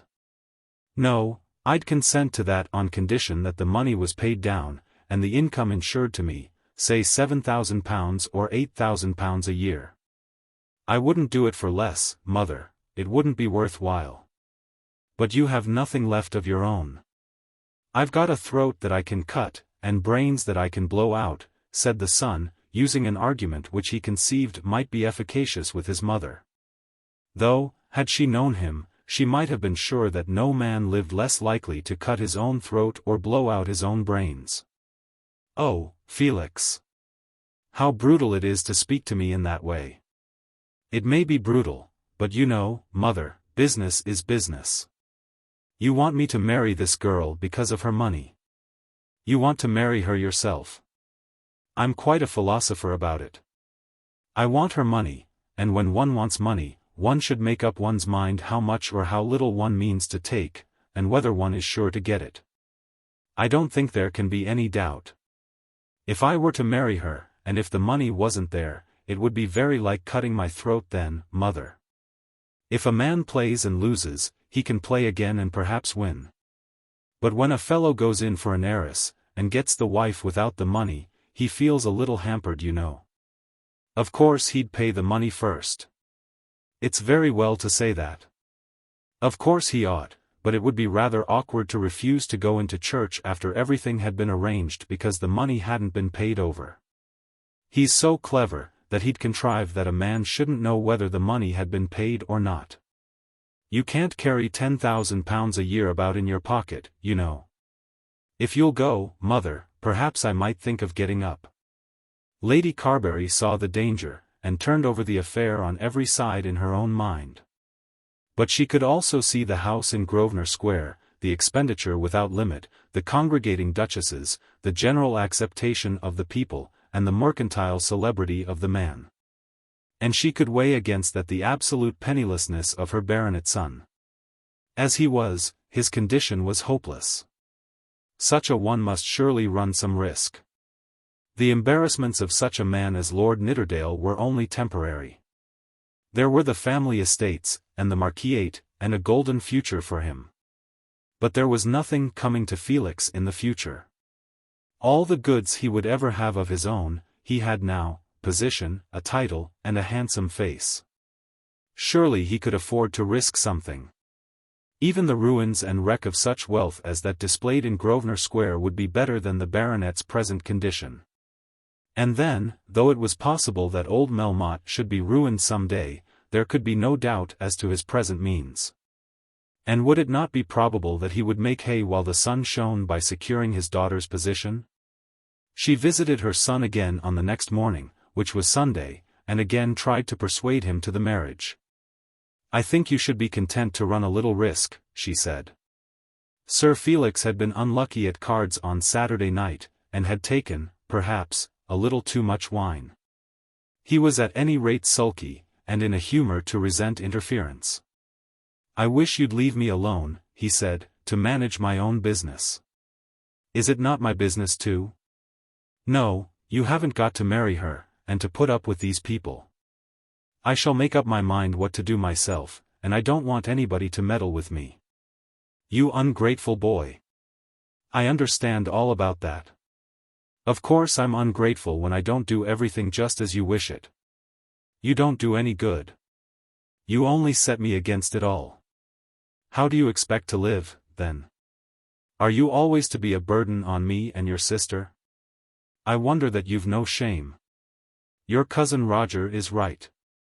I will quit London altogether, and leave you to your own wretchedness." "That's what Roger says, is it? I always thought Roger was a fellow of that sort. He is the best friend I have." What would Roger have thought had he heard this assertion from Lady Carbury? "He's an ill-tempered, close-fisted, interfering cad, and if he meddles with my affairs again, I shall tell him what I think of him. Upon my word, mother, these little disputes up in my bedroom ain't very pleasant. Of course it's your house, but if you do allow me a room, I think you might let me have it to myself." It was impossible for Lady Carbury, in her present mood, and in his present mood, to explain to him that in no other way and at no other time could she ever find him. If she waited till he came down to breakfast, he escaped from her in 5 minutes, and then he returned no more till some unholy hour in the morning. She was as good a pelican as ever allowed the blood to be torn from her own breast to satisfy the greed of her young. But she felt that she should have something back for her blood, some return for her sacrifices. This chick would take all as long as there was a drop left, and then resent the fondling of the mother bird as interference. Again and again there came upon her moments in which she thought that Roger Carbury was right. And yet she knew that when the time came she would not be able to be severe. She almost hated herself for the weakness of her own love, but she acknowledged it. If he should fall utterly, she must fall with him. In spite of his cruelty, his callous hardness, his insolence to herself, his wickedness and ruinous indifference to the future, she must cling to him to the last. All that she had done, and all that she had borne, all that she was doing and bearing, was it not for his sake? Sir Felix had been in Grosvenor Square since his return from Carbury, and had seen Madame Melmotte and Marie, but he had seen them together, and not a word had been said about the engagement. He could not make much use of the elder woman. She was as gracious as was usual with her, but then she was never very gracious. She had told him that Miss Longestaffes was coming to her, which was a great bore, as the young lady was fatigante. Upon this Marie had declared that she intended to like the young lady very much. "Pooh," said Madame Melmotte. "You never like no person at all." At this Marie had looked over to her lover and smiled. "Ah, yes, that is all very well, while it lasts, but you care for no friend." From which Felix had judged that Madame Melmotte at any rate knew of his offer, and did not absolutely disapprove of it. On the Saturday he had received a note at his club from Marie. "Come on Sunday at 2:30. You will find Papa after lunch." This was in his possession when his mother visited him in his bedroom, and he had determined to obey the behest. But he would not tell her of his intention, because he had drunk too much wine, and was sulky. At about 3 on Sunday he knocked at the door in Grosvenor Square and asked for the ladies. Up to the moment of his knocking, even after he had knocked, and when the big porter was opening the door, he intended to ask for Mr. Melmotte. But at the last his courage failed him, and he was shown up into the drawing-room. There he found Madame Melmotte, Marie, Georgiana Longstaff, and Lord Nidderdale. Marie looked anxiously into his face, thinking that he had already been with her father. He slid into a chair close to Madame Melmotte, and endeavored to seem at his ease. Lord Nidderdale continued his flirtation with Miss Longestaff, a flirtation which she carried on in a half-whisper, wholly indifferent to her hostess or the young lady of the house. "We know what brings you here," she said. "I came on purpose to see you. I'm sure, Lord Nidderdale, you didn't expect to find me here." "Lord bless you, I knew all about it, and came on purpose. It's a great institution, isn't it?" "It's an institution you mean to belong to, permanently." "No, indeed. I did have thoughts about it as fellows do when they talk of going into the army or to the bar, but I couldn't pass. That fellow there is the happy man. I shall go on coming here, because you're here. I don't think you'll like it a bit, you know." "I don't suppose I shall, Lord Nidderdale." After a while Marie contrived to be alone with her lover near one of the windows for a few seconds. "Papa is downstairs in the book-room," she said. Lord Alfred was told when he came that he was out. It was evident to Sir Felix that everything was prepared for him. "You go down," she continued, "and ask the man to show you into the book-room." "Shall I come up again?" "No, but leave a note for me here under cover to Madame Diden." Now Sir Felix was sufficiently at home in the house to know that Madame Diden was Madame Melmotte's own woman, commonly called Diden by the ladies of the family. "Or send it by post, under cover to her. That will be better. Go at once, now." It certainly did seem to Sir Felix that the very nature of the girl was altered. But he went, just shaking hands with Madame Melmotte, and bowing to Miss Longestaff. In a few moments he found himself with Mr. Melmotte in the chamber which had been dignified with the name of the book-room. The great financier was accustomed to spend his Sunday afternoons here, generally with the company of Lord Alfred Grendall.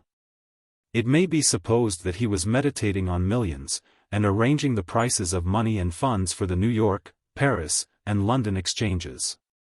But on this occasion he was waked from slumber, which he seemed to have been enjoying with a cigar in his mouth. "How do you do, Sir Felix?" he said. "I suppose you want the ladies. I've just been in the drawing-room, but I thought I'd look in on you as I came down." It immediately occurred to Melmotte that the baronet had come about his share of the plunder out of the railway, and he at once resolved to be stern in his manner, and perhaps rude also. He believed that he should thrive best by resenting any interference with him in his capacity as financier. He thought that he had risen high enough to venture on such conduct, and experience had told him that men who were themselves only half-plucked might easily be cowed by a savage assumption of superiority. And he, too, had generally the advantage of understanding the game, while those with whom he was concerned did not, at any rate, more than half understand it. He could thus trade either on the timidity or on the ignorance of his colleagues. When neither of these sufficed to give him undisputed mastery, then he cultivated the cupidity of his friends. He liked young associates because they were more timid and less greedy than their elders. Lord Nidderdale's suggestions had soon been put at rest, and Mr. Melmotte anticipated no greater difficulty with Sir Felix. Lord Alfred he had been obliged to buy. "I'm very glad to see you, and all that," said Melmotte, assuming a certain exaltation of the eyebrows, which they who had many dealings with him often found to be very disagreeable. "But this is hardly a day for business, Sir Felix, nor, yet a place for business." Sir Felix wished himself at the Beargarden. He certainly had come about business of a particular sort. But Marie had told him that of all days Sunday would be the best, and had also told him that her father was more likely to be in a good humor on Sunday than on any other day. Sir Felix felt that he had not been received with good humor. "I didn't mean to intrude, Mr. Melmotte," he said. "I dare say not. I only thought I'd tell you. You might have been going to speak about that railway." "Oh dear no.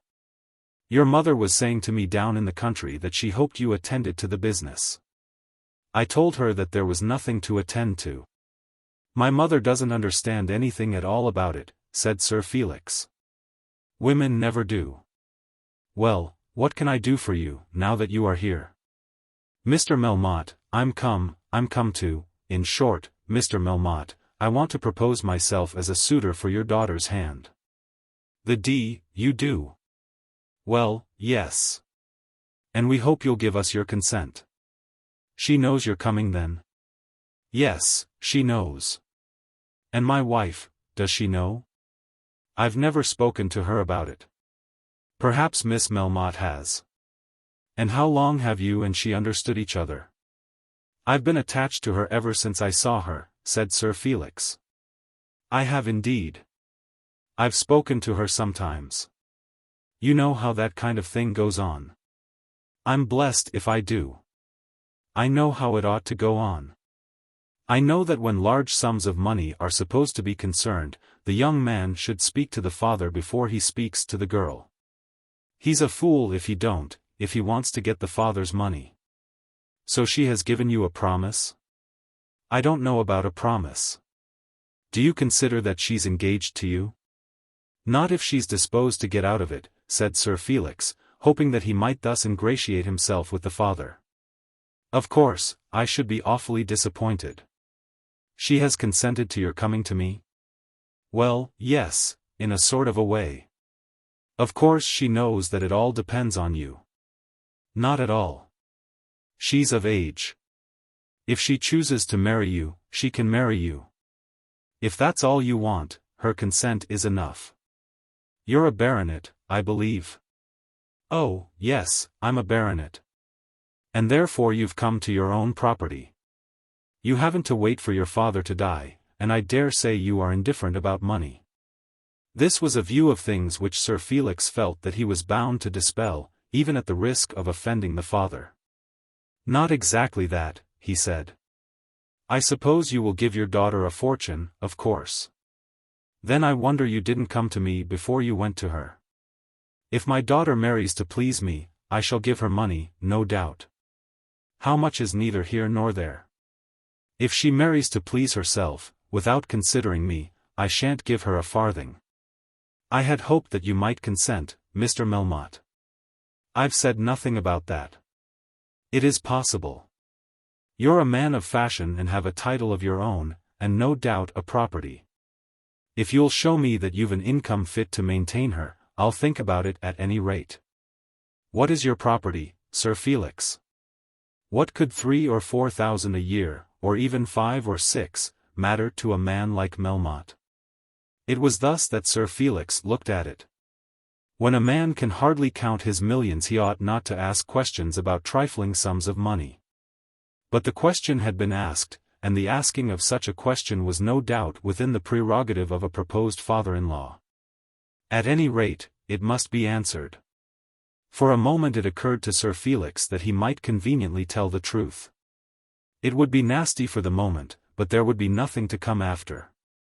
Were he to do so, he could not be dragged down lower and lower into the mire by cross-examinings. There might be an end of all his hopes, but there would at the same time be an end of all his misery. But he lacked the necessary courage. "It isn't a large property, you know," he said.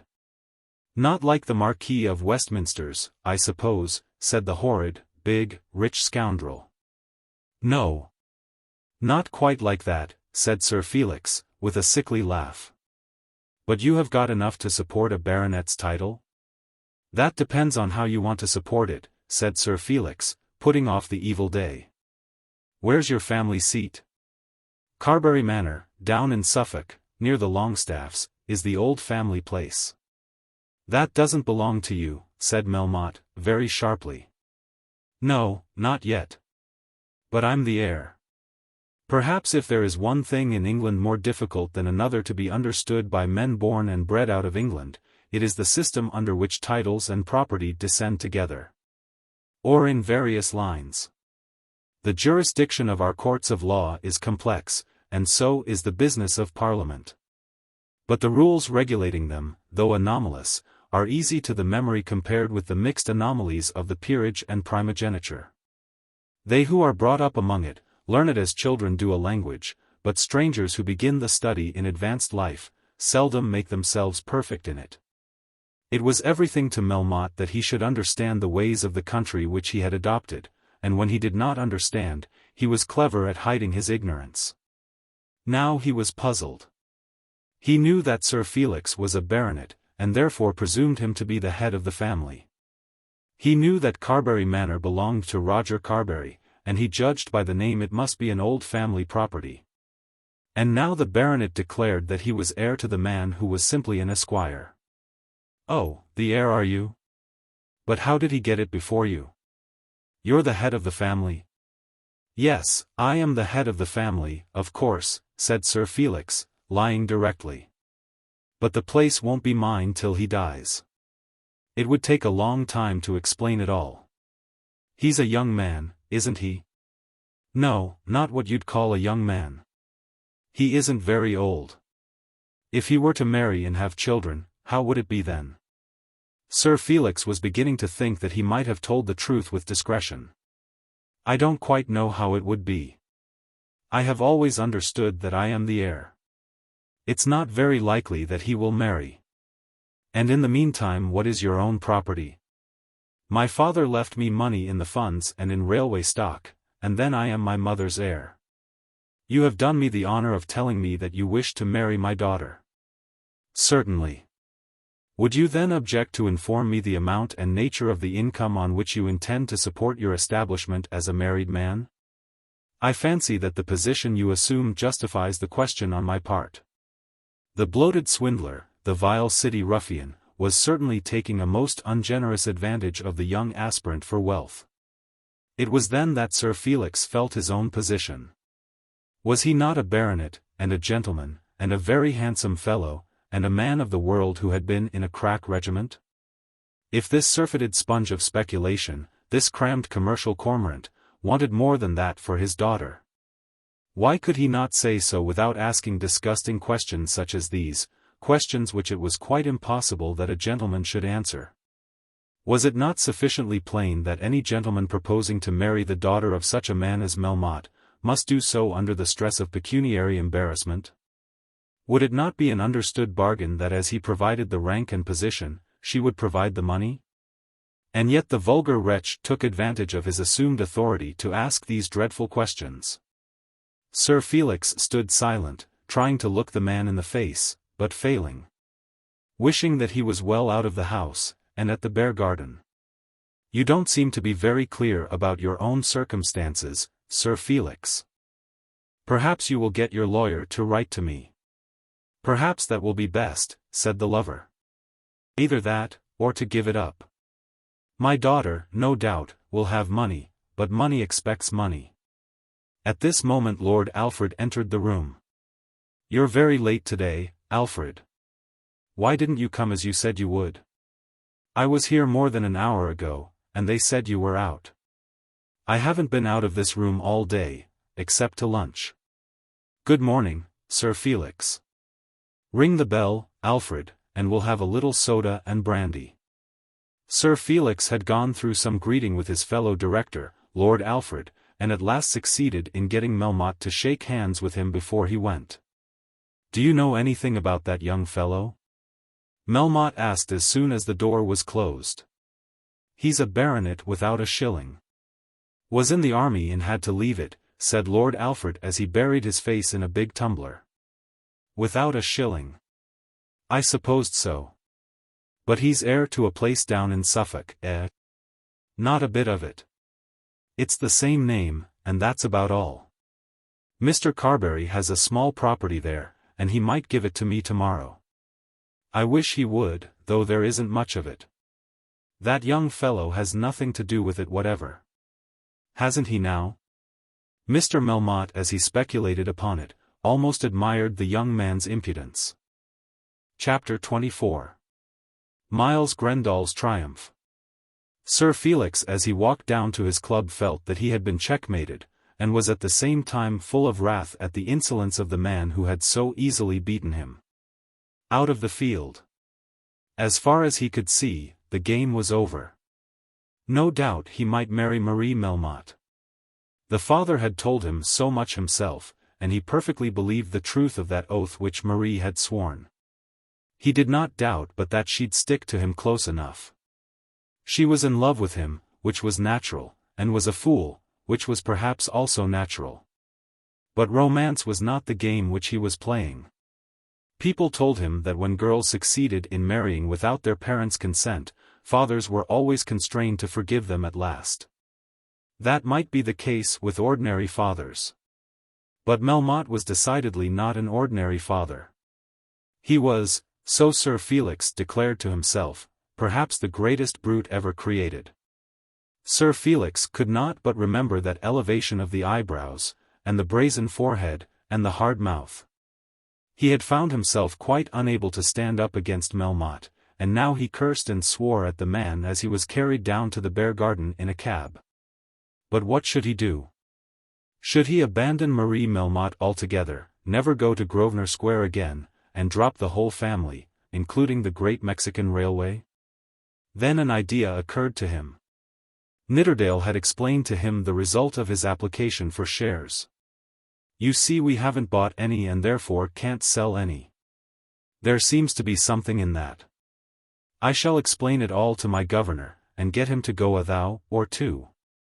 If he sees his way to get the money back, he'd do that and let me have the difference. On that Sunday afternoon Sir Felix thought over all this. Why shouldn't he go a thou, and get the difference? He made a mental calculation. £12 tens. Per £100. £125 for 1,000. And all paid in ready money. As far as Sir Felix could understand, directly the one operation had been perfected the £1,000 would be available for another. As he looked into it with all his intelligence he thought that he began to perceive that that was the way in which the Melmottes of the world made their money. There was but one objection. He had not got the entire £1,000. But luck had been on the whole very good to him. He had more than the half of it in real money, lying at a bank in the city at which he had opened an account. And he had very much more than the remainder in IOUs from Dolly Longstaff and Miles Grendall. In fact, if every man had his own, and his bosom glowed with indignation as he reflected on the injustice with which he was kept out of his own, he could go into the city and take up his shares tomorrow. And still have ready money at his command. If he could do this, would not such conduct on his part be the best refutation of that charge of not having any fortune which Melmotte had brought against him? He would endeavour to work the money out of Dolly Longstaff. And he entertained an idea that though it would be impossible to get cash from Miles Grendall, he might use his claim against Miles in the city. Miles was secretary to the board, and might perhaps contrive that the money required for the shares should not be all ready money. Sir Felix was not very clear about it, but thought that he might possibly in this way use the indebtedness of Miles Grendall. How I do hate a fellow who does not pay up, he said to himself as he sat alone in his club, waiting for some friend to come in. And he formed in his head draconic laws which he would fain have executed upon men who lost money at play and did not pay.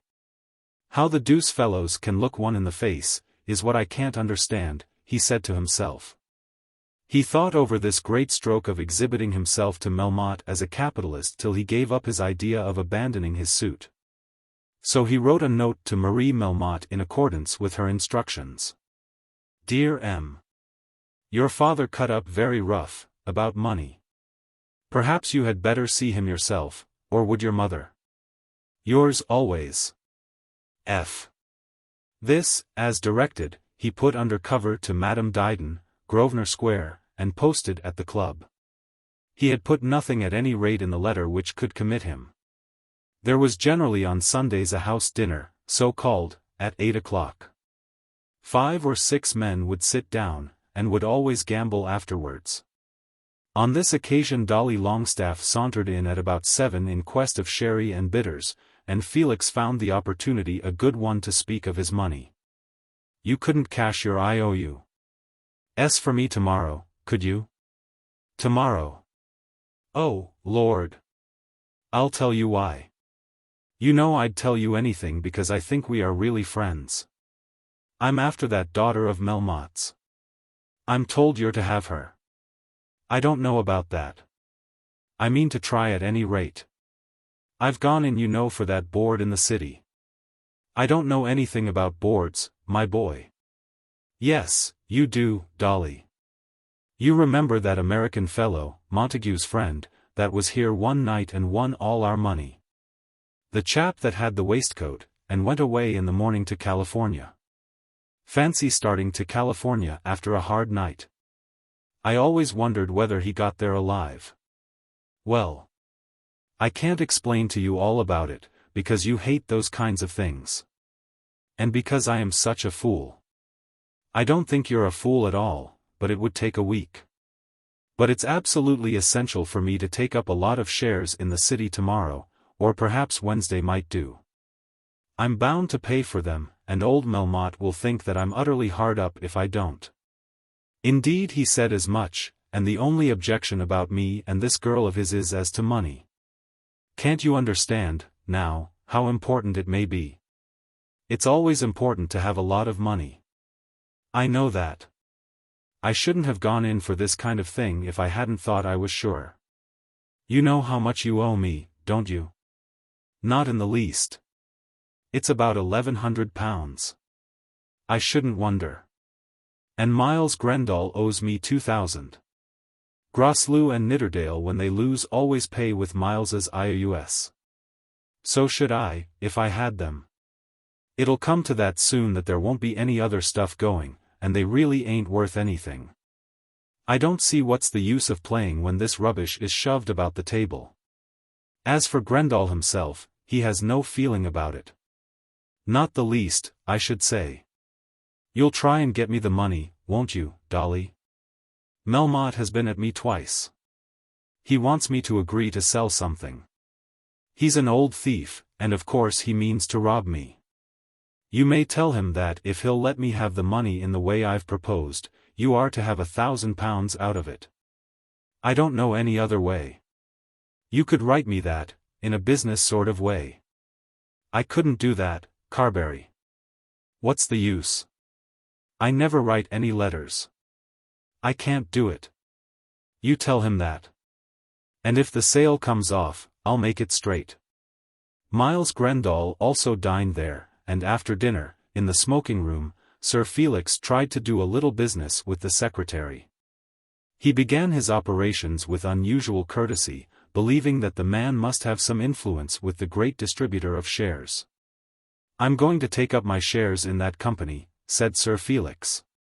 Ah, indeed. And Miles enveloped himself from head to foot in smoke. I didn't quite understand about it, but Nidderdale saw Melmotte and he has explained it. I think I shall go in for a couple of thousand on Wednesday. Oh, ah.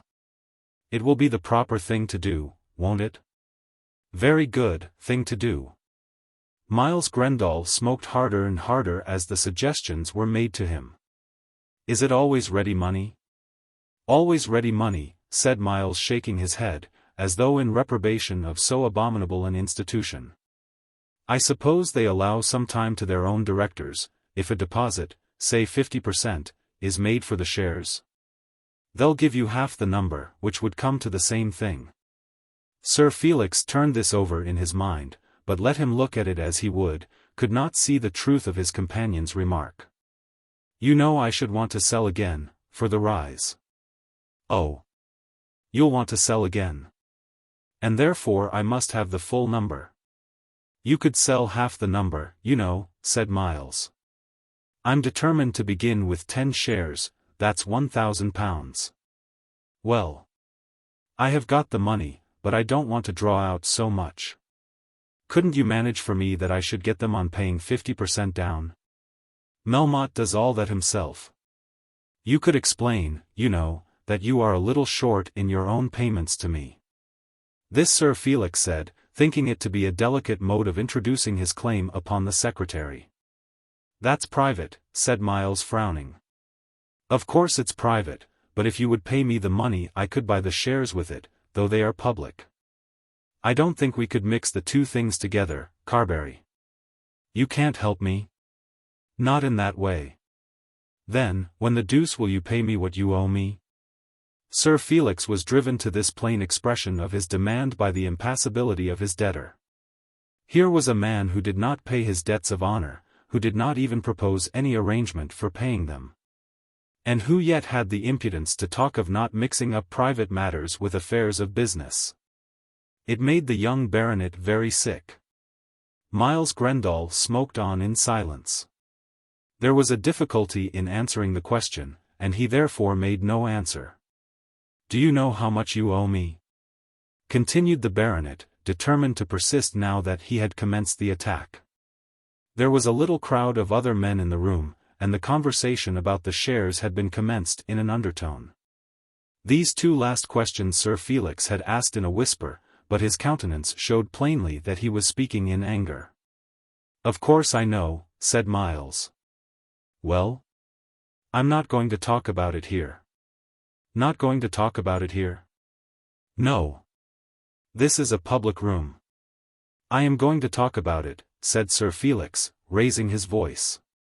"Will any fellow come upstairs and play a game of billiards?" said Miles Grendall, rising from his chair. Then he walked slowly out of the room, leaving Sir Felix to take what revenge he pleased. For a moment Sir Felix thought that he would expose the transaction to the whole room, but he was afraid, thinking that Miles Grendall was a more popular man than himself. It was Sunday night. But not the less were the gamblers assembled in the card-room at about 11. Dolly Longstaff was there, and with him the two lords, and Sir Felix, and Miles Grendall of course, and, I regret to say, a much better man than any of them, Paul Montague. Sir Felix had doubted much as to the propriety of joining the party. What was the use of playing with a man who seemed by general consent to be liberated from any obligation to pay? But then if he did not play with him, where should he find another gambling table? They began with whist, but soon laid that aside and devoted themselves to loo. The least respected man in that confraternity was Grendall, and yet it was in compliance with the persistency of his suggestion that they gave up the nobler game. "Let's stick to whist." "I like cutting out," said Grosloux. "It's much more jolly having nothing to do now and then, one can always bet," said Dolly shortly afterwards. "I hate loo," said Sir Felix in answer to a third application. "I like whist best," said Nidderdale, "but I'll play anything anybody likes, pitch and toss if you please." But Miles Grendall had his way, and loo was the game. At about 2 o'clock Grendall was the only winner. The play had not been very high, but nevertheless he had won largely. Whenever a large pool had collected itself he swept it into his garners. The men opposed to him hardly grudged him this stroke of luck. He had hitherto been unlucky. And they were able to pay him with his own paper, which was so valueless that they parted with it without a pang. Even Dolly Longstaff seemed to have a supply of it. The only man there not so furnished was Montague, and while the sums won were quite small he was allowed to pay with cash. But to Sir Felix it was frightful to see ready money going over to Miles Grendall, as under no circumstances could it be got back from him. "Montague," he said, "just change these for the time. I'll take them back, if you still have them when we've done." And he handed a lot of Miles's paper across the table. The result of course would be that Felix would receive so much real money, and that Miles would get back more of his own worthless paper.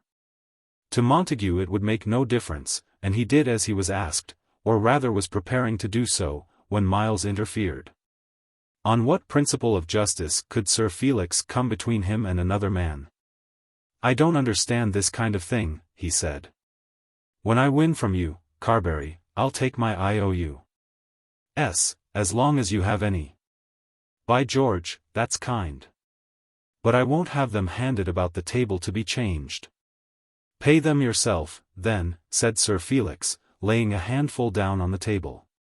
"Don't let's have a row," said Lord Nidderdale. "Carbury is always making a row," said Grosloux. "Of course he is," said Miles Grendall. "I don't make more row than anybody else. But I do say that as we have such a lot of these things, and as we all know that we don't get cash for them as we want it, Grendall shouldn't take money and walk off with it." "Who is walking off?" said Miles. "And why should you be entitled to Montague's money more than any of us?" asked Grosloux. The matter was debated, and was thus decided. It was not to be allowed that Miles's paper should be negotiated at the table in the manner that Sir Felix had attempted to adopt. But Mr. Grendall pledged his honour that when they broke up the party he would apply any money that he might have won to the redemption of his I.O.U.S., paying a regular percentage to the holders of them. The decision made Sir Felix very cross. He knew that their condition at 6 or 7 in the morning would not be favourable to such commercial accuracy, which indeed would require an accountant to effect it. And he felt sure that Miles, if still a winner, would in truth walk off with the ready money. For a considerable time he did not speak, and became very moderate in his play, tossing his cards about, almost always losing, but losing a minimum, and watching the board. He was sitting next to Grendall, and he thought that he observed that his neighbour moved his chair farther and farther away from him, and nearer to Dolly Longstaff, who was next to him on the other side. This went on for an hour, during which Grendall still won, and won heavily from Paul Montague. "I never saw a fellow have such a run of luck in my life," said Grosvenor. "You've had 2 trumps dealt to you every hand almost since we began." "Ever so many hands I haven't played at all," said Miles. "You've always won when I've played," said Dolly. "I've been looed every time." "You oughtn't to begrudge me 1 run of luck, when I've lost so much," said Miles, who, since he began, had destroyed paper counters of his own making, supposed to represent considerably above £1. 000, and had also, which was of infinitely greater concern to him, received an amount of ready money which was quite a godsend to him. "What's the good of talking about it?" said Nidderdale. "I hate all this row about winning and losing. Let's go on, or go to bed." The idea of going to bed was absurd. So they went on. Sir Felix, however, hardly spoke at all, played very little, and watched Miles Grendall without seeming to watch him. At last he felt certain that he saw a card go into the man's sleeve, and remembered at the moment that the winner had owed his success to a continued run of aces. He was tempted to rush at once upon the player, and catch the card on his person. But he feared. Grendall was a big man, and where would he be if there should be no card there? And then, in the scramble, there would certainly be at any rate a doubt. And he knew that the men around him would be most unwilling to believe such an accusation. Grosvenor was Grendall's friend, and Nidderdale and Dolly Longstaff would infinitely rather be cheated than suspect anyone of their own set of cheating them. He feared both the violence of the man he should accuse, and also the impassive good humour of the others. He let that opportunity pass by, again watched, and again saw the card abstracted. Thrice he saw it, till it was wonderful to him that others also should not see it. As often as the deal came round, the man did it. Felix watched more closely, and was certain that in each round the man had an ace at least once. It seemed to him that nothing could be easier. At last he pleaded a headache, got up, and went away, leaving the others playing. He had lost nearly £1,000, but it had been all in paper. "There's something the matter with that fellow," said Grosvenor. "There's always something the matter with him, I think," said Miles. "He is so awfully greedy about his money." Miles had become somewhat triumphant in his success. "The less said about that, Grendall, the better," said Nidderdale. "We have put up with a good deal, you know, and he has put up with as much as anybody." Miles was cowed at once, and went on dealing without manoeuvring a card on that hand. Chapter 25. In Grosvenor Square. Marie Melmotte was hardly satisfied with the note which she received from Dryden early on the Monday morning. With a volubility of French eloquence, Dryden declared that she would be turned out of the house if either Monsieur or Madame were to know what she was doing. Marie told her that Madame would certainly never dismiss her. "Well, perhaps not Madame," said Dryden, who knew too much about Madame to be dismissed, "but Monsieur." Marie declared that by no possibility could Monsieur know anything about it. In that house nobody ever told anything to Monsieur. He was regarded as the general enemy, against whom the whole household was always making ambushes, always firing guns from behind rocks and trees. It is not a pleasant condition for a master of a house, but in this house the master at any rate knew how he was placed. It never occurred to him to trust anyone. Of course his daughter might run away. But who would run away with her without money? And there could be no money except from him. He knew himself and his own strength. He was not the man to forgive a girl, and then bestow his wealth on the Lothario who had injured him. His daughter was valuable to him because she might make him the father-in-law of a marquis or an earl, but the higher that he rose without such assistance, the less need had he of his daughter's aid. Lord Alfred was certainly very useful to him. Lord Alfred had whispered into his ear that by certain conduct and by certain uses of his money, he himself might be made a baronet. But if they should say that I'm not an Englishman, suggested Melmotte. Lord Alfred had explained that it was not necessary that he should have been born in England, or even that he should have an English name. No questions would be asked. Let him first get into Parliament, and then spend a little money on the proper side, by which Lord Alfred meant the conservative side, and be munificent in his entertainments. And the baronetcy would be almost a matter of course.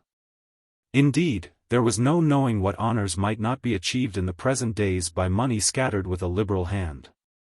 In these conversations, Melmotte would speak of his money and power of making money as though they were unlimited, and Lord Alfred believed him. Marie was dissatisfied with her letter, not because it described her father as cutting up very rough. To her who had known her father all her life that was a matter of course. But there was no word of love in the note. An impassioned correspondence carried on through Dryden would be delightful to her. She was quite capable of loving, and she did love the young man. She had, no doubt, consented to accept the addresses of others whom she did not love, but this she had done at the moment almost of her first introduction to the marvelous world in which she was now living. As days went on she ceased to be a child, and her courage grew within her. She became conscious of an identity of her own, which feeling was produced in great part by the contempt which accompanied her increasing familiarity with grand people and grand names and grand things. She was no longer afraid of saying no to the Nidderdales on account of any awe of them personally.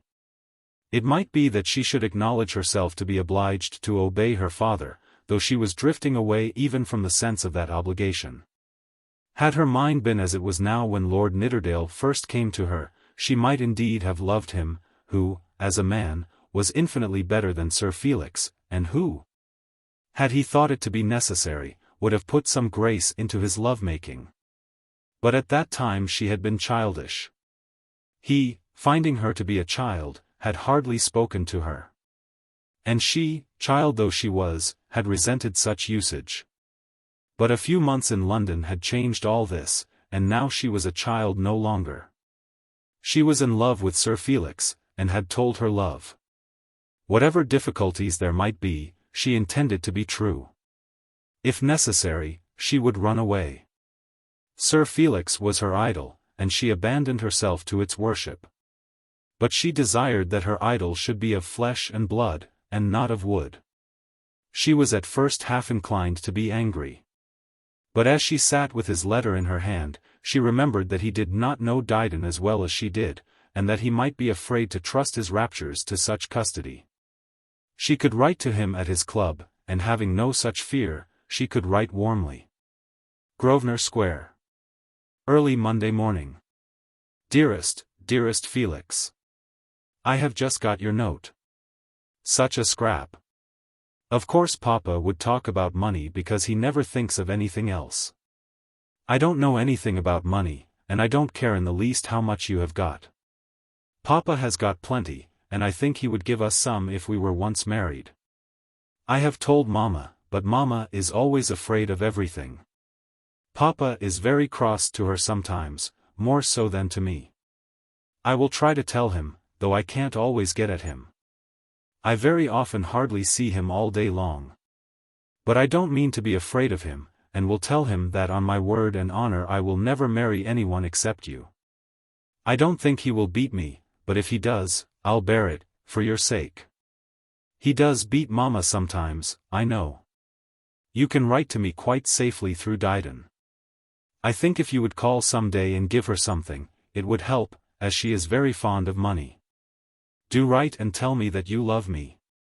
I love you better than anything in the world, and I will never, never give you up. I suppose you can come and call, unless Papa tells the man in the hall not to let you in. I'll find that out from Dryden, but I can't do it before sending this letter. Papa dined out yesterday somewhere with that Lord Alfred, so I haven't seen him since you were here. I never see him before he goes into the city in the morning. Now I am going downstairs to breakfast with Mamma and that Miss Longestaff. She is a stuck-up thing. Didn't you think so at Caversham? Goodbye. You are my own darling Felix. And I am your own affectionate ladylove. Marie. Sir Felix, when he read this letter at his club in the afternoon of the Monday, turned up his nose and shook his head. He thought if there were much of that kind of thing to be done, he could not go on with it, even though the marriage were certain, and the money secure. What an infernal little ass! He said to himself as he crumpled the letter up. Marie, having entrusted her letter to Dryden, together with a little present of gloves and shoes, went down to breakfast. Her mother was the first there, and Miss Longestaff soon followed. That lady, when she found that she was not expected to breakfast with the master of the house, abandoned the idea of having her meal sent to her in her own room. Madame Melmotte she must endure. With Madame Melmotte she had to go out in the carriage every day. Indeed, she could only go to those parties to which Madame Melmotte accompanied her. If the London season was to be of any use at all, she must accustom herself to the companionship of Madame Melmotte. The man kept himself very much apart from her. She met him only at dinner, and that not often. Madame Melmotte was very bad, but she was silent, and seemed to understand that her guest was only her guest as a matter of business. But Miss Longestaff already perceived that her old acquaintances were changed in their manner to her. She had written to her dear friend Lady Monogram, whom she had known intimately as Miss Triplex, and whose marriage with Sir Damask Monogram had been splendid preferment. Telling how she had been kept down in Suffolk at the time of her friend's last party, and how she had been driven to consent to return to London as the guest of Madame Melmotte. She hoped her friend would not throw her off on that account. She had been very affectionate, with a poor attempt at fun, and rather humble. Georgiana Longestaff had never been humble before. But the Monograms were people so much thought of and in such an excellent set. She would do anything rather than lose the Monograms. But it was of no use. She had been humble in vain, for Lady Monogram had not even answered her note. She never really cared for anybody but herself, Georgiana said in her wretched solitude. Then, too, she had found that Lord Nidderdale's manner to her had been quite changed. She was not a fool, and could read these signs with sufficient accuracy. There had been little flirtations between her and Nidderdale, meaning nothing, as everyone knew that Nidderdale must marry money. But in none of them had he spoken to her as he spoke when he met her in Madame Melmotte's drawing-room. She could see it in the faces of people as they greeted her in the park, especially in the faces of the men.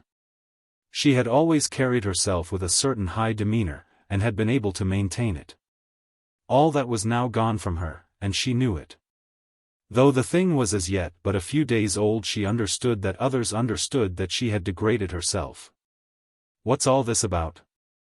Lord Grosvenor had said to her, seeing her come into a room behind Madame Melmotte. She had simpered, had tried to laugh, and had then turned away her face. Impudent scoundrel! She said to herself, knowing that a fortnight ago he would not have dared to address her in such a tone. A day or two afterwards an occurrence took place worthy of commemoration. Dolly Longstaff called on his sister. His mind must have been much stirred when he allowed himself to be moved to such uncommon action. He came too at a very early hour, not much after noon, when it was his custom to be eating his breakfast in bed. He declared at once to the servant that he did not wish to see Madame Melmotte or any of the family. He had called to see his sister. He was therefore shown into a separate room where Georgiana joined him. "What's all this about?" She tried to laugh as she tossed her head. What brings you here, I wonder? This is quite an unexpected compliment. My being here doesn't matter. I can go anywhere without doing much harm. Why are you staying with these people? Ask Papa. I don't suppose he sent you here. That's just what he did do. You needn't have come, I suppose, unless you liked it. Is it because they are none of them coming up? Exactly that, Dolly. What a wonderful young man you are for guessing. Don't you feel ashamed of yourself? No, not a bit. Then I feel ashamed for you. Everybody comes here. No. Everybody does not come and stay here as you are doing. Everybody doesn't make themselves a part of the family. I have heard of nobody doing it except you. I thought you used to think so much of yourself. I think as much of myself as ever I did, said Georgiana, hardly able to restrain her tears. I can tell you nobody else will think much of you if you remain here. I could hardly believe it when Nidderdale told me. What did he say, Dolly? He didn't say much to me, but I could see what he thought. And of course everybody thinks the same. How you can like the people yourself is what I can't understand. I don't like them, I hate them. Then why do you come and live with them? Oh, Dolly, it is impossible to make you understand. A man is so different. You can go just where you please, and do what you like. And if you're short of money, people will give you credit. And you can live by yourself, and all that sort of thing. How should you like to be shut up down at Caversham all the season? I shouldn't mind it, only for the governor. You have got a property of your own. Your fortune is made for you. What is to become of me? You mean about marrying? I mean altogether, said the poor girl, unable to be quite as explicit with her brother, as she had been with her father, and mother, and sister. Of course I have to think of myself. I don't see how the Melmottes are to help you. The long and the short of it is, you oughtn't to be here. It's not often I interfere, but when I heard it I thought I'd come and tell you. I shall write to the governor, and tell him too.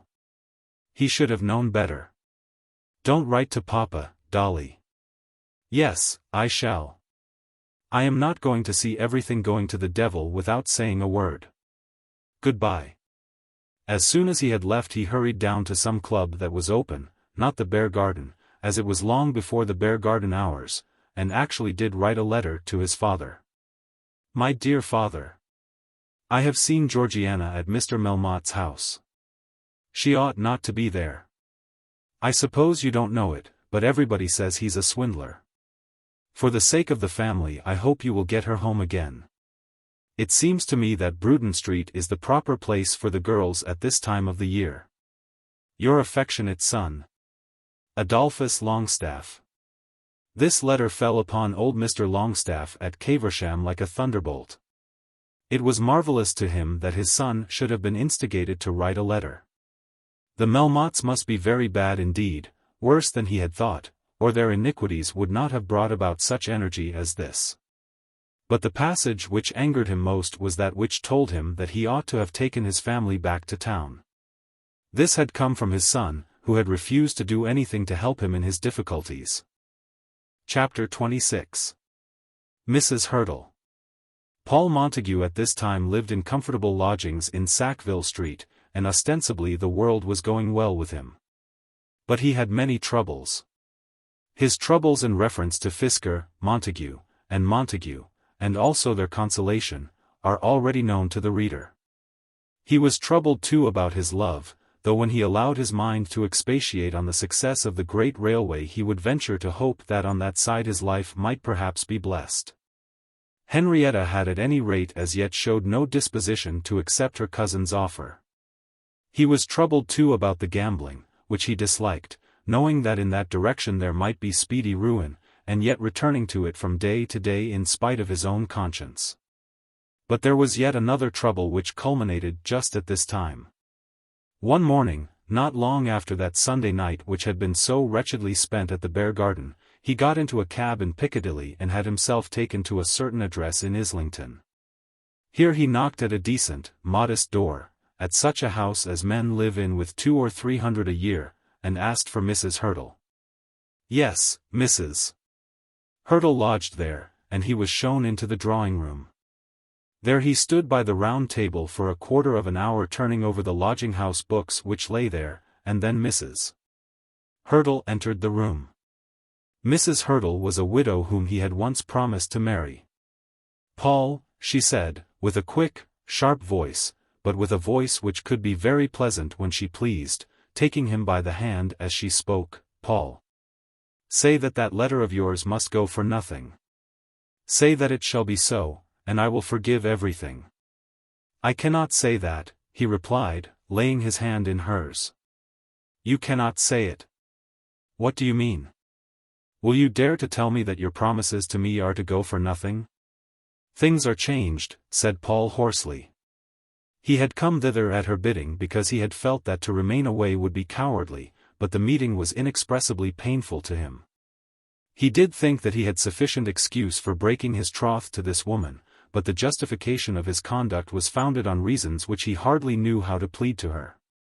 He had heard that of her past life which, had he heard it before, would have saved him from his present difficulty.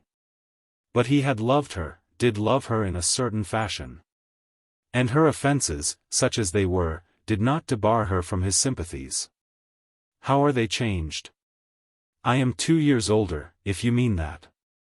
As she said this she looked round at the glass, as though to see whether she was become so haggard with age as to be unfit to become this man's wife. She was very lovely, with a kind of beauty which we seldom see now.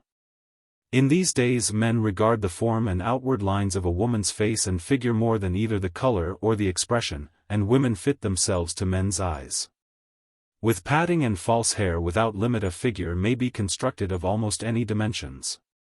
The sculptors who construct them, male and female, hairdressers and milliners, are very skillful, and figures are constructed of noble dimensions, sometimes with voluptuous expansion, sometimes with classic reticence, sometimes with disheveled negligence which becomes very disheveled indeed when long out of the sculptor's hands.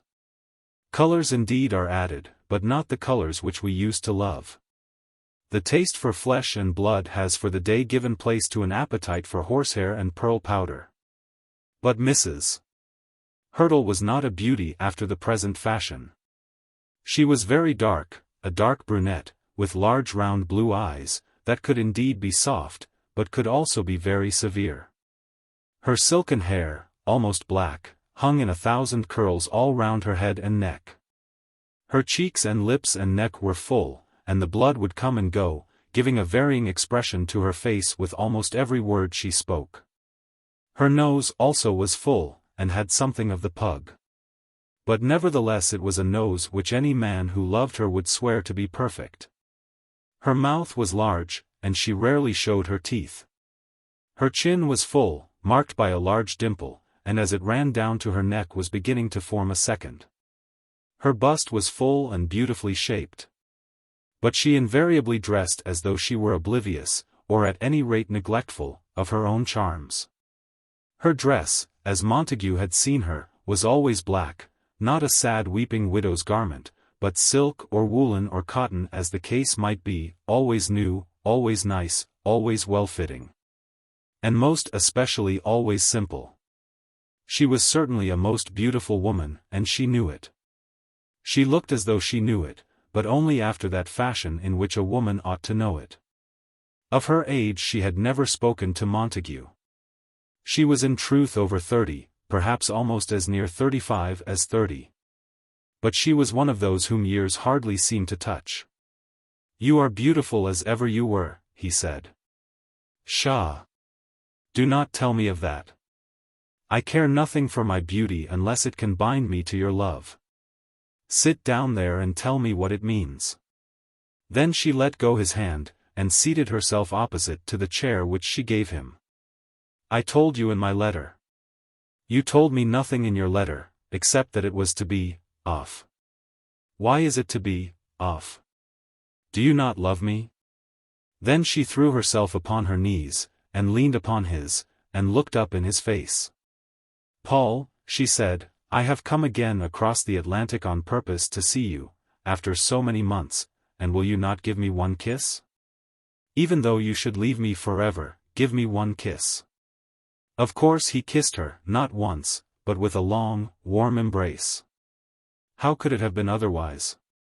With all his heart he wished that she would have remained away, but while she knelt there at his feet, what could he do but embrace her? "Now tell me everything," she said, seating herself on a footstool at his feet. She certainly did not look like a woman whom a man might ill-treat or scorn with impunity. Paul felt, even while she was lavishing her caresses upon him, that she might too probably turn and rend him before he left her. He had known something of her temper before, though he had also known the truth and warmth of her love. He had traveled with her from San Francisco to England, and she had been very good to him in illness, in distress of mind and in poverty, for he had been almost penniless in New York. When they landed at Liverpool they were engaged as man and wife. He had told her all his affairs, had given her the whole history of his life. This was before his second journey to America, when Hamilton K. Fisker was unknown to him. But she had told him little or nothing of her own life, but that she was a widow, and that she was traveling to Paris on business. When he left her at the London railway station, from which she started for Dover, he was full of all a lover's ardor. He had offered to go with her, but that she had declined. But when he remembered that he must certainly tell his friend Roger of his engagement, and remembered also how little he knew of the lady to whom he was engaged, he became embarrassed. What were her means he did not know.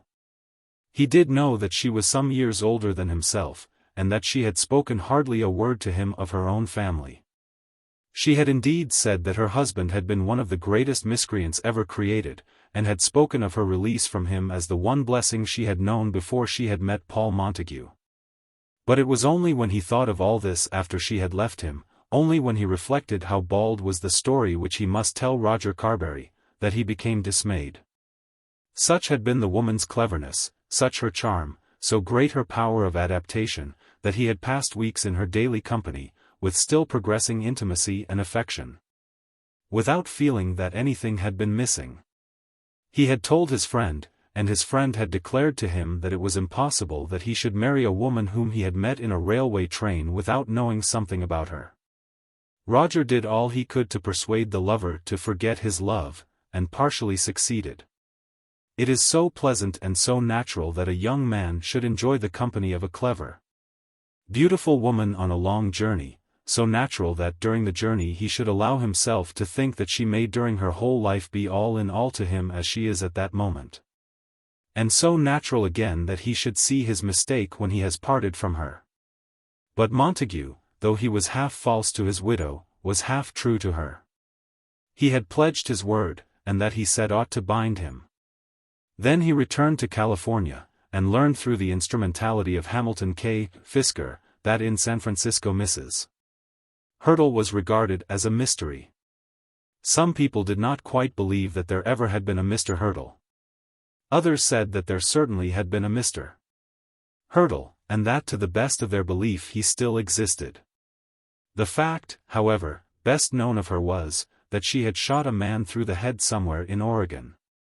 She had not been tried for it, as the world of Oregon had considered that the circumstances justified the deed. Everybody knew that she was very clever and very beautiful, but everybody also thought that she was very dangerous.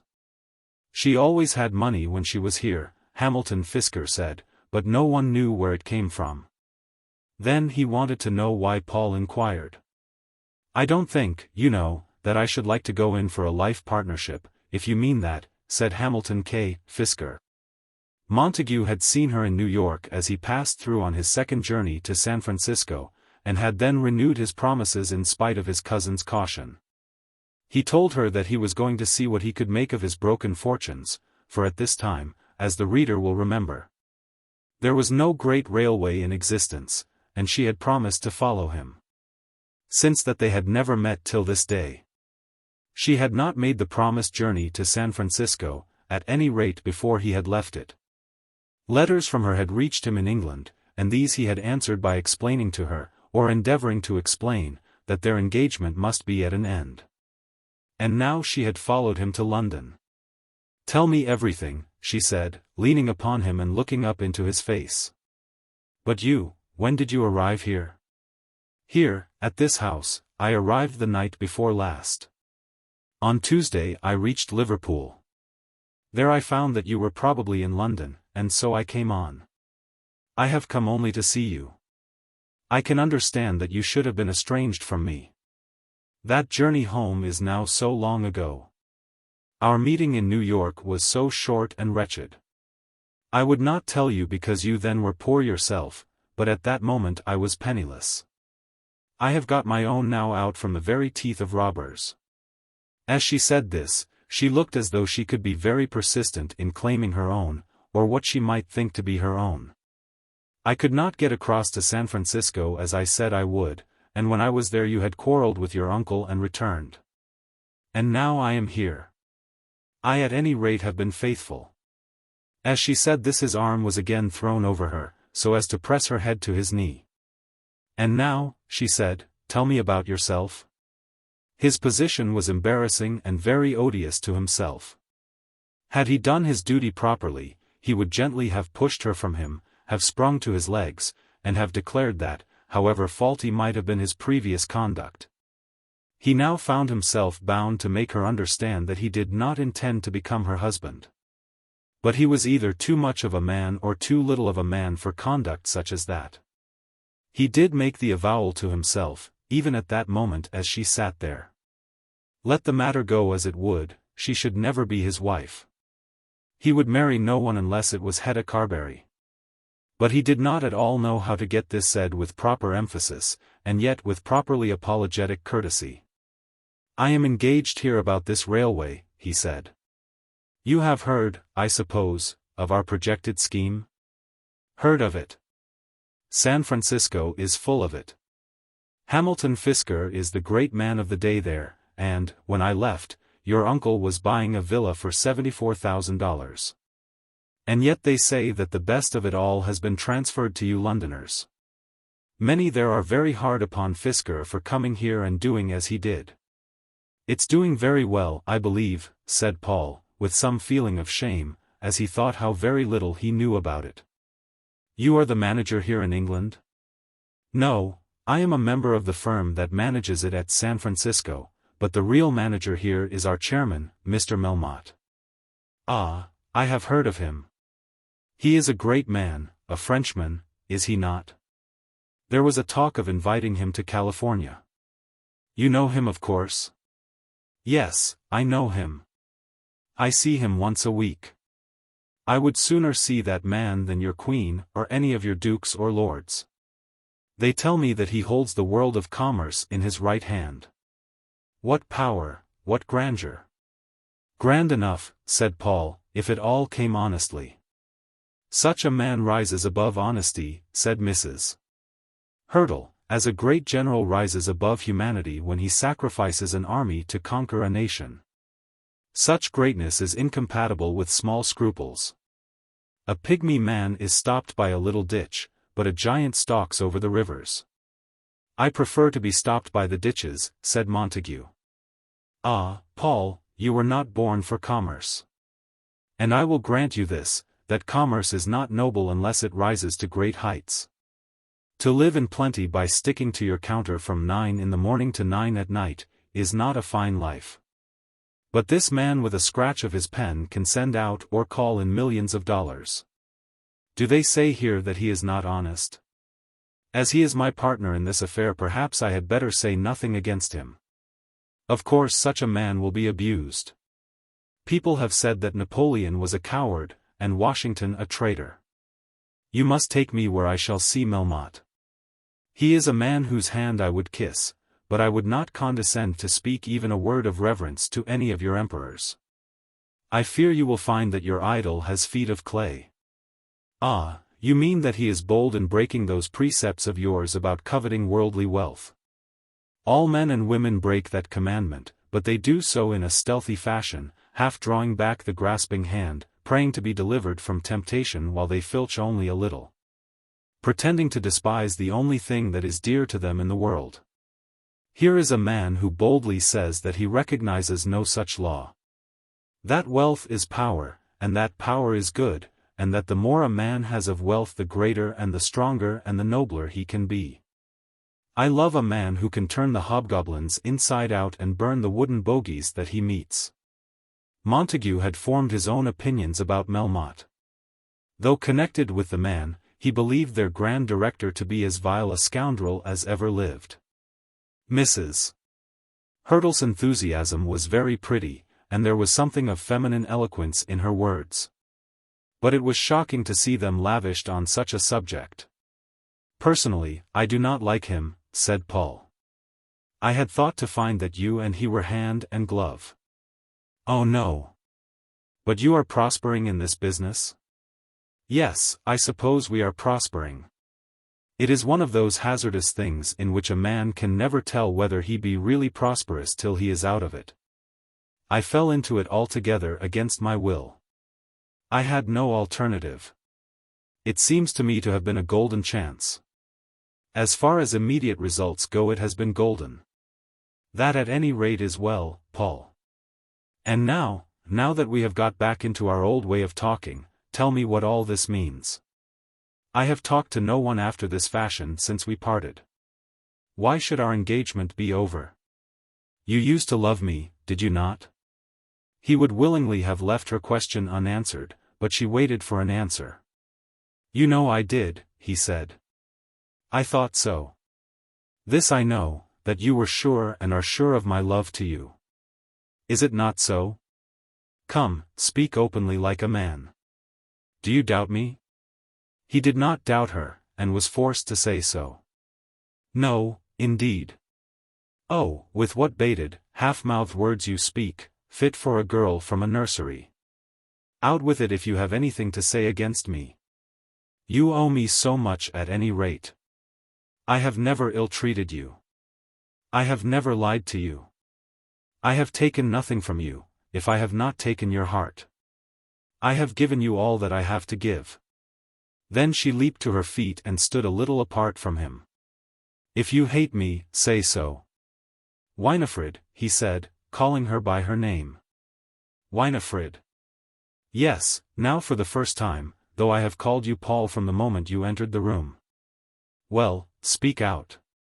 Is there another woman that you love?" At this moment Paul Montague proved that at any rate he was no coward.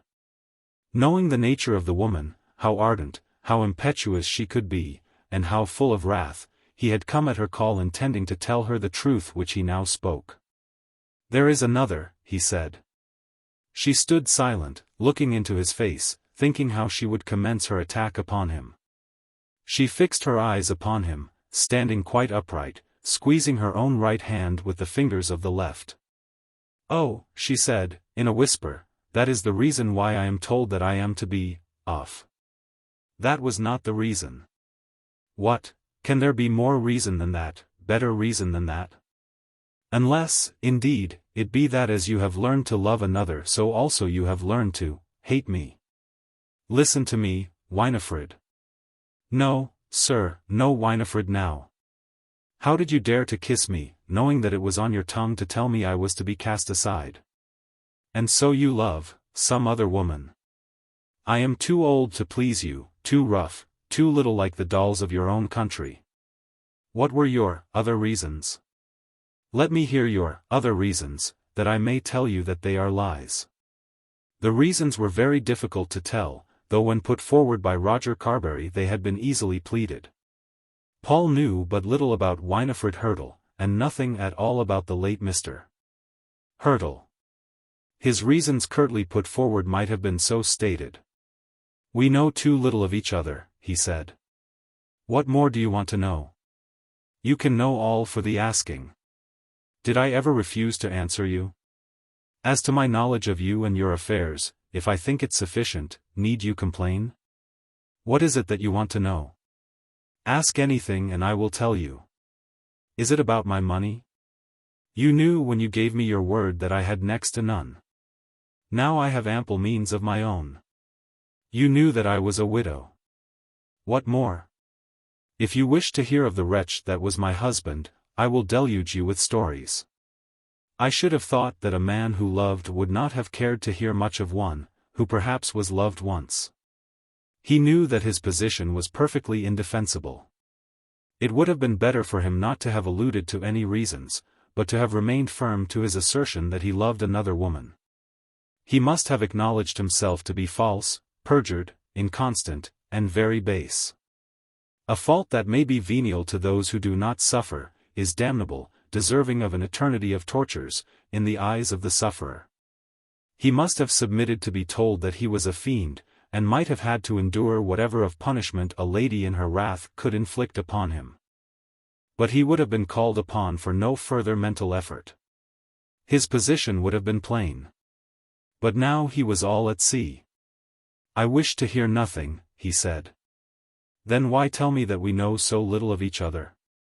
That, surely, is a poor excuse to make to a woman, after you have been false to her. Why did you not say that when we were in New York together? Think of it, Paul. Is not that mean?" "I do not think that I am mean. No, a man will lie to a woman, and justify it always.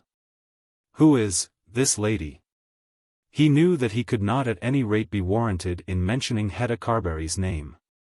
He had never even asked her for her love, and certainly had received no assurance that he was loved. "I cannot name her. And I, who have come hither from California to see you, am to return satisfied because you tell me that you have changed your affections? That is to be all, and you think that fair? That suits your own mind, and leaves no sore spot in your heart? You can do that, and shake hands with me, and go away, without a pang, without a scruple? I did not say so. And you are the man who cannot bear to hear me praise Augustus Melmotte because you think him dishonest. Are you a liar? I hope not. Did you say you would be my husband? Answer me, sir. I did say so. Do you now refuse to keep your promise? You shall answer me. I cannot marry you. Then, sir, are you not a liar? It would have taken him long to explain to her, even had he been able, that a man may break a promise and yet not tell a lie.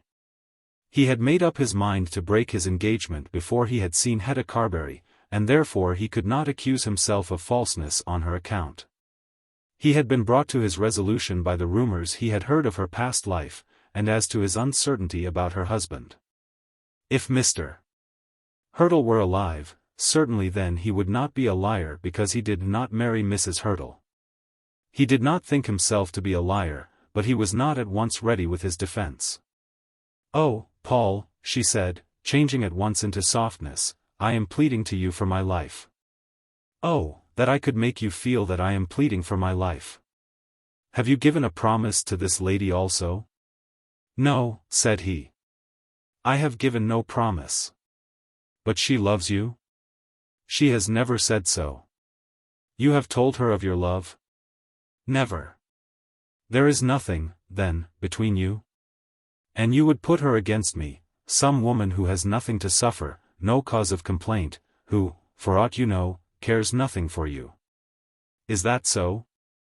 "I suppose it is," said Paul. "Then you may still be mine." "Oh, Paul, come back to me. Will any woman love you as I do, live for you as I do? Think what I have done in coming here, where I have no friend, not a single friend, unless you are a friend. Listen to me. I have told the woman here that I am engaged to marry you. You have told the woman of the house?" "Certainly I have." "Was I not justified?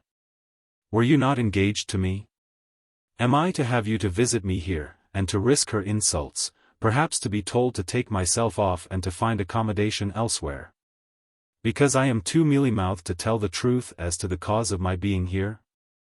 I am here because you have promised to make me your wife, and, as far as I am concerned, I am not ashamed to have the fact advertised in every newspaper in the town. I told her that I was the promised wife of one Paul Montague, who was joined with Mr. Melmotte in managing the new great American railway, and that Mr. Paul Montague would be with me this morning. She was too far-seeing to doubt me, but had she doubted, I could have shown her your letters. Now go and tell her that what I have said is false, if you dare." The woman was not there, and it did not seem to be his immediate duty to leave the room in order that he might denounce a lady whom he certainly had ill-used. The position was one which required thought.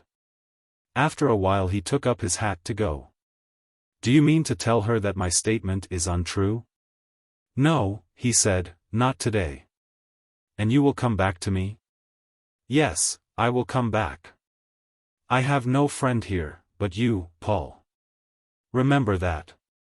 Remember all your promises. Remember all our love, and be good to me." Then she let him go without another word. Chapter 27. Mrs. Hurtle goes to the play. On the day after the visit just recorded, Paul Montague received the following letter from Mrs. Hurtle. "My dear Paul, I think that perhaps we hardly made ourselves understood to each other yesterday. And I am sure that you do not understand how absolutely my whole life is now at stake. I need only refer you to our journey from San Francisco to London to make you conscious that I really love you. To a woman such love is all important. She cannot throw it from her as a man may do amidst the affairs of the world. Nor, if it has to be thrown from her, can she bear the loss as a man bears it. Her thoughts have dwelt on it with more constancy than his, and then too her devotion has separated her from other things. My devotion to you has separated me from everything. But I scorn to come to you as a suppliant. If you choose to say after hearing me that you will put me away from you because you have seen someone fairer than I am, whatever course I may take in my indignation, I shall not throw myself at your feet to tell you of my wrongs. I wish, however, that you should hear me. You say that there is someone you love better than you love me, but that you have not committed yourself to her. Alas, I know too much of the world to be surprised that a man's constancy should not stand out 2 years in the absence of his mistress. A man cannot wrap himself up and keep himself warm with an absent love as a woman does. But I think that some remembrance of the past must come back upon you now that you have seen me again. I think that you must have owned to yourself that you did love me, and that you could love me again. You sin against me to my utter destruction if you leave me. I have given up every friend I have to follow you. As regards the other, nameless lady, there can be no fault, for, as you tell me, she knows nothing of your passion. You hinted that there were other reasons, that we know too little of each other. You meant no doubt that you knew too little of me. Is it not the case that you were content when you knew only what was to be learned in those days of our sweet intimacy? But that you have been made discontented by stories told you by your partners at San Francisco? If this be so, trouble yourself at any rate to find out the truth before you allow yourself to treat a woman as you propose to treat me. I think you are too good a man to cast aside a woman you have loved, like a soiled glove, because ill-natured words have been spoken of her by men, or perhaps by women, who know nothing of her life. My late husband, Caradoc Hurtle, was Attorney General in the state of Kansas when I married him, I being then in possession of a considerable fortune left to me by my mother. There his life was infamously bad. He spent what money he could get of mine, and then left me and the state, and took himself to Texas, where he drank himself to death. I did not follow him, and in his absence I was divorced from him in accordance with the laws of Kansas state. I then went to San Francisco about property of my mother's, which my husband had fraudulently sold to a countryman of ours now resident in Paris, having forged my name. There I met you, and in that short story I tell you all that there is to be told. It may be that you do not believe me now. But if so, are you not bound to go where you can verify your own doubts or my word? I try to write dispassionately, but I am in truth overborne by passion. I also have heard in California rumors about myself, and after much delay I received your letter. I resolved to follow you to England as soon as circumstances would permit me. I have been forced to fight a battle about my property, and I have won it. I had 2 reasons for carrying this through by my personal efforts before I saw you.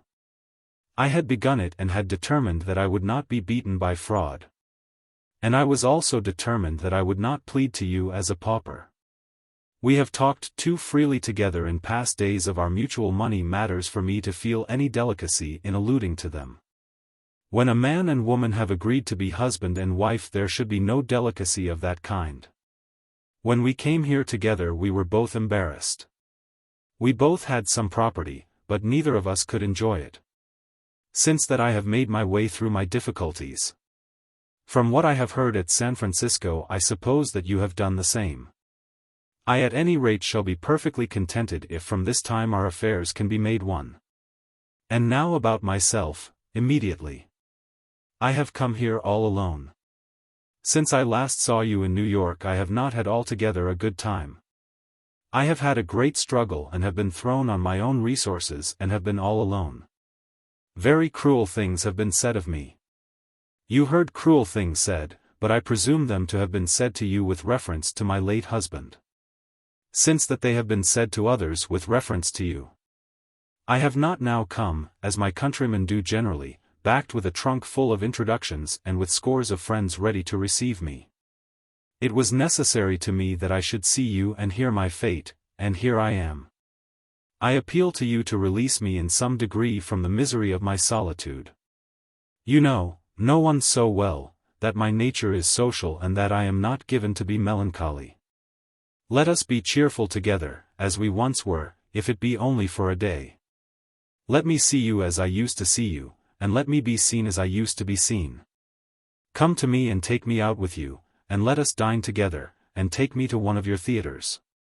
If you wish it I will promise you not to allude to that revelation you made to me just now, though of course it is nearer to my heart than any other matter. Perhaps some woman's vanity makes me think that if you would only see me again, and talk to me as you used to talk, you would think of me as you used to think.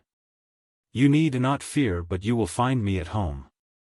I have no whither to go, and shall hardly stir from the house till you come to me.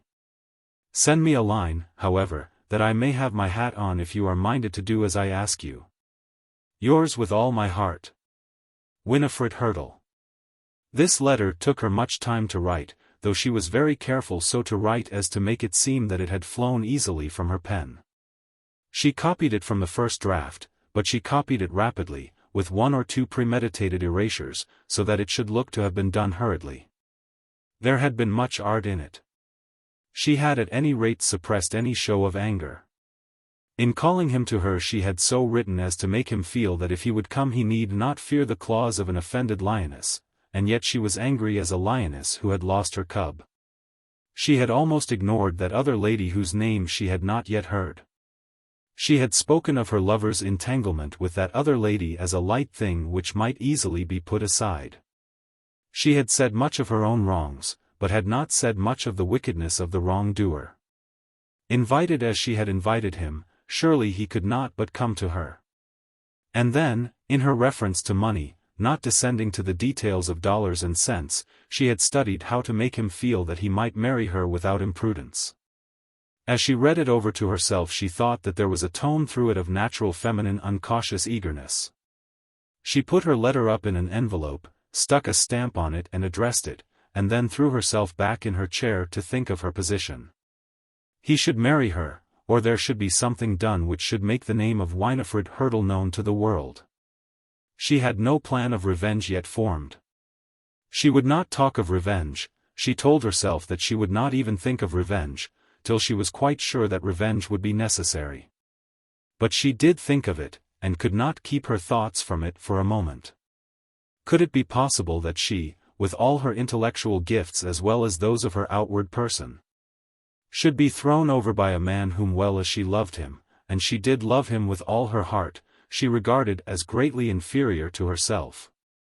He had promised to marry her, and he should marry her, or the world should hear the story of his perjury. Paul Montague felt that he was surrounded by difficulties as soon as he read the letter. That his heart was all the other way he was quite sure, but yet it did seem to him that there was no escape from his troubles open to him. There was not a single word in this woman's letter that he could contradict. He had loved her and had promised to make her his wife, and had determined to break his word to her because he found that she was enveloped in dangerous mystery. He had so resolved before he had ever seen Hetta Carbury. Having been made to believe by Roger Carbury that a marriage with an unknown American woman, of whom he only did know that she was handsome and clever, would be a step to ruin. The woman, as Roger said, was an adventuress, might never have had a husband, might at this moment have 2 or 3, might be overwhelmed with debt, might be anything bad, dangerous, and abominable. All that he had heard at San Francisco had substantiated Roger's views. Any scrape is better than that scrape, Roger had said to him. Paul had believed his mentor, and had believed with a double faith as soon as he had seen Hetta Carbury. But what should he do now? It was impossible, after what had passed between them, that he should leave Mrs. Hurtle at her lodgings at Islington without any notice. It was clear enough to him that she would not consent to be so left. Then her present proposal, though it seemed to be absurd and almost comical in the tragical condition of their present circumstances, had in it some immediate comfort. To take her out and give her a dinner, and then go with her to some theatre, would be easy and perhaps pleasant. It would be easier, and certainly much pleasanter, because she had pledged herself to abstain from talking of her grievances. Then he remembered some happy evenings, delicious hours, which he had so passed with her, when they were first together at New York. There could be no better companion for such a festival. She could talk, and she could listen as well as talk. And she could sit silent, conveying to her neighbor the sense of her feminine charms by her simple proximity. He had been very happy when so placed. Had it been possible he would have escaped the danger now, but the reminiscence of past delights in some sort reconciled him to the performance of this perilous duty. But when the evening should be over, how would he part with her? When the pleasant hours should have passed away and he had brought her back to her door, what should he say to her then? He must make some arrangement as to a future meeting. He knew that he was in a great peril, and he did not know how he might best escape it. He could not now go to Roger Carbury for advice. For was not Roger Carbury his rival? It would be for his friend's interest that he should marry the widow. Roger Carbury, as he knew well, was too honest a man to allow himself to be guided in any advice he might give by such a feeling, but, still, on this matter, he could no longer tell everything to Roger Carbury. He could not say all that he would have to say without speaking of Hetta, and of his love for Hetta he could not speak to his rival. He had no other friend in whom he could confide. There was no other human being he could trust, unless it was Hetta herself. He thought for a moment that he would write a stern and true letter to the woman, telling her that as it was impossible that there should ever be marriage between them, he felt himself bound to abstain from her society. But then he remembered her solitude, her picture of herself in London without even an acquaintance except himself. And he convinced himself that it would be impossible that he should leave her without seeing her. So he wrote to her thus. Dear Winifred, I will come for you tomorrow at 5:30. We will dine together at the Thespian, and then I will have a box at the Haymarket. The Thespian is a good sort of place, and lots of ladies dine there. You can dine in your bonnet. Yours affectionately, P.M. Some half-formed idea ran through his brain that P.M. was a safer signature than Paul Montague. Then came a long train of thoughts as to the perils of the whole proceeding. She had told him that she had announced herself to the keeper of the lodging-house as engaged to him, and he had in a manner authorized the statement by declining to contradict it at once. And now, after that announcement, he was assenting to her proposal that they should go out and amuse themselves together. Hitherto she had always seemed to him to be open, candid, and free from intrigue. He had known her to be impulsive, capricious, at times violent, but never deceitful. Perhaps he was unable to read correctly the inner character of a woman whose experience of the world had been much wider than his own. His mind misgave him that it might be so. But still he thought that he knew that she was not treacherous. And yet did not her present acts justify him in thinking that she was carrying on a plot against him? The note, however, was sent, and he prepared for the evening of the play, leaving the dangers of the occasion to adjust themselves. He ordered the dinner and he took the box, and at the hour fixed he was again at her lodgings. The woman of the house with a smile showed him into Mrs. Hurtle's sitting room, and he at once perceived that the smile was intended to welcome him as an accepted lover. It was a smile half of congratulation to the lover, half of congratulation to herself as a woman that another man had been caught by the leg and made fast. Who does not know the smile? What man, who has been caught and made sure, has not felt a certain dissatisfaction at being so treated, understanding that the smile is intended to convey to him a sense of his own captivity? It has, however, generally mattered but little to us. If we have felt that something of ridicule was intended, because we have been regarded as cocks with their spurs cut away, then we also have a pride when we have declared to ourselves that upon the whole we have gained more than we have lost. But with Paul Montague at the present moment there was no satisfaction, no pride, only a feeling of danger which every hour became deeper and stronger, with less chance of escape. He was almost tempted at this moment to detain the woman, and tell her the truth, and bear the immediate consequences. But there would be treason in doing so, and he would not, could not do it. He was left hardly a moment to think of this. Almost before the woman had shut the door, Mrs. Hurtle came to him out of her bedroom, with her hat on her head. Nothing could be more simple than her dress, and nothing prettier. It was now June, and the weather was warm, and the lady wore a light gauzy black dress. There is a fabric which the milliners I think call grenadine, coming close up round her throat. It was very pretty, and she was prettier even than her dress. And she had on a hat, black also, small and simple, but very pretty. There are times at which a man going to a theatre with a lady wishes her to be bright in her apparel, almost gorgeous. In which he will hardly be contented unless her cloak be scarlet, and her dress white, and her gloves of some bright hue, unless she wear roses or jewels in her hair. It is thus our girls go to the theatre now, when they go intending that all the world shall know who they are. But there are times again in which a man would prefer that his companion should be very quiet in her dress, but still pretty, in which he would choose that she should dress herself for him only. All this Mrs. Hurtle had understood accurately, and Paul Montague, who understood nothing of it, was gratified. "You told me to have a hat, and here I am, hat and all." She gave him her hand, and laughed, and looked pleasantly at him, as though there was no cause of unhappiness between them. The lodging-house woman saw them enter the cab, and muttered some little word as they went off. Paul did not hear the word, but was sure that it bore some indistinct reference to his expected marriage. Neither during the drive, nor at the dinner, nor during the performance at the theatre, did she say a word in allusion to her engagement. It was with them, as in former days it had been at New York. She whispered pleasant words to him, touching his arm now and again with her finger as she spoke, seeming ever better inclined to listen than to speak. Now and again she referred, after some slightest fashion, to little circumstances that had occurred between them, to some joke, some hour of tedium, some moment of delight. But it was done as one man might do it to another, if any man could have done it so pleasantly. There was a scent which he had once approved, and now she bore it on her handkerchief. There was a ring which he had once given her, and she wore it on the finger with which she touched his sleeve. With his own hands he had once adjusted her curls, and each curl was as he had placed it.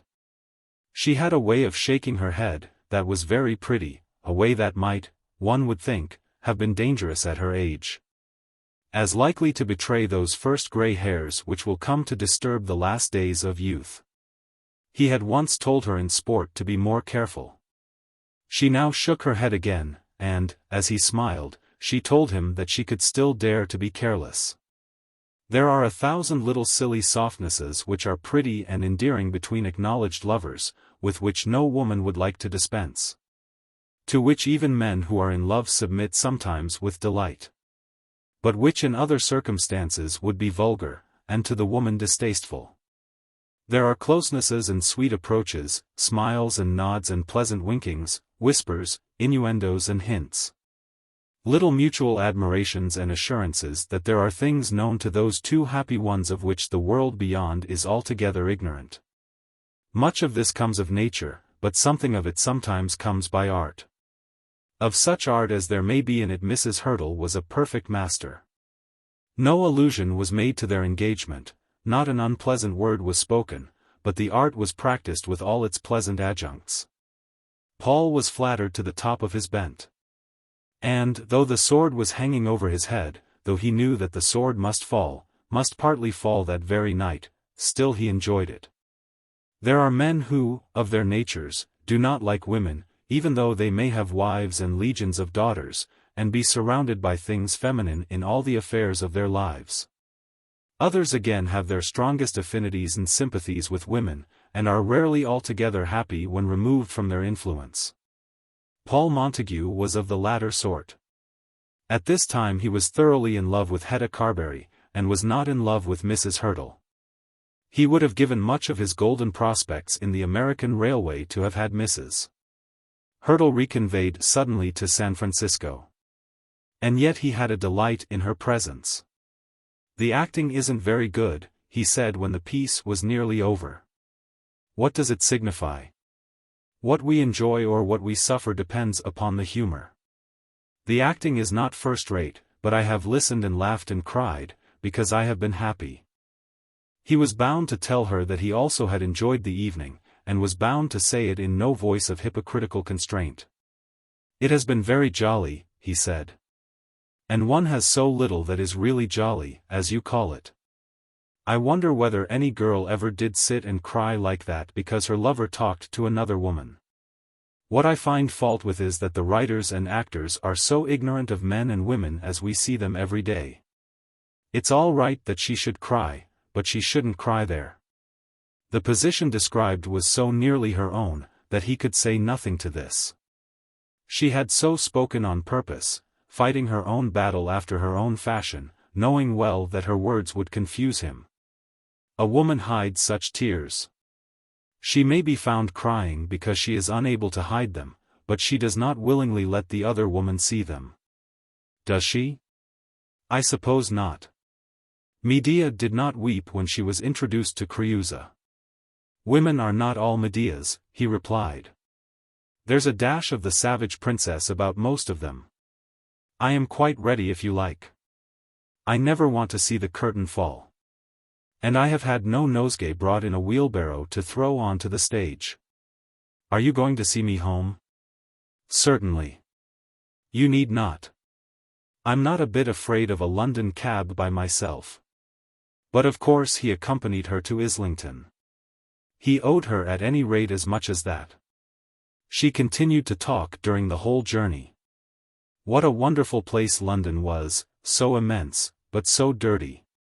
New York of course was not so big, but was, she thought, pleasanter. But Paris was the gem of gems among towns. She did not like Frenchmen, and she liked Englishmen even better than Americans, but she fancied that she could never like English women. "I do so hate all kinds of buckram. I like good conduct, and law, and religion too if it be not forced down one's throat, but I hate what your women call propriety. I suppose what we have been doing tonight is very improper. But I am quite sure that it has not been in the least wicked." "I don't think it has," said Paul Montague very tamely. It is a long way from the Haymarket to Islington, but at last the cab reached the lodging-house door. "Yes, this is it," she said. "Even about the houses there is an air of stiff-necked propriety which frightens me." She was getting out as she spoke, and he had already knocked at the door. "Come in for one moment," she said as he paid the cabman. The woman the while was standing with the door in her hand. It was near midnight, but, when people are engaged, hours do not matter. The woman of the house, who was respectability herself, a nice kind widow, with 5 children, named Pipkin, understood that and smiled again as he followed the lady into the sitting-room. She had already taken off her hat and was flinging it on to the sofa as he entered. "Shut the door for one moment," she said, and he shut it. Then she threw herself into his arms, not kissing him but looking up into his face. "Oh Paul," she exclaimed, "my darling. Oh Paul, my love. I will not bear to be separated from you. No, no, never. I swear it, and you may believe me. There is nothing I cannot do for love of you, but to lose you. Then she pushed him from her and looked away from him, clasping her hands together. "But Paul, I mean to keep my pledge to you tonight. It was to be an island in our troubles, a little holiday in our hard school time, and I will not destroy it at its close. You will see me again soon, will you not?" He nodded assent, then took her in his arms and kissed her, and left her without a word. Chapter 28. Dolly Longstaff goes into the city. It has been told how the gambling at the Beargarden went on one Sunday night. On the following Monday Sir Felix did not go to the club. He had watched Miles Grendall at play, and was sure that on more than one or two occasions the man had cheated. Sir Felix did not quite know what in such circumstances it would be best for him to do. Reprobate as he was himself, this work of villainy was new to him and seemed to be very terrible. What steps ought he to take? He was quite sure of his facts, and yet he feared that Nidderdale and Groslow and Longstaff would not believe him. He would have told Montague, but Montague had, he thought, hardly enough authority at the club to be of any use to him. On the Tuesday again he did not go to the club. He felt severely the loss of the excitement to which he had been accustomed, but the thing was too important to him to be slurred over. He did not dare to sit down and play with the man who had cheated him without saying anything about it. On the Wednesday afternoon life was becoming unbearable to him and he sauntered into the building at about 5 in the afternoon. There, as a matter of course, he found Dolly Longstaff drinking sherry and bitters. "Where the blessed angels have you been?" said Dolly. Dolly was at that moment alert with the sense of a duty performed. He had just called on his sister and written a sharp letter to his father, and felt himself to be almost a man of business. "I've had fish of my own to fry," said Felix, who had passed the last 2 days in unendurable idleness. Then he referred again to the money which Dolly owed him, not making any complaint, not indeed asking for immediate payment, but explaining with an air of importance that if a commercial arrangement could be made, it might, at this moment, be very serviceable to him. "I'm particularly anxious to take up those shares," said Felix. "Of course you ought to have your money." "I don't say that at all, old fellow. I know very well that you're all right. You're not like that fellow, Miles Grendall." "Well, no. Poor Miles has got nothing to bless himself with. I suppose I could get it, and so I ought to pay." "That's no excuse for Grendall," said Sir Felix, shaking his head. "A chap can't pay if he hasn't got it, Carbury. A chap ought to pay of course. I've had a letter from our lawyer within the last half hour, here it is." And Dolly pulled a letter out of his pocket which he had opened and read indeed within the last hour, but which had been duly delivered at his lodgings early in the morning. "My governor wants to sell Pickering, and Melmotte wants to buy the place. My governor can't sell without me, and I've asked for half the plunder. I know what's what. My interest in the property is greater than his. It isn't much of a place, and they are talking of £50,000, over and above the debt upon it.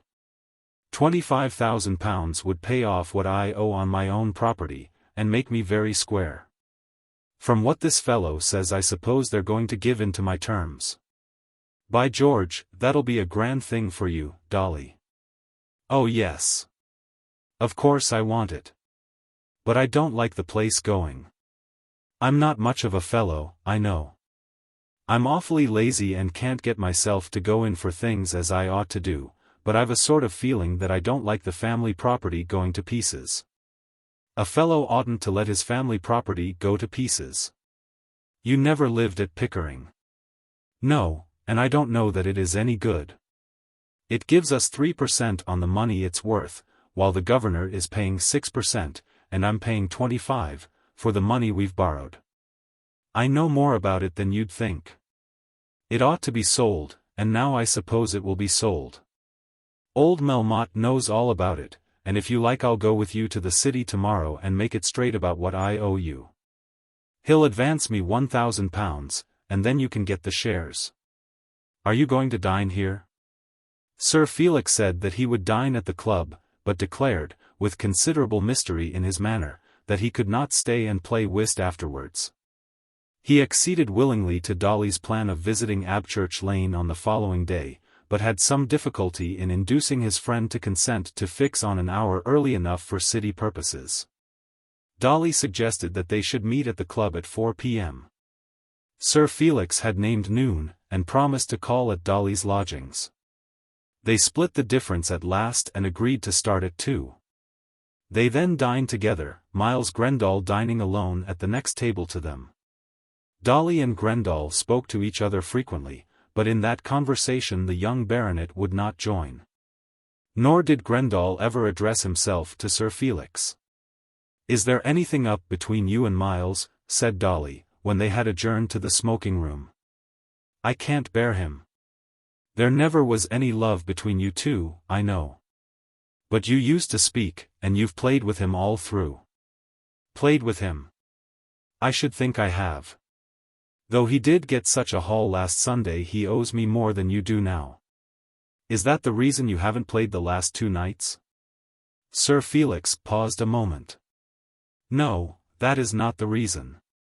I'll tell you all about it in the cab tomorrow." Then he left the club, declaring that he would go up to Grosvenor Square and see Marie Melmotte. He did go up to the square, and when he came to the house he would not go in. What was the good? He could do nothing further till he got old Melmotte's consent, and in no way could he so probably do that as by showing that he had got money wherewith to buy shares in the railway. What he did with himself during the remainder of the evening the reader need not know, but on his return home at some comparatively early hour, he found this note from Marie. Wednesday afternoon. Dearest Felix. Why don't we see you? Mamma would say nothing if you came. Papa is never in the drawing-room. Miss Longestaffes is here of course, and people always come in the evening. We are just going to dine out at the Duchess of Stevenage's. Papa, and Mamma, and I. Mamma told me that Lord Nidderdale is to be there, but you need not be a bit afraid. I don't like Lord Nidderdale, and I will never take anyone but the man I love. You know who that is. Miss Longstaffes is so angry because she can't go with us. What do you think of her telling me that she did not understand being left alone? We are to go afterwards to a musical party at Lady Gamut's. Miss Longstaffes is going with us, but she says that she hates music. She is such a set-up thing. I wonder why Papa has her here. We don't go anywhere tomorrow evening, so pray come. And why haven't you written me something and sent it to Dryden? She won't betray us. And if she did, what matters? I mean to be true. If Papa were to beat me into a mummy I would stick to you. He told me once to take Lord Nidderdale, and then he told me to refuse him.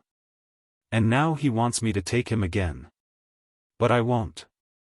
I'll take no one but my own darling. Yours for ever and ever. Marie. Now that the young lady had begun to have an interest of her own in life, she was determined to make the most of it. All this was delightful to her, but to Sir Felix it was simply a bother. Sir Felix was quite willing to marry the girl tomorrow, on condition of course that the money was properly arranged. But he was not willing to go through much work in the way of lovemaking with Marie Melmotte. In such business he preferred Ruby Ruggles as a companion. On the following day Felix was with his friend at the appointed time, and was only kept an hour waiting while Dolly ate his breakfast and struggled into his coat and boots. On their way to the city Felix told his dreadful story about Miles Grendall. By George, said Dolly. And you think you saw him do it? It's not thinking at all. I'm sure I saw him do it 3 times. I believe he always had an ace somewhere about him. Dolly sat quite silent thinking of it. What had I better do? Asked Sir Felix. By George, I don't know. What should you do? Nothing at all. I shouldn't believe my own eyes.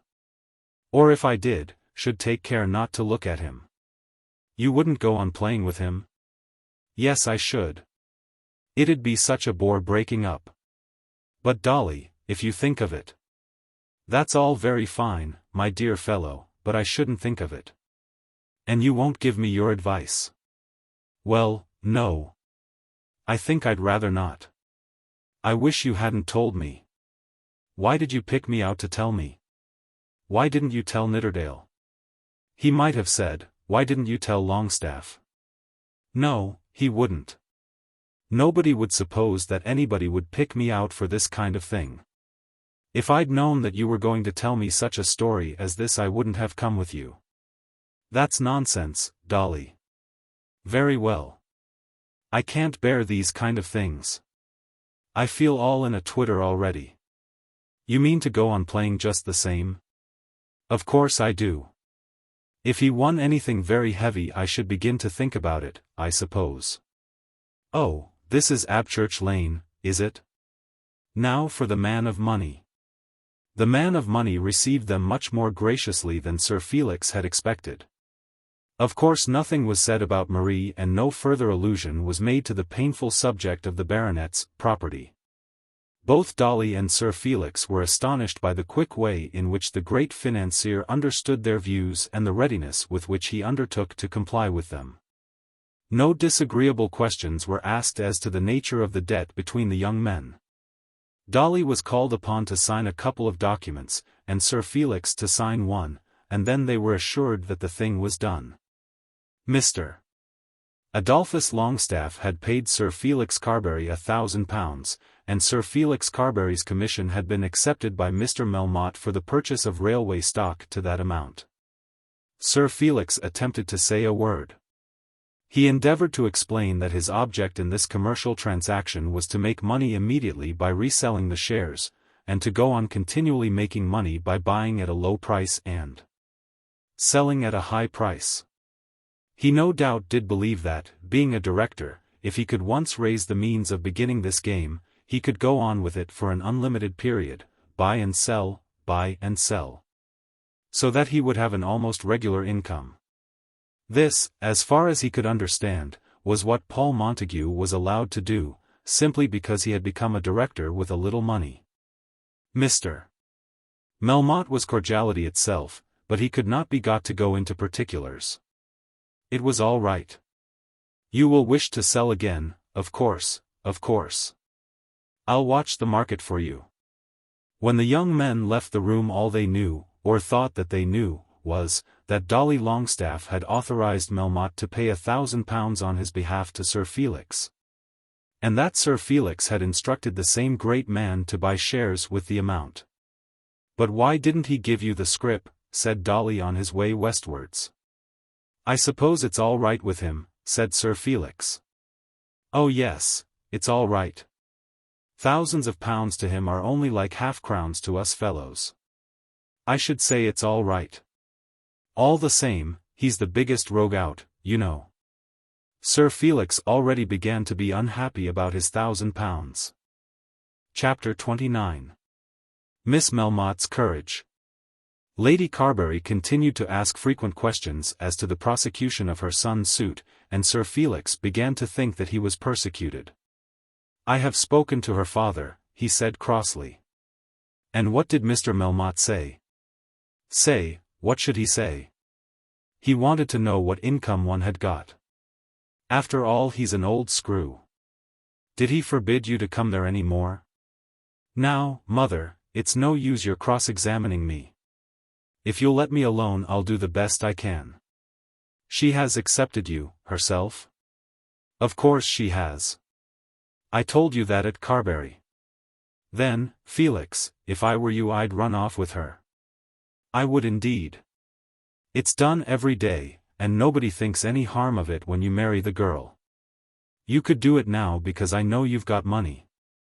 From all I can hear, she's just the sort of girl that would go with you.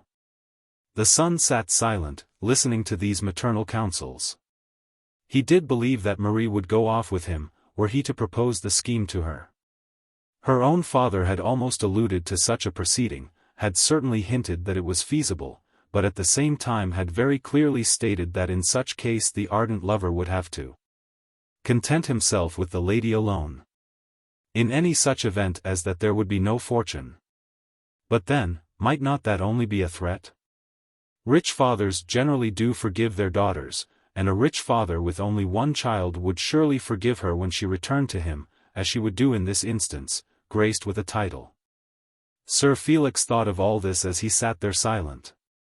His mother read his thoughts as she continued. Of course, Felix, there must be some risk. Fancy what it would be to be thrown over at last. He exclaimed. I couldn't bear it. I think I should kill her. Oh no, Felix, you wouldn't do that. But when I say there would be some risk, I mean that there would be very little.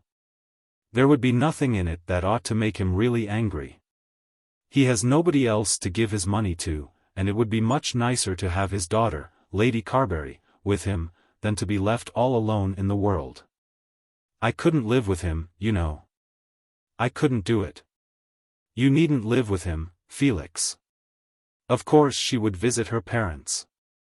When the money was once settled you need see as little of them as you pleased. Pray do not allow trifles to interfere with you. If this should not succeed, what are you to do?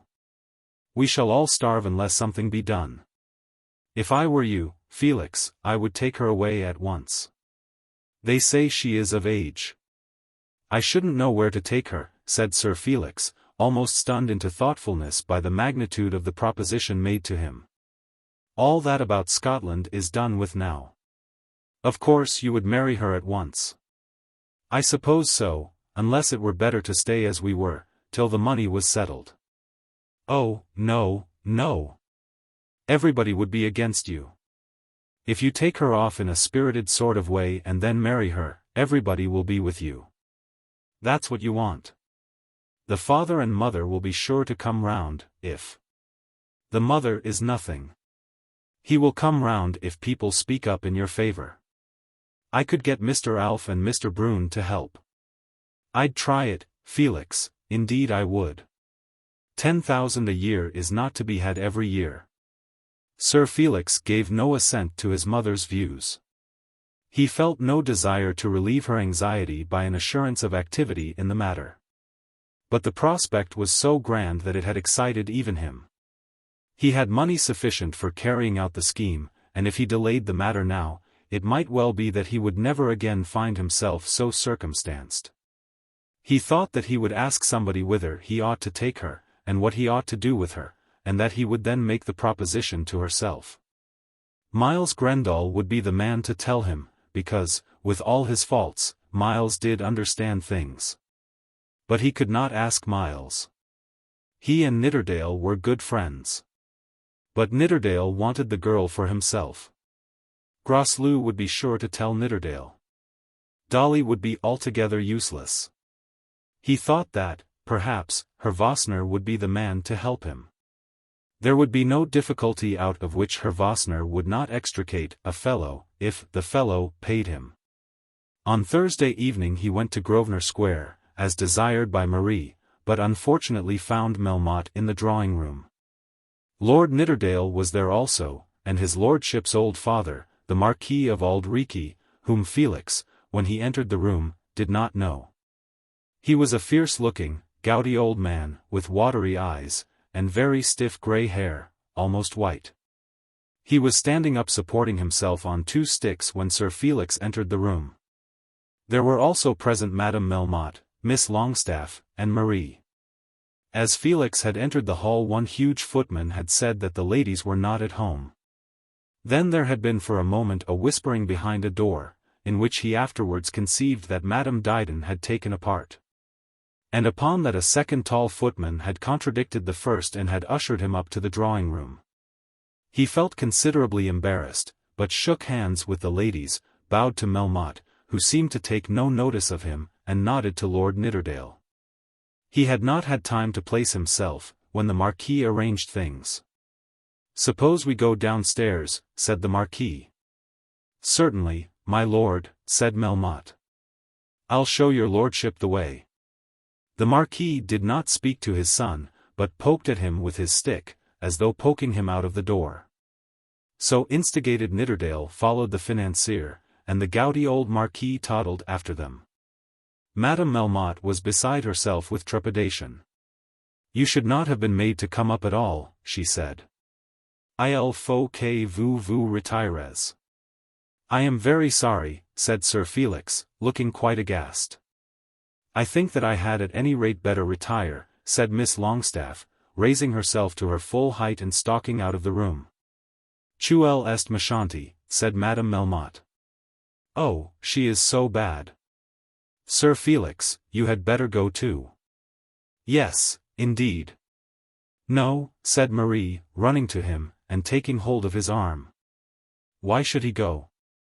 I want Papa to know." "Il vous tuera," said Madame Melmotte. "My God, yes." "Then he shall," said Marie, clinging to her lover. "I will never marry Lord Nidderdale. If he were to cut me into bits I wouldn't do it." "Felix, you love me, do you not?" "Certainly," said Sir Felix, slipping his arm round her waist. "Mamma," said Marie, "I will never have any other man but him, never, never, never." "Oh, Felix, tell her that you love me. You know that, don't you, ma'am?" Sir Felix was a little troubled in his mind as to what he should say, or what he should do. "Oh, love! It is a beastliness," said Madame Melmotte. "Sir Felix, you had better go." "Yes, indeed. Will you be so obliging?" "Don't go," said Marie. "No, mamma, he shan't go. What has he to be afraid of? I will walk down among them into Papa's room, and say that I will never marry that man, and that this is my lover. Felix, will you come?" Sir Felix did not quite like the proposition.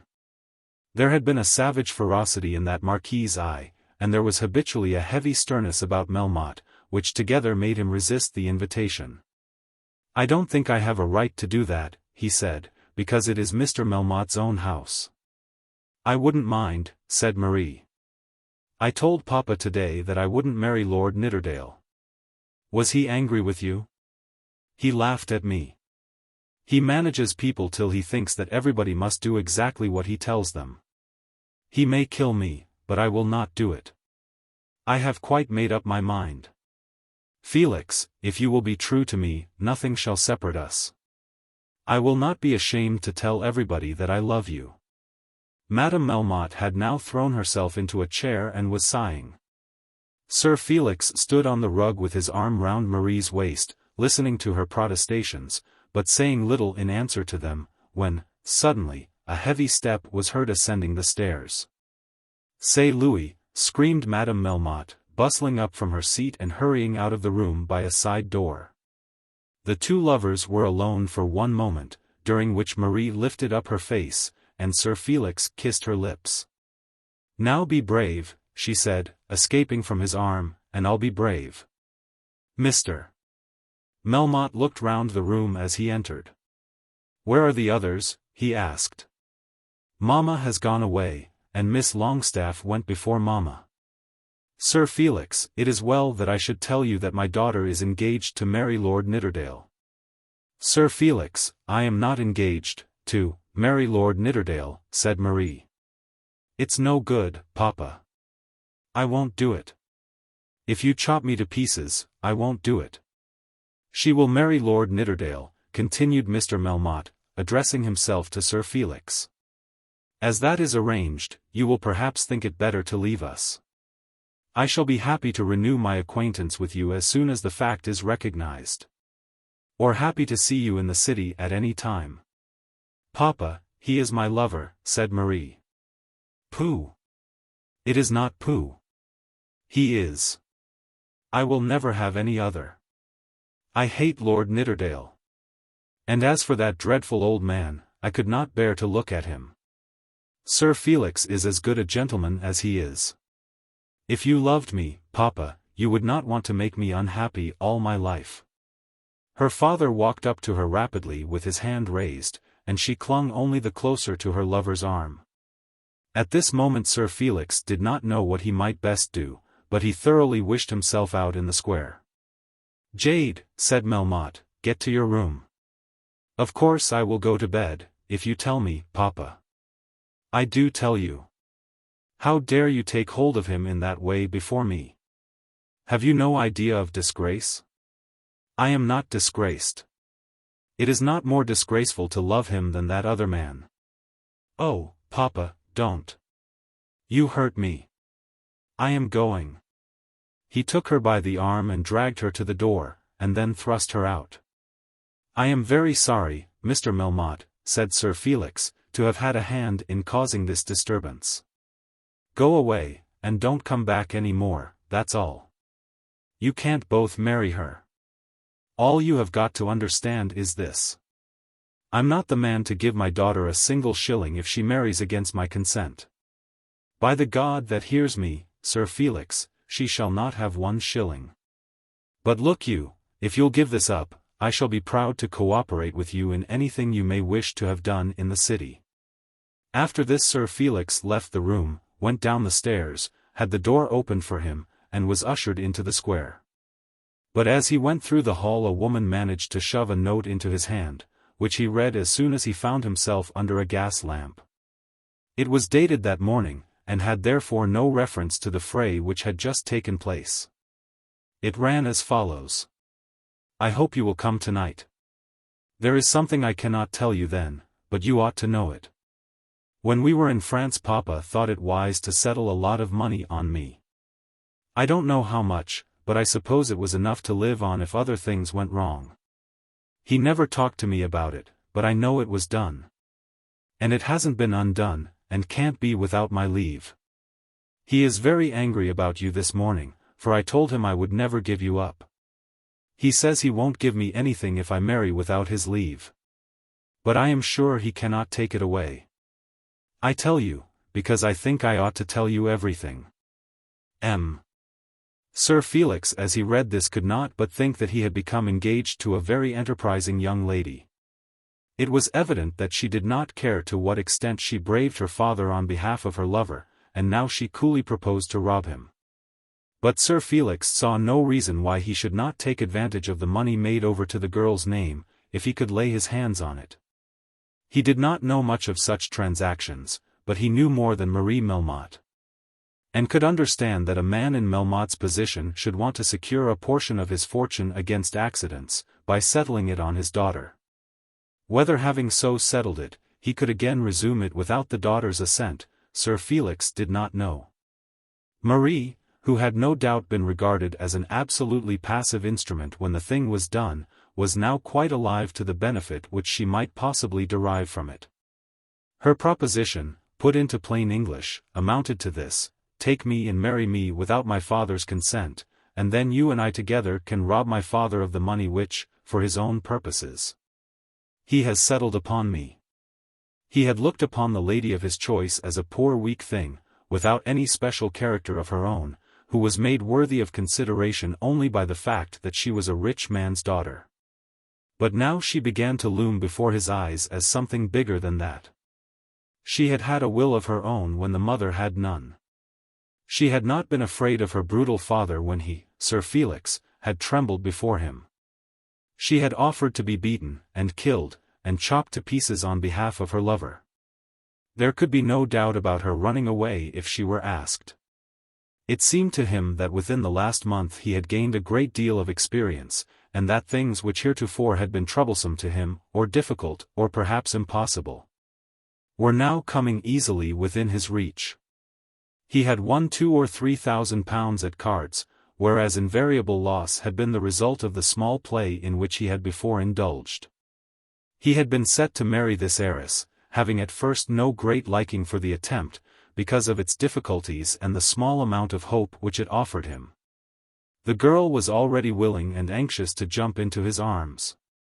Then he had detected a man cheating at cards, an extent of iniquity that was awful to him before he had seen it, and was already beginning to think that there was not very much in that. If there was not much in it, if such a man as Miles Grendall could cheat at cards and be brought to no punishment, why should not he try it? It was a rapid way of winning, no doubt. He remembered that on 1 or 2 occasions he had asked his adversary to cut the cards a second time at whist, because he had observed that there was no honor at the bottom. No feeling of honesty had interfered with him. The little trick had hardly been premeditated, but when successful without detection had not troubled his conscience. Now it seemed to him that much more than that might be done without detection. But nothing had opened his eyes to the ways of the world so widely as the sweet little lover-like proposition made by Miss Melmotte for robbing her father. It certainly recommended the girl to him. She had been able at an early age, amidst the circumstances of a very secluded life, to throw off from her altogether those scruples of honesty, those bugbears of the world, which are apt to prevent great enterprises in the minds of men. What should he do next? This sum of money of which Marie wrote so easily was probably large. It would not have been worth the while of such a man as Mr. Melmotte to make a trifling provision of this nature. It could hardly be less than £50,000, might probably be very much more. But this was certain to him, that if he and Marie were to claim this money as man and wife, there could then be no hope of further liberality. It was not probable that such a man as Mr. Melmotte would forgive even an only child such an offence as that. Even if it were obtained, £50,000 would not be very much. And Melmotte might probably have means, even if the robbery were duly perpetrated, of making the possession of the money very uncomfortable. These were deep waters into which Sir Felix was preparing to plunge, and he did not feel himself to be altogether comfortable, although he liked the deep waters. Chapter 30. Mr. Melmotte's Promise. On the following Saturday there appeared in Mr. Alf's paper, the Evening Pulpit, a very remarkable article on the South Central Pacific and Mexican Railway. It was an article that attracted a great deal of attention and was therefore remarkable. But it was in nothing more remarkable than in this, that it left on the mind of its reader no impression of any decided opinion about the railway. The editor would at any future time be able to refer to his article with equal pride whether the railway should become a great cosmopolitan fact, or whether it should collapse amidst the foul struggles of a horde of swindlers. In Utrumque Paratus, the article was mysterious, suggestive, amusing, well-informed, that in the Evening Pulpit was a matter of course, and, above all things, ironical. Next to its omniscience its irony was the strongest weapon belonging to the Evening Pulpit. There was a little praise given, no doubt in irony, to the duchesses who served Mr. Melmotte. There was a little praise, given of course in irony, to Mr. Melmotte's Board of English Directors. There was a good deal of praise, but still alloyed by a dash of irony, bestowed on the idea of civilizing Mexico by joining it to California. Praise was bestowed upon England for taking up the matter, but accompanied by some ironical touches at her incapacity to believe thoroughly in any enterprise not originated by herself. Then there was something said of the universality of Mr. Melmotte's commercial genius, but whether said in a spirit prophetic of ultimate failure and disgrace, or of heaven-born success and unequaled commercial splendor, no one could tell. It was generally said at the clubs that Mr. Alf had written this article himself. Old Splinter, who was one of a body of men possessing an excellent cellar of wine and calling themselves Pades Pilatos, and who had written for the heavy quarterlies any time this last 40 years, professed that he saw through the article. The Evening Pulpit had been, he explained, desirous of going as far as it could in denouncing Mr. Melmotte without incurring the danger of an action for libel. Mr. Splinter thought that the thing was clever but mean. These new publications generally were mean. Mr. Splinter was constant in that opinion. But, putting the meanness aside, he thought that the article was well done. According to his view it was intended to expose Mr. Melmotte and the railway. But the Pades Pilatos generally did not agree with him. Under such an interpretation, what had been the meaning of that paragraph in which the writer had declared that the work of joining one ocean to another was worthy of the nearest approach to divinity that had been granted to men? Old Splinter chuckled and gabbled as he heard this, and declared that there was not wit enough left now even among the Pades Pilatos to understand a shaft of irony. There could be no doubt, however, at the time, that the world did not go with Old Splinter, and that the article served to enhance the value of shares in the great railway enterprise. Lady Carbury was sure that the article was intended to write up the railway, and took great joy in it. She entertained in her brain a somewhat confused notion that if she could only bestir herself in the right direction and could induce her son to open his eyes to his own advantage, very great things might be achieved, so that wealth might become his handmaid and luxury the habit and the right of his life. He was the beloved and the accepted suitor of Marie Melmotte. He was a director of this great company, sitting at the same board with the great commercial hero. He was the handsomest young man in London. And he was a baronet. Very wild ideas occurred to her. Should she take Mr. Alf into her entire confidence? If Melmotte and Alf could be brought together, what might they not do? Alf could write up Melmotte, and Melmotte could shower shares upon Alf. And if Melmotte would come and be smiled upon by herself, be flattered as she thought that she could flatter him, be told that he was a god, and have that passage about the divinity of joining ocean to ocean construed to him as she could construe it, would not the great man become plastic under her hands? And if, while this was doing, Felix would run away with Marie, could not forgiveness be made easy? And her creative mind ranged still farther. Mr. Brune might help, and even Mr. Booker. To such a one as Melmotte, a man doing great things through the force of the confidence placed in him by the world at large, the freely spoken support of the press would be everything. Who would not buy shares in a railway as to which Mr. Brune and Mr. Alf would combine in saying that it was managed by divinity? Her thoughts were rather hazy, but from day to day she worked hard to make them clear to herself. On the Sunday afternoon Mr. Booker called on her and talked to her about the article. She did not say much to Mr. Booker as to her own connection with Mr. Melmotte, telling herself that prudence was essential in the present emergency. But she listened with all her ears. It was Mr. Booker's idea that the man was going to make a spoon or spoil a horn. "You think him honest, don't you?" asked Lady Carbury. Mr. Booker smiled and hesitated. "Of course, I mean honest as men can be in such very large transactions." "Perhaps that is the best way of putting it," said Mr. Booker. "If a thing can be made great and beneficent, a boon to humanity, simply by creating a belief in it, does not a man become a benefactor to his race by creating that belief?" "At the expense of veracity," suggested Mr. Booker. "At the expense of anything," rejoined Lady Carbury with energy. "One cannot measure such men by the ordinary rule." "You would do evil to produce good?" asked Mr. Booker. "I do not call it doing evil. You have to destroy 1,000 living creatures every time you drink a glass of water, but you do not think of that when you are athirst. You cannot send a ship to sea without endangering lives. You do send ships to sea though men perish yearly. You tell me this man may perhaps ruin hundreds, but then again he may create a new world in which millions will be rich and happy.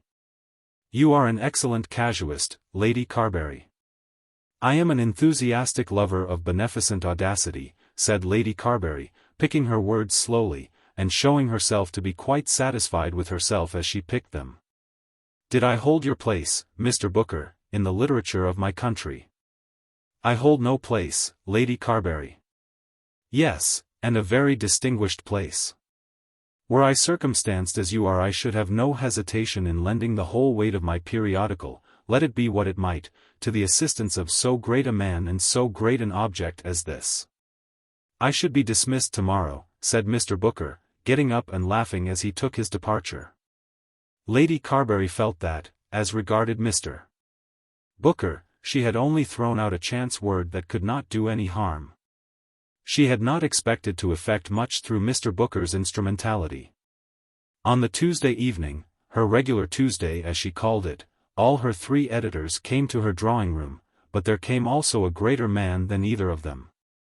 She had taken the bull by the horns, and without saying anything to anybody had written to Mr. Melmotte himself, asking him to honor her poor house with his presence. She had written a very pretty note to him, reminding him of their meeting at Caversham, telling him that on a former occasion Madame Melmotte and his daughter had been so kind as to come to her, and giving him to understand that of all the potentates now on earth he was the one to whom she could bow the knee with the purest satisfaction. He wrote back, or Miles Grendall did for him, a very plain note, accepting the honor of Lady Carbury's invitation. The great man came, and Lady Carbury took him under her immediate wing with a grace that was all her own. She said a word about their dear friends at Caversham, expressed her sorrow that her son's engagements did not admit of his being there. And then with the utmost audacity rushed off to the article in the pulpit. Her friend, Mr. Alf, the editor, had thoroughly appreciated the greatness of Mr. Melmotte's character, and the magnificence of Mr. Melmotte's undertakings. Mr. Melmotte bowed and muttered something that was inaudible. "Now I must introduce you to Mr. Alf," said the lady. The introduction was effected, and Mr. Alf explained that it was hardly necessary, as he had already been entertained as one of Mr. Melmotte's guests. "There were a great many there I never saw, and probably never shall see," said Mr. Melmotte. "I was one of the unfortunates," said Mr. Alf. "I'm sorry you were unfortunate. If you had come into the whist-room you would have found me." "Ah, if I had but known," said Mr. Alf. The editor, as was proper, carried about with him samples of the irony which his paper used so effectively, but it was altogether thrown away upon Melmotte. Lady Carbury, finding that no immediate good results could be expected from this last introduction, tried another. "Mr. Melmotte," she said, whispering to him, "I do so want to make you known to Mr. Brune. Mr. Brune I know you have never met before. A morning paper is a much heavier burden to an editor than one published in the afternoon. Mr. Brune, as of course you know, manages the breakfast table. There is hardly a more influential man in London than Mr. Brune. And they declare, you know," she said, lowering the tone of her whisper as she communicated the fact, "that his commercial articles are gospel, absolutely gospel." Then the two men were named to each other, and Lady Carbury retreated, but not out of hearing. "Getting very hot," said Mr. Melmotte. "Very hot indeed," said Mr. Brune. "It was over 70 in the city today. I call that very hot for June." "Very hot indeed," said Mr. Brune again. Then the conversation was over. Mr. Brune sidled away, and Mr. Melmotte was left standing in the middle of the room. Lady Carbury told herself at the moment that Rome was not built in a day. She would have been better satisfied certainly if she could have laid a few more bricks on this day. Perseverance, however, was the thing wanted. But Mr. Melmotte himself had a word to say, and before he left the house he said it. "It was very good of you to ask me, Lady Carbury, very good." Lady Carbury intimated her opinion that the goodness was all on the other side.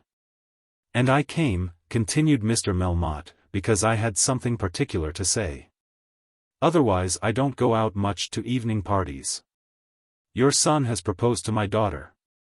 Lady Carbury looked up into his face with all her eyes, clasped both her hands together. And then, having unclasped them, put one upon his sleeve. "My daughter, ma'am, is engaged to another man. You would not enslave her affections, Mr. Melmotte? I won't give her a shilling if she marries anyone else, that's all. You reminded me down at Caversham that your son is a director at our board." I did. "I have a great respect for your son, ma'am. I don't want to hurt him in any way. If he'll signify to my daughter that he withdraws from this offer of his, because I'm against it, I'll see that he does uncommon well in the city. I'll be the making of him. Good night, ma'am." Then Mr. Melmotte took his departure without another word. Here at any rate was an undertaking on the part of the great man that he would be the making of Felix, if Felix would only obey him, accompanied, or rather preceded, by a most positive assurance that if Felix were to succeed in marrying his daughter he would not give his son-in-law a shilling. There was very much to be considered in this. She did not doubt that Felix might be made by Mr. Melmotte's city influences, but then any perpetuity of such making must depend on qualifications in her son which she feared that he did not possess. The wife without the money would be terrible. That would be absolute ruin. There could be no escape then, no hope. There was an appreciation of real tragedy in her heart while she contemplated the position of Sir Felix married to such a girl as she supposed Marie Melmotte to be, without any means of support for either of them but what she could supply. It would kill her. And for those young people there would be nothing before them, but beggary and the workhouse.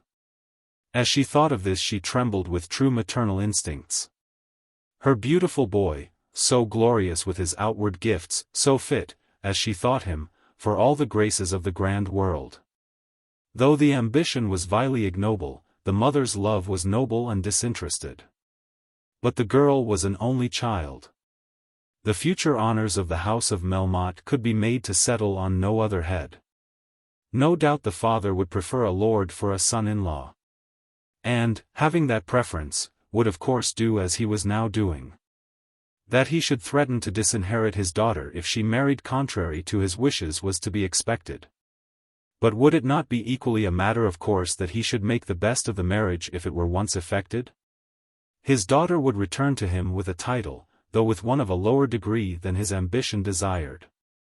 To herself personally, Lady Carbury felt that the great financier had been very rude. He had taken advantage of her invitation that he might come to her house and threaten her. But she would forgive that. She could pass that over altogether if only anything were to be gained by passing it over.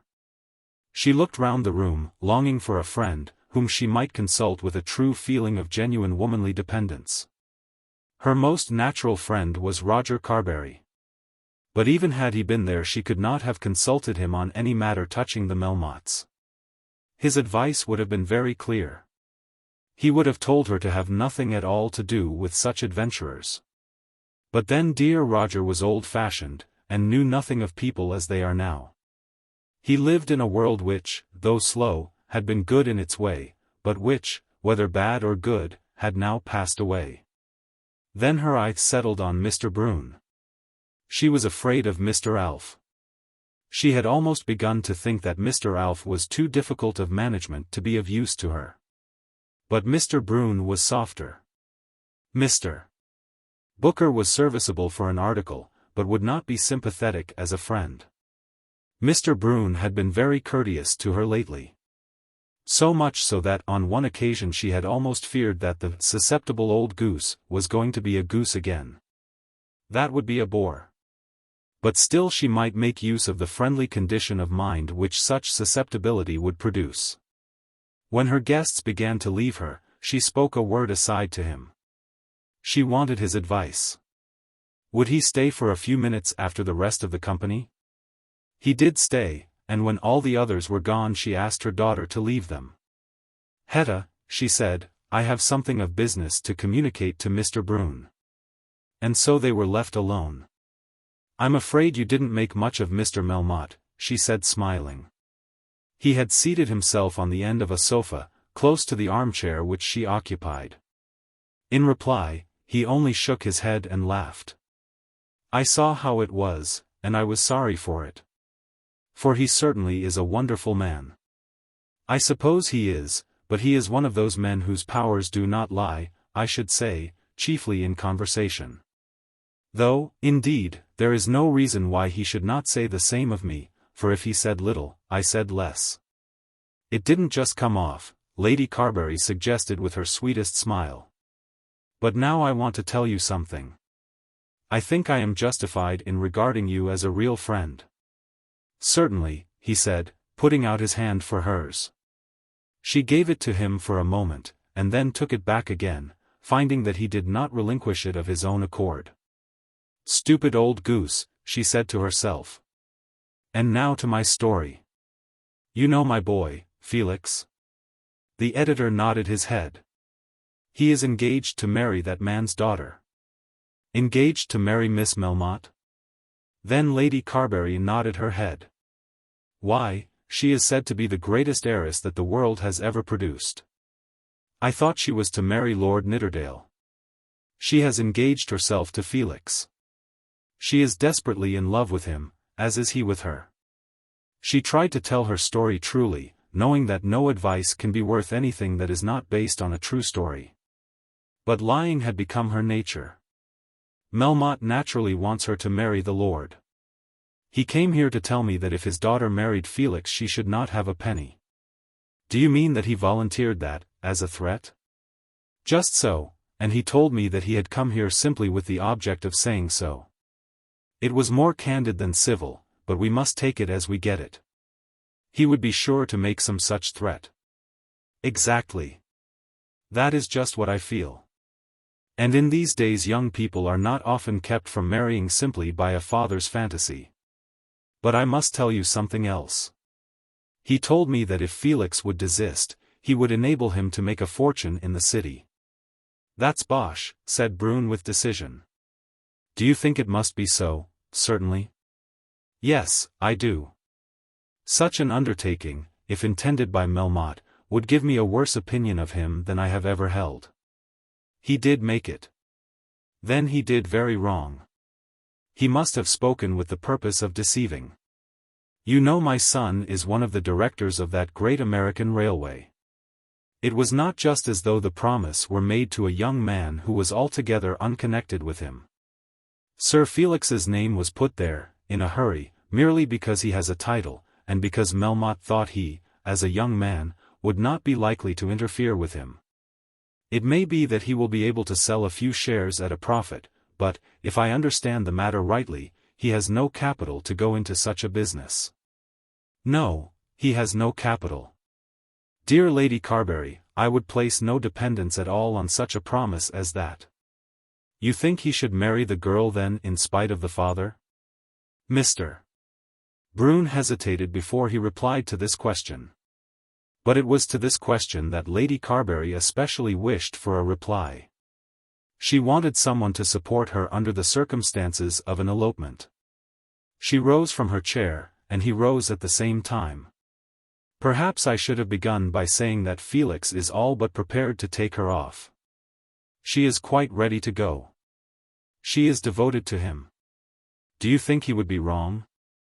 That is a question very hard to answer. People do it every day. Lionel Goldshiner ran away the other day with Lady Julia Start, and everybody visits them. Oh yes, people do run away, and it all comes right. It was the gentleman had the money then, and it is said you know that old Lady Catchboy, Lady Julia's mother, had arranged the elopement herself as offering the safest way of securing the rich prize. The young lord didn't like it, so the mother had it done in that fashion. There would be nothing disgraceful. I didn't say there would. But nevertheless it is one of those things a man hardly ventures to advise. If you ask me whether I think that Melmotte would forgive her, and make her an allowance afterwards, I think he would. I am so glad to hear you say that. And I feel quite certain that no dependence whatever should be placed on that promise of assistance. I quite agree with you. I am so much obliged to you, said Lady Carbury, who was now determined that Felix should run off with the girl. You have been so very kind. Then again she gave him her hand, as though to bid him farewell for the night. And now, he said, I also have something to say to you. Chapter 31. Mr. Brune has made up his mind. And now I have something to say to you. Mr. Brune as he thus spoke to Lady Carbury rose up to his feet and then sat down again. There was an air of perturbation about him which was very manifest to the lady, and the cause and coming result of which she thought that she understood. The susceptible old goose is going to do something highly ridiculous and very disagreeable. It was thus that she spoke to herself of the scene that she saw was prepared for her, but she did not foresee accurately the shape in which the susceptibility of the bold goose would declare itself. Lady Carbury, said Mr. Brune, standing up a second time, we are neither of us so young as we used to be. No, indeed. And therefore it is that we can afford to ourselves the luxury of being friends. Nothing but age enables men and women to know each other intimately. This speech was a great impediment to Mr. Brune's progress.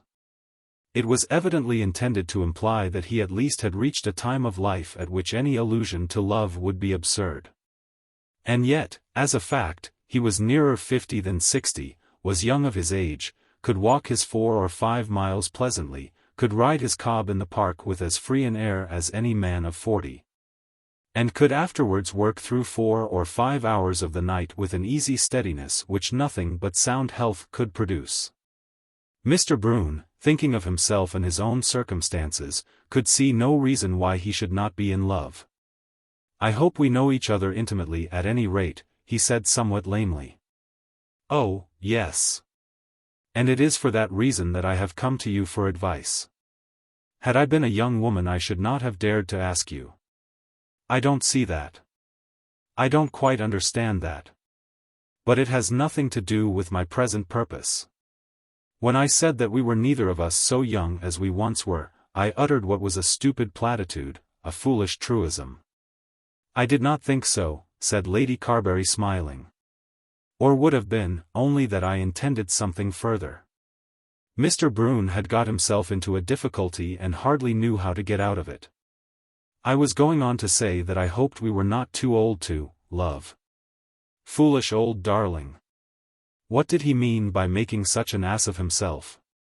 This was worse even than the kiss, as being more troublesome and less easily pushed on one side and forgotten. It may serve to explain the condition of Lady Carbury's mind at the time if it be stated that she did not even at this moment suppose that the editor of the morning breakfast table intended to make her an offer of marriage. She knew, or thought she knew, that middle-aged men are fond of prating about love, and getting up sensational scenes. The falseness of the thing, and the injury which may come of it, did not shock her at all. Had she known that the editor professed to be in love with some lady in the next street, she would have been quite ready to enlist the lady in the next street among her friends that she might thus strengthen her own influence with Mr. Brune. For herself such make-belief of an improper passion would be inconvenient, and therefore to be avoided. But that any man, placed as Mr. Brune was in the world, blessed with power, with a large income, with influence throughout all the world around him, courted, feared and almost worshipped, that he should desire to share her fortunes, her misfortunes, her struggles, her poverty and her obscurity, was not within the scope of her imagination. There was a homage in it, of which she did not believe any man to be capable, and which to her would be the more wonderful as being paid to herself. She thought so badly of men and women generally, and of Mr. Brune and herself as a man and a woman individually, that she was unable to conceive the possibility of such a sacrifice. "Mr. Brune," she said, "I did not think that you would take advantage of the confidence I have placed in you to annoy me in this way." "To annoy you, Lady Carbury. The phrase at any rate is singular. After much thought I have determined to ask you to be my wife. That I should be annoyed, and more than annoyed by your refusal, is a matter of course. That I ought to expect such annoyance is perhaps too true. But you can extricate yourself from the dilemma only too easily." The word wife came upon her like a thunderclap. It at once changed all her feelings towards him. She did not dream of loving him. She felt sure that she never could love him. Had it been on the cards with her to love any man as a lover, it would have been some handsome spendthrift who would have hung from her neck like a nether millstone. This man was a friend to be used because he knew the world. And now he gave her this clear testimony that he knew as little of the world as any other man. Mr. Brune of the daily breakfast table asking her to be his wife. But mixed with her other feelings there was a tenderness which brought back some memory of her distant youth, and almost made her weep. That a man, such a man, should offer to take half her burdens, and to confer upon her half his blessings. What an idiot! But what a god! She had looked upon the man as all intellect, alloyed perhaps by some passionless remnants of the vices of his youth. And now she found that he not only had a human heart in his bosom, but a heart that she could touch. How wonderfully sweet! How infinitely small! It was necessary that she should answer him, and to her it was only natural that she should at first think what answer would best assist her own views without reference to his. It did not occur to her that she could love him, but it did occur to her that he might lift her out of her difficulties. What a benefit it would be to her to have a father, and such a father, for Felix. How easy would be a literary career to the wife of the editor of the morning breakfast table. And then it passed through her mind that somebody had told her that the man was paid £3,000 a year for his work. Would not the world, or any part of it that was desirable, come to her drawing-room if she were the wife of Mr. Brune? It all passed through her brain at once during that minute of silence which she allowed herself after the declaration was made to her. But other ideas and other feelings were present to her also. Perhaps the truest aspiration of her heart had been the love of freedom which the tyranny of her late husband had engendered. Once she had fled from that tyranny and had been almost crushed by the censure to which she had been subjected. Then her husband's protection and his tyranny had been restored to her. After that the freedom had come. It had been accompanied by many hopes never as yet fulfilled, and embittered by many sorrows which had been always present to her. But still the hopes were alive and the remembrance of the tyranny was very clear to her. At last the minute was over and she was bound to speak. "Mr. Brune," she said, "you have quite taken away my breath. I never expected anything of this kind." And now Mr. Brune's mouth was opened, and his voice was free. "Lady Carbury," he said, "I have lived a long time without marrying, and I have sometimes thought that it would be better for me to go on in the same way to the end. I have worked so hard all my life that when I was young I had no time to think of love. And, as I have gone on, my mind has been so fully employed, that I have hardly realized the want which nevertheless I have felt. And so it has been with me till I fancied, not that I was too old for love, but that others would think me so. Then I met you. As I said at first, perhaps with scant gallantry, you also are not as young as you once were. But you keep the beauty of your youth, and the energy, and something of the freshness of a young heart.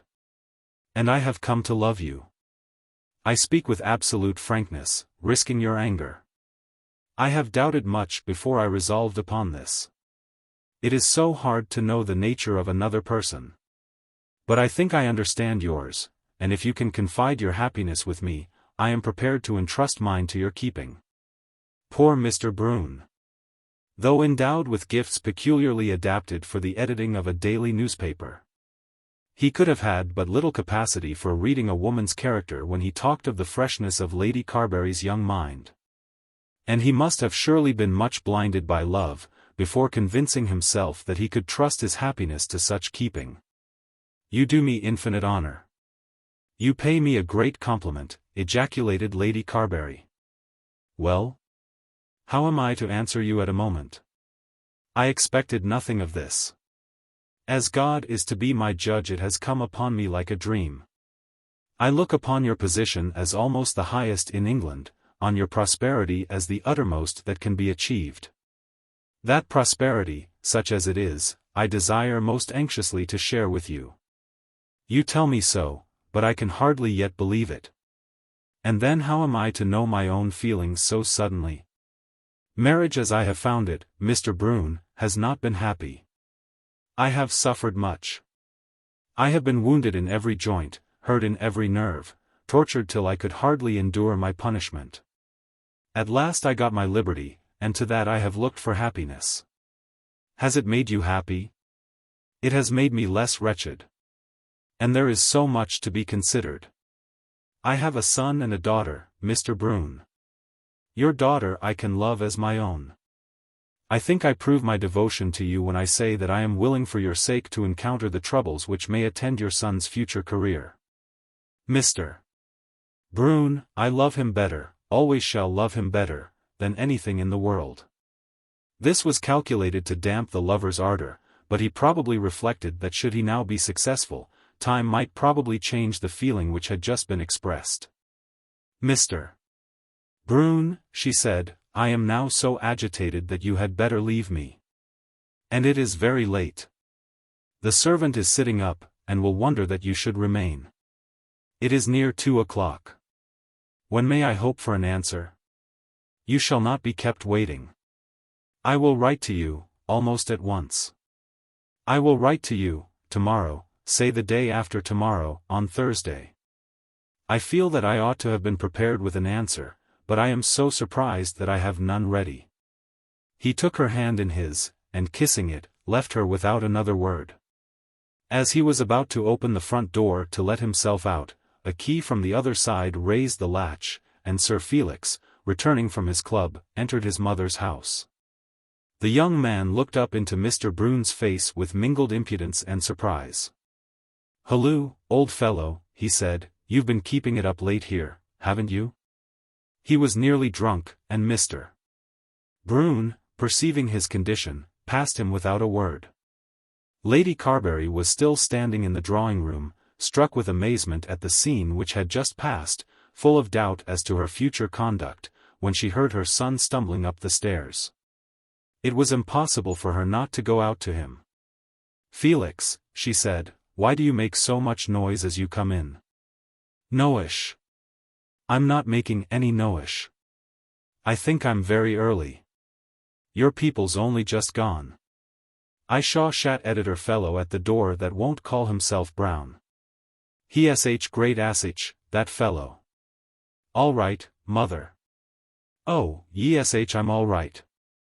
And so he stumbled up to bed, and his mother followed him to see that the candle was at any rate placed squarely on the table, beyond the reach of the bed curtains. Mr.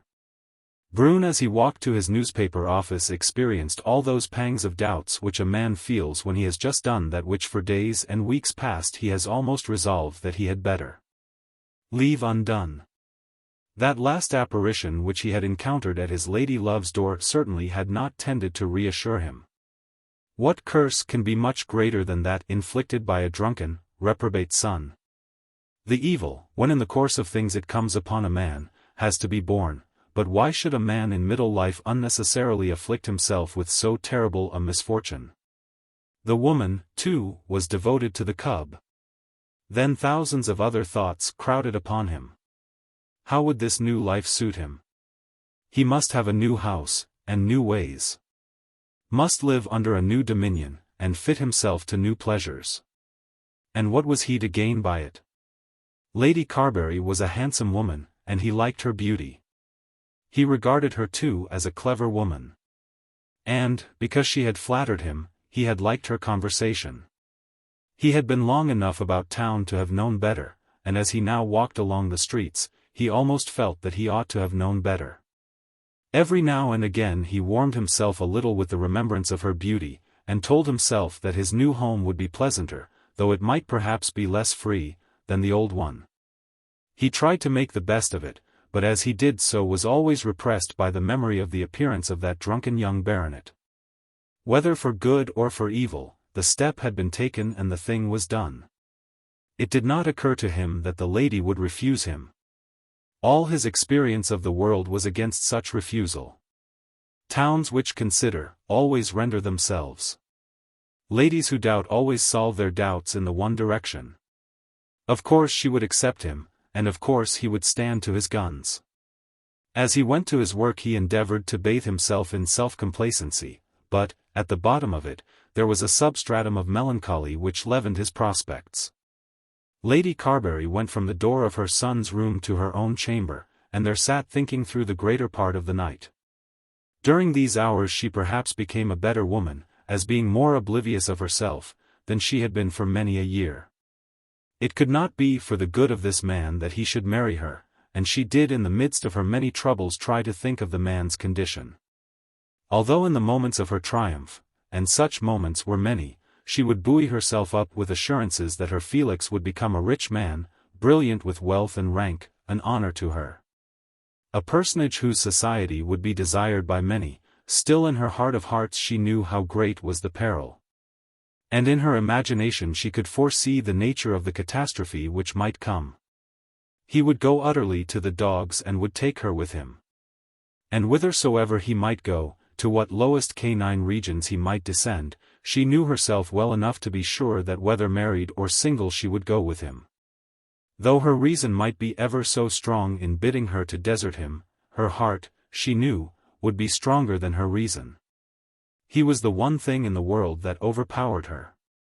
In all other matters she could scheme, and contrive, and pretend. Could get the better of her feelings and fight the world with a double face, laughing at illusions and telling herself that passions and preferences were simply weapons to be used. But her love for her son mastered her, and she knew it. As it was so, could it be fit that she should marry another man? And then her liberty.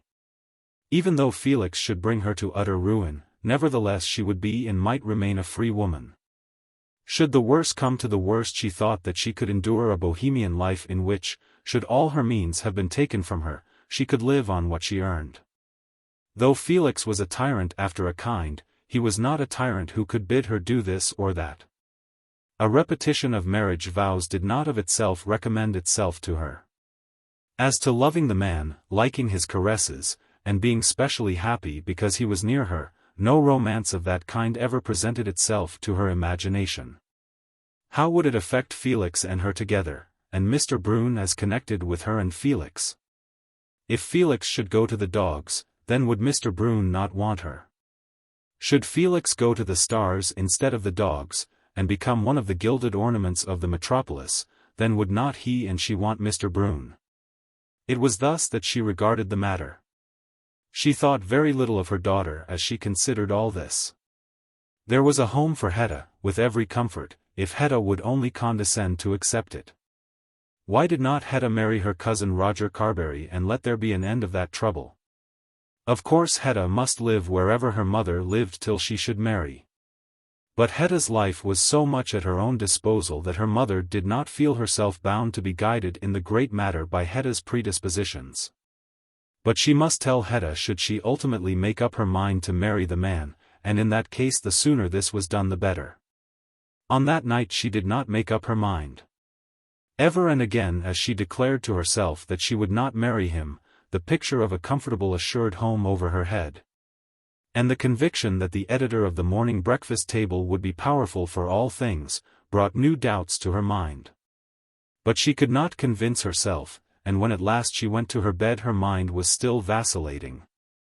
The next morning she met Hetta at breakfast, and with assumed nonchalance asked a question about the man who was perhaps about to be her husband. "Do you like Mr. Brune, Hetta?" "Yes, pretty well. I don't care very much about him." "What makes you ask, mamma?" "Because among my acquaintances in London there is no one so truly kind to me as he is. He always seems to me to like to have his own way." "Why shouldn't he like it?"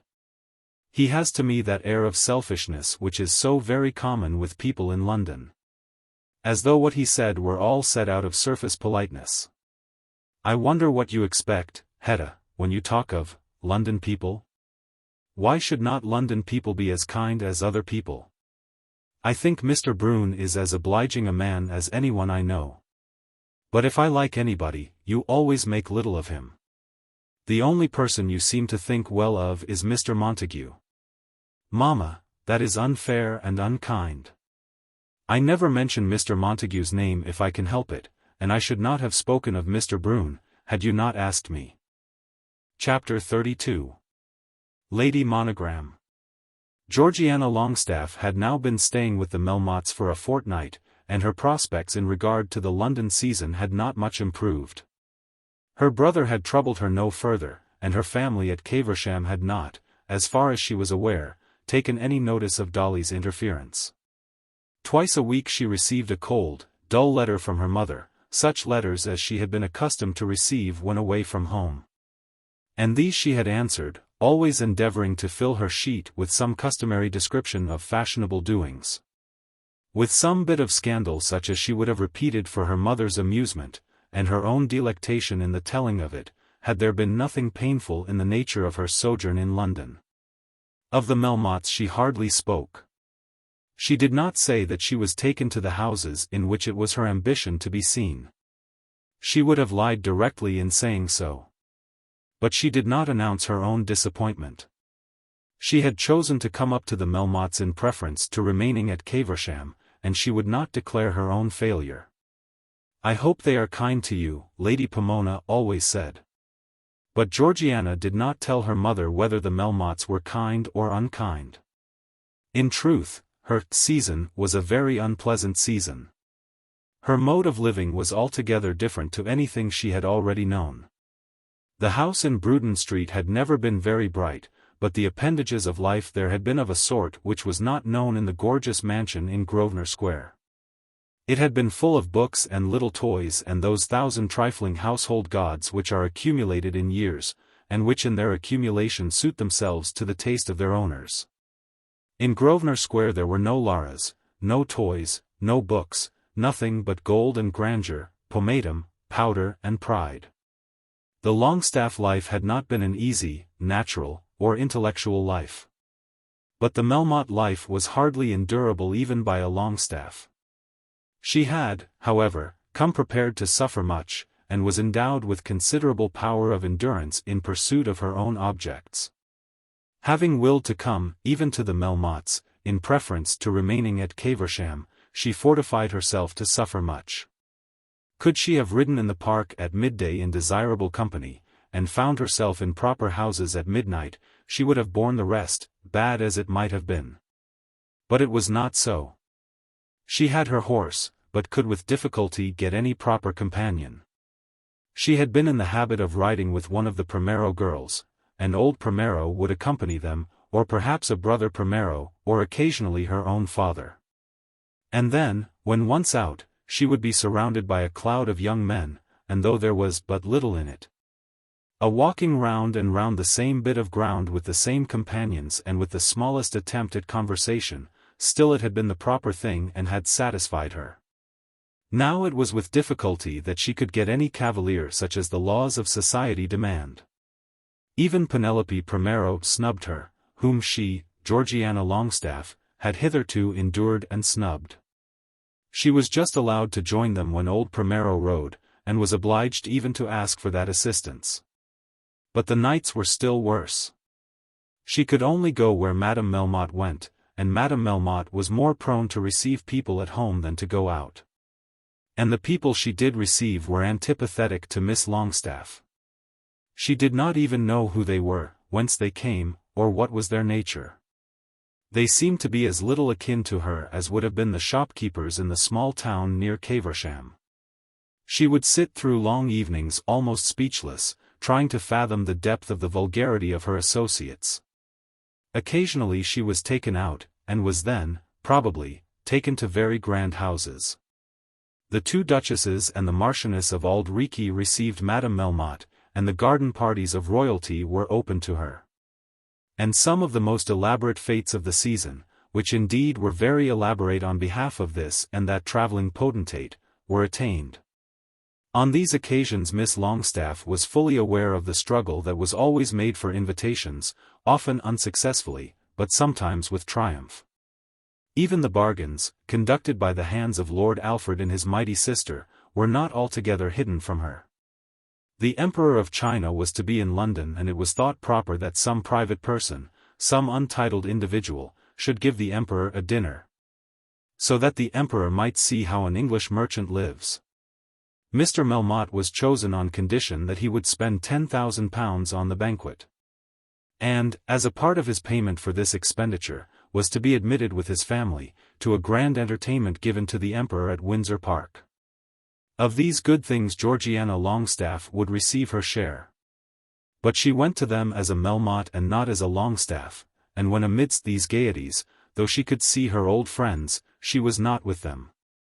She was ever behind Madame Melmotte, till she hated the make of that lady's garments and the shape of that lady's back. She had told both her father and mother very plainly that it behoved her to be in London at this time of the year that she might look for a husband. She had not hesitated in declaring her purpose. And that purpose, together with the means of carrying it out, had not appeared to them to be unreasonable. She wanted to be settled in life. She had meant, when she first started on her career, to have a lord, but lords are scarce. She was herself not very highly born, not very highly gifted, not very lovely, not very pleasant, and she had no fortune. She had long made up her mind that she could do without a lord, but that she must get a commoner of the proper sort. He must be a man with a place in the country and sufficient means to bring him annually to London. He must be a gentleman, and, probably, in Parliament. And above all things he must be in the right set. She would rather go on forever struggling than take some country Whitstable as her sister was about to do. But now the men of the right sort never came near her. The one object for which she had subjected herself to all this ignominy seemed to have vanished altogether in the distance. When by chance she danced or exchanged a few words with the Nidderdales and Graslows whom she used to know, they spoke to her with a want of respect which she felt and tasted but could hardly analyze. Even Miles Grendall, who had hitherto been below her notice, attempted to patronize her in a manner that bewildered her.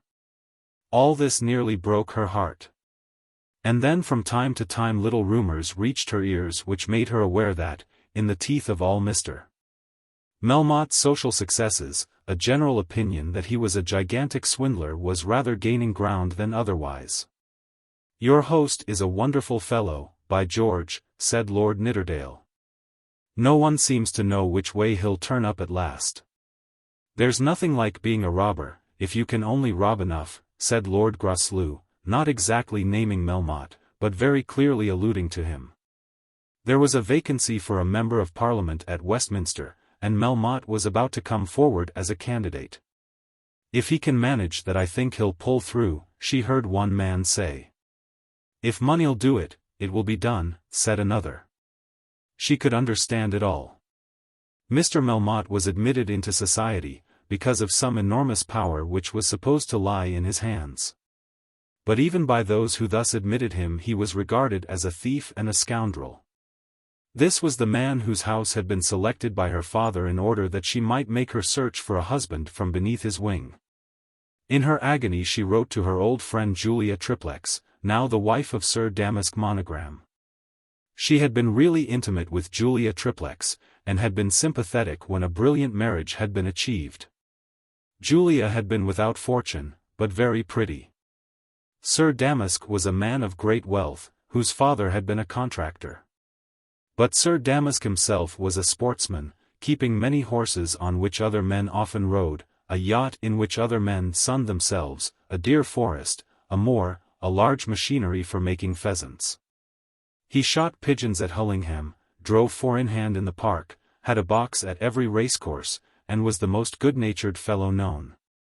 He had really conquered the world, had got over the difficulty of being the grandson of a butcher, and was now as good as though the Monograms had gone to the Crusades.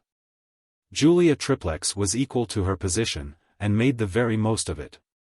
She dispensed champagne and smiles, and made everybody, including herself, believe that she was in love with her husband. Lady Monogram had climbed to the top of the tree, and in that position had been, of course, invaluable to her old friend. We must give her her due and say that she had been fairly true to friendship while Georgiana behaved herself. She thought that Georgiana in going to the Melmottes had not behaved herself, and therefore she had determined to drop Georgiana. Heartless, false, purse-proud creature, Georgiana said to herself as she wrote the following letter in humiliating agony. Dear Lady Monogram, I think you hardly understand my position. Of course you have cut me. Haven't you? And of course I must feel it very much. You did not use to be ill-natured, and I hardly think you can have become so now when you have everything pleasant around you. I do not think that I have done anything that should make an old friend treat me in this way, and therefore I write to ask you to let me see you. Of course it is because I am staying here. You know me well enough to be sure that it can't be my own choice. Papa arranged it all. If there is anything against these people, I suppose Papa does not know it. Of course they are not nice. Of course they are not like anything that I have been used to. But when Papa told me that the house in Bruton Street was to be shut up and that I was to come here, of course I did as I was bid. I don't think an old friend like you, whom I have always liked more than anybody else, ought to cut me for it. It's not about the parties, but about yourself that I mind. I don't ask you to come here, but if you will see me I can have the carriage and will go to you. Yours, as ever, Georgiana Longestaffe. It was a troublesome letter to get written. Lady Monogram was her junior in age and had once been lower than herself in social position. In the early days of their friendship she had sometimes domineered over Julia Triplex, and had been entreated by Julia, in reference to balls here and roots there. The great monogram marriage had been accomplished very suddenly, and had taken place, exalting Julia very high, just as Georgiana was beginning to allow her aspirations to descend. It was in that very season that she moved her castle in the air from the upper to the lower house. And now she was absolutely begging for notice, and praying that she might not be cut. She sent her letter by post and on the following day received a reply, which was left by a footman. Dear Georgiana, of course I shall be delighted to see you. I don't know what you mean by cutting. I never cut anybody. We happen to have got into different sets, but that is not my fault.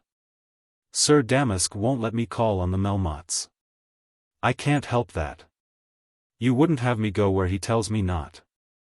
I don't know anything about them myself, except that I did go to their ball.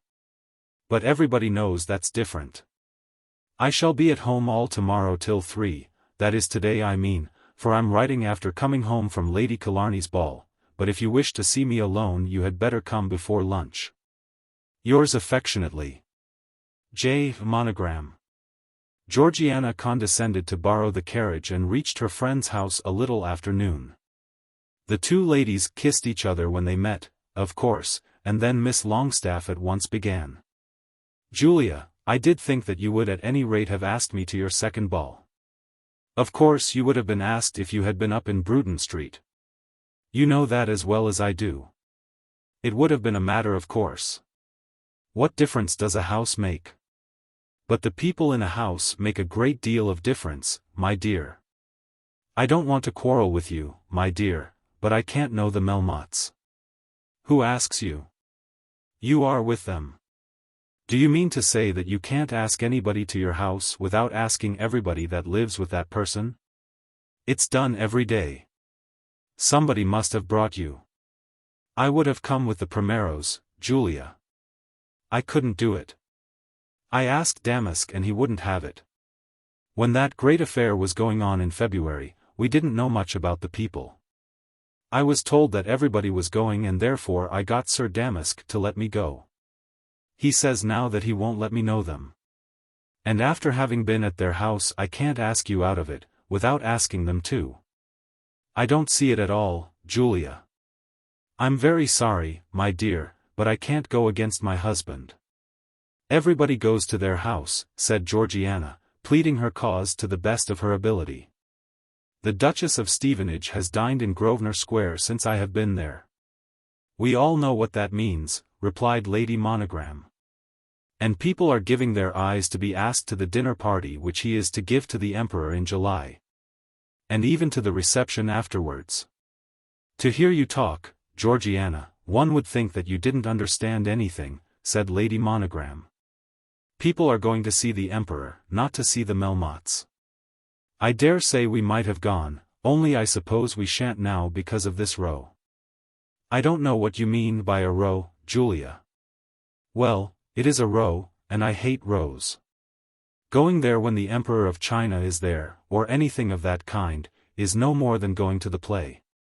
Somebody chooses to get all London into his house, and all London chooses to go. But it isn't understood that that means acquaintance. I should meet Madame Melmotte in the park afterwards and not think of bowing to her. I should call that rude. Very well. Then we differ. But really it does seem to me that you ought to understand these things as well as anybody. I don't find any fault with you for going to the Melmottes, though I was very sorry to hear it.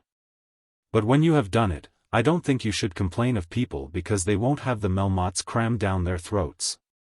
Nobody has wanted it, said Georgiana sobbing.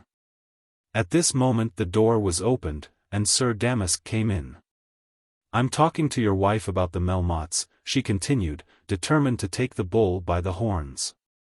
I'm staying there, and, I think it unkind that Julia hasn't been to see me. That's all. How d'you do, Miss Longestaff? She doesn't know them. And Sir Damask, folding his hands together, raising his eyebrows, and standing on the rug, looked as though he had solved the whole difficulty. She knows me, Sir Damask. Oh yes, she knows you. That's a matter of course. We're delighted to see you, Miss Longstaff. I am, always.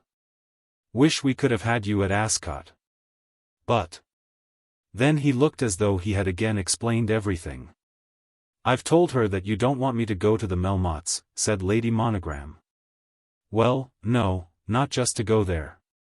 Stay and have lunch, Miss Longstaff. No, thank you.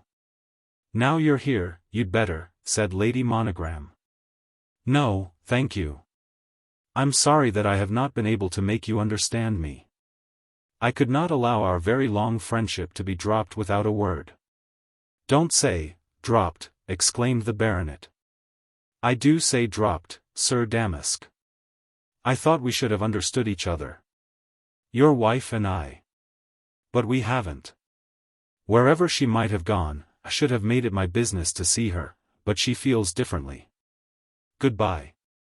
Goodbye, my dear. If you will quarrel, it isn't my doing. Then Sir Damask led Miss Longstaff out, and put her into Madame Melmotte's carriage. It's the most absurd thing I ever knew in my life, said the wife as soon as her husband had returned to her. She hasn't been able to bear to remain down in the country for one season, when all the world knows that her father can't afford to have a house for them in town.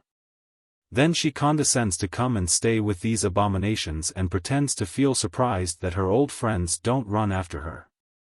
She is old enough to have known better. I suppose she likes parties, said Sir Damask. Likes parties. She'd like to get somebody to take her. It's 12 years now since Georgiana Longstaff came out. I remember being told of the time when I was first entered myself. Yes, my dear, you know all about it, I dare say. And there she is still. I can feel for her, and do feel for her. But if she will let herself down in that way she can't expect not to be dropped. You remember the woman, don't you? What woman? Madame Melmotte? Never saw her in my life. Oh yes, you did. You took me there that night when Prince danced with the girl. Don't you remember the blowsy fat woman at the top of the stairs, a regular horror? Didn't look at her. I was only thinking what a lot of money it all cost. I remember her, and if Georgiana Longstaff thinks I'm going there to make an acquaintance with Madame Melmotte she is very much mistaken. And if she thinks that that is the way to get married, I think she is mistaken again. Nothing perhaps is so efficacious in preventing men from marrying as the tone in which married women speak of the struggles made in that direction by their unmarried friends. Chapter 33. John Crumb. Sir Felix Carbury made an appointment for meeting Ruby Ruggles a second time at the bottom of the kitchen garden belonging to Sheepsacre Farm, which appointment he neglected. And had, indeed, made without any intention of keeping it. But Ruby was there, and remained hanging about among the cabbages till her grandfather returned from Harlestone Market. An early hour had been named. But hours may be mistaken, and Ruby had thought that a fine gentleman, such as was her lover, used to live among fine people up in London, might well mistake the afternoon for the morning. If he would come at all she could easily forgive such a mistake. But he did not come, and late in the afternoon she was obliged to obey her grandfather's summons as he called her into the house. After that for 3 weeks she heard nothing of her London lover, but she was always thinking of him. And though she could not altogether avoid her country lover, she was in his company as little as possible. One afternoon her grandfather returned from Bungay and told her that her country lover was coming to see her. John Crumb be a coming over by and by, said the old man. See and have a bit supper ready for him. John Crumb coming here, grandfather? He's welcome to stay away then, for me. That be dommed. The old man thrust his old hat onto his head and seated himself in a wooden armchair that stood by the kitchen fire. Whenever he was angry he put on his hat, and the custom was well understood by Ruby. Why not welcome, and he all one as your husband? Look ye here, Ruby, I'm going to have an eend this. John Crumb is to marry you next month, and the banns is to be said. The parson may say what he pleases, grandfather. I can't stop his saying of them. It isn't likely I shall try, neither. But no parson among them all can marry me without I'm willing. And why should you no be willing, you contrary young jade, you? You've been at drinking, grandfather. He turned round at her sharp, and threw his old hat at her head, nothing to Ruby's consternation, as it was a practice to which she was well accustomed. She picked it up, and returned it to him with a cool indifference which was intended to exasperate him. Look ye here, Ruby, he said, out o' this place you go. If you go as John Crumb's wife you'll go with £500, and we'll have a dinner here, and a dance, and all Bungay. Who cares for all Bungay, a set of beery chaps as knows nothing but swilling and smoking, and John Crumb the main of them all? There never was a chap for beer like John Crumb. Never saw him the worse o' liquor in all my life. And the old farmer, as he gave this grand assurance, rattled his fist down upon the table. It only just makes him stupider and stupider the more he swills.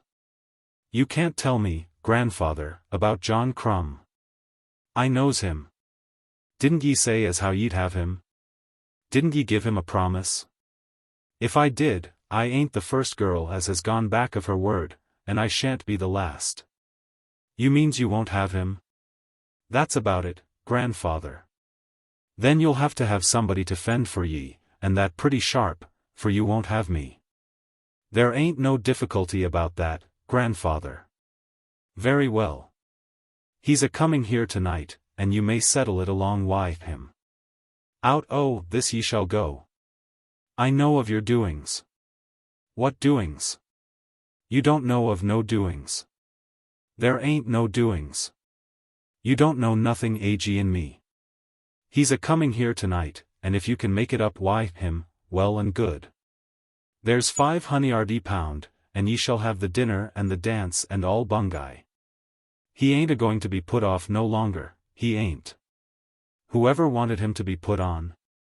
Let him go his own gait. If you can't make it up wi' him. Well, grandfather, I shan't anyways. Let me have my say, will ye, your jade, you? There's £500. And there ain't e'er a farmer in Suffolk or Norfolk paying rent for a bit of land like this can do as well for his darter as that, let alone only a granddarter. You never think so, that, you don't. If you don't like to take it, leave it.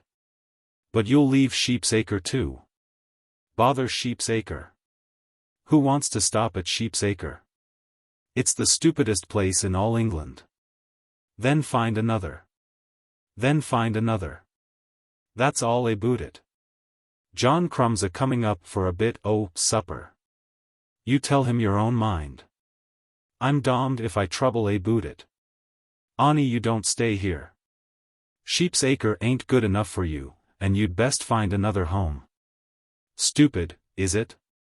You'll have to put up wi' places stupider nor Sheep's Acre, afore you've done. In regard to the hospitality promised to Mr. Crumb, Miss Ruggles went about her work with sufficient alacrity. She was quite willing that the young man should have a supper, and she did understand that, so far as the preparation of the supper went, she owed her service to her grandfather. She therefore went to work herself, and gave directions to the servant girl who assisted her in keeping her grandfather's house. But as she did this, she determined that she would make John Crumb understand that she would never be his wife. Upon that she was now fully resolved. As she went about the kitchen, taking down the ham and cutting the slices that were to be broiled, and as she trussed the fowl that was to be boiled for John Crumb, she made mental comparisons between him and Sir Felix Carbury. She could see, as though present to her at the moment, the mealy, flowery head of the one, with hair stiff with perennial dust from his sacks, and the sweet glossy dark well-combed locks of the other. So bright, so seductive, that she was ever longing to twine her fingers among them. And she remembered the heavy, flat, broad honest face of the mealman, with his mouth slow in motion, and his broad nose looking like a huge white promontory, and his great staring eyes, from the corners of which he was always extracting meal and grit. And then also she remembered the white teeth, the beautiful soft lips, the perfect eyebrows, and the rich complexion of her London lover. Surely a lease of paradise with the one, though but for one short year, would be well purchased at the price of a life with the other. It's no good going against love, she said to herself, and I won't try. He shall have his supper, and be told all about it, and then go home. He cares more for his supper than he do for me. And then, with this final resolution firmly made, she popped the fowl into the pot. Her grandfather wanted her to leave Sheep's Acre. Very well. She had a little money of her own, and would take herself off to London. She knew what people would say, but she cared nothing for old women's tales. She would know how to take care of herself, and could always say in her own defense that her grandfather had turned her out of Sheep's Acre. 7 had been the hour named, and punctually at that hour John Crumb knocked at the back door of Sheep's Acre farmhouse. Nor did he come alone. He was accompanied by his friend Joe Mixet, the baker of Bungay, who, as all Bungay knew, was to be his best man at his marriage. John Crumb's character was not without many fine attributes. He could earn money, and having earned it could spend and keep it in fair proportion. He was afraid of no work, and, to give him his due, was afraid of no man. He was honest, and ashamed of nothing that he did. And after his fashion he had chivalrous ideas about women. He was willing to thrash any man that ill-used a woman, and would certainly be a most dangerous antagonist to any man who would misuse a woman belonging to him. But Ruby had told the truth of him in saying that he was slow of speech, and what the world calls stupid in regard to all forms of expression. He knew good meal from bad as well as any man, and the price at which he could buy it so as to leave himself a fair profit at the selling. He knew the value of a clear conscience, and without much argument had discovered for himself that honesty is in truth the best policy. Joe Mixet, who was dapper of person and glib of tongue, had often declared that anyone buying John Crumb for a fool would lose his money. Joe Mixet was probably right. But there had been a want of prudence, a lack of worldly sagacity, in the way in which Crumb had allowed his proposed marriage with Ruby Ruggles to become a source of gossip to all Bungay. His love was now an old affair, and, though he never talked much, whenever he did talk, he talked about that. He was proud of Ruby's beauty, and of her fortune, and of his own status as her acknowledged lover, and he did not hide his light under a bushel. Perhaps the publicity so produced had some effect in prejudicing Ruby against the man whose offer she had certainly once accepted. Now when he came to settle the day, having heard more than once or twice that there was a difficulty with Ruby, he brought his friend Mixet with him as though to be present at his triumph. "If here isn't Joe Mixet," said Ruby to herself. "Was there ever such a stupid as John Crumb? There's no end to his being stupid." The old man had slept off his anger and his beer while Ruby had been preparing the feast, and now roused himself to entertain his guests. "What, Joe Mixet, is that thou? Thou art welcome. Come in, man. Well, John, how is it you? Ruby's a stewing something for us to eat a bit. Don't ye smell it?" John Crumb lifted up his great nose, sniffed and grinned. "John didn't like going home in the dark said the baker, with his little joke. "So I just come along to drive away the bogies. The more the merrier, the more the merrier. Ruby'll have enough for the 2 o' you, I'll go bail." "So John Crumb's afraid of bogies, is he? The more need he to have some in his house to scart 'em away." The lover had seated himself without speaking a word, but now he was instigated to ask a question. "Where be she, Muster Ruggles?" They were seated in the outside or front kitchen, in which the old man and his granddaughter always lived, while Ruby was at work in the back kitchen. As John Crumb asked this question she could be heard distinctly among the pots and the plates. She now came out, and wiping her hands on her apron, shook hands with the 2 young men. She had enveloped herself in a big household apron when the cooking was in hand, and had not cared to take it off for the greeting of this lover. "Grandfather said as how you was a-coming out for your supper, so I've been a-seeing to it. You'll excuse the apron, Mr. Mixet. You couldn't look nicer, miss, if you was to try it ever so." My mother says as it's housefree as recommends a girl to the young men. What do you say, John? I loikes to see her loik that, said John, rubbing his hands down the back of his trousers, and stooping till he had brought his eyes down to a level with those of his sweetheart. It looks homely, don't it, John? Said Mixit. Bother, said Ruby, turning round sharp, and going back to the other kitchen. John Crumb turned round also, and grinned at his friend, and then grinned at the old man. You've got it all afore you, said the farmer, leaving the lover to draw what lesson he might from this oracular proposition. And I don't care how soon I hie it in hand. That I don't, said John. That's the chat, said Joe Mixit. There ain't nothing wanting in his house, is there, John? It's all there, cradle, caudle cup, and the rest of it. A young woman going to John knows what she'll have to eat when she gets up, and what she'll lie down upon when she goes to bed. This he declared in a loud voice for the benefit of Ruby in the back kitchen. That she do, said John, grinning again. There's £150 and £50 things in my house forby what mother left behind her. After this there was no more conversation till Ruby reappeared with the boiled fowl, and without her apron. She was followed by the girl with a dish of broiled ham and an enormous pyramid of cabbage. Then the old man got up slowly and opening some private little door of which he kept the key in his breeches pocket, drew a jug of ale and placed it on the table. And from a cupboard of which he also kept the key, he brought out a bottle of gin. Everything being thus prepared, the three men sat round the table, John Crumb looking at his chair again and again before he ventured to occupy it. If you'll sit yourself down, I'll give you a bit of something to eat, said Ruby at last. Then he sank at once into his chair. Ruby cut up the fowl standing, and dispensed the other good things, not even placing a chair for herself at the table, and apparently not expected to do so, for no one invited her. Is it to be spirits or ale, Mr. Crumb? She said, when the other two men had helped themselves. He turned round and gave her a look of love that might have softened the heart of an Amazon. But instead of speaking he held up his tumbler, and bobbed his head at the beer jug. Then she filled it to the brim, frothing it in the manner in which he loved to have it frothed. He raised it to his mouth slowly, and poured the liquor in as though to a vat. Then she filled it again. He had been her lover, and she would be as kind to him as she knew how, short of love. There was a good deal of eating done, for more ham came in, and another mountain of cabbage, but very little or nothing was said. John Crumb ate whatever was given to him of the fowl, sedulously picking the bones, and almost swallowing them. And then finished the second dish of ham, and after that the second installment of cabbage. He did not ask for more beer, but took it as often as Ruby replenished his glass.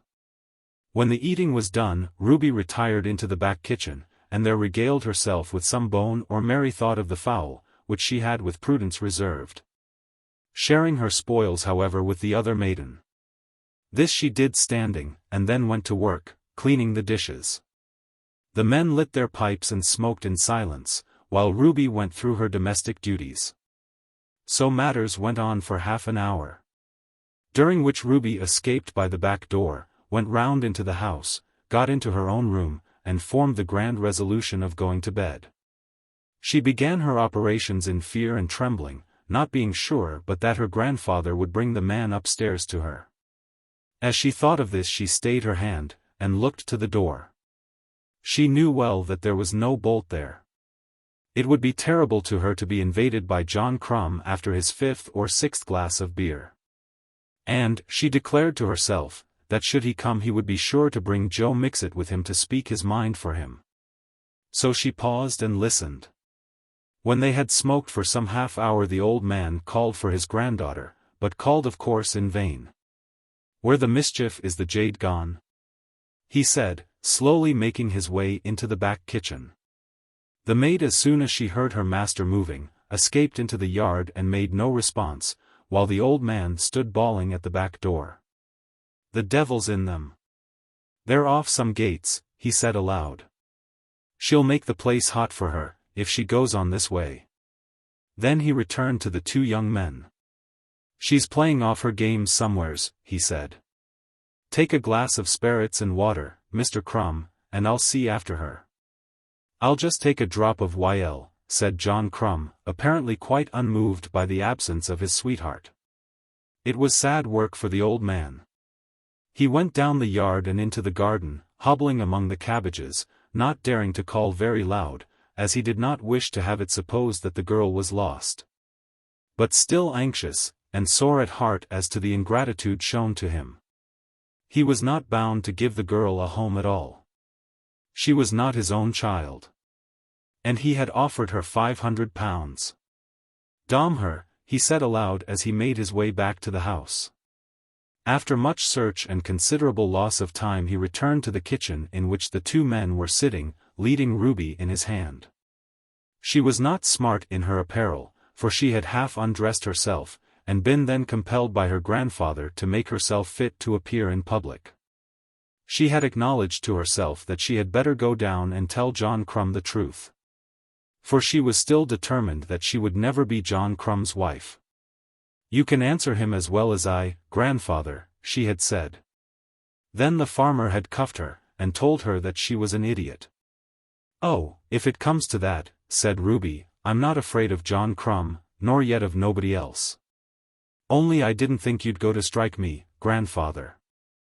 I'll knock the life out of thee, if thou goest on this gait, he had said. But she had consented to come down, and they entered the room together. We're a disturbing you a'most too late, miss, said Mr. Mixet. It ain't that at all, Mr. Mixet. If grandfather chooses to have a few friends, I ain't nothing against it. I wish he'd have a few friends a deal oftener than he do. I likes nothing better than to do for 'em. Only when I've done for 'em and they're smoking their pipes and that like, I don't see why I ain't to leave 'em to 'emselves. But we've come here on a auspicious occasion, Miss Ruby. I don't know nothing about auspicious, Mr. Mixet. If you and Mr. Crumb come out to Sheepsacre Farm for a bit of supper. Which we ain't, said John Crumb very loudly, nor yet for beer. Not by no means. We've come for the smiles of beauty, said Joe Mixet. Ruby chucked up her head. Mr. Mixet, if you'll be so good as to stow that. There ain't no beauty here as I knows of, and if there was it isn't nothing to you. Except in the way of friendship, said Mixet. I'm just as sick of all this as a man can be, said Mr. Ruggles, who was sitting low in his chair, with his back bent, and his head forward. I won't put up with it no more. Who wants you to put up with it, said Ruby. Who wants 'em to come here with their trash? Who brought 'em tonight? I don't know what business Mr. Mixet has interfering along me. I never interfere along him. John Crumb, have you anything to say? Asked the old man. Then John Crumb slowly arose from his chair, and stood up at his full height. I hove, said he, swinging his head to one side. Then say it. I will, said he. He was still standing bolt upright with his hands down by his side. Then he stretched out his left to his glass which was half full of beer, and strengthened himself as far as that would strengthen him. Having done this he slowly deposited the pipe which he still held in his right hand. Now speak your mind, like a man, said Mixet. I intends it, said John. But he still stood dumb, looking down upon old Ruggles, who from his crouched position was looking up at him. Ruby was standing with both her hands upon the table and her eyes intent upon the wall over the fireplace. You've asked Miss Ruby to be your wife a dozen times, haven't you, John? Suggested Mixet. I hove. And you mean to be as good as your word? I do. And she has promised to have you? She hove. More nor once or twice. To this proposition Crumb found it only necessary to bob his head. You're ready, and willing? I.O.M. You're wishing to have the band said without any more delay? There ain't no delay 'bout me, never was. Everything is ready in your own house? They is. And you will expect Miss Ruby to come to the scratch? I shall. That's about it, I think, said Joe Mixit, turning to the grandfather. I don't think there was ever anything much more straightforward than that. You know, I know, Miss Ruby knows all about John Crumb. John Crumb didn't come to Bungay yesterday, nor yet the day before. There's been a talk of £500, Mr. Ruggles. Mr. Ruggles made a slight gesture of assent with his head. £500 is very comfortable, and added to what John has will make things that things never was snugger. But John Crumb isn't after Miss Ruby along of her fortune.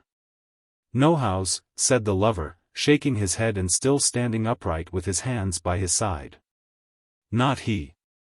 It isn't his ways, and them as knows him'll never say it of him. John has a heart in his bosom. I has, said John, raising his hand a little above his stomach. And feelings as a man. It's true love as has brought John Crumb to Sheepsacre Farm this night, love of that young lady, if she'll let me make so free.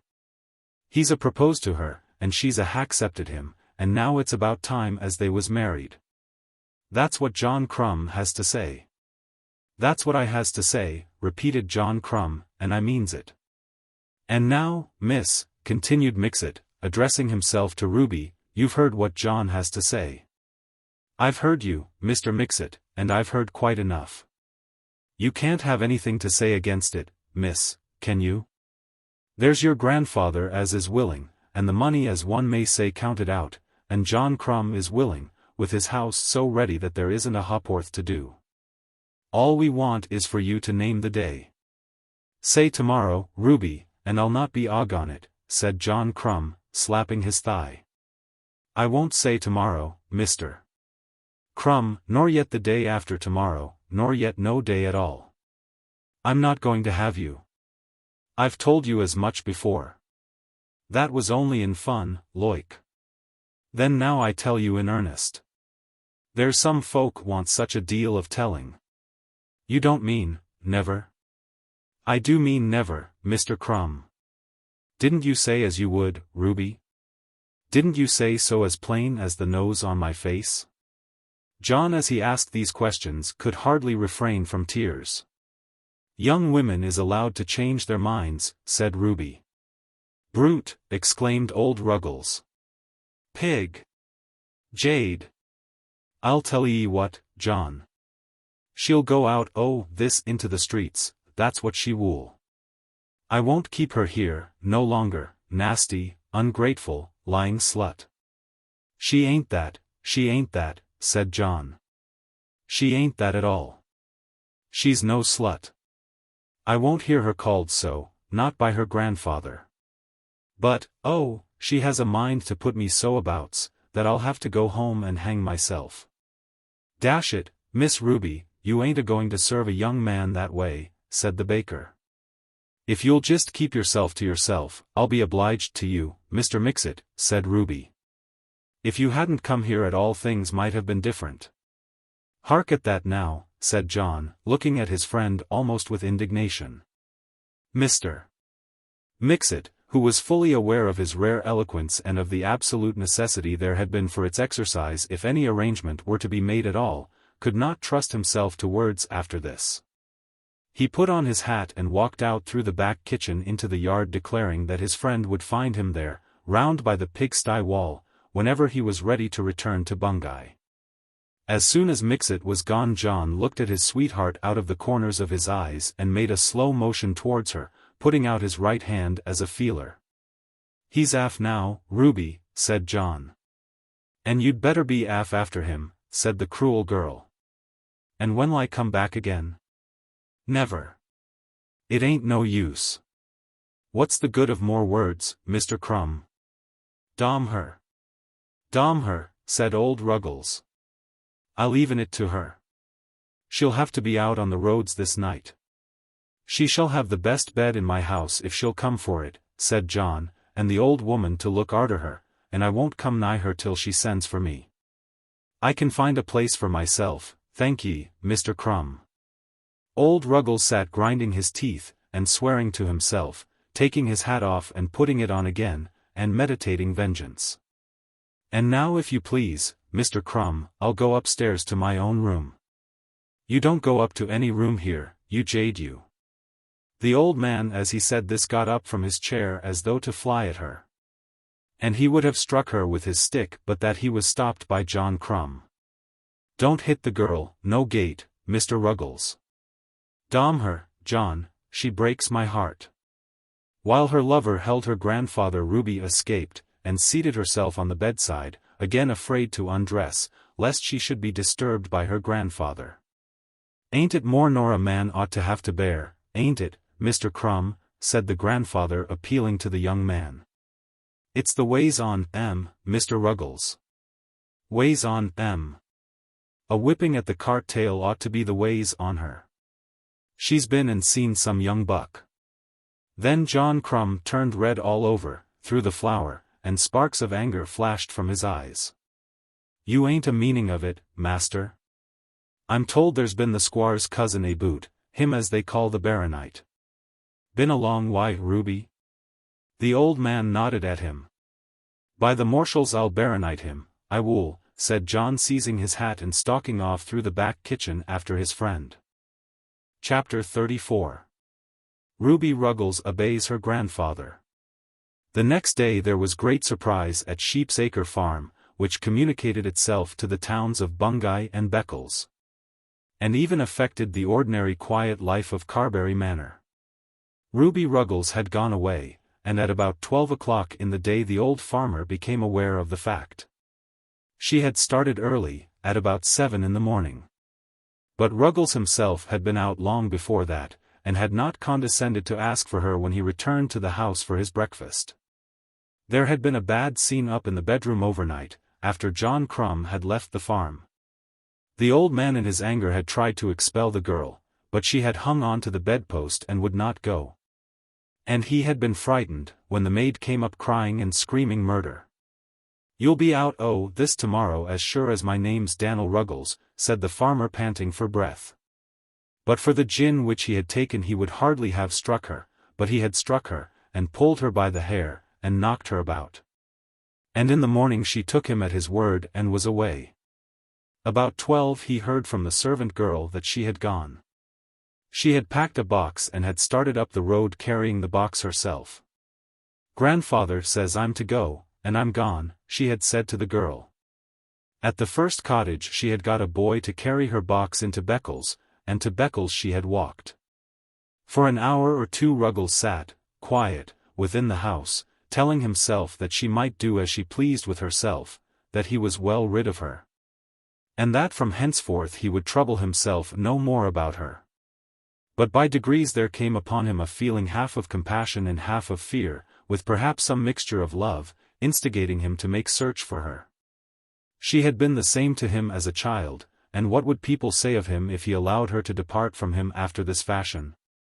Then he remembered his violence the night before, and the fact that the servant girl had heard if she had not seen it. He could not drop his responsibility in regard to Ruby, even if he would. So, as a first step, he sent in a message to John Crumb, at Bungay, to tell him that Ruby Ruggles had gone off with a box to Beccles. John Crumb went open-mouthed with the news to Joe Mixet, and all Bungay soon knew that Ruby Ruggles had run away.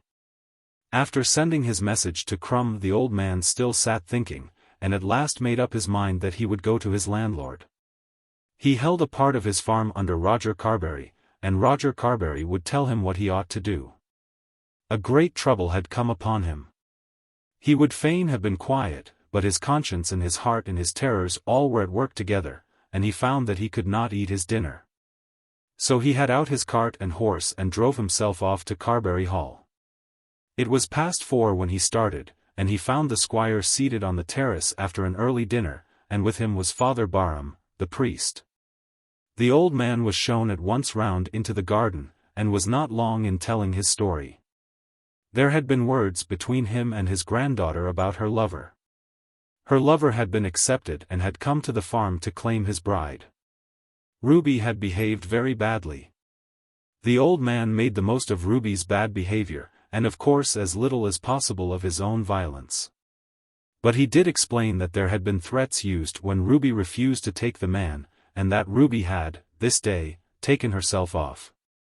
"I always thought it was settled they were to be man and wife," said Roger. "It was settled, squire, and he wore to have £500 down, money as I'd saved myself." "Drat the jade. Didn't she like him, Daniel?" "She liked him well enough till she'd seed somebody else."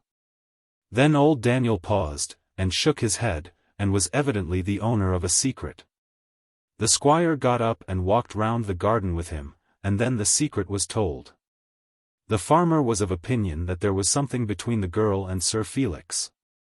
Sir Felix some weeks since had been seen near the farm, and on the same occasion Ruby had been observed at some little distance from the house with her best clothes on. "He's been so little here, Daniel," said the squire. "It goes as tinder and a spark o' fire, that does," said the farmer. "Girls like Ruby don't want no time to be wooed by one such as that, though they'll fall all with a man like John Crumb for years. I suppose she's gone to London." "Don't know nothing of where she's gone, squire, only she have gone somewheres. Maybe it's Longestaffes. There's lots of quality at Longestaffes washing theyselves in the sea." Then they returned to the priest, who might be supposed to be cognizant of the guiles of the world and competent to give advice on such an occasion as this. "If she was one of our people," said Father Barham, "we should have her back quick enough." "Would ye now?" said Ruggles, wishing at the moment that he and all his family had been brought up as Roman Catholics. "I don't see how you would have more chance of catching her than we have," said Carbury. "She'd catch herself. Wherever she might be she'd go to the priest, and he wouldn't leave her till he'd seen her put on the way back to her friends." "With a flea in her lug," suggested the farmer. "Your people never go to a clergyman in their distress. It's the last thing they'd think of. Anyone might more probably be regarded as a friend than the parson. But with us the poor know where to look for sympathy." "She ain't that poor, neither," said the grandfather. "She had money with her?" "I don't know just what she had. But she ain't been brought up poor. And I don't think as our Ruby'd go of herself to any clergyman. It never was her way." "It never is the way with a Protestant," said the priest. "We'll say no more about that for the present," said Roger, who was waxing wroth with the priest. "That a man should be fond of his own religion is right." But Roger Carbury was beginning to think that Father Barham was too fond of his religion. "What had we better do?" "I suppose we shall hear something of her at the railway. There are not so many people leaving Beccles but that she may be remembered." So the wagonette was ordered, and they all prepared to go off to the station together. But before they started John Crumb rode up to the door. He had gone at once to the farm on hearing of Ruby's departure, and had followed the farmer from thence to Carbury. Now he found the squire and the priest and the old man standing around as the horses were being put to the carriage. "Ye ain't found her, Mr. Ruggles, ha ye?" he asked as he wiped the sweat from his brow. "Noa, we ain't found no one yet. If it was as she was to come to harm, Mr. Carbury, I'd never forgive myself, never," said Crumb. "As far as I can understand it is no doing of yours, my friend," said the squire. "In one way, it ain't, and in one way it is. I was over there last night a-bothering of her. She'd come round may be, if she'd been left alone. She wouldn't have been off now, only for our going over to Sheep's Acre. But, oh! What is it, Mr. Crumb?" "He's a cousin o' yours, squire. And long as I've known Suffolk, I've never known nothing but good o' you and yourn. But if your baronite has been and done this—" "Oh, Mr. Carbury! If I was to wring his neck round, you wouldn't say as how I was wrong, would ye, now?" Roger could hardly answer the question. On general grounds the wringing of Sir Felix's neck, let the immediate cause for such a performance have been what it might, would have seemed to him to be a good deed. The world would be better, according to his thinking, with Sir Felix out of it than in it. But still the young man was his cousin and a Carbury, and to such a one as John Crumb he was bound to defend any member of his family as far as he might be defensible. They says as how he was groping about Sheep's Acre when he was last here, a-hiding himself and skulking behind hedges. Drat 'em all. They've gals enough of their own, them fellows. Why can't they let a fellow alone? I'll do him a mischief, Master Roger, I will, if he's had a hand in this. Poor John Crumb. When he had his mistress to win he could find no words for himself, but was obliged to take an eloquent baker with him to talk for him. Now in his anger he could talk freely enough. But you must first learn that Sir Felix has had anything to do with this, Mr. Crumb. In course. That's right. That's right. Must larn as he did it, afore I does it. But when I have larned. And John Crumb clenched his fist as though a very short lesson would suffice for him upon this occasion. They all went to the Beccles station, and from thence to the Beccles post office, so that Beccles soon knew as much about it as Bungay. At the railway station Ruby was distinctly remembered. She had taken a second-class ticket by the morning train for London, and had gone off without any appearance of secrecy. She had been decently dressed, with a hat and cloak, and her luggage had been such as she might have been expected to carry, had all her friends known that she was going. So much was made clear at the railway station, but nothing more could be learned there. Then a message was sent by telegraph to the station in London, and they all waited, loitering about the post office, for a reply. One of the porters in London remembered seeing such a girl as was described, but the man who was supposed to have carried her box for her to a cab had gone away for the day. It was believed that she had left the station in a four-wheel cab. I'll be arter her. I'll be arter her at once, said John Crumb. But there was no train till night, and Roger Carbury was doubtful whether his going would do any good. It was evidently fixed on Crumb's mind that the first step towards finding Ruby would be the breaking of every bone in the body of Sir Felix Carbury. Now it was not at all apparent to the squire that his cousin had had anything to do with this affair. It had been made quite clear to him that the old man had quarrelled with his granddaughter and had threatened to turn her out of his house, not because she had misbehaved with Sir Felix, but on account of her refusing to marry John Crumb. John Crumb had gone over to the farm expecting to arrange it all, and up to that time there had been no fear about Felix Carbury. Nor was it possible that there should have been communication between Ruby and Felix since the quarrel at the farm. Even if the old man were right in supposing that Ruby and the baronet had been acquainted, and such acquaintance could not but be prejudicial to the girl, not on that account would the baronet be responsible for her abduction. John Crumb was thirsting for blood and was not very capable in his present mood of arguing the matter out coolly, and Roger, little as he loved his cousin, was not desirous that all Suffolk should know that Sir Felix Carbury had been thrashed within an inch of his life by John Crumb of Bungay. I'll tell you what I'll do, said he, putting his hand kindly on the old man's shoulder. I'll go up myself by the first train tomorrow. I can trace her better than Mr. Crumb can do, and you will both trust me. There's not one in the 2 counties I'd trust so soon, said the old man. But you'll let us know the very truth, said John Crumb. Roger Carbury made him an indiscreet promise that he would let him know the truth. So the matter was settled, and the grandfather and lover returned together to Bungay.